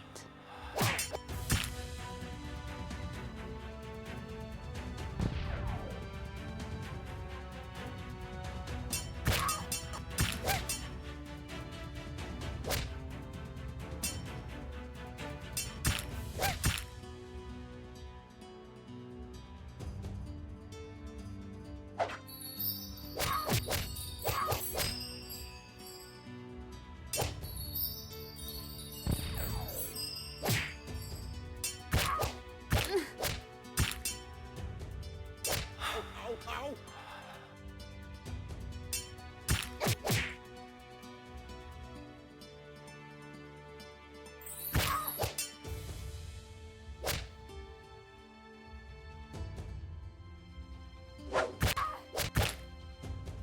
For glory! Oops, I must have underestimated my own power.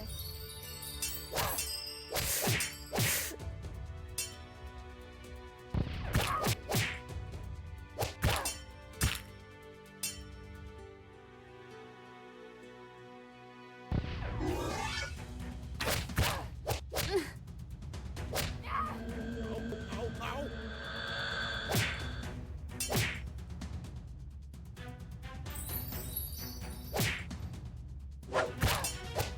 Ow, ow!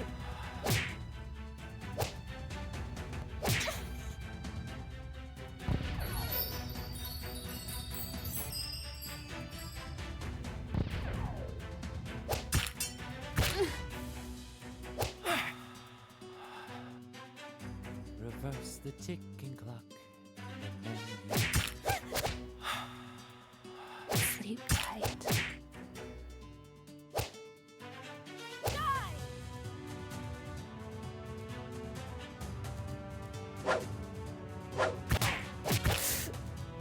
It hurts because I hit something important.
Good night.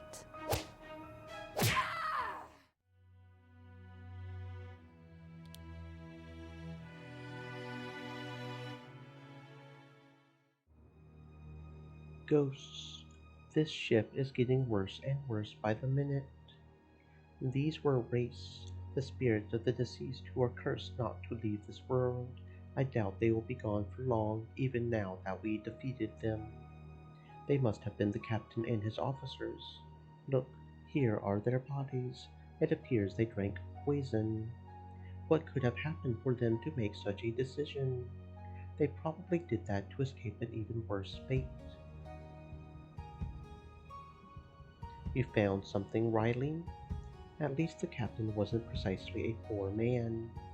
You're stealing from the dead. Why so puzzled? You do it all the time. Only with people I have killed myself.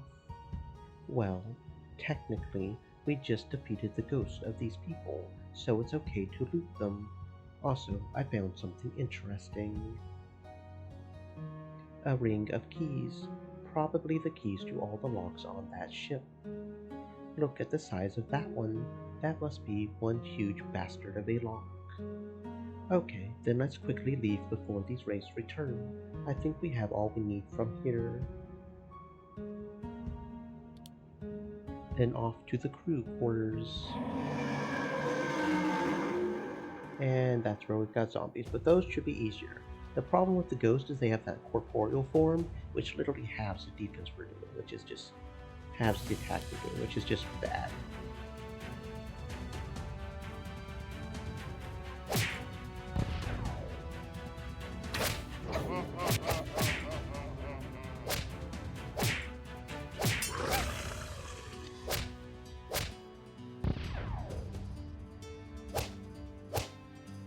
Gotcha.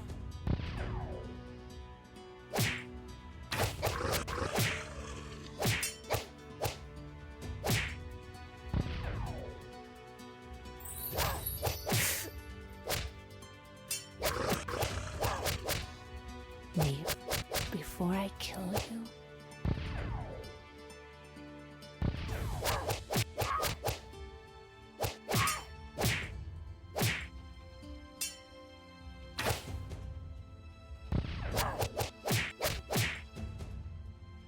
Payback time.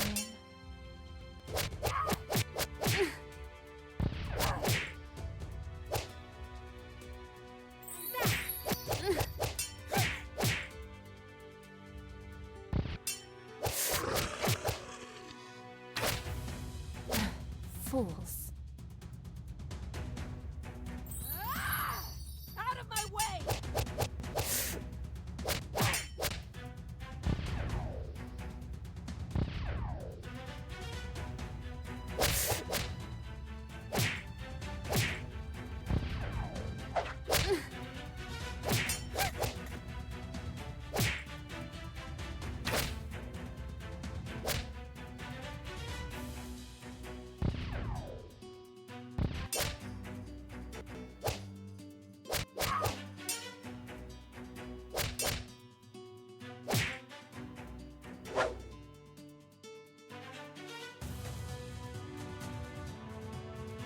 It's over.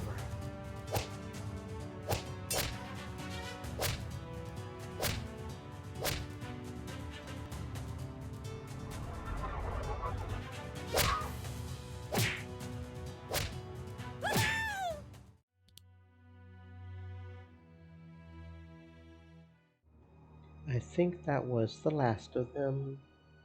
That must have been some of the ship's crew. I wonder how they got to be undead. Careful, some of them are still twitching. I don't think we've permanently laid them to rest. How do we do that? Set them on fire. While we're on a ship, not a feasible idea. I think we should just quickly search these quarters for anything valuable, then leave. Yes, that's a good idea. Look what I found here. A metal chest. A huge one. Even the lock is huge. A huge lock? This may be what this huge key was for. Let me check. Okay, it's open. What's inside? Gold, jewelry, a crowbar. A what? Hammers, pincers, saws, all sorts of tools. That's insane. Who would lock tools away? Someone who doesn't want them to be used. Used for what? Maybe to get something open. I think we should take these tools with us. They may become useful. The cargo hold it is then. Wait, guys, that hatch down there, it's barred. Nothing a few strong arms holding the right tools cannot get through. Give me that crowbar we found. I'll cut these chains in the meantime. Shouldn't take more than a few moments. Okay, then I'll just let you work. Guys, why do you think someone barred that hatch? After what we've already seen here, my best guess is that whatever's responsible for what happened on this ship is down here. So it was probably a prisoner transport or something along those lines, and there's a necromancer behind this gate, isn't there? You mean the captain, his officers, race, the crew, undead. A terrible evil was unleashed on this ship. I believe that they tried to lock it in here. Well, what? We're just about to let it out? Yes. How can you say these things? Remain so calm about it. Well, I, for one, am curious as to what it is that caused these things. Aren't you? Not that curious. I tend to agree with Riley. Some things are best kept locked up. So, you're suggesting keeping that hatch shut, just leaving. By all means, yes. Really, without finding out what's truly behind this evil, without having a chance of defeating it, without getting the chance of finding out how to turn people into race. I mean, undead are easy. Race? So you're also for opening the hatch row Endo? Of course, I wouldn't want to miss out all that fun. If it is fun. I think we all agree it's dangerous. I, for one, would like not to experience danger I can avoid. Your call, Althea. Of course, yeah, we're definitely opening it. We ain't scared. We ain't a bunch of bullies. We can handle this. Let's crack this thing open. And it's better than leaving it here. What if some other people who are not as strong and awesome as us come across this thing? They wouldn't be able to handle it. They would get their butt whooped. I mean, we gotta take care of it since, we're the awesome, super strong people that can. The rest of us better be readying our weapons just in case. I think I'll go hide behind that nest, just in case. Stay with us, Riley. We'll be fine. What threat have we faced that we haven't been able to overcome? I promise you, if you don't make it, I'll compose a ballad about your bravery. Thanks, Jariel. Not helping. Guys, I think we have it. You do? Just one more bar? What is that thing? Foolish mortals, I am the Leech Lord, Care and Vari, disturbed in his sleep by the grave robbers piloting this ship. Did you turn these sailors into undead? My wrath came upon them, as it shall now come upon you. Wait, we let you out. Aren't you at least a little thankful for that? I am very thankful indeed. So thankful that I shall make you my personal servants, after you have joined the ranks of my ever-living. Not today, you pile of bones. Everybody, let's smash. Yep, kinda figured that was gonna happen. That's okay. We can probably handle this, right?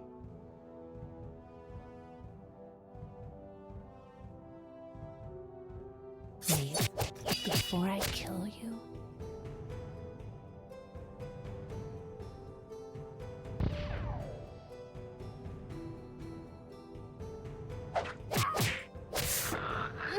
Dragon Sakata said, "Hey yo, how are ya?"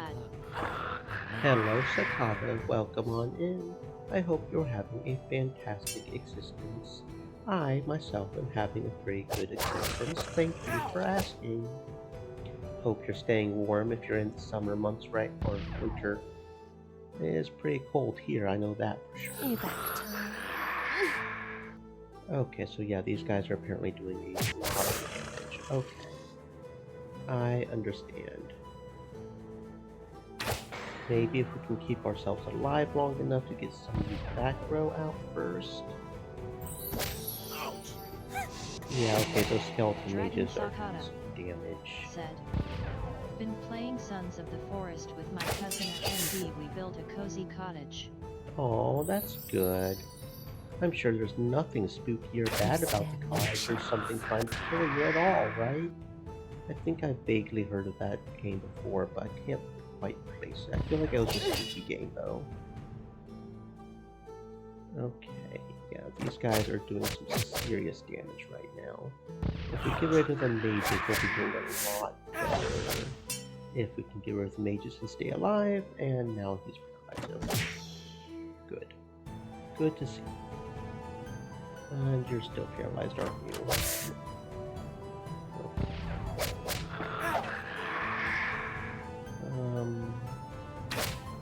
Almost got him. There we go. Okay. Underestimated my own power. Probably should go ahead and get rid of the archer as well. That would be fairly easy. We'll go ahead and do another rhythm of Reverse the restoration. ticking clock and mend the Heal Dragon Sakata you. said. Out of my way! I would head pat, but me poor so have a fantastic existence. Okay, friend, you too.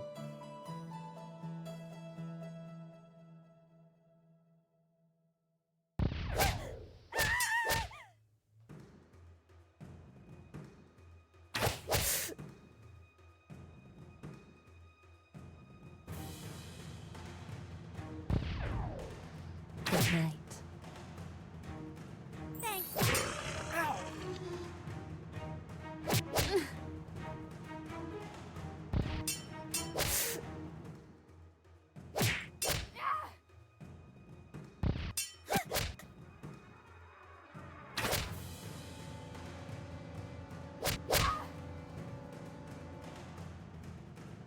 That wasn't necessary.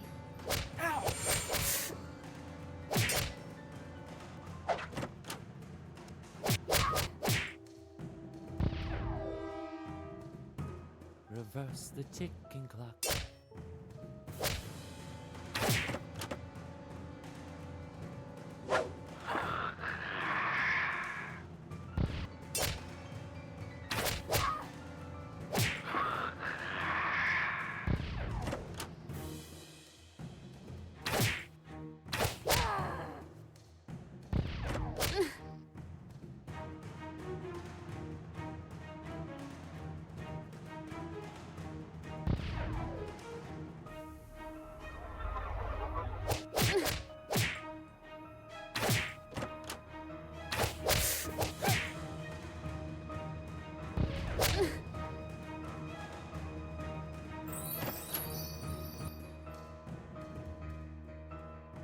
Leave before I kill you.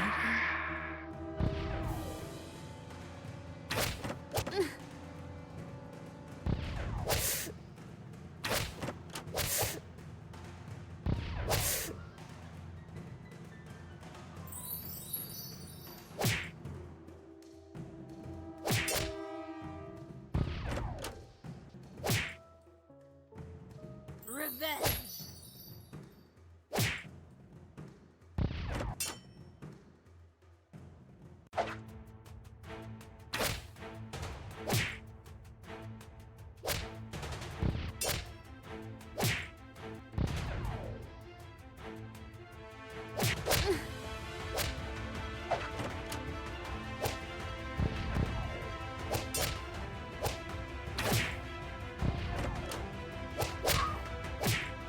You stand no chance.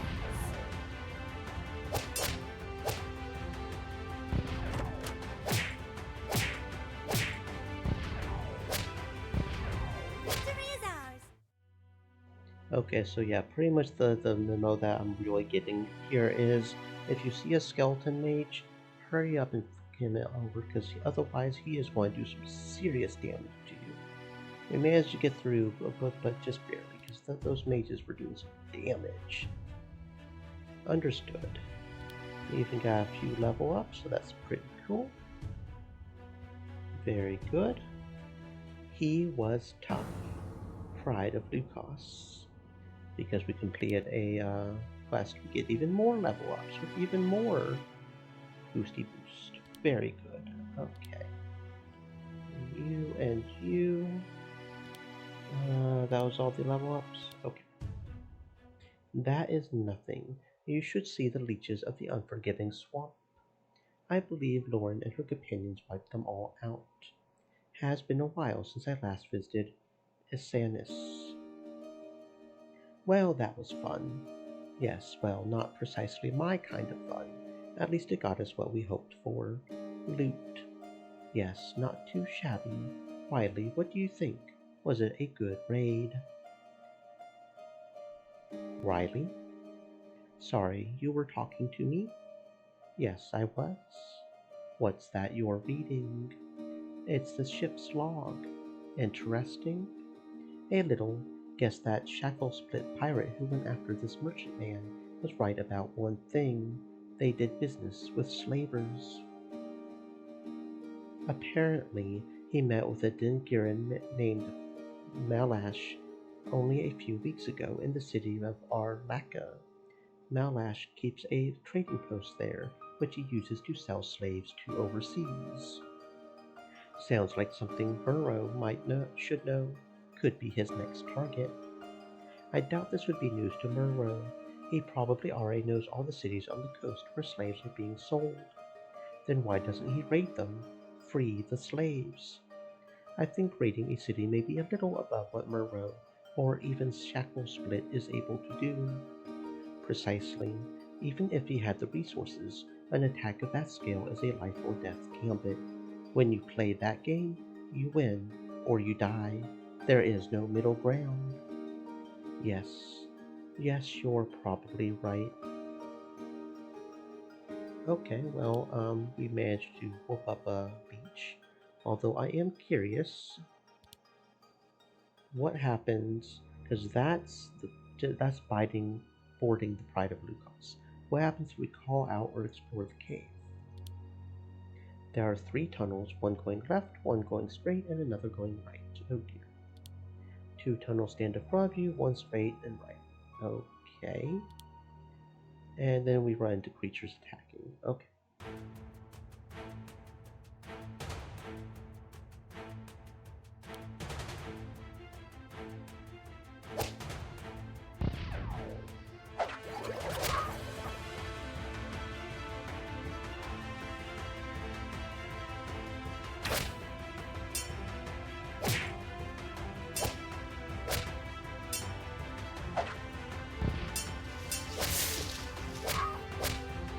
Good night.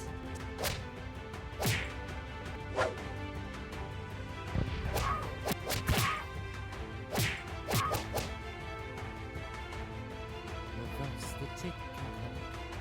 Remember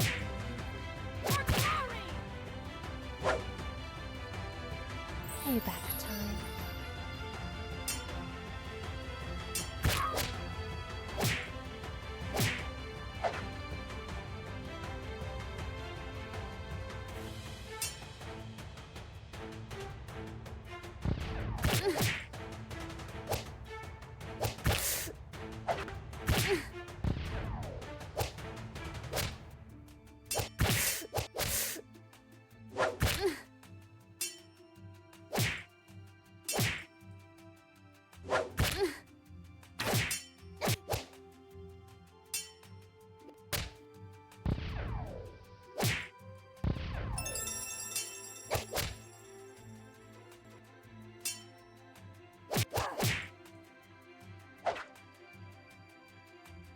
That wasn't necessary.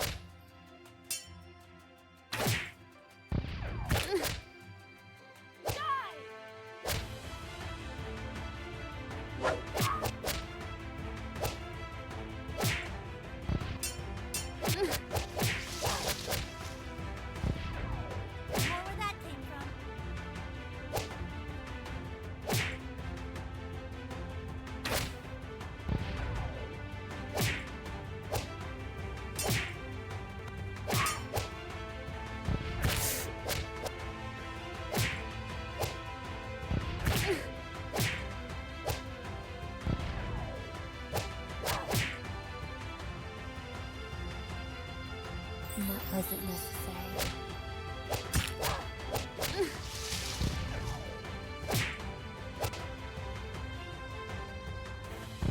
it's over.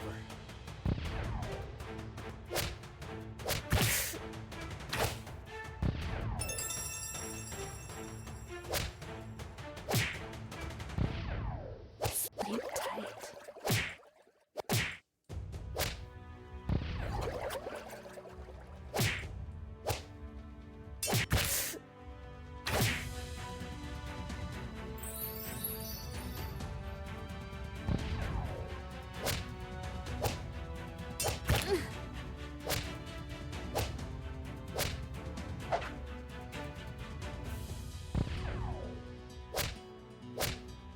Leave before I kill you.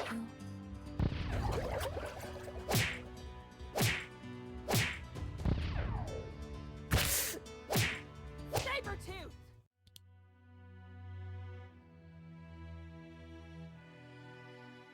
After walking for a few minutes, you arrive at another fork. It looks like all the tunnels connect back to this main cave. No way out except by sea, except for those cracks in the ceiling. There's no way to get to them unless you can turn into a bird. I can turn us all into bats. That way we can fly out, see if the crew took the same way. You can turn us all into bats? Sure I can. Permanently. Permanently? Yes, there's no way to turn you back into people after. In that case, I don't think we'll be doing that. Besides, there's no chance the crew left that way. Why not? They could have had a warlock aboard. If they did, then they probably wouldn't have tried to flee when the shackle split pirates went after them. Of course, you're right. They would have attacked them with lava bursts. Can we maybe agree to look somewhere else? Yes, we can. Sounds good to me. Ahoy in there. Nothing. Anyone still alive on that ship? We've come to help you. We're friends. We would like to come aboard. Please give us a sign that you're still here. I think I'll just summon an earthquake. That'll get their attention. No. What if they're just not hearing us? Can I try something? What do you have in mind? I can use my magic to boost my voice so that it echoes throughout that ship. Careful, if it's too loud, then you may collapse that cave. Don't worry, I'll drag my voice from the ship down. This way, it isn't going to hit the cave walls. Okay, then try it. Sailors of the Pride of Lucas, can you hear us? Please come out if you do. Still nothing. Then I think it's safe to assume that there's no one aboard. Look, the water. It looks as though it's boiling, or something. Boiling? My spell can't do that. Unless there's something inside the water that reacted to... A giant sea turtle! It's charging! A giant sea turtle? Nani? I don't like the idea of killing another turtle, but, he's angry and he's attacking us, so we must defend ourselves.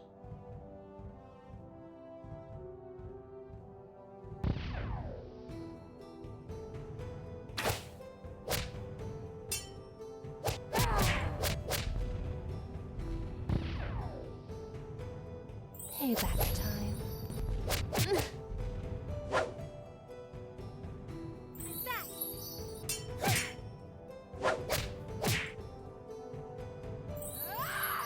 Out of my way!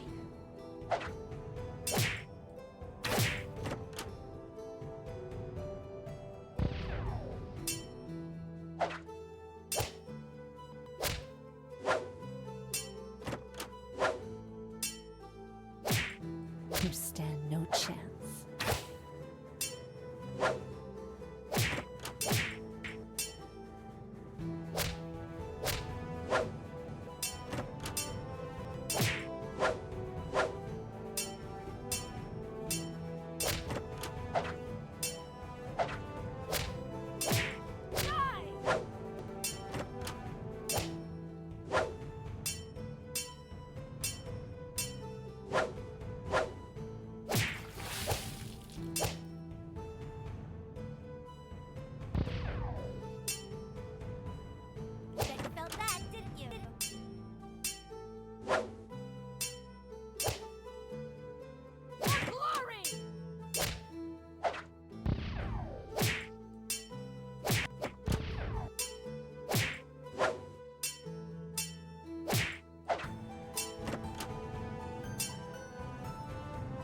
Riley, you idiot.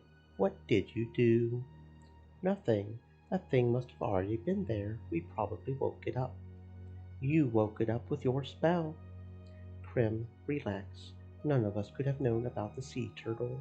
I told Riley it was okay to use his spell. Don't blame him. In any case, now we can be certain that there's no one alive on that ship. That battle would have attracted anyone's attention. He's right. We had best do something else to determine what happened. Okay, so that's all that did. I was thinking maybe it was an achievement for beating that turtle on hard, but I guess not. I don't see any purpose of being that turtle other than experience, I guess. So, we're going to continue exploring the cave, I guess.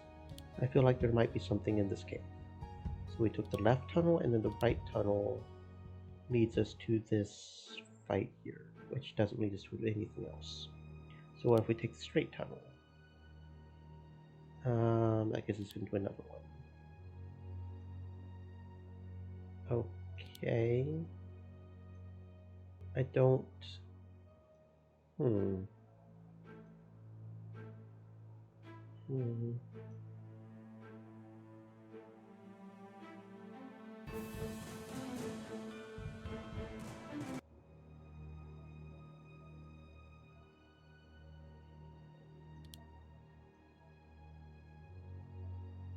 Hmm.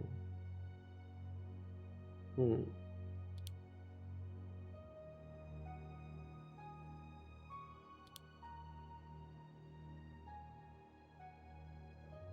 That's weird. That's weird.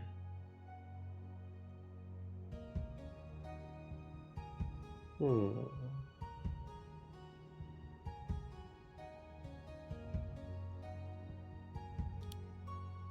This tunnel leads to a dead end. Okay, so the straight tunnel is just straight dead end. Right and straight leads us to slimes. Right and left seems to take us to the same area, right?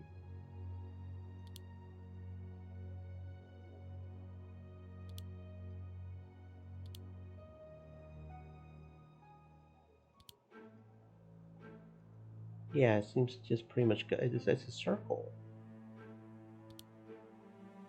Straight leads to a dead end. Yeah. Then right takes us here. If we go left, we end up here.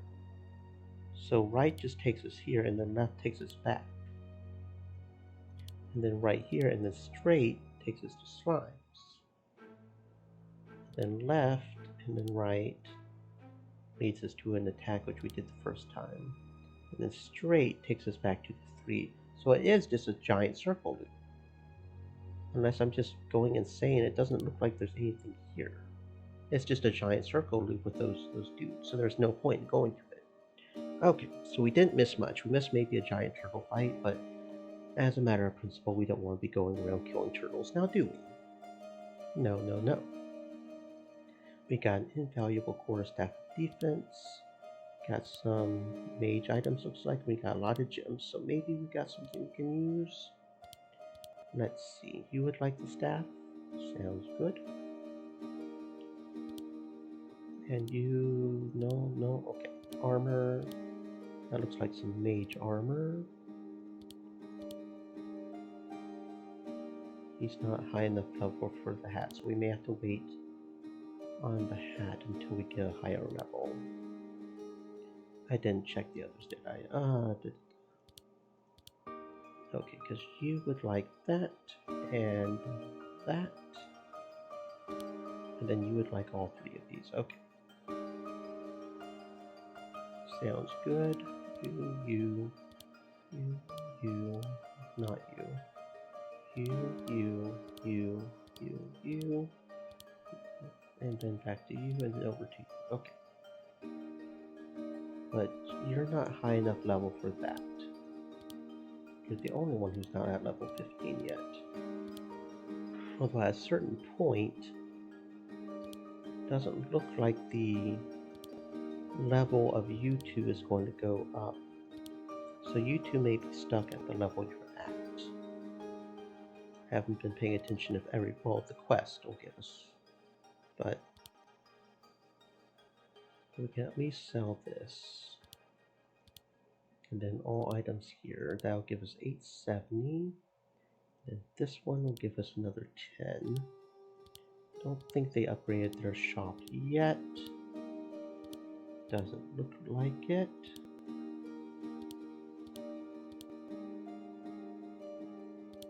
There was some more weapons somewhere though, wasn't there? That we were looking at? I feel like there was. Alright, you. But we're not buying a weapon for you. That's an air weapon. We don't want an element weapon. Yeah, right here. Fabled Paring Axe. But we don't have... Yeah, we don't have enough. Okay, so we need another couple hundred for that. I guess that's just that quest completed. Yeah, we don't have to turn it into anybody. We're just like, yeah, we whooped up. You guys don't have to worry about the leech that was on our doorstep, pretty much. Okay. Okay, so we can only do one adventure per day as well. Is that the same as if we went on any of the adventures? I guess probably it is. So let's go ahead and take a hot bath. And we can romance Jariel. Or we can unlock skills. Ariel. Shalasa. I suppose I don't mind some conversation right now. So, what's it going to be? I don't know. Something specific you would like to talk about? I'm not good at these things, Althea. What do people normally talk about when they're not discussing serious matters? You've made it quite clear that your past is one of these serious matters. It is. So why don't you just tell me a little about the things you like? What do you mean, things? Just that, things. All kinds of things. For example, do you have a favorite dish? Sure I do. Who doesn't? That is... licorice pudding. Licorice. It's a dish made out of cream, sugar, sweet wood syrup, wonderfully sweet, salty. Sweet, salty at the same time. Yes, that's what makes it great. Too bad nobody outside my homeland knows how to make it properly. You have strange tastes. Do I? Well, what's your favorite dish? Me, rabbit's liver. You mean the liver of a rabbit? What's inside a rabbit's body? Yes, that. Fried, served with apples. That's absolutely delicious. I think I wouldn't call that delicious. I don't mind eating the insides of animals if there's nothing else. I'll always prefer a rabbit's legs to anything inside its belly. Well, where I come from, we don't waste any sort of meat. We eat everything that's edible about an animal, though I must admit I've never liked the eyes. I've once had the eyes of a sheep served to me by someone trying to impress me. Did you know that there are actually people who consider sheep's eyes an aphrodisiac? Sheep's eyes, an aphrodisiac? I can't think of anything less exciting than sheep's eyes. Yes, even the world's strongest aphrodisiac wouldn't have helped that guy with what he had in mind for me. Was he that ugly? No, he was a man. I'm into women. Alright, she's just straight out saying it. Alright. Empowerment for the win. Dooba-dooba-dooba-doo, let's see. Option 1. That's interesting. Really, I would have never guessed. Well, I tried to keep my private life private. I'm not really the type of person who shows her affections publicly. I think kissing, touching belong behind closed doors. So no holding hands in public, I suppose. Not really. Besides, holding hands is for lovers. I haven't been in any sort of close relationship since before I left my homeland. That's all right with you? Yes, mostly. It was a little easier when I was still in Dingira. There were many brothels where you could find some company if you needed it. Okay. I don't suppose you've ever been to a brothel? No. Shay and I, we grew up pretty much secluded. There's no brothel in Nim. The ones in Dingira are quite good. They make you feel welcome, accepted. You don't have to explain anything. The fact that you've come to visit says enough. Yes, I guess so. Also, once you leave everything that happened in there. You don't take emotional baggage with you. Very relaxing, I assure you.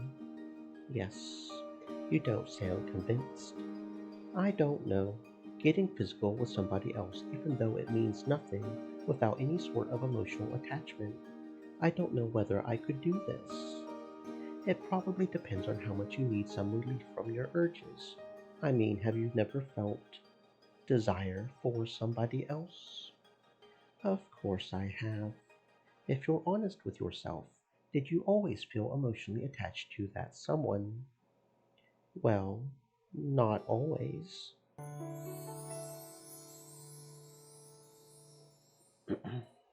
See, it's not as strange as you think. Yes. Well, going to a brothel, that's still. It's just being honest with yourself. You know what you need, so you go somewhere you can fulfill that need. Forgive me if I'm a little uncomfortable with that. Of course. Oh, is the night a whole different thing? Does this one have a night just like the first season? Okay, that could be a good way to get some more crabs. They don't seem to be that many. And the undead only seem to come once a day. Okay, understood.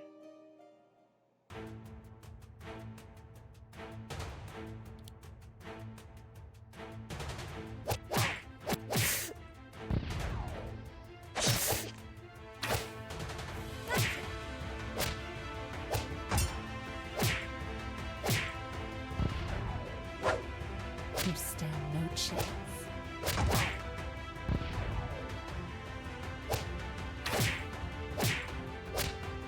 Victory is ours.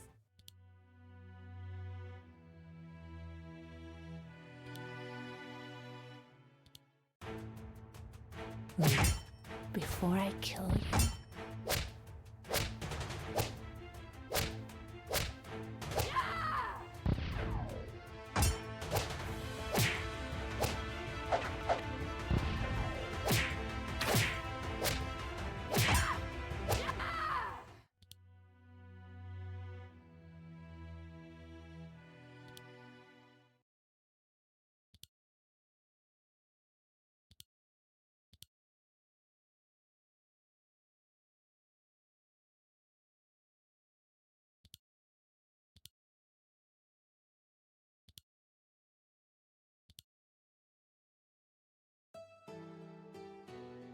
So we're trying to get some new information on treasure. Yes, last time the information we got was good, so why not do it again? I don't know. Maybe because one ship full of undead is enough. But it was a good fight. You've got to appreciate enemies who don't even consider running away. Not that they would have that many places to run to, considering we were on a ship. At least, I'm curious what other mysteries may be hidden in these waters. Barkeep? What will it be? The same as last time. 8 wines, the latest news, in case you have something interesting to tell us. No, I could show ye something. Show. Something I got my hands on just these days. Someone who couldn't pay his bill left it instead. What was it? A riddle. A riddle.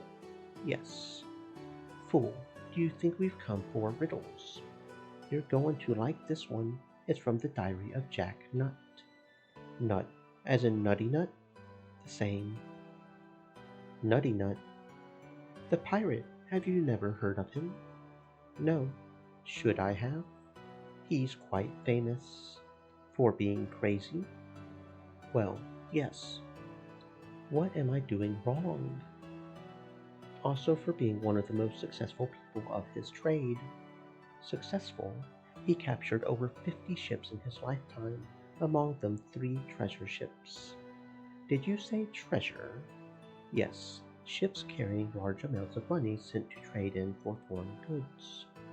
Large amounts of money, now that's my definition of treasure. How much is that diary page? Well, it might hold a clue to the location of Nut's treasure, so quite a bit o' money. Name a price. Wait, How do we know this page is real? What? I wouldn't cheat you. Of course you wouldn't. Maybe the person who left the page cheated you.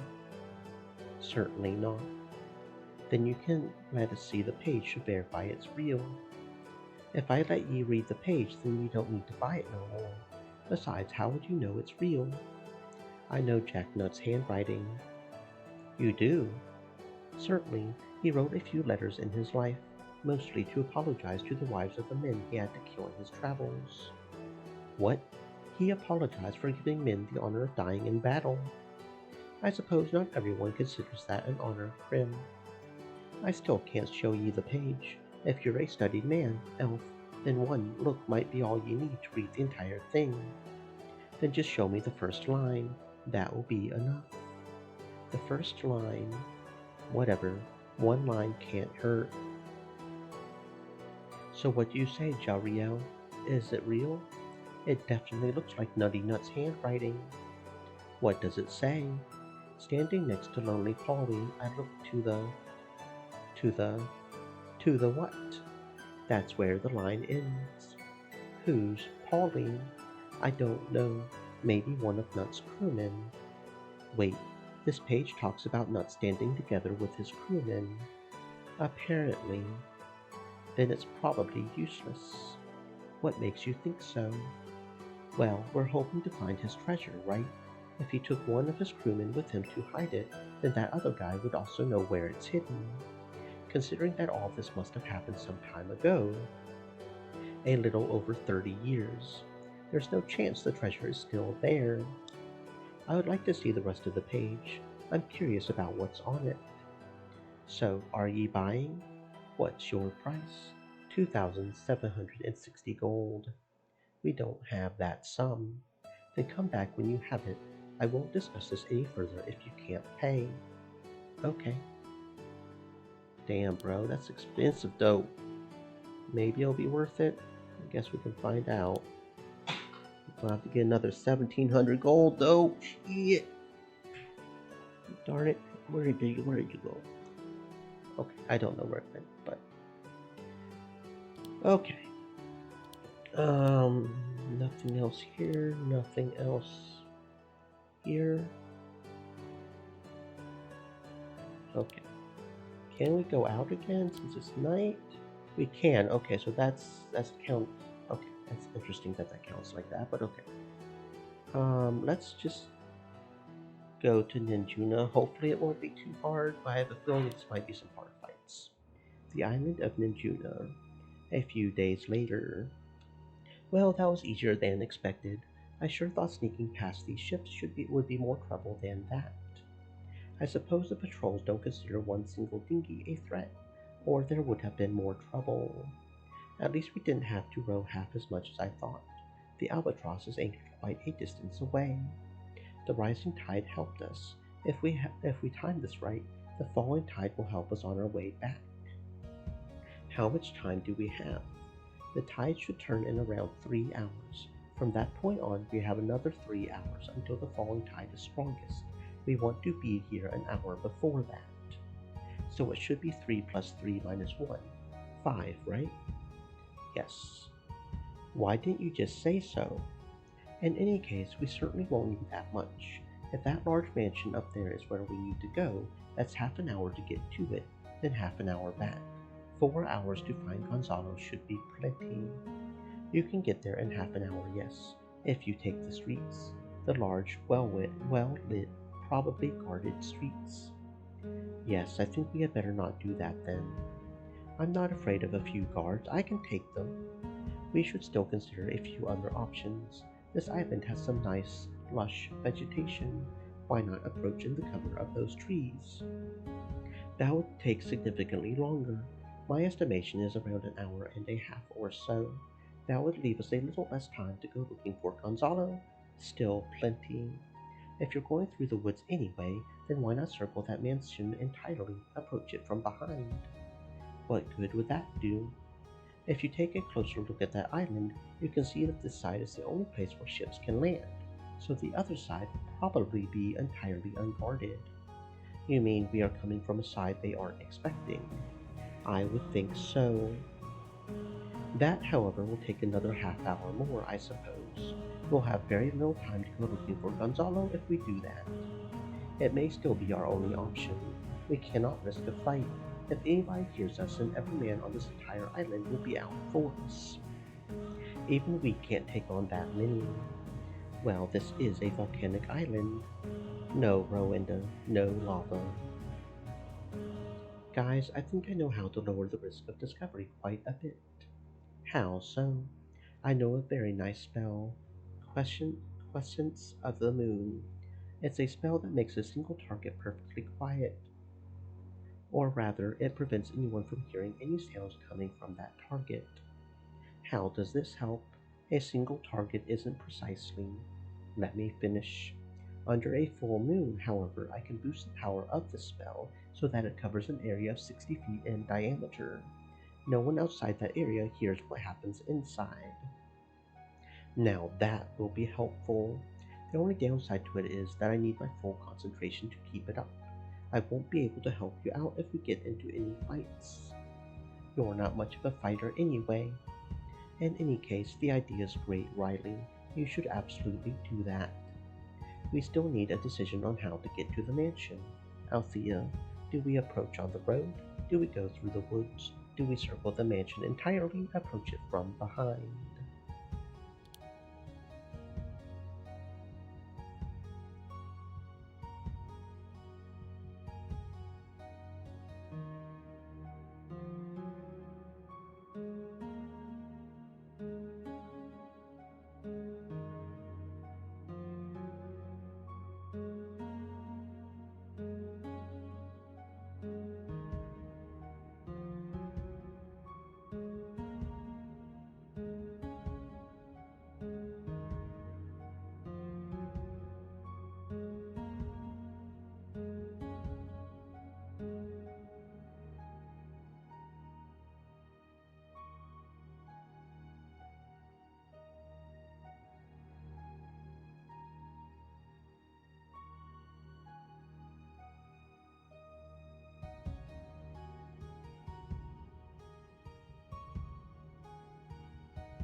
So the exciting way it is. Perfect.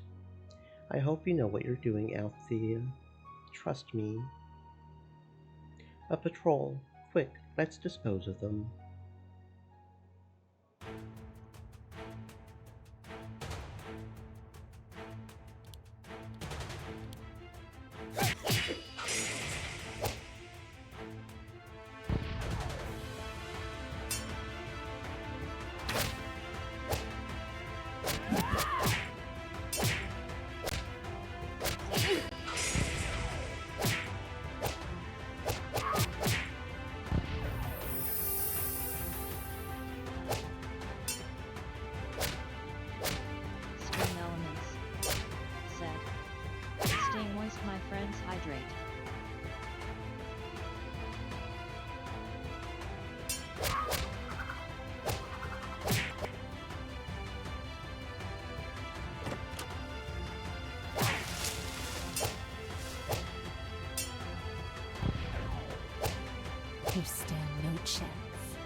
More fun.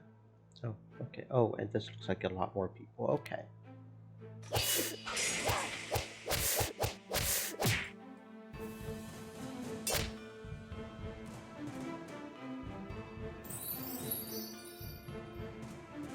Reverse the ticking clock and mend the evil ways.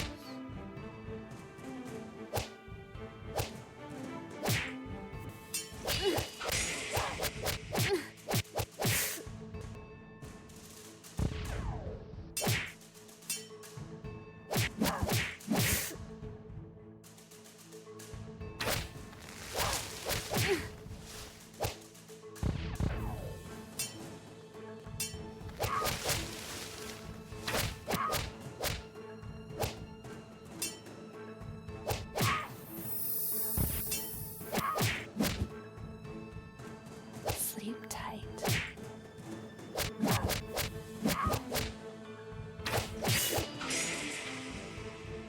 And that wasn't necessary.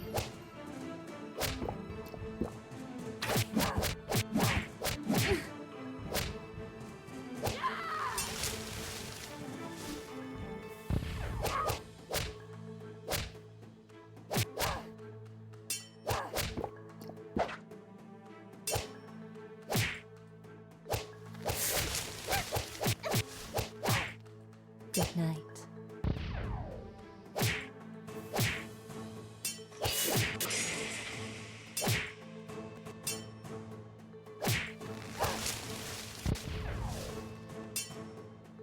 Good night.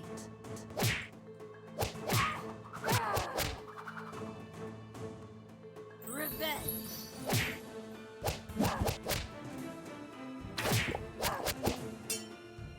Sleep tight.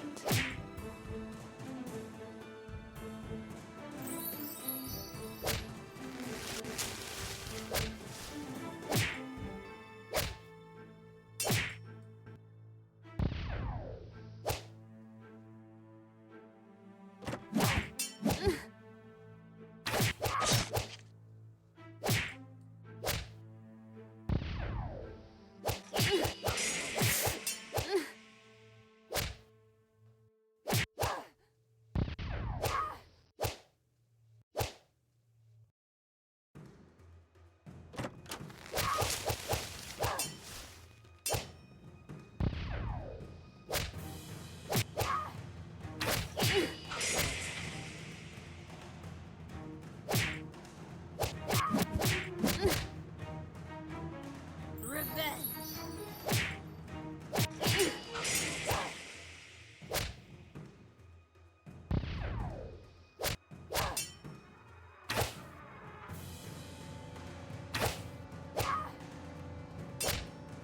Oops, I must have underestimated my own power.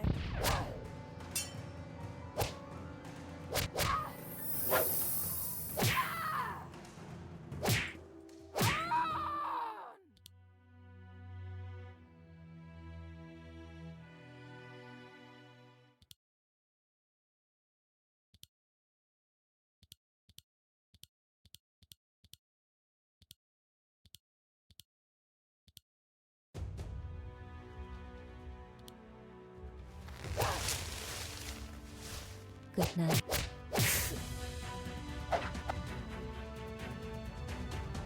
Reverse the ticking clock and mend the evil ways.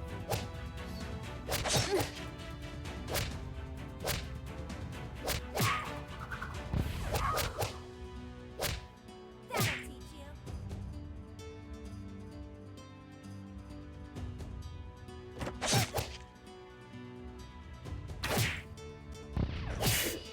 Good night.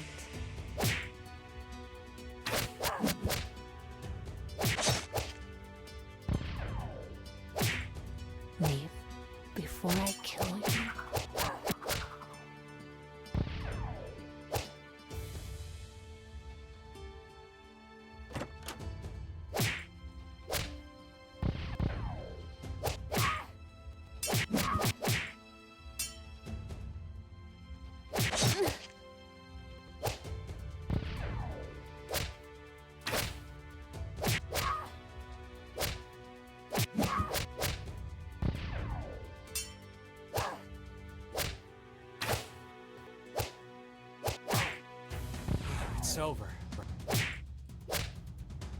It's over.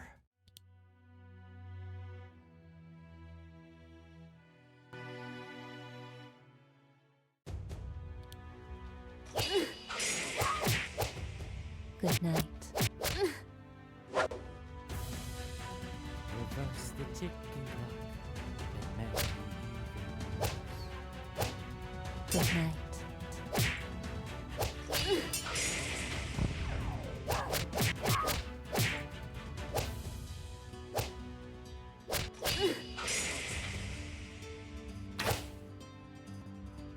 Payback time.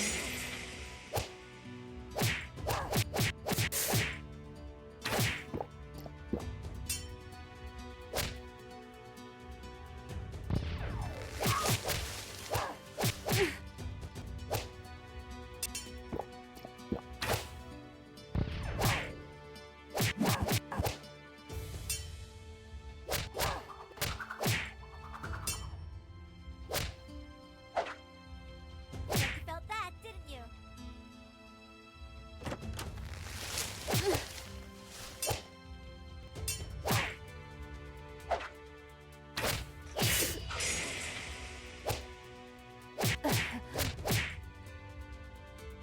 That wasn't necessary.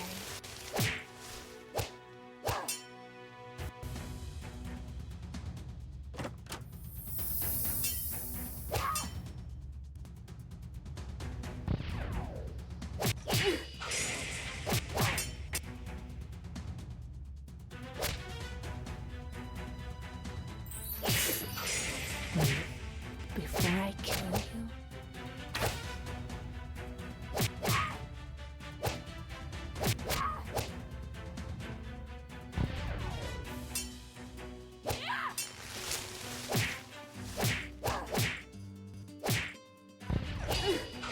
good night.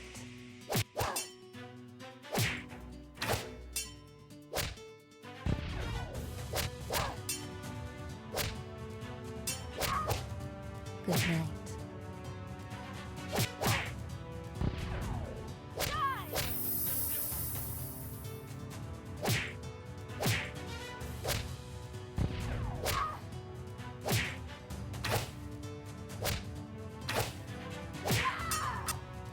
Alright, we did it!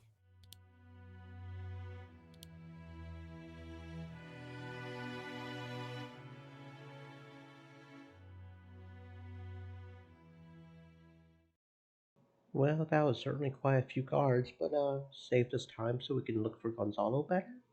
So where do you think Gonzalo will be? Well, he's the manservant to the Zoras. I suppose he would be somewhere close to them. Or he could be in the slaves' quarters. Well, yes, I suppose wherever he is would be the slaves' quarters, Rowenda. That doesn't help us find him. No, it doesn't. That signpost there does. What signpost? What is it, Riley? Can you believe these people? A signpost labeled slaves' quarters, as if they wanted everybody to know where they keep their slave. I think what they want is for everyone to know they have a slave. It must be some sort of status symbol for them. So Gonzalo's in that little shack the signpost is pointing towards. I suppose he is. Then we should probably get him. Just leave. Hold your horses, Jariel. We still have a bit of time left before we have to leave, right? Right. Then what's keeping us from checking out that mansion, seeing what pretty things these Zoras have inside? You mean, raid it. They're slave owners. Under the laws of Shackle Split, that means taking away their riches is all right, right? Well, technically. I say let's do it. These people do business with the Dingirans. We all know how the Dingirans are. They have deserved to get robbed.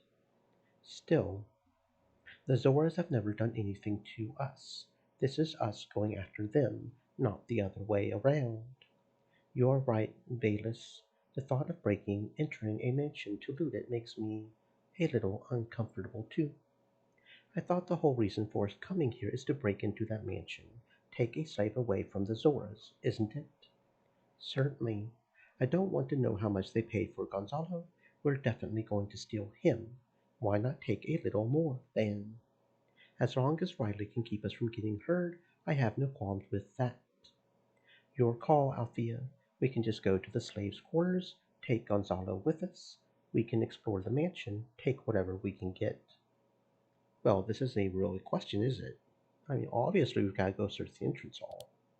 Follow me, let's take a look. Okay, so this is probably where things start getting complicated, and the more time we have, the more we can search, probably. Turns left to search. Yeah, okay, so that's probably it. Right there. If we had gone a different route, we would probably have had less time to search, but we would have had less fights. It's probably what it would be. I understand.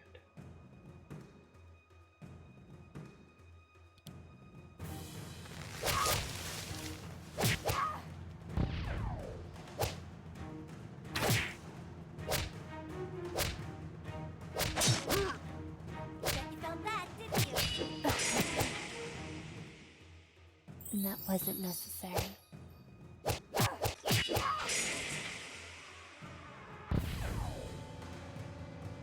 Reverse the ticking clock. Mend the evil. Is that what you wanted when you attacked me?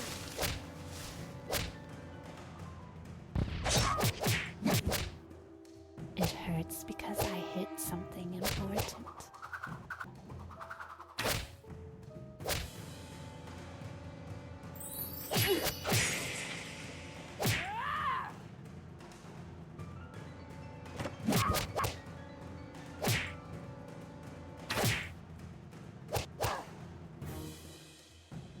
Over that.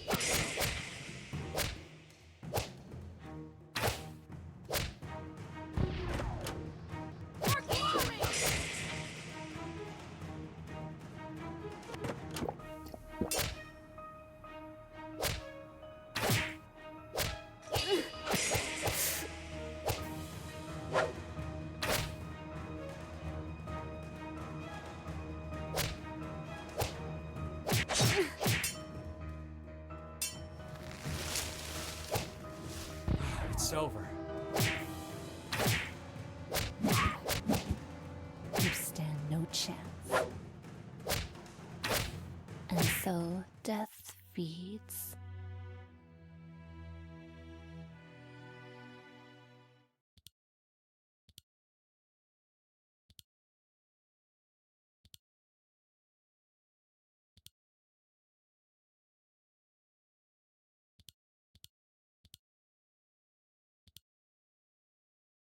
Look what I found.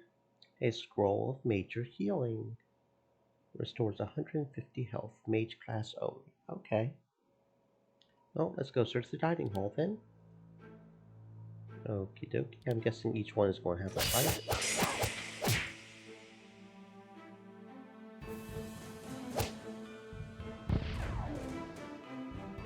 Reverse the ticking clock. And mend the evil.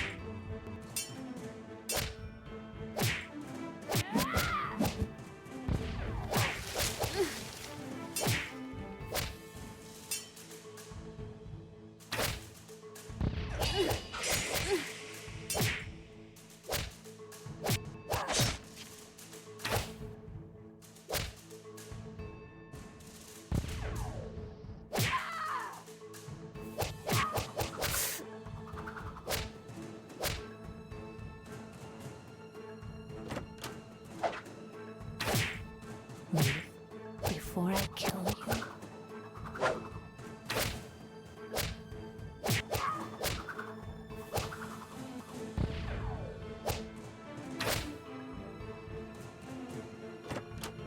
You stand no chance.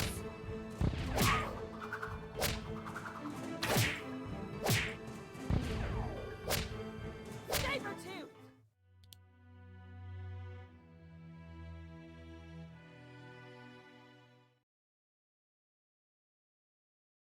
Yum.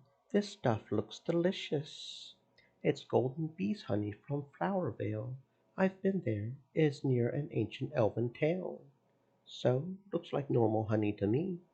No, it's not normal honey at all. Its healing power is legendary.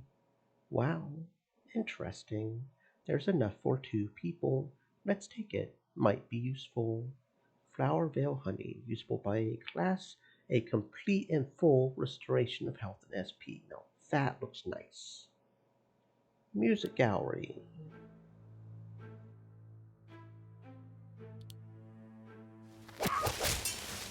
Wait, before I kill you, Reverse the ticking clock and mend the evil.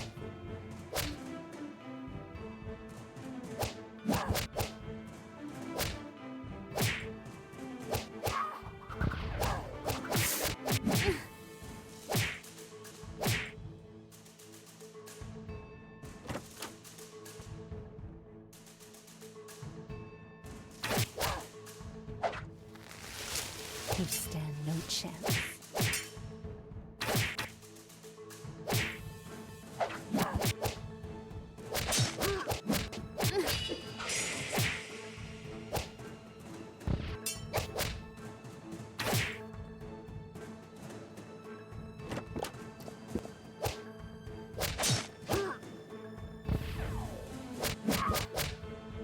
You stand no chance.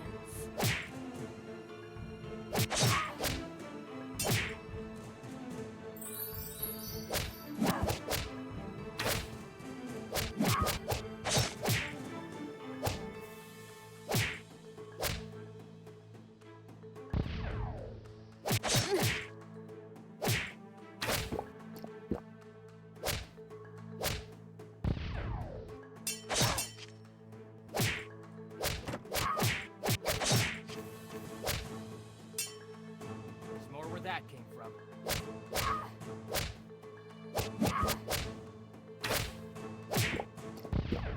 You stand no chance.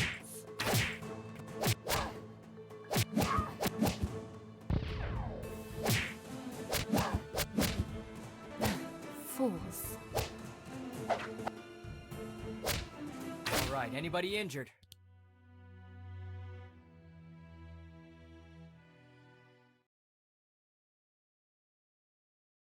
Found anything interesting? Not really, just a few musical scores. Can I see them? No, they are for piano. While I play the guitar, I can't use this, sorry. So the music gallery is pretty much pointless, other than the experience. Oh, and there's an entire upstairs. Okay. Okay, I see. So we would only have enough time to search literally everywhere, only if we do the road. Is that's what you're saying, right? I understand. Okay.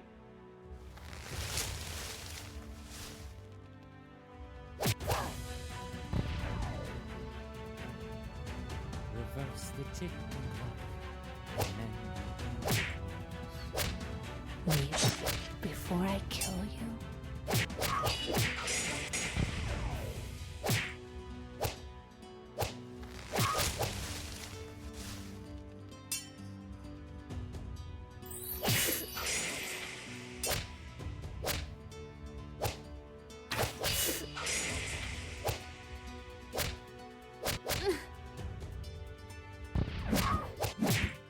it hurts because I hit something important.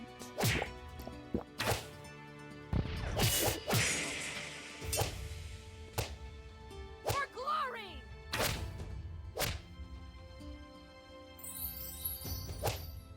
For glory!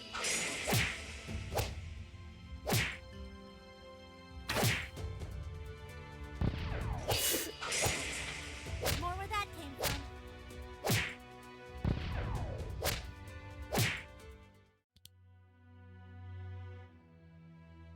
Not that these guys seem too hard overall, so we're doing pretty good. Look at that shield. Nice. Can't believe they were using it just as decoration. This can be useful in combat. Well, we're not really using any shields, but okay, I guess we can sell it. Trophy room. Okay.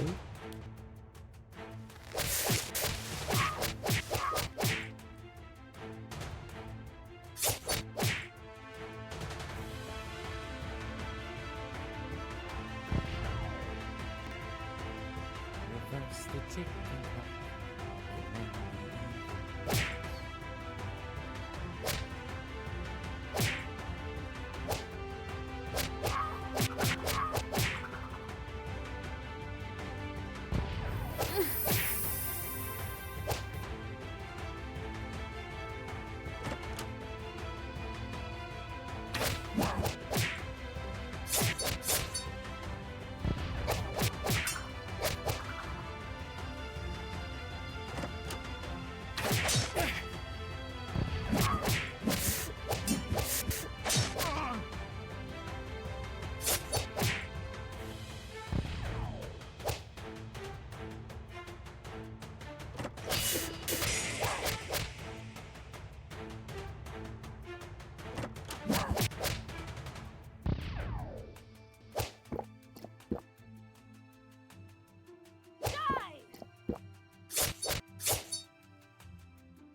Good night.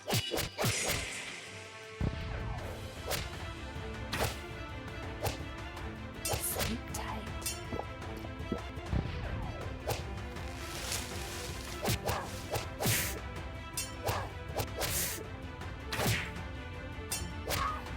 Leave before I kill you. You stand no chance.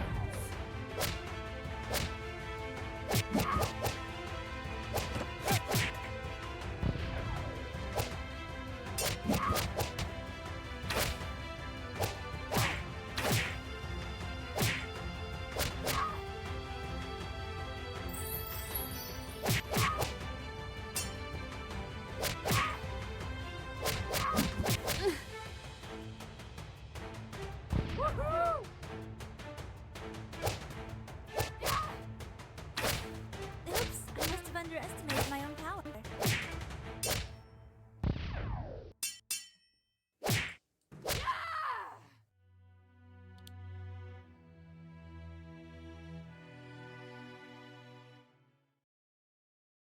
A golden goblet. This must be worth at least 250 gold. Okay, take it. Let's move. So just 250 gold straight out. Cool. What is that? That's a one-handed mace. Do you want that mace? We don't know because you're not high enough level to use the mace. Okay.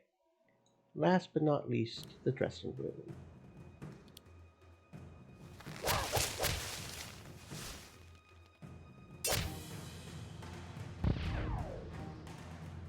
Reverse the ticking clock, and then we eat. More where that came from.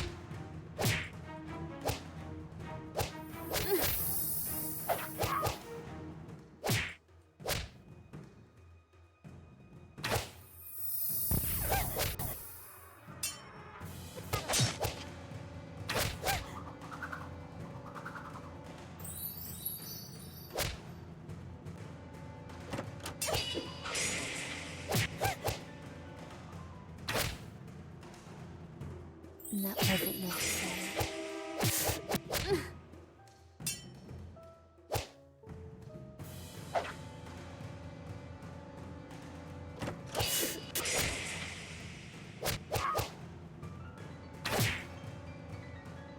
And that wasn't necessary.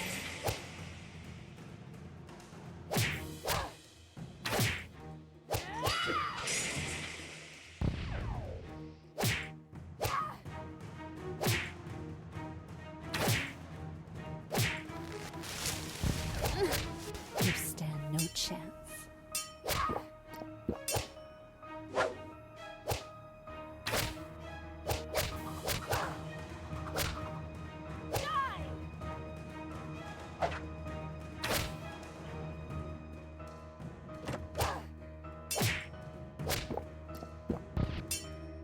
Leave before I kill you.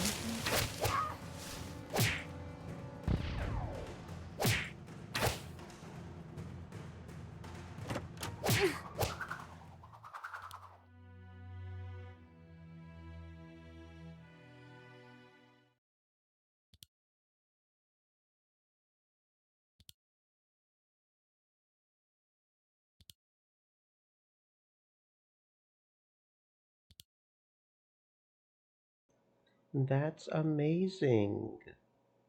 What? This hat. It must be mine. A masterwork free hat. Quiet, a patrol. Let's take them.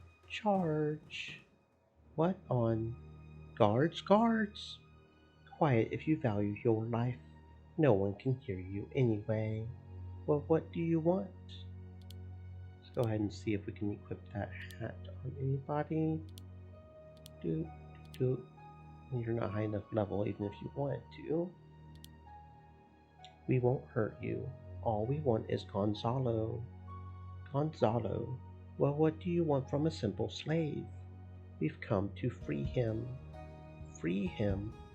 Yes. Now tell us where he is. I am Gonzalo. You are.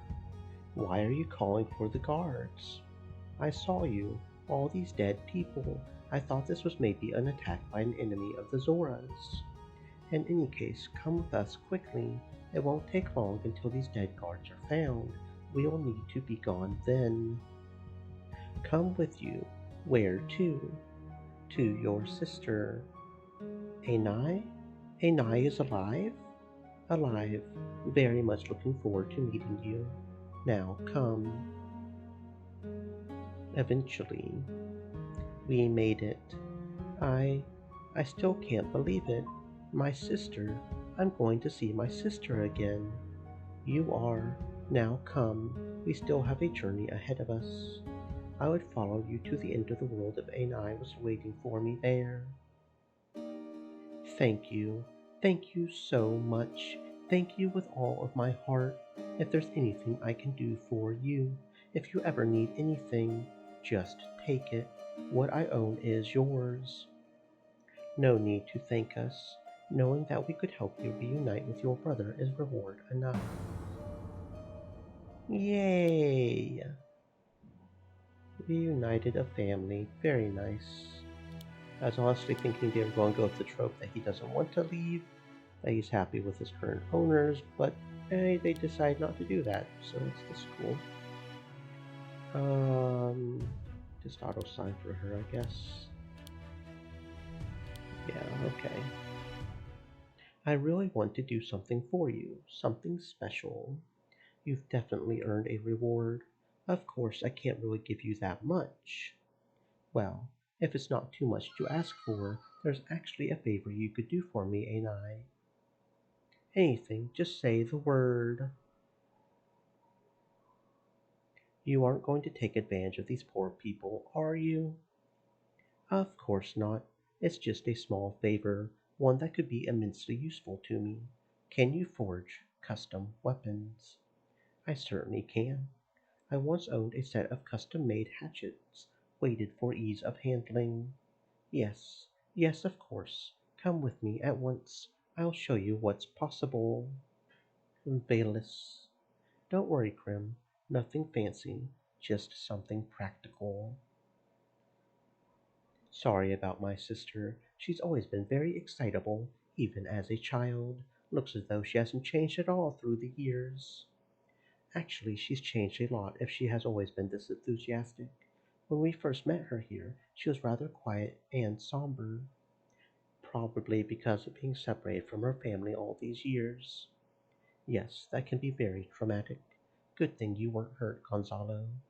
I was lucky to get sold to somewhere outside Dingira, from what I've heard, though my owners never let me forget that I was only a slave. Even though you didn't do much a normal paid servant wouldn't have done, did you? Well, there were a few things I wouldn't have done even for all the money in the world. Like, I would rather not say. Oh, on the bright side, my masters at least made sure that I was presentable at all times. Whenever they had guests, they showed off that they could afford a slave. So you were shown around as something to boast with. Well, everybody who came to visit Ninjuna did a lot of boasting. I think the Zoras just wanted to keep up. Really, what did the guests have to show off with? For example, only a few weeks before you rescued me, we had a Captain Starrad visit us. He came on the largest ship I have ever seen. He proudly told us that this was the Crown of the Seas, the flagship of his navy. He had recently been assigned command of it for his bravery in combat. Crown of the Seas sure sounds impressive. It did look impressive too. 5 masts. Okay, that is big. What's big? A ship Gonzalo saw while he was a slave on Ninjuna, some flagship called Crown of the Seas. The flagship of the Empire. Where's Anai? She's gone to pick out the right kind of iron for the hatchets she's going to make for me. Said she wouldn't take long, that we should come back sometime later. What? She's gone to work already? There's so much I wanted to tell her. Then why don't you go to her? Do just that. If you're waiting for her to finish these hatchets, I think we'll do just as she told me. Come back later. You go to her, Gonzalo. I'm sure she's not forgotten about you. I sure hope so. Okay, so good hatchets maybe later. That could be nice. Okay, we're definitely selling the shield, and we're not sure about the hat, right? Yeah, we're not sure about the hat. We're definitely selling the shield. We're not sure about the hat. Jariel might want it. As far as the shoulder pads go, you want the shoulder pads. Okay. But that's about it. And we can also sell the weapons, I think. No, maybe not that one mace. We don't know about that one mace, do we? Because the main ones that do one-handed aren't high enough level. Not that we really are doing too much one-handed with Yariel while he's doing the bow, but, you know. Okay, so we can sell this sword, and this sword, and this mace. And then we can sell the shield, and the shoulder pads, and we have more than enough to... Oh yeah, we have more than enough to go check out the... Oh, can we not buy it at night or something? I want to buy the thingy. Let me buy the thingy, man. Okay. No more ghosts here? No more ghosts? Okay, so it must be the same night. Can we go out again? We should take a rest. Okay, so they're not going to let us go out again. Rowinda's house? Relax. Wait. No, that's not the same as the bath. Okay.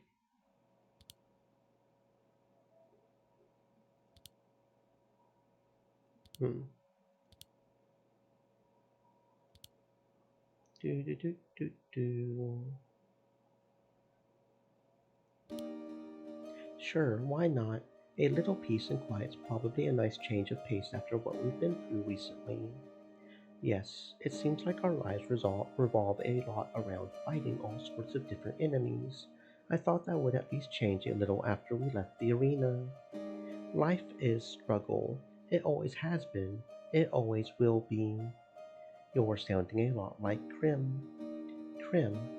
No, definitely not. We don't have much in common. We both seem quite comfortable with, well, that life of struggle, as you called it. Krim lives for killing. I kill for a living. We're quite the opposites. Even Krim would probably agree that we don't have much in common. Yes, she probably would, though for different reasons. She would probably say that you don't care about honor. I certainly don't. Honor is an illusion. It's what people use to justify taking lives. That's a foolish concept. Nothing justifies taking lives. A life lost cannot be brought back. When you kill, you take something irreplaceable from this world.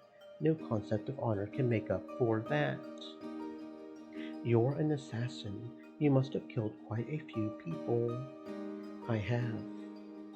How do you justify that? I don't. I know that what I'm doing is terrible. Then why do you do it? Because I've chosen to. It's my path in life. It's not a pretty one. It's mine. I see.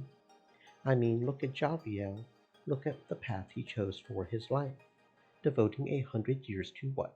Gathering knowledge? It is a noble goal. It is. Think again. 100 years of travel, with all the dangers that lurk on the way. What do you think? How many people die on those century journeys? Probably quite a few. Still, this is the path Jariel has chosen. Even though he may die on the way, he has chosen to devote most of his life to one single task. How foolish is that? Well, we elves actually live a lot longer than 100 years, so while a century is a lot, it's hardly most of our lives. Okay, then consider Riley. From what I gather, his goal in life is getting rich as quickly as possible and settling down, enjoying his wealth. Yes, that's not precisely a very great goal. No, I think it is. It's something feasible that, once it's done, will keep him out of danger. I think what he's planning is very reasonable. The problem is, of course, is that he's very easily distracted from that goal. The fact that he's still hanging around with us is proof of that. So, would you prefer that he left us? What? No, of course not. Riley's a lot of fun to have around. Frustrating at times. Definitely entertaining. I guess that comes with being an illusionist. Probably. Say, Althea. Between these three, Krim, Yariel, and Riley, which one do you like best? Oh boy. Um.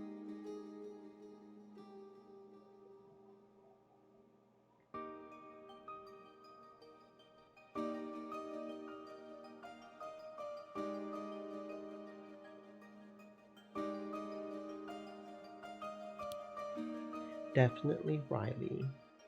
Really? Yes, why not? It's as you were saying. Riley's great fun to have around. He's unconventional, clever, just the right kind of scoundrel. I didn't think anyone else would say that about Riley. So you also like Riley the best? Sure, he has none of that pompous honor talk in him that I always get from Krim. His view of the world is much more realistic than Yariel's. I mean, I can't imagine Riley going on a journey that lasts 100 days, let alone years. He knows that this world can kill you if you're not careful. He does take risks. He's definitely not a coward. He does take risks, only those he thinks he can handle. That's another thing I like about him. He's reasonable, a quality a few other people I know are lacking. The funny part is that Riley doesn't seem to know how to make the best impression with these qualities. I think he knows perfectly well what he's capable of. He chooses to hide them. Really. Think about it. He's an illusionist. He knows how to make others see what he wants them to see. Do you really think he would appear the way he does if that's not precisely what he wanted? So you think his personality is just an act?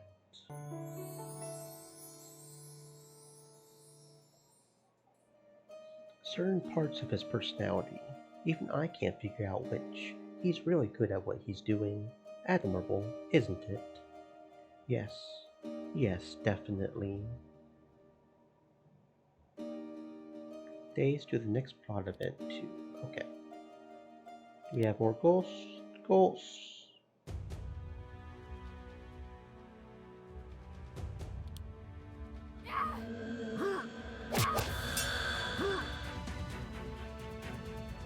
Leave before I kill you. Reverse the ticking clock and mend the evils.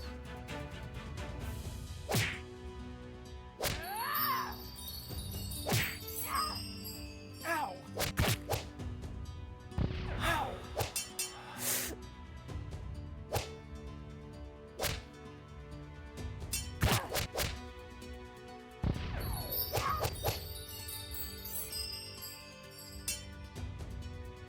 You stand no chance.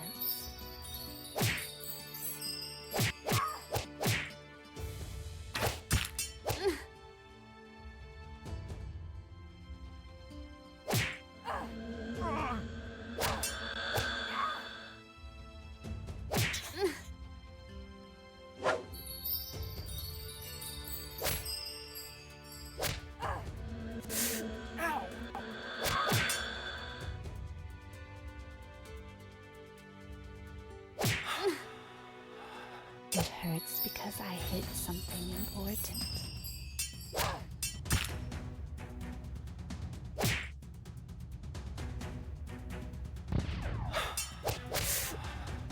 Good night.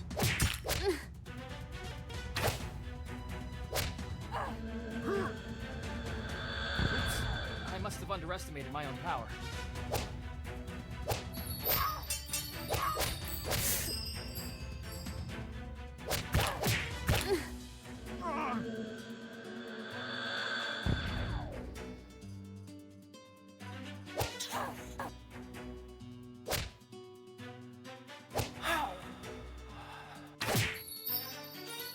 You stand no chance.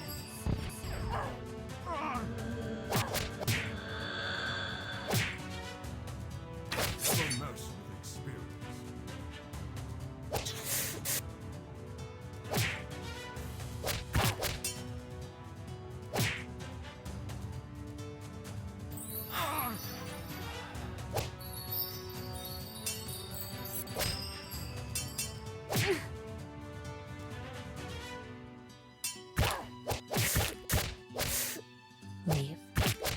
I kill you?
Good night.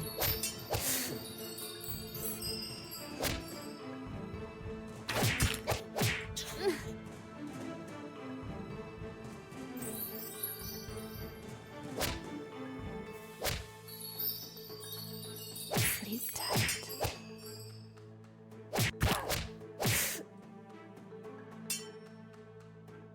Good night.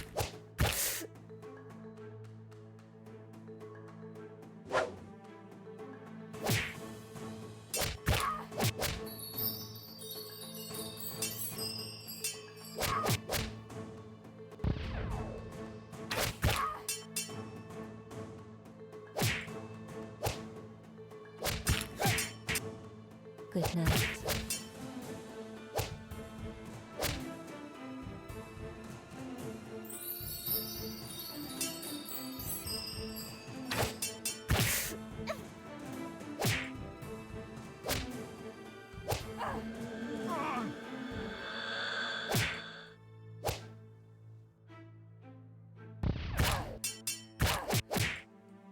You stand no chance.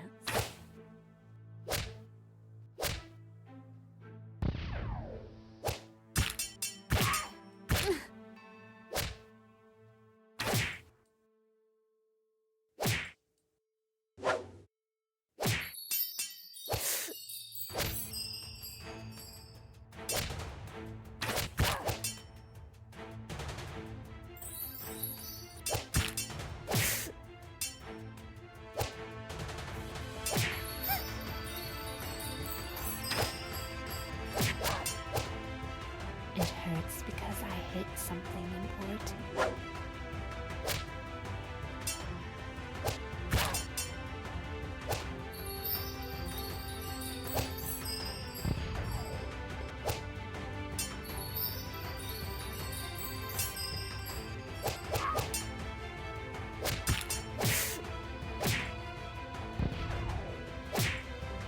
You stand no chance.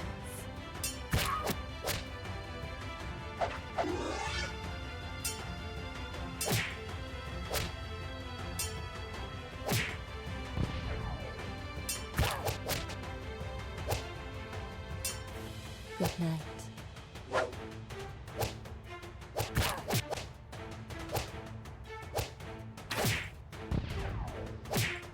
Good night.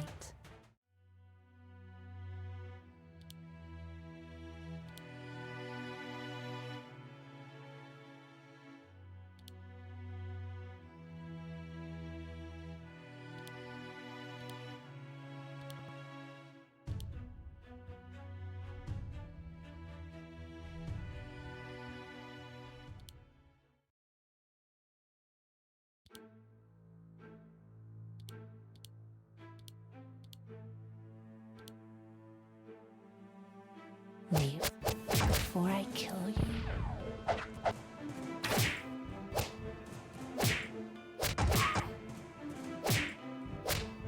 Oh yeah, another one.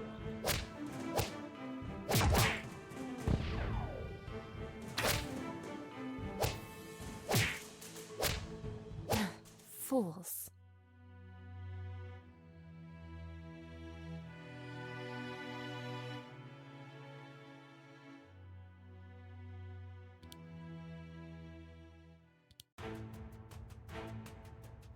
that's because I hit something important. Sleep tight.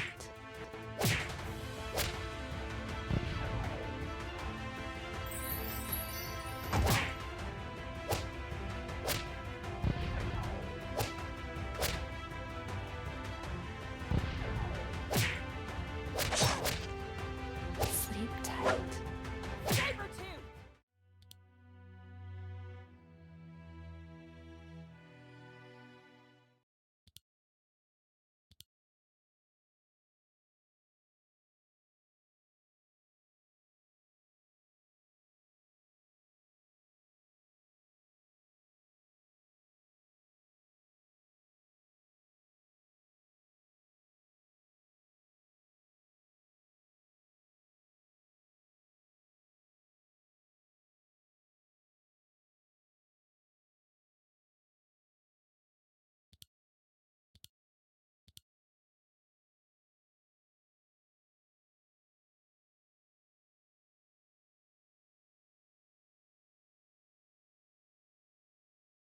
Excuse me? I have the money. I want to pay him for the map. Why are you not giving me the chance to pay for the map? I have the money. I want to pay for it.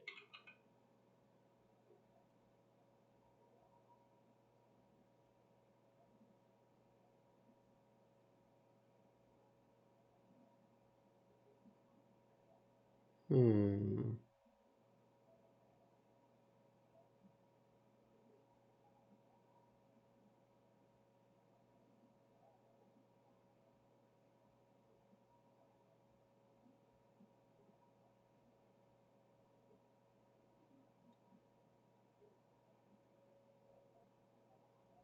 Hmm.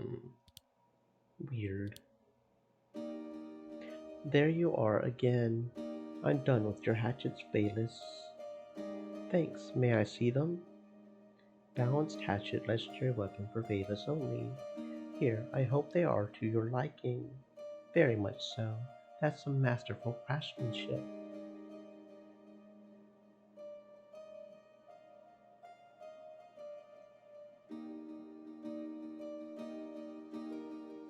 So how's Gonzalo doing?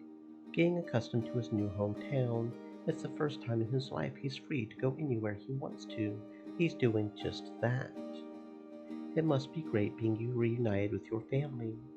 Yes, definitely. We have so much to talk about. A great many stories about your adventures to share, I guess. Well, in my case, adventures, yes. For Gonzalo, there weren't that many adventures, just the many people he met while serving the Zoras. Tons of rich, famous people, probably. Indeed, though Gonzalo said they were mostly concerned with impressing one another with their wealth and power, like they didn't have anything better to do. They probably don't. It's fashionable in some circles to show that you have so much that you don't care about spending a fortune on baubles and trinkets. Or slaves, for that matter. That's why the Zoras bought Gonzalo. Strange. For the Dingirans, slaves didn't seem to be status symbols, or like animals used for menial tasks. The Dingirans are different. Their entire culture revolves around slavery, so slaves are more commodities and less luxury goods. Doesn't prevent them from selling slaves for luxury prices, though. Bastards. Do they sell basically every slave if the money is right? Do they keep some slaves for themselves? As far as I know, they're not particularly attached to individual slaves, though I suppose they make excuses for some. Like, Gonzalo told me that one of the visitors to the Zoras had been a Dingiran named Malash, who had told him he currently owned our parents. Your parents? Yes, he said that the Zoras had made a good buy with him because everybody in our family was a good worker, like Rango and Helpa, our father and mother. That's a clue. If you know where your father and mother are, you can try to free them. You mean go to Dagira, abduct two slaves? That's going to be impossible. It's not impossible. I did it myself.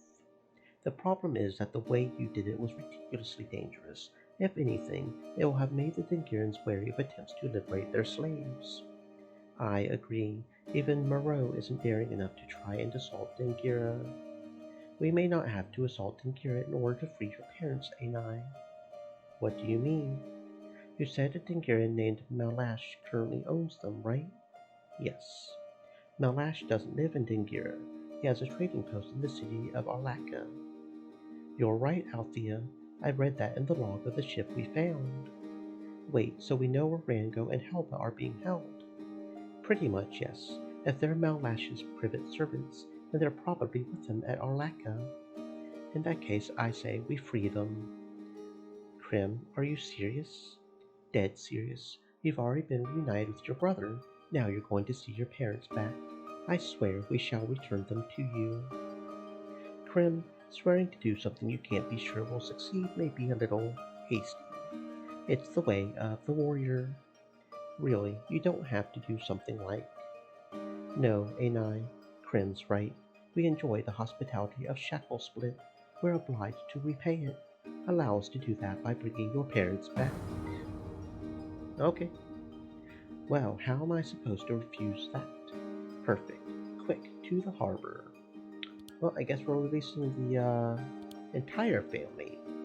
That being said, it is 1800 more or less, so it is time for me to go ahead and head off and get me some nummy food.